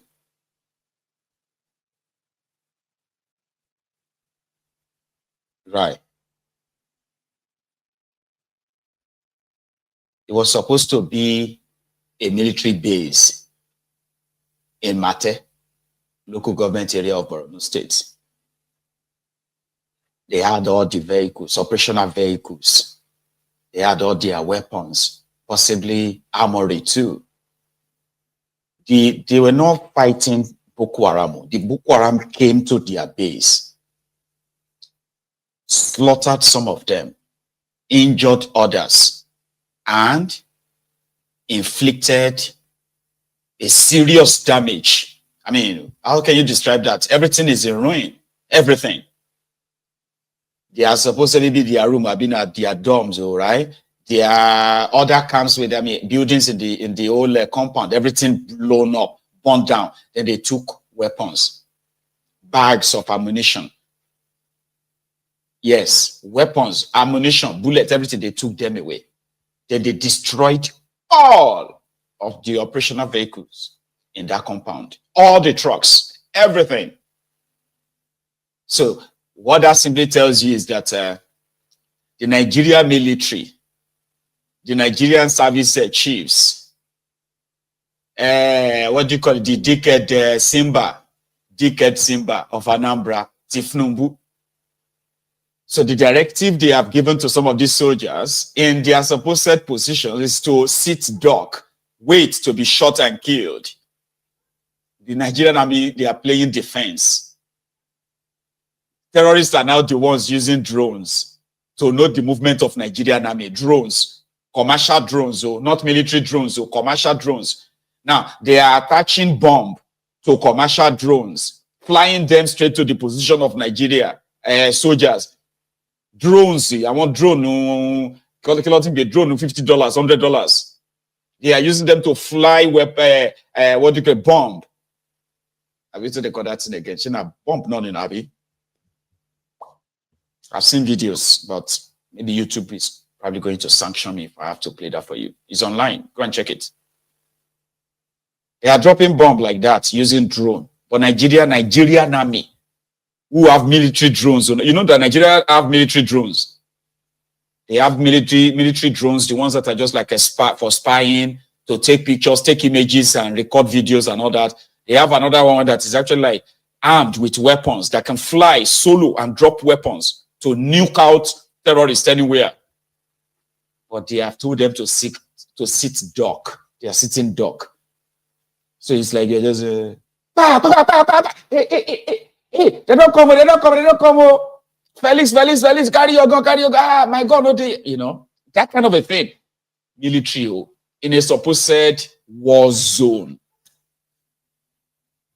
And you only make it, honestly speaking. And if you don't believe me, don't worry. Those who knows what it is like, they are already acting. You know, Iwama Dirao.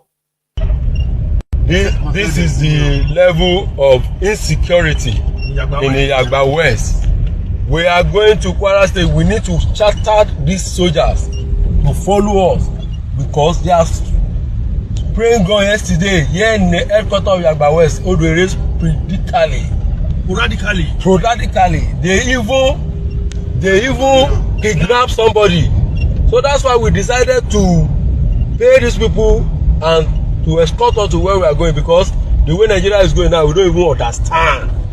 We are here in our own town, scared of what will happen. Can't you see?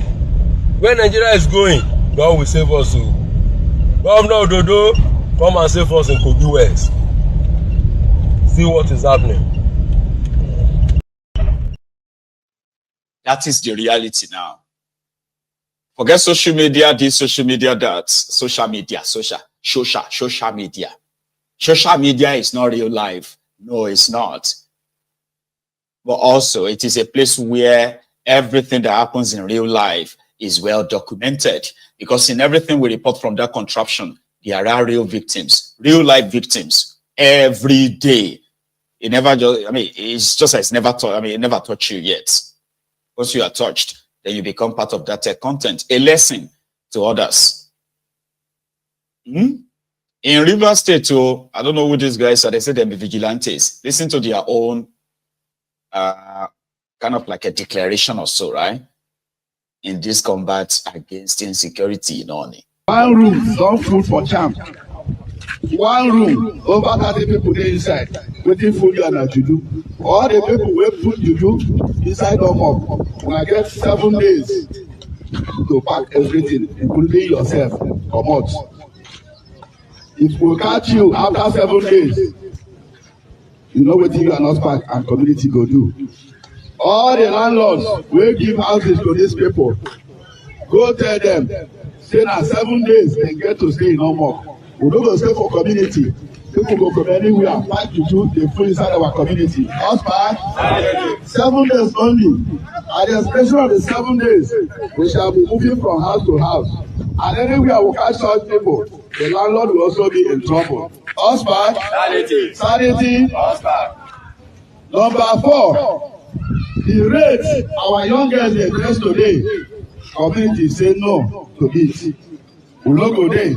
Young girls, the breasts of our fathers and mothers, breasts dey open, dem wey only pack their waka. From today, such dressing should change.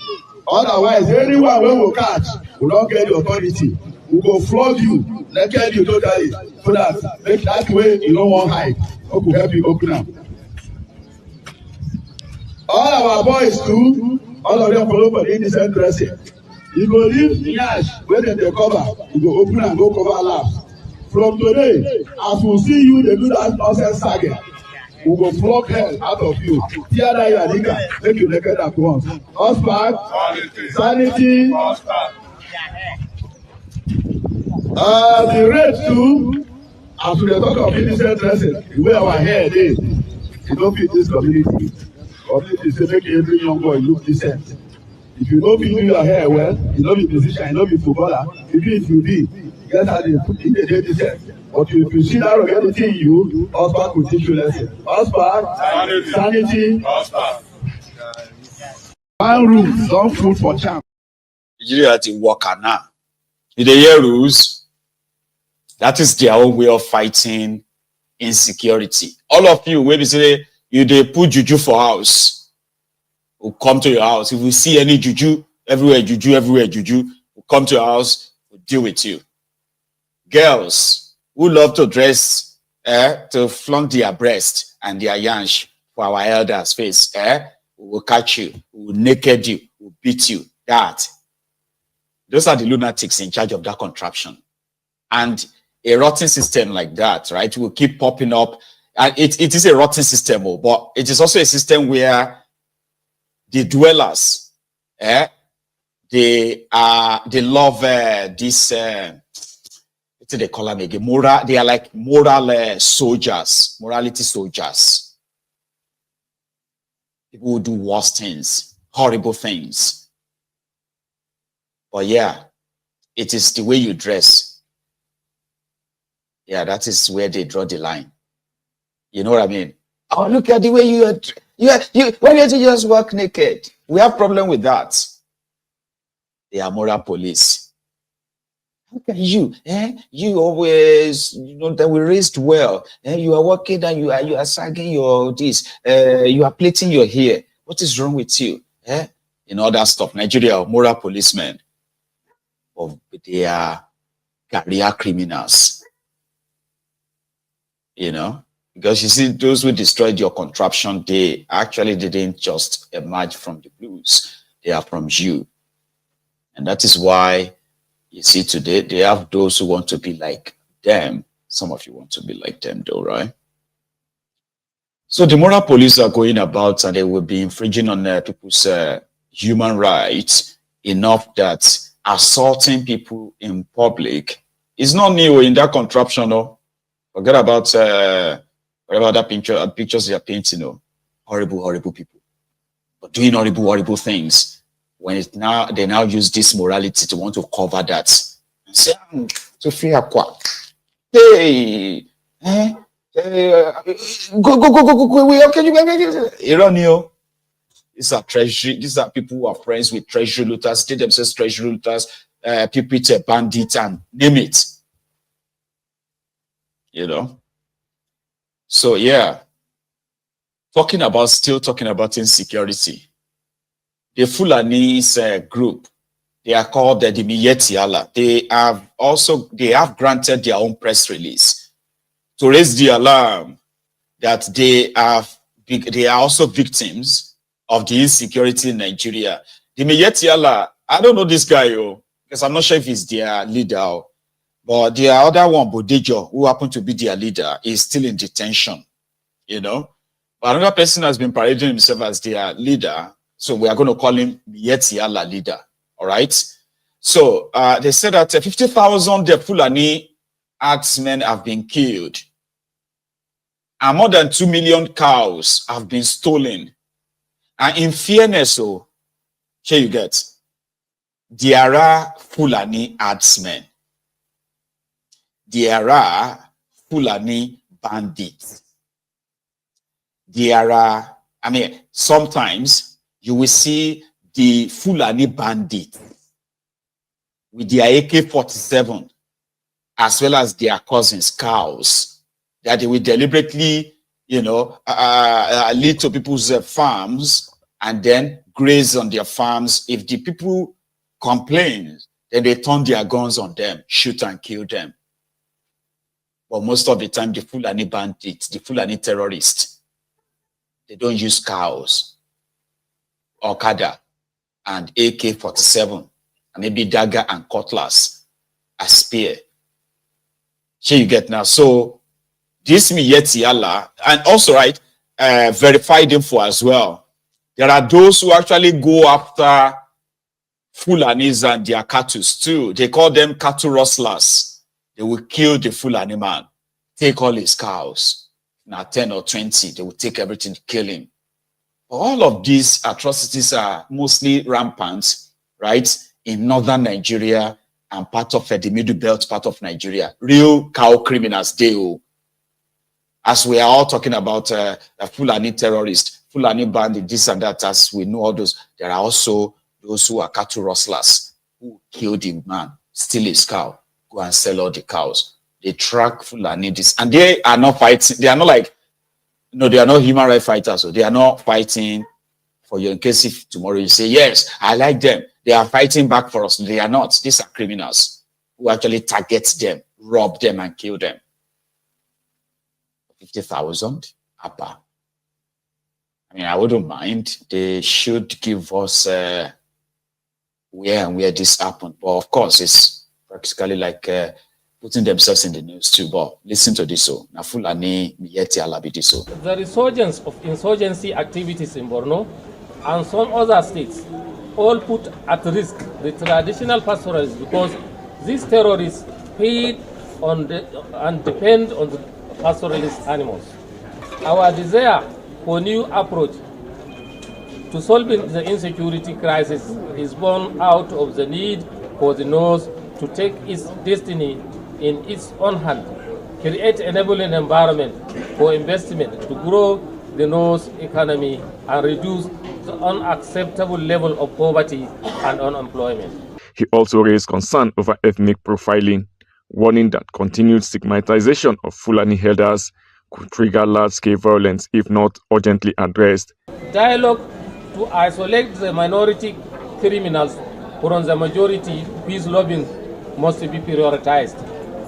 Unless we urgently address the pervasive insecurity in our rural areas, this insecurity is forcing millions of our people to abandon their ancestral land and seek refuge in other areas where they often face stigmatization and are perceived as unwanted. The resurgence of...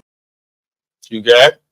So they are practically saying that, you know, they and their members are also victims of insecurity in Nigeria, that the terrorists, Boko Haram and others, also target them. I know how you're going to probably feel about that, but, well, it is Nigeria, right? So everybody is a victim, one way or the other. And that's why we are asking that, why don't you just all come together and agree and just, you know, even if we still want to be together, right? We can agree, you know, like an ideal, sort of like a partnership deal, right? So that everybody can do their day in a way that once a group or a set of people begin to transgress, they begin to like a trespass, like break this sort of like a deal, then it will be a sign for everybody to start getting ready. And they go their separate ways, in my own opinion. Everybody is a victim inside that contraption. It's just that there are those who have the upper hand in their ongoing ethnic cleansing, the violence against the indigenous people in Nigeria. That's a fact. Now, if we leave that, we can possibly stop by at their airports, okay? So these two videos, they are of the recent drug bust by the Nigeria NDLEA. A woman said to be going to Iran, right? And another one was coming back from, this one is like a British, coming back from Malaysia.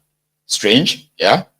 And then another one is when they discovered another stash of drugs, right?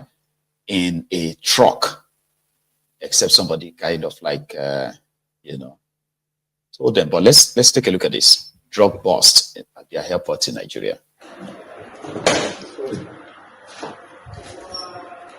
So you don't do your miracle for us.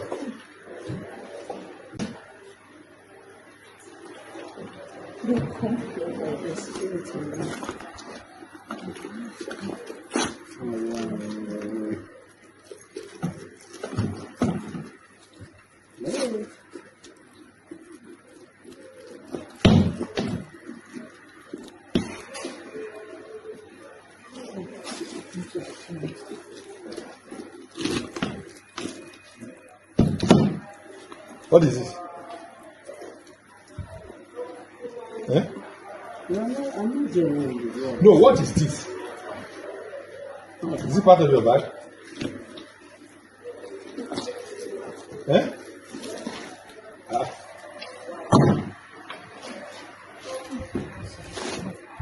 Go to other area. The areas are finished. Continue to. Where is the conference? 1, 2, 3, 4, 5, 6, 7, 8, 9, 10, 11, 12, 13, 14, 15, 16, 17, 18, 19, 20, 21, 22. So station move that this is the one that came across. Good Lord, congratulations. Just say the number before the point. No, before the point. 3, 4, 5. It's 345 grams. It can be 34. When you only that 3, it's 43 grams. You understand? So this is 345 grams. 345.8. Look at it. Don't look at me. It is what is there. It is not me. I'm not saying it from my mouth. I'm saying it from what is showing. What is the value of the scale? Yes. The 500 grams. That's the capacity. So how much is it? This is 345 grams. And you record that, man? Yes, that's what I'm letting. No, what I'm saying is that. And the second one, another drug starch in under a truck.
Yes, sir.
Wanda ya shiga ciki ka jira. Wannan plate na ku ya shi gani mana. Ina ba ki. Yawa tsaya wajen kai.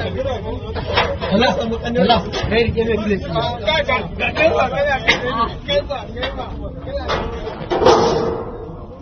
Sai ni me rike wani wanda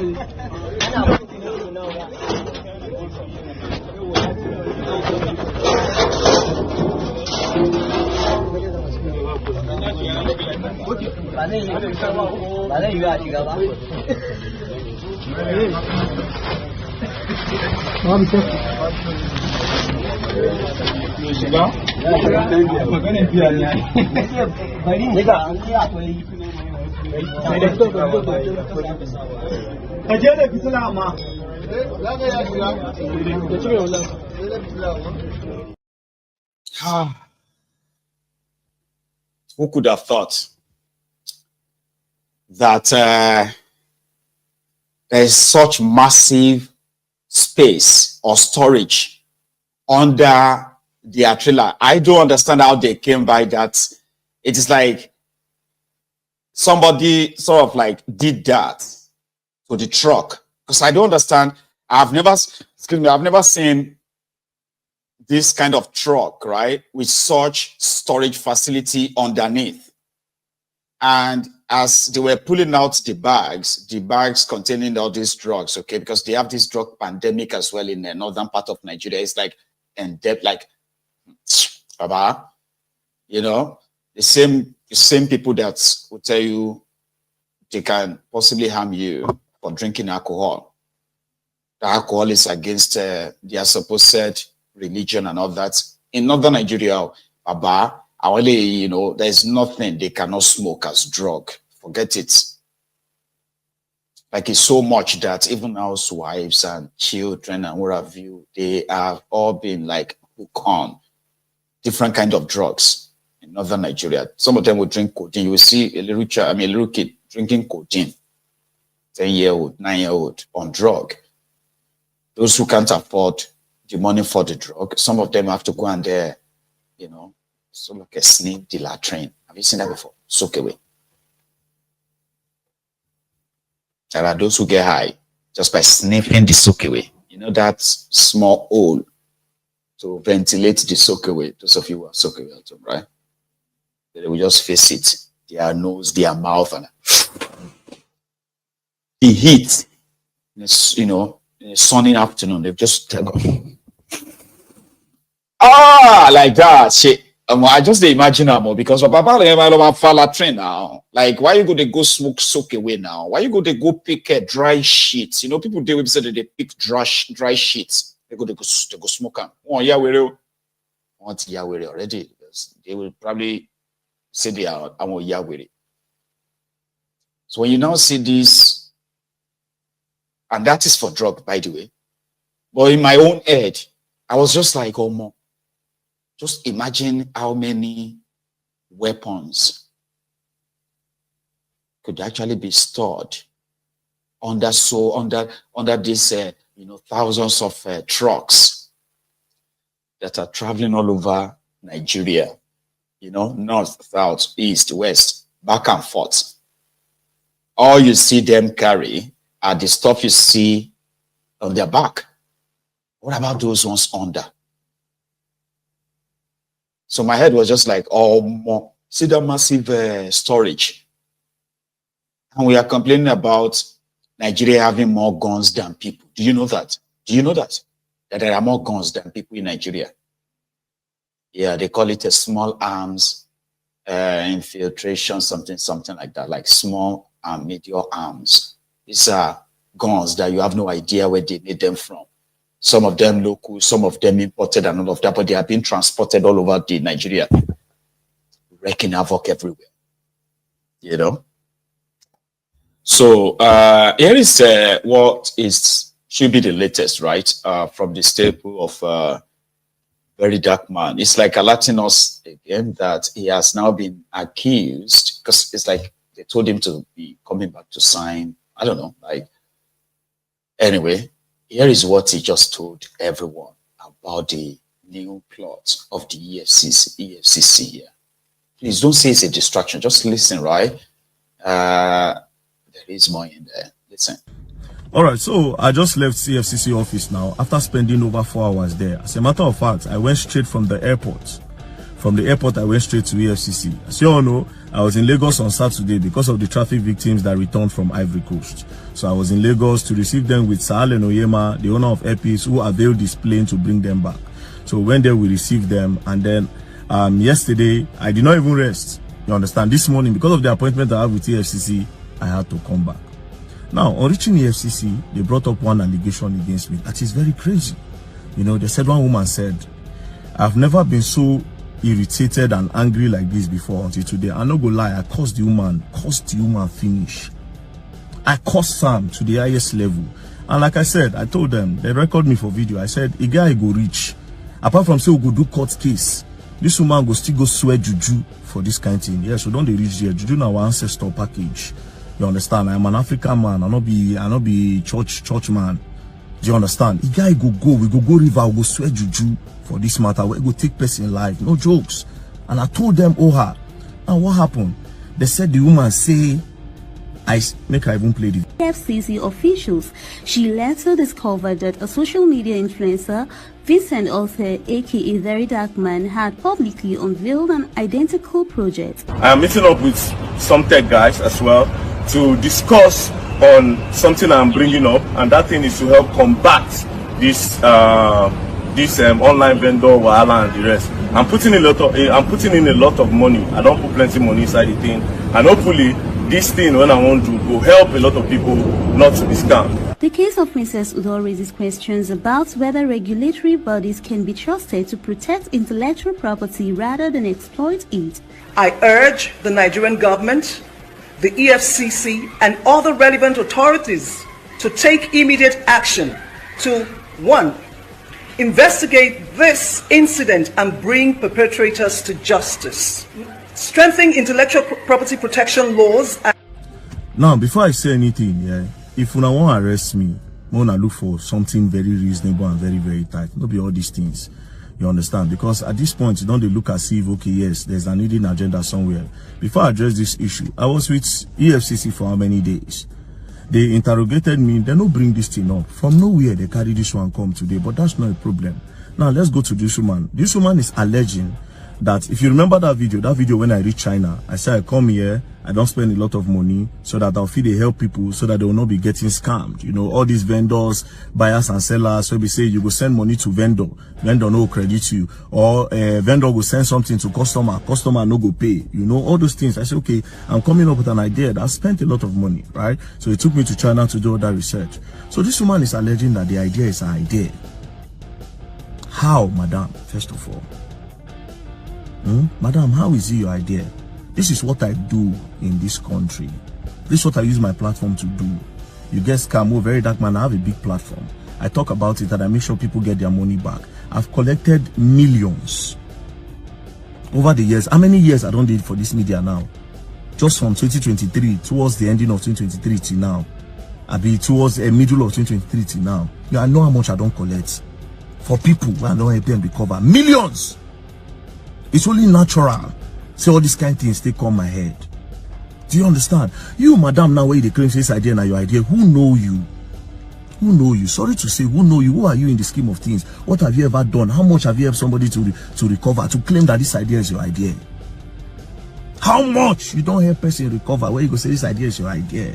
Like I said, if now want arrest me for over something more than do.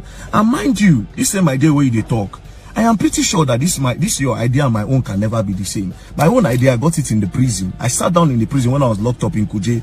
I sat down inside there, the idea came to my head. And more ideas. If I bust the idea for you now, billions. Do you understand? As a matter of fact, I know how many people I don't meet. People who don't they ready to invest. Millions on top of them. When I pitched it, even when EFCC was interrogating me, when they asked me that, oh, you said you have an idea, you know, in order to help people, I pitched it to them. The EFCC people that were interrogating, they were surprised. They were like, bro, you have ideas. Big ideas. So you coming to say this, it's just crazy. Like I said, if you don't hold me, now want arrest me, I'm gonna find something very, very big. Don't be all these ones. I big pass all these things. Idea box 9 day here. I don't want to even talk about the people who say I don't send idea give where they entertainment industry. Coded where nobody know and they give them, they use and do their content. I be idea box. But I know they use and say they brag. So they told him this afternoon, like he said, he has a case to answer. Since somebody said, you know, he's using our idea. It's crazy, right? I saw that on my way to the studio. But meanwhile, yesterday, truly, 78 trafficked women. So Côte d'Ivoire, Abidjan, were rescued or were brought back to Nigeria by the airpeace yesterday. And he was there, yeah, it's true. He was there at the airport to welcome them. This was when they left and when they arrived in Nigeria, I believe. Yeah. Right, so we are with some of our sisters that are going to be coming back to Nigeria. Yeah. And these I've got to represent of the Nigerian community here. What's your name, sir? Yeah, my name is Maiyegun. Okay. The public relation officer of the Nigerian community. So these girls are going back home today? Yeah, they are going. And my president is somewhere there. Okay. Yeah, I would like you to meet him. He's the President General of Nigerians in Côte d'Ivoire. Okay. So can you really tell us what's the count? How many girls are going back home? What really transpired with most of these girls, you know? And the advocacy that was started was to bring them back home. And you know, as you know, most of them were trafficked and they are victims of trafficking. Yeah. And being the Nigerians here, we are doing all we can, you know, to rescue them and to, you know, see how we can bring them back to Nigeria. Good. You know, so that the government in Nigeria, we're looking forward for them to see how they can do 1 or 2 empowerment for them because they are victims, like you see. Yeah. So is there any message the Nigerian community here in Abidjan has for others that might be back home, that people might be enticing with such opportunity and all of that? The truth is that a lot of them have been lured by hyper-pay job, and there's nothing like hyper-pay job anywhere. You know, even in America, Europe, nothing like hyper-pay job. People will tell you, come, you work in a restaurant, they'll pay you $5,000. It doesn't exist anywhere. You know, so what we are telling our young girls and young boys, you know. So I am holding. Please bear with me. So I'm trying to hold on in order to bring the right video up, okay? While we wait, here is something that the Akpabiole, something like that, you know, from Edo State. I'm talking about the Odoyo of Edo.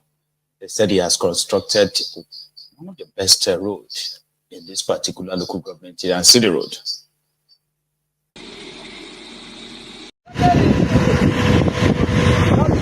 This is point 001 Ikakuma Road. It has come to an end. The last lane of asphalt. This is the last lane of asphalt. One of the best roads in Edo State. One of the best roads in Akoko Edo local government. A 13-kilometer road. Awarded, completed by Edo State government.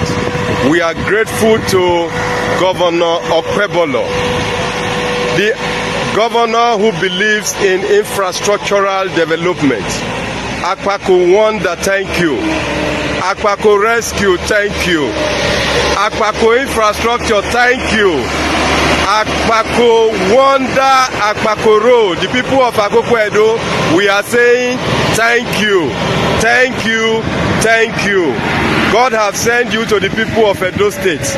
May God continue to give you the strength, long life, the spirit to continue to do this for the people of Edo State. This is a contract awarded in 2017 Today you have completed the job. You did not say you didn't start the job. You came, you saw, and you completed it. We are grateful. Very beautiful road. It used to take 1.5 hours to get to Ikakmo from this point. But today, it is less than just 10 minutes. You are in town. Akpako Rescue, Akpako Wonder. Very, very grateful. Beautiful road to Ikakumo. Well, government is about the people. Governor Akpakomiza is truly showing that governance and government is about the people. Democracy is about the people. It's not me, I, and myself.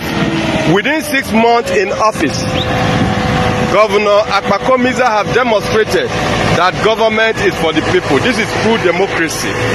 Democracy where people benefit. Democracy where people that are voiceless are given voice. All the farm produce now can get to the market with ease. Vehicles can fly with ease.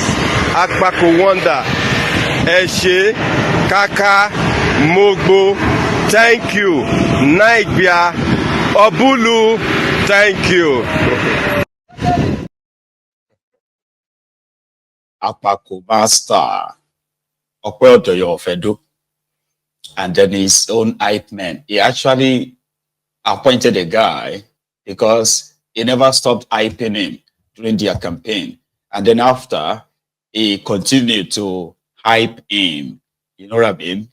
And so, you know, somehow he's gotten the governor's appointment. So that guy is right there doing exactly what, you know, he chooses to do for Okweodoyo. So let's go back to that airport. How the 78 trafficked young Nigerians were received on their way back to Nigeria from Abidjan. You have yours. What do you forget? God bless. You have yours. You have yours. Did I not tell you? You have your paper. Did I not tell you? Did I not tell you? You have your paper. You have your paper. Hold that your traveling document. Your paper. Do you have your paper? Have you seen your own? You have your paper. You have your own.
That's the good thing that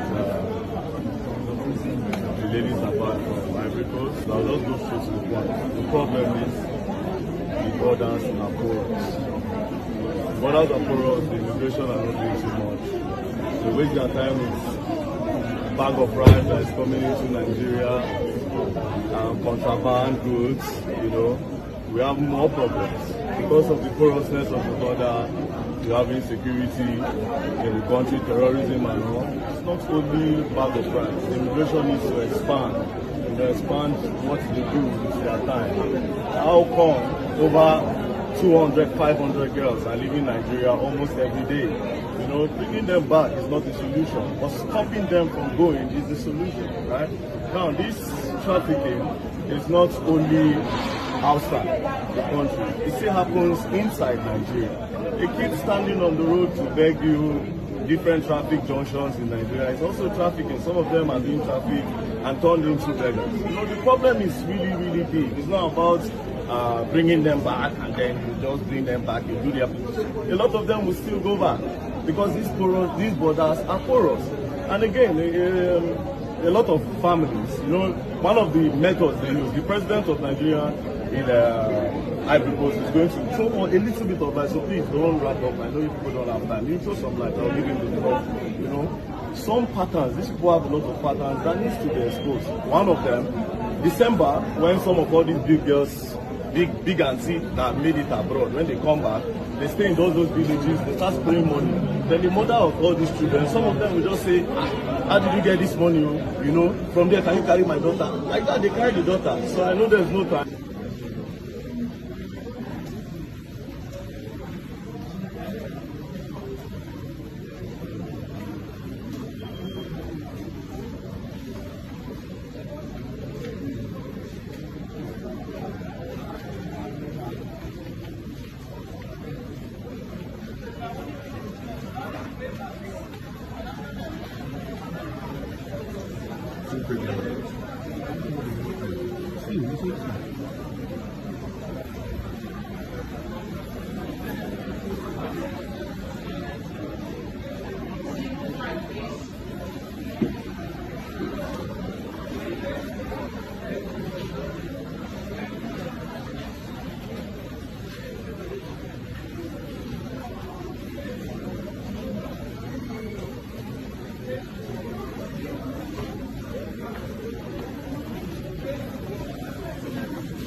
So I met all these great people in Abidjan just in front of Mozambique, and they say they watch Arise. And so what's your name? My name is Oluchi. Oluchi. My name is Ayadumola Saida. Ayadumola Saida. And Vicky. Oh yeah, so these are my Nigerian sisters right here. Yeah. Living in Cote d'Ivoire. How long have you guys been here? Oh, we've been here for the longest. I've been here for 3 years. 3 years? Yeah, almost. Anyway, thank you very much to everyone involved, because did you see that video? Did you see their faces? They are children, they are kids, right? But because of the increasing poverty in Nigeria, as well as the increasing population, so it's easier for the traffickers to always have more, more children to be deceived. Like you heard, right? There are many factors contributing to this. It's not just the poverty. Poverty is just the baseline, right? There are many factors making it easier for tens of thousands of Nigerian children being trafficked out of Nigeria, used for prostitution, like sex slavery and all of that, right? So the Nigerian border, porous, of course, where the immigration, customs, they are so corrupt that they could be paid peanuts to look away by the traffickers at Nigerian airports. Whether it is the airport or the land border or whatever border, wherever you come across them, they see and encounter these traffickers every day. So imagine you have a system that actually protects children, making it difficult for people to smuggle people out of your country. You have no idea how many lives that can save, or how many generations, right? Or that you likely be saving. But unfortunately, the failed leadership in Nigeria, the consequences of a failed leadership or governance in Nigeria cut across, the length and breadth of almost the everyday existence of the people. But you just need to pay attention to see where it is touching you, unfortunately. So we're happy those children are back. We're happy. We say thank you to those who are involved, especially the very dark man who raised the alarm in the first place, okay? So, and then Onyema, that is the earpiece CEO who volunteers always now, volunteered his own aircraft to bring them back to Nigeria, and every other person who worked behind the scene that we may not read it. Now, NIDCOM, let's give it to them too. Nidcom is that of Abiku Dagboru.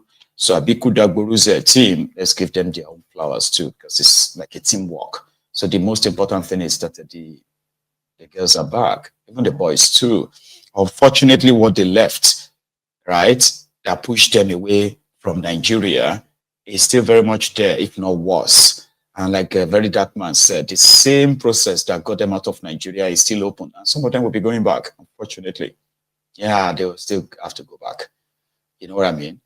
But yeah, that is that. I don't know. The last time, I mean, the following people, I don't know, my mind just comes to you. All right, like specifically, Kalu Okpara, that's a very good brother of mine here. So the last time I received a text from you was when I was in the US, and you told me you were under the weather for a while, that you were recovering. So I have not seen or heard from you for a while. Like it's been a while now, I would say, since then. So I hope you are getting better. Kalu Okpara, if you possibly come across this, right? I kind of like miss you, put it that way. So same thing, lady, Liz Dada. Yeah. So my mind kind of like thought of you today as well. I hope you are fine. If you come across this, Innocent Obi, again, right? Just checking on you in case if you come across this clip.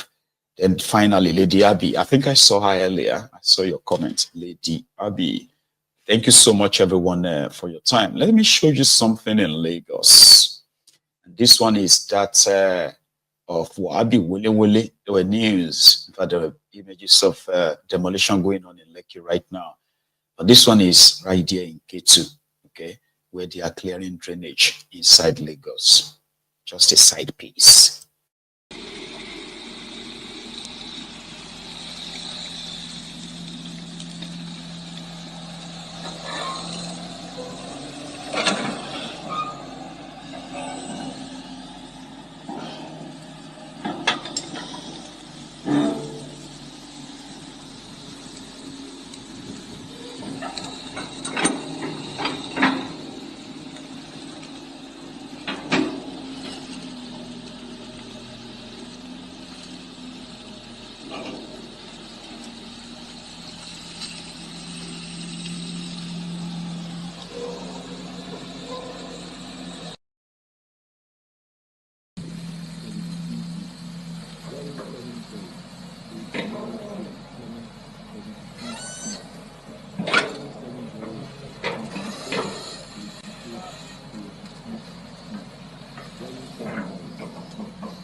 Garbalai, Celia, my dear sister, a lady, that was a drainage clearing.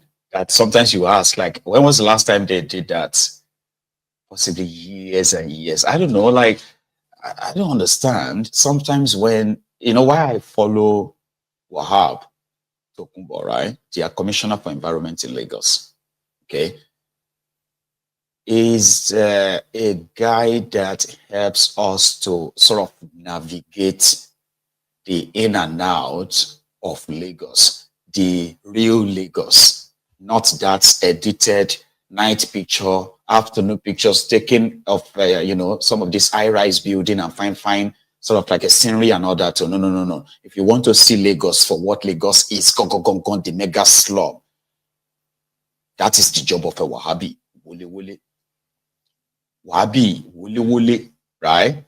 Will take you through the real Lagos, enough to ask yourself, like, is this the first time in 25 years that the government that they have been part of for 25 years is seeing this? Because finally, it's like they are doing something. Finally, they are doing something for 26 years. Is this Lagos? Is this also part of Lagos? Yeah, it's Lagos. The mega shitty. Here you go. So I sort of like his work, okay? Even though he's got his own query, lined, the tribal sort of like a sentiment, ethnic bigotry, which he, like others, really couldn't hold back, even when they are doing well on the other side, right? I'm just mentioning that. So that's somewhere in K2 in Lagos.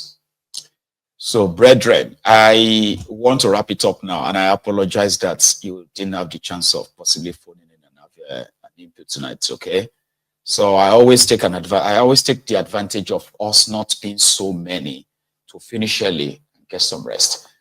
Do you understand? So I apologize if that seems to be like contradicting to what you have become used to on this platform. Okay, but don't worry, I can always make it up to you. Okay, so please like the broadcast, share it, subscribe to my channel just before you go. And from what we did last night, I have this massive vote of thanks to give to all of you, our donors that supported Ayomide yesterday via the Yoruba Union's family support program, right? So finally, when we left the program last night, we were able to raise nearly 2 million naira, because I can't give the exact figure because the donations kept coming into the union's Nigerian account, okay? But this morning, I've been informed that, finally we actually raised over 2.4 million naira, 420,000 naira. I was told, but they'll bring that back here later, okay? So the union has decided to sort of round it up to 2.5 million naira. Plan on that, get the immediate need of, the twins and their mother, their personal provisions and the rest of that. Then at the same time, take her back to where she is expected to complete tailoring training. And we hope that since she's been doing that before she got pregnant, so we expect her to possibly be able to finish that training in a year. So therefore, the union is putting at least 1 million out of that money in a bank for her that will cover,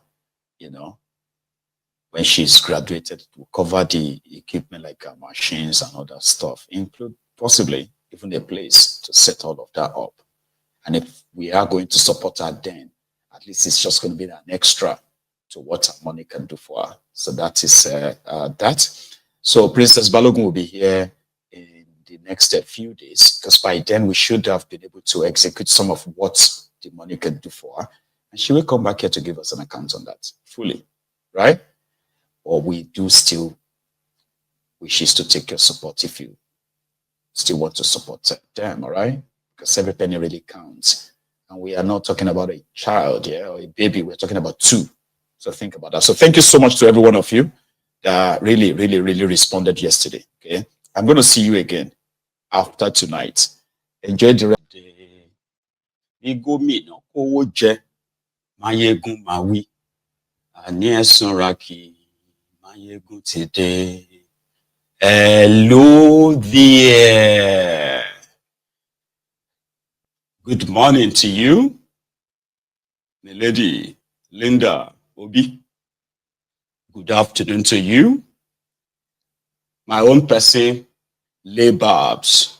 And good evening to you from wherever you are joining us. This is Maiyegun Live. And thank you very much for joining me. Please, as always, as a reminder, read beyond the caption of the broadcast. Take your time. Read the description as well. Then like it. Share it. Invite your friends. Invite your not so friendly friends. Friends, which are the frenemies. Tell them that Maiyegun today. And once you have done all of that, again, you can just sit back, relax, and let's have the updates. So tonight, most of the compiled sort of reactions, they are like centered on Peter Obi. For those who are in the APC, the only thing that their obsession hasn't sort of like established is for Tifnumbu to appoint a special advisor on Peter Obi. So yesterday, Peter Obi was at an event organized. I believe it was like a wake organized for the late Niger Delta, one of the Niger Delta leader. That's Edwin Clark, where Peter Obi sort of challenged the civil society that they were very active, especially during the time of Goodluck Ebere Jonathan, to organize different protests, shut down, and what have you, in pressing home their demand for the reversal of some of Jonathan's policies. Things have gone so worse now, like really, really bad, worse, sort of. Where are those people now, right? Those who protested when a liter of petroleum was 87 naira, moved to 120 naira. Those who protested when a dollar was 180 naira. Where are they now that a dollar is 1,500 naira? That's how he said it, right? So Akpabiole, among others, so many others who have responded. It is believed that the idea of opposition, I want to believe, is so alien to the fake democracy they are practicing in Nigeria. Or maybe it is just that your democracy is evolving into something that is absurd. So let's come to think of it. The job of the opposition, right, is to criticize the actions and inactions of those in government. They are like the checks and balances, because they will say, we will do it better. While the ones in government will say, oh, don't trust them. They can't do it better. But that's not how they see it in Nigeria. In Nigeria, whenever they are having their Charade elections, it's pretty much like war of words, tribal this, ethnic that, religious this. It was like then violence and all of that stuff. Then after their Charade, once one side is declared winner, the best in region will be declared winner.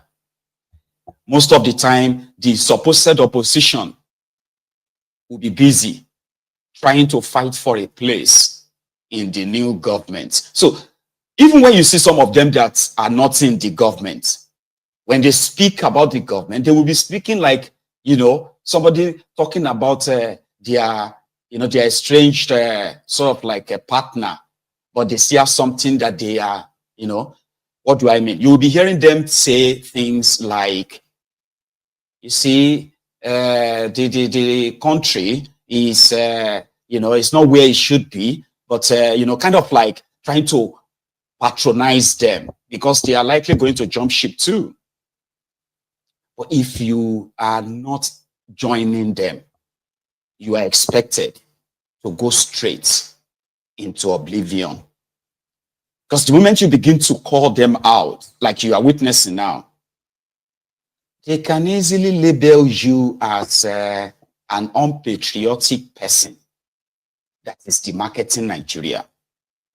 When you talk about the poverty in Nigeria, the insecurity in Nigeria, back them all with data, you are demarketing Nigeria. As if to say the world doesn't even know what is going on in that place.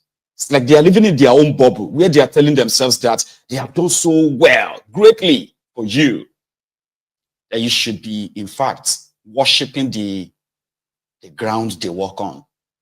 Do you get that now? So this is what their politics is all about. There is no idealism, there is no ideology, there is nothing. It's just about, you know what, gidigbo, gidigbo. Anybody that's the best rigger, declare the person winner takes it all. So since everybody knows that it is a winner takes it all, they jump a ship like you are witnessing now. Somebody needs to actually really speak up. Whatever relevance or advantage they have, they are to speak up. Right? But that is not how they see it. What did Obi say yesterday that triggers this? That's what we're going to start from, because Akpabiole has responded. And somehow, even though they are not the same with his response, right? But first, what did Obi say that triggers this avalanche of reaction again?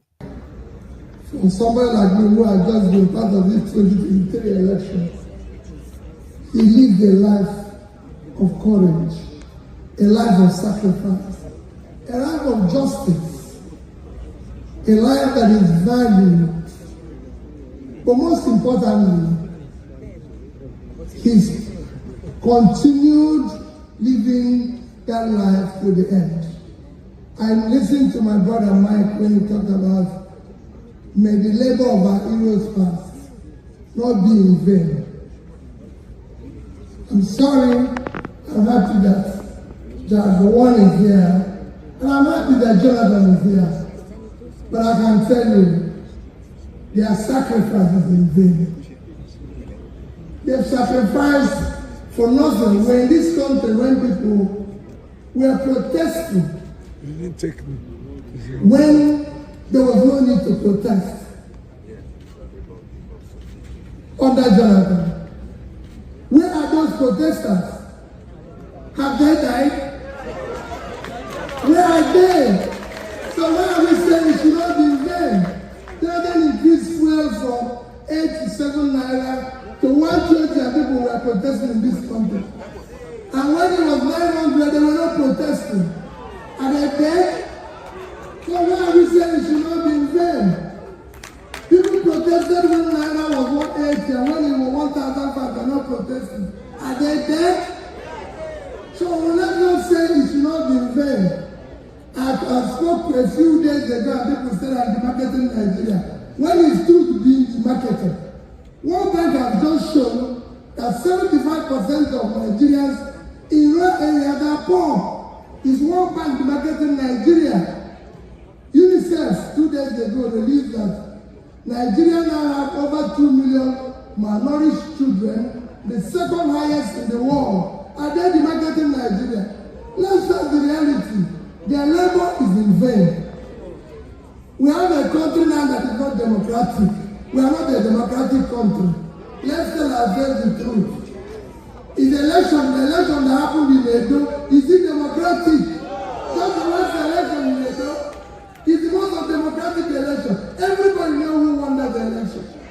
So why are we keeping it and saying, let their work not be in vain?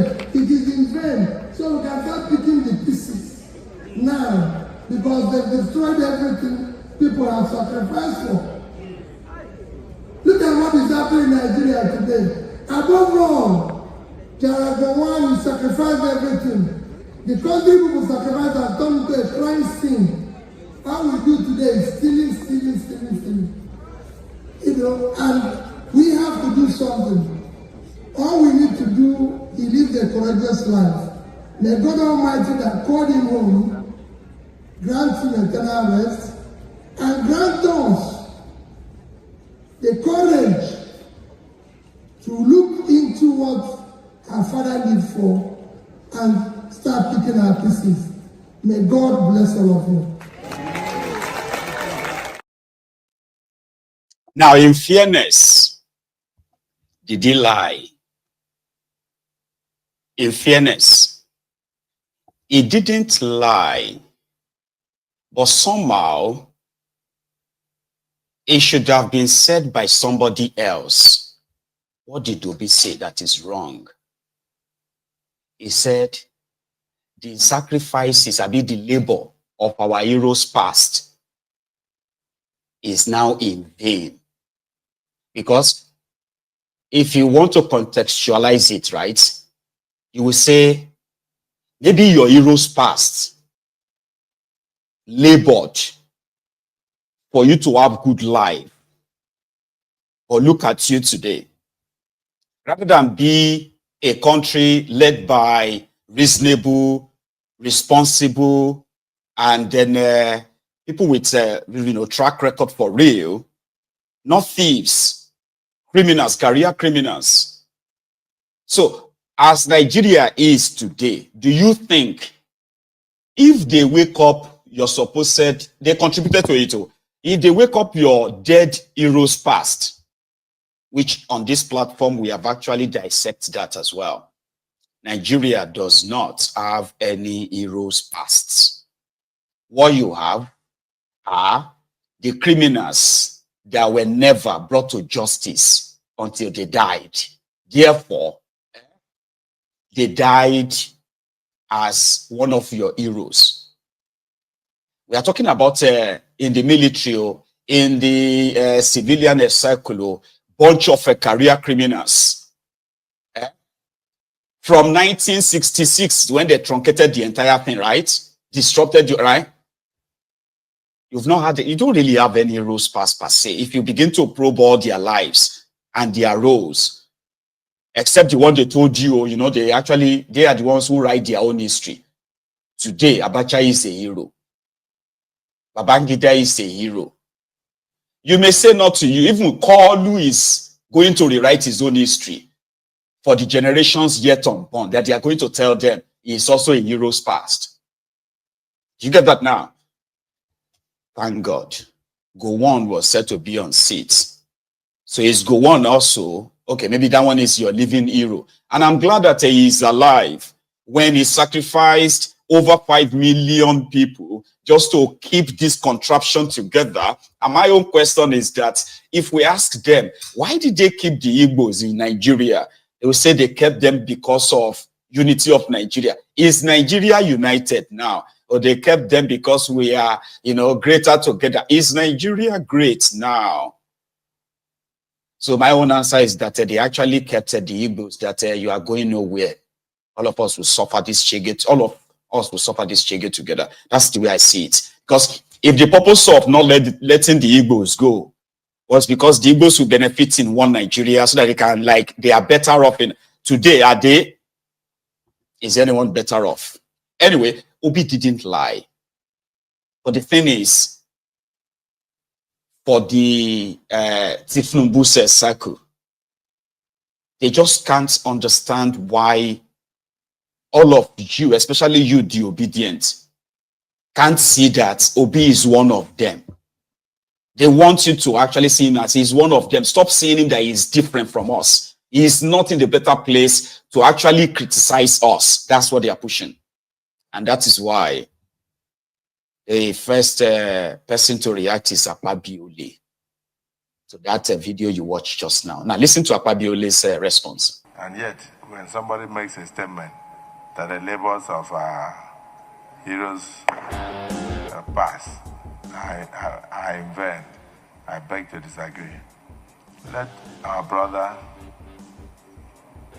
Peter Obi show leadership like Edwin Clark did by resolving first the crisis in the Labour Party. For a man who wants to run Nigeria, you have one of the smallest parties in Nigeria, and you cannot even resolve the crisis in that Labour Party. Is it the crisis of Boko Haram that you will come and resolve in Nigeria? I would like us to be known for what we did when we had the opportunities. As I speak now, I can tell you about the dualized thoroughfares in my state. I can tell about the flyovers in my state. I can tell about the best international hospital in my state. I can tell about the monuments of government houses that are built, both for the governor and deputy. I'm one of the best digitalized governor's office in Nigeria. I can tell you about the best international stadium in West Africa. I can tell you about the free and compulsory education that I did for all Nigerians. I can tell you about the unity I brought in religion by sponsoring over 5,800 Muslims to the Holy Land and over 12 to 15,000 Christians to Rome and to Jerusalem. But then, those who are aspiring as presidential candidates and trying to cause division with their mouths, using the social media, tell them to resolve the small crisis in the smallest party they have in Nigeria first, before they come to talk about the larger Nigeria. But for the social media, it is unregulated. I wish you luck as you have a field day. I'm saying this because this is what Maiyegun Clark would have advised if he were alive. So I've started to speak his voice. May his soul rest in perfect peace. And on that note, may we rise to observe 1 minute silence in honor of this icon. Nuisance Lele. Nuisance Lele. Now that's Akpabiole. Now let's look into what he said, so that it's not as if like we're just going to jump onto it and begin to like abuse it. Let's kind of review that. According to him, that Peter Obi pointed out, for example, the latest World Bank report of 75% of Nigerians living in rural areas are living in abject multidimensional poverty, right? And then the issue of insecurity in that place, the state of the economy, and all of that stuff, right? This way is sort of his point. But for Akpabiole, all those points are divisive. That Peter Obi needed to show leadership. Somebody who wants to rule Nigeria, or to say he wants to fix Nigeria, can't even resolve the problem in his own political party. Where you might say, that's a punchline. Then he went on to say, what did he do when he was governor? You know, the popular jibe against Obi is that he invested his state's money in a brewery business, so that Anambrans will get drunk, while Akpabiole invested in building what he called the best football stadium in West Africa. Now,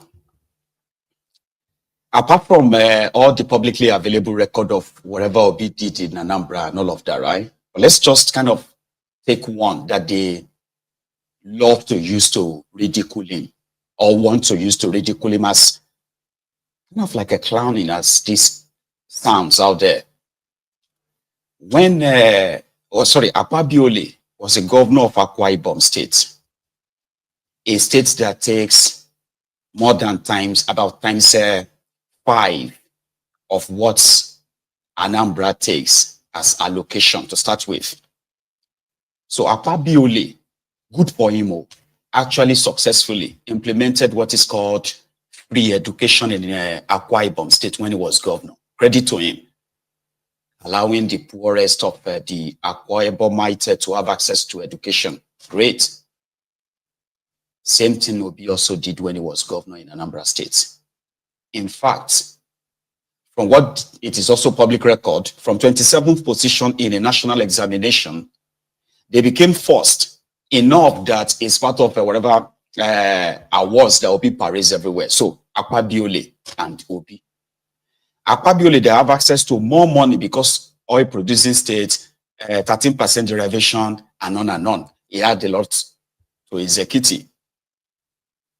But in Akwa Ibom states, yeah, it is considered as one of the poorest, the state with the poorest people in Nigeria today. Simply because there is actually no real sort of like economic activity that can say, oh, got those educated people engaged in Akwa Ibom. Meanwhile, in Anambra, before that, right? In Akwa Ibom, Akpabiole built a stadium that became part of the probe of the stolen 107 billion naira that he was sort of arrested for by the EFCC as their governor. So part of that stadium project, part of the looted money that he was kind of held for then, the stadium project was part of that. Now, also, value added or what have you, you can say the stadium, which the Nigerian Super Eagles and the rest of them uses once in a while for their qualifiers and what have you, right? Then in Anambra State, the guy that according to them now, used the state resources, right, invested the state resources in a brewery business he brought to his state. 15 years after that, the same brewery business is still running. The shares of Anambra State in that place is kind of like skyrocketed, like quadrupled over the years.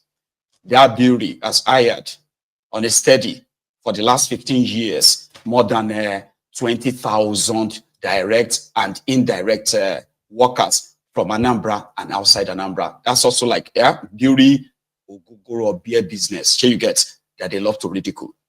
Today, that brewery is the highest payer of tax in the entire Anambra State. All this you can also cross-check and fact-check. Sure, you get.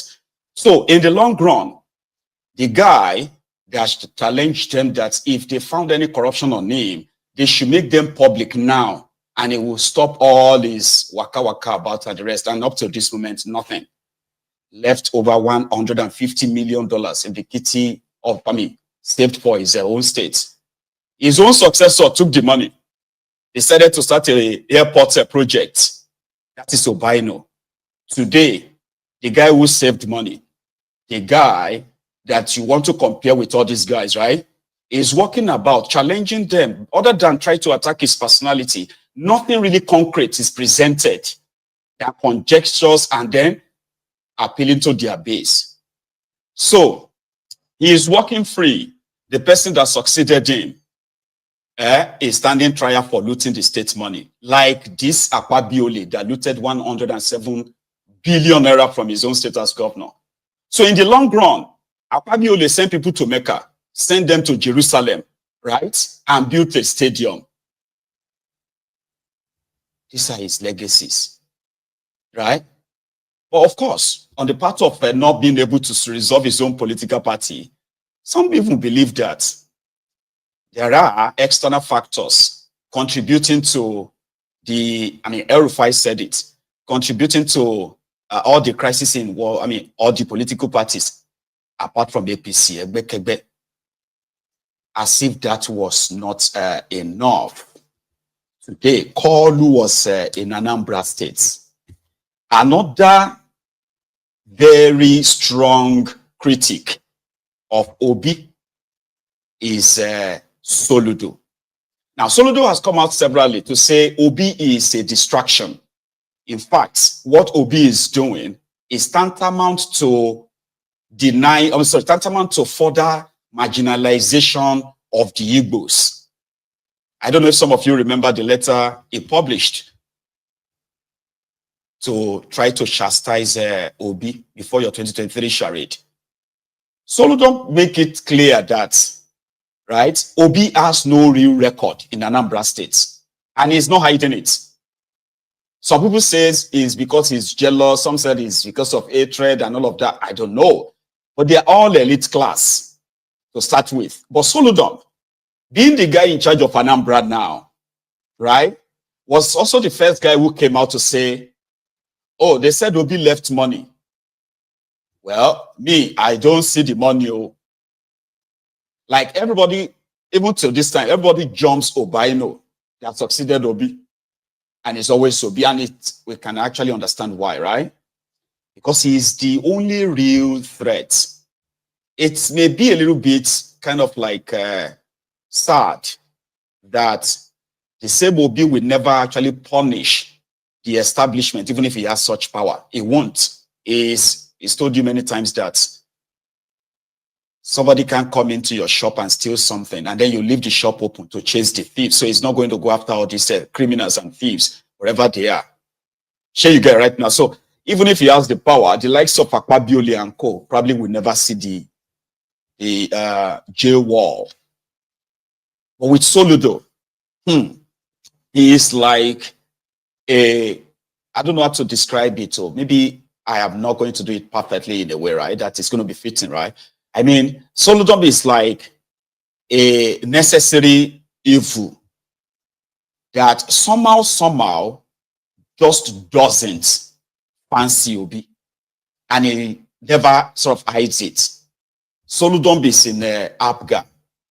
Obi left for PDP, and then Labour Party. So he's been everywhere to say he can't see what they said Obi did in Anambra State.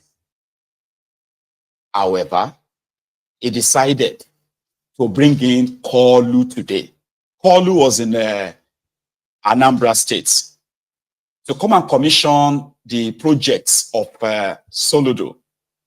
And rather than for them to just enjoy it, right, like just have fun with your outing, Baba, they still have to kind of send a jibe to be from their gathering. First, the traditional rulers in Anambra State decided to give Tifnumbu a new title. Sorry, I have forgotten. This is I mean, they give him a crown as DK Simba. That's Tifnumbu is now DK Simba of Anambra, and that simply means hero from another land, deliberate, calculative. In that same gathering, they had some of their praise singers to sing. Now our daddy, no, sorry, now our papa be this you. We no get another one. Now our papa be this you. Hey. Not just that as well. Solodump, when he took the podium to praise Tifnumbu and what Tifnumbu has done to Anambra State and all of that, great singing, you know. He went on, right, to say this is the first time that a president will visit Anambra State to come and commission real projects, roads, flyovers, and new government house. So somehow, right, I went to go and Google that Anambra government house, because I remember that Anambra government house, as well as Anambra State Broadcasting Corporation or so. Those two places were burned down during the time they kidnapped Ngige as their governor. And I remember when Obi came back, right, they had to reconstruct the same Anambra government house. So I went to check that and I'm like, oh, okay. Because I also remember that, if some of you will remember too, when they impeached Obi, because he wouldn't approve, was it 270 million or something for the renovation of, the construction of the state government house. How many of you remember that, by the way? And it was because he wouldn't approve like over 500 million they want to spend. They impeached him. And he was away for like another 8-9 months before court returned him.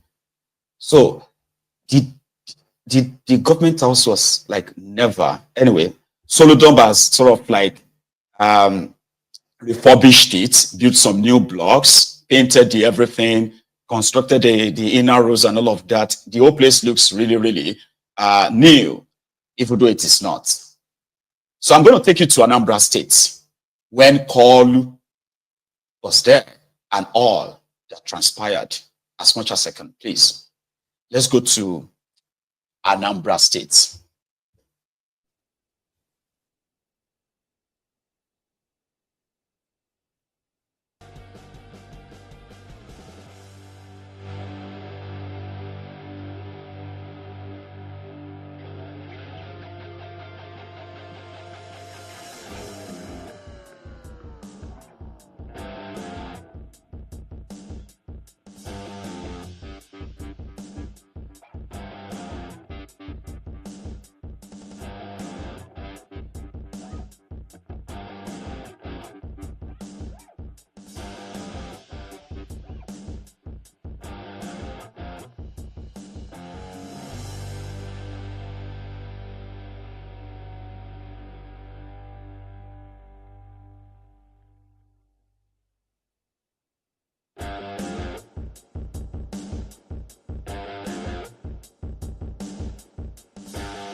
No,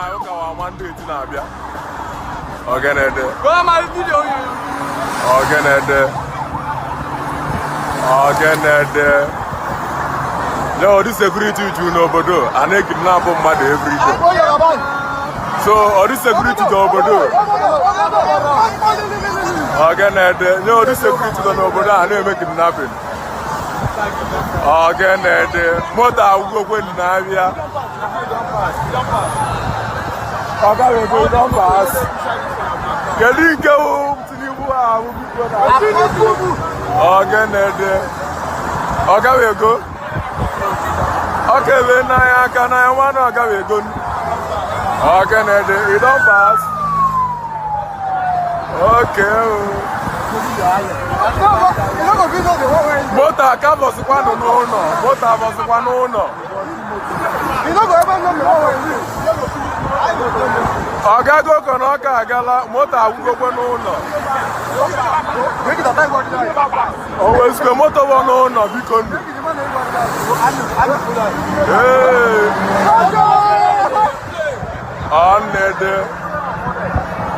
Yeah, all this security do Nobodo and they make it happen. A machine and security are run. Security on a game with a go. Again, Mandem Bolepa. Get one who go.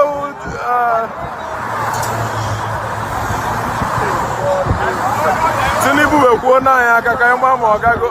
Again, you ain't called some motor. Or some motor do you in Cape country. Alright. I want the more. Brother Dalu, no way do.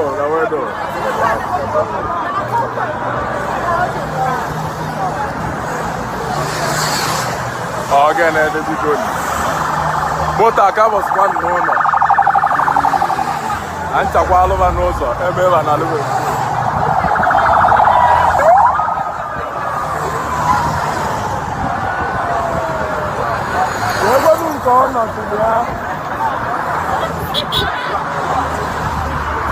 Always when they me on a barrack, you can do.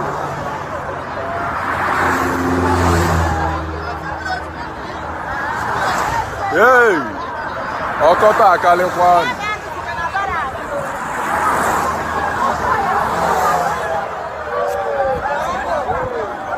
Oh, Onyanke. So Tinibu Agabe Gayamala and cover.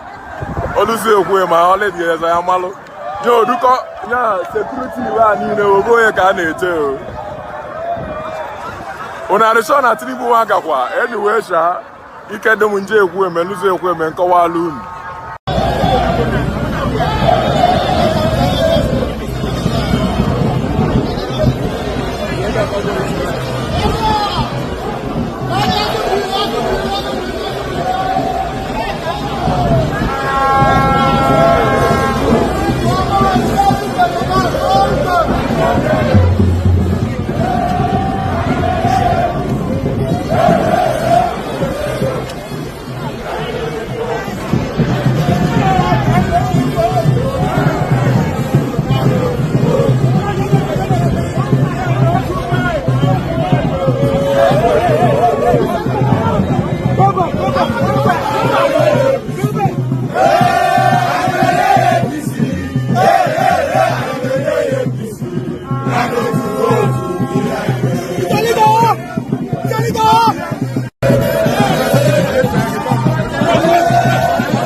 See that?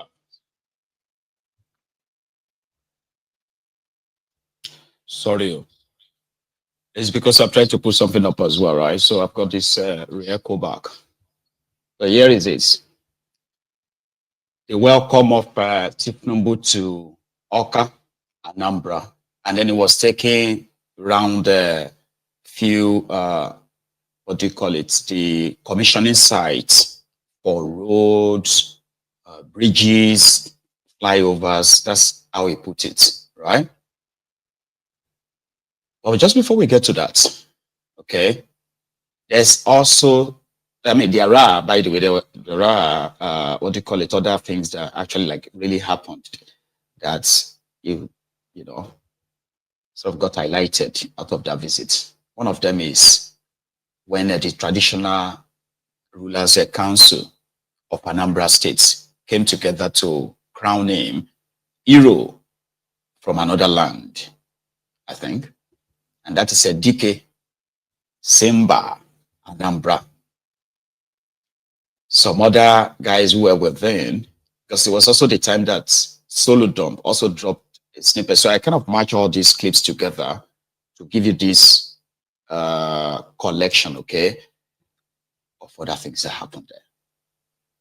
So let's go back to Anambra. That's a representative of the traditional ruler, Ezogo of Oka. You know, the Ezogo gave you the title of Medifest, 2005. Welcome, sir.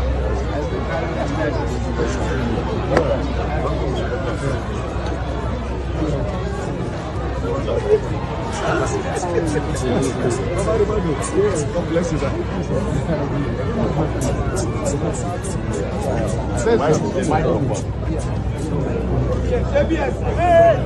Where is the microphone?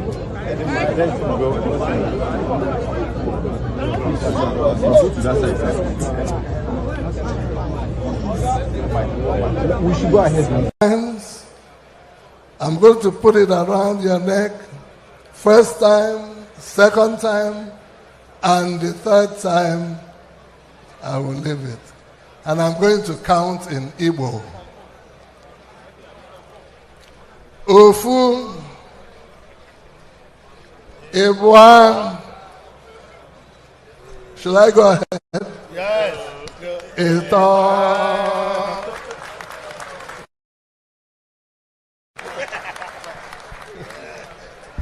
I don't know which one will fit better. I like this one better. Yeah, this one is nice. Please, I want everybody in this place, in this Ekweme Square, to count with me as I place cap on our president's head.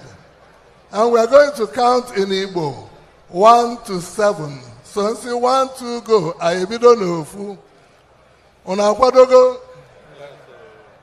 1, 2, go. Ofu. Ebwa. Eto.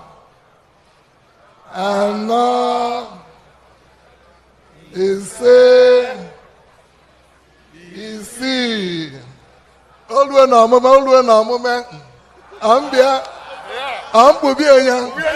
Andokwasa. Ndokwasa enya. Mr. President, should I come? Yes. For the last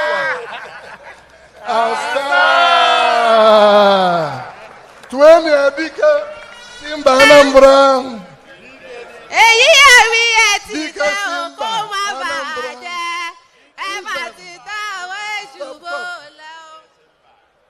Dika Simba. 20 Dika Simba. Dike Simba Anambra. Dike Simba Anambra. May your reign see prosperity. May Nigeria continue as a united country. Thank you, India Anambra. A lot of my friends are from Anambra here. But like I said, running into hundreds of billions. When completed, there will be important game changers for our people. We are complimenting your efforts, Mr. President. Part of our transport master plan for Anambra is to dualize all the trunk A roads in Anambra, both state and federal. And so far, we are spending over 170 billion on sundry federal roads, including ambitious dualization of about 140 kilometers of them. Your Excellency, we want to, in a summary form, signpost the point that the partnership between Anambra State and the federal government is working well. We benefit fully from all the federal programs, including programs on education, health, ICT, agriculture, infrastructure, flooding, ecological response, social interventions, etc. A few months ago, the federal government with donor agencies rewarded Anambra with a cash prize of $500,000 as Southeast Regional Champion and $700,000 as National Champion in Primary Health Care National Challenge for 2024. We are benefiting. Whatever is due to us from Abuja, we are getting. Thanks immensely to you.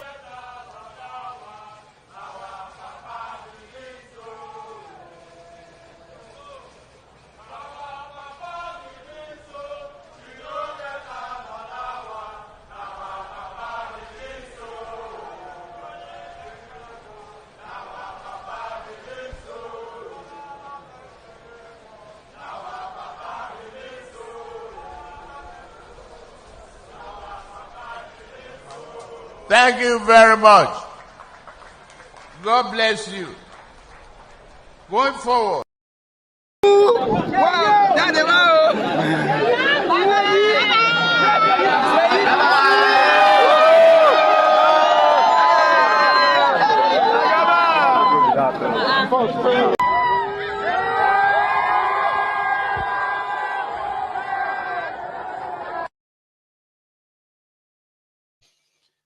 So that was a Kolu in Anambra. You see, the only time a president visited Anambra State, well, according to Solodom, was when Peter Obi was commissioning, or he brought in Jonathan to come and commission this brewery in Anambra State. And it was 12 years ago, according to, 12 years ago, according to Solodom in his overall speech. Let me bore you for just about 2-3 minutes of that, right? Solodom today. President, and this is very important, and we need to repeat this point. In 2011, before I joined APGA in 2013, APGA took an official position to support and work with the political party and government at the center.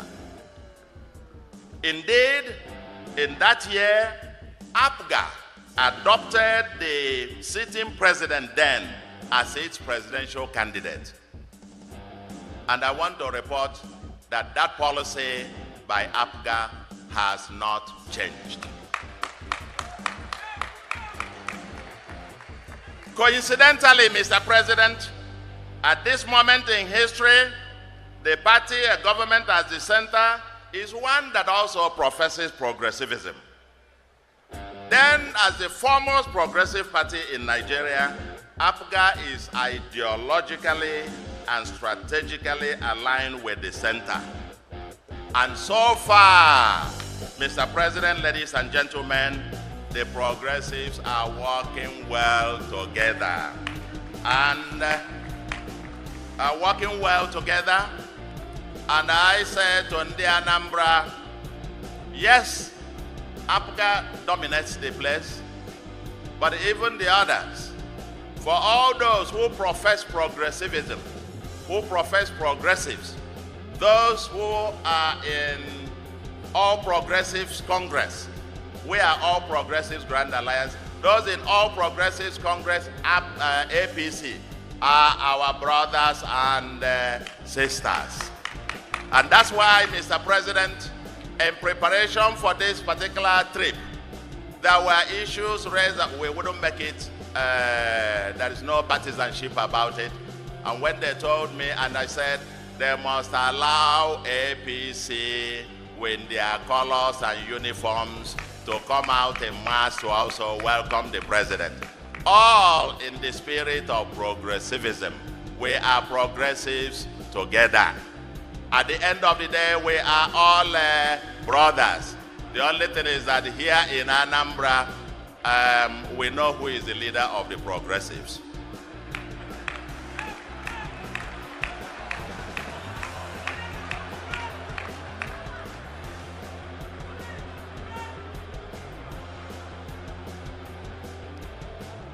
Mr. President, I want to put on record that it is in time for all progressives. It is time for all progressives, for all the federalists, and all parties with social democratic, centrist, and left-of-center credentials to unite, to advance the purpose of a united and progressive Nigeria.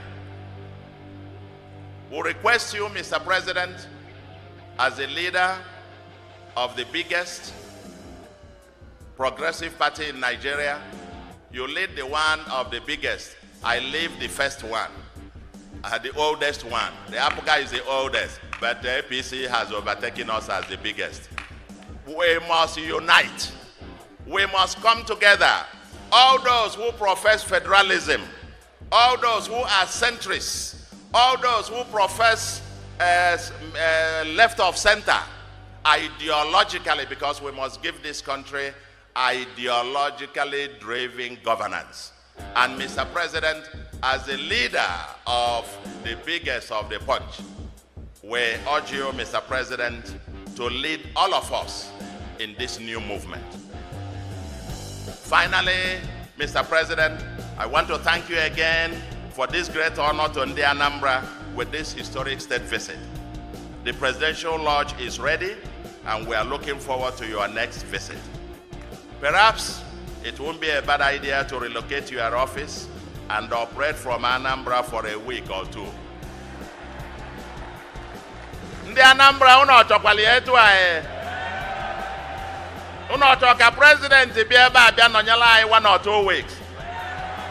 Where President, they said they will be happy to host you here 1 or 2 weeks. That day, Asorok will relocate to Anambra State.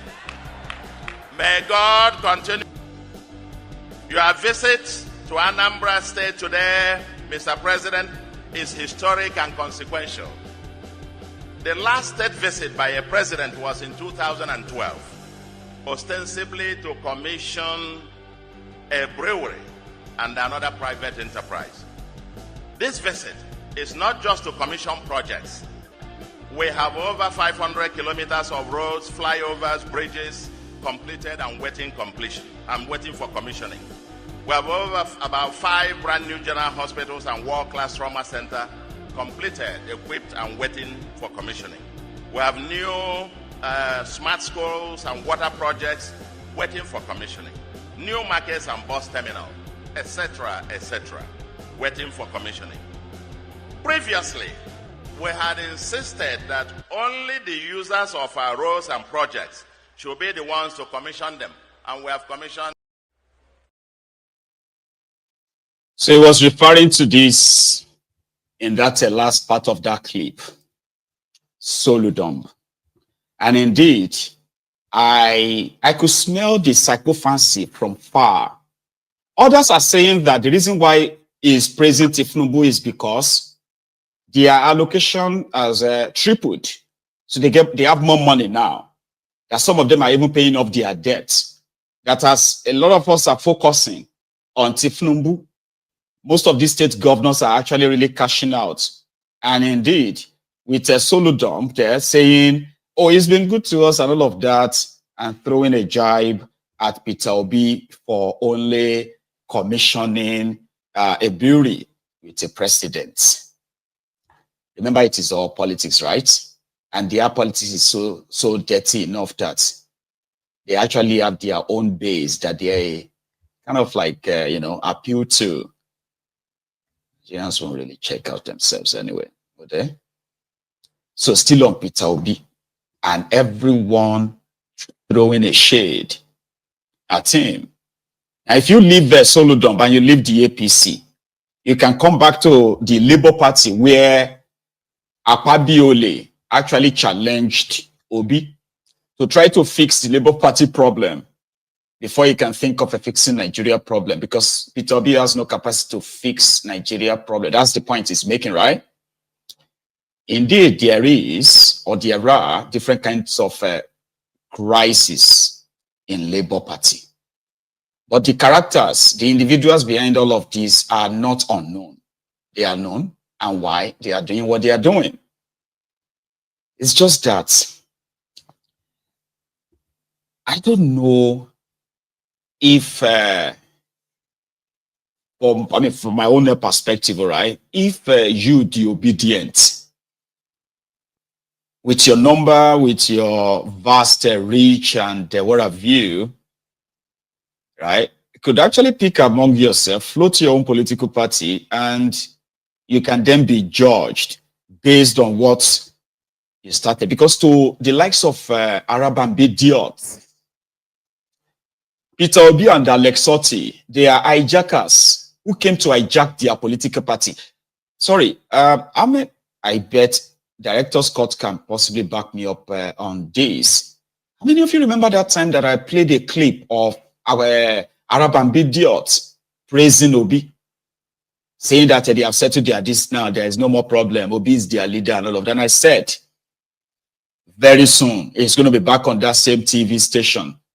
The moment, whatever it is, that he feels his interest is covered now, if it became obvious that it's not covered anymore, the guy will be back on TV and back to pre-2023 and post-2023. So yesterday, a group loyal to Julius Sabure, somebody said Judas Sabure. I don't know about that one. That's not patented mine or patently mine, right? Anyway, a group who came together, or a group yesterday, claimed to be loyal to Julius Sabure, accused Obi, Alex Otti, Ireti Kingibe, and some of those who became their member and elected members of their platform, of their political party, they have now suspended them, except Obi.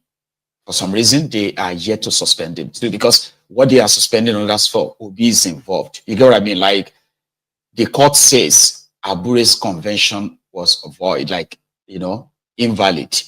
And therefore, the Obi and Alex Otti and others decided to, back a caretaker team that they expected to, conduct a Congress that would then usher in their own preferred leader, what have you, right?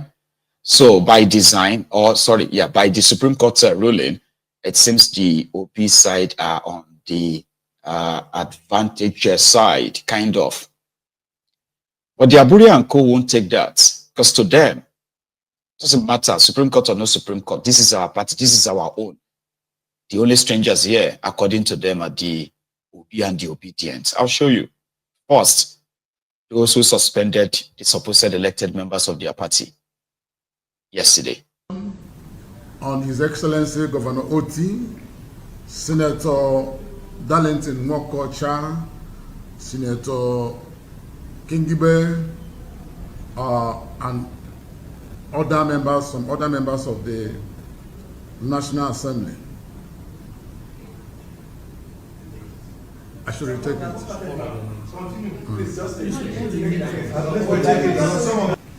Labour Party slams indefinite suspension on His Excellency the Abia State Governor Oti, Senator Nwokocha, Senator Kingibe, and other members, some other members of the National Assembly. Challenges Nenadi to speak about her plea bargain with EFCC. Recall that last Friday, 2nd of May 2025, the National Executive Committee of the Labour Party set up a 5-man disciplinary committee headed by the Deputy National Chairman, Dr. Ayo Olorufemi, Alhaji Omar Farouk Ibrahim, the National Secretary, and 3 others to investigate Abia State Governor Dr. Alex Otti and any other party members over allegations of anti-party activities. The disciplinary committee has concluded their assignments and has submitted their reports to the party leadership. The National Executive of the party met today, May 7th, 2025, and after exhaustive deliberation, in line with powers donated to it by the party constitution, has ratified the recommendation as submitted by the disciplinary committee. Consequent upon that, the following members of the party have been suspended from the party and all its activities indefinitely and with immediate effect. Number 1, Dr. Alex Otti. 2, Senator Ireti Kingibe.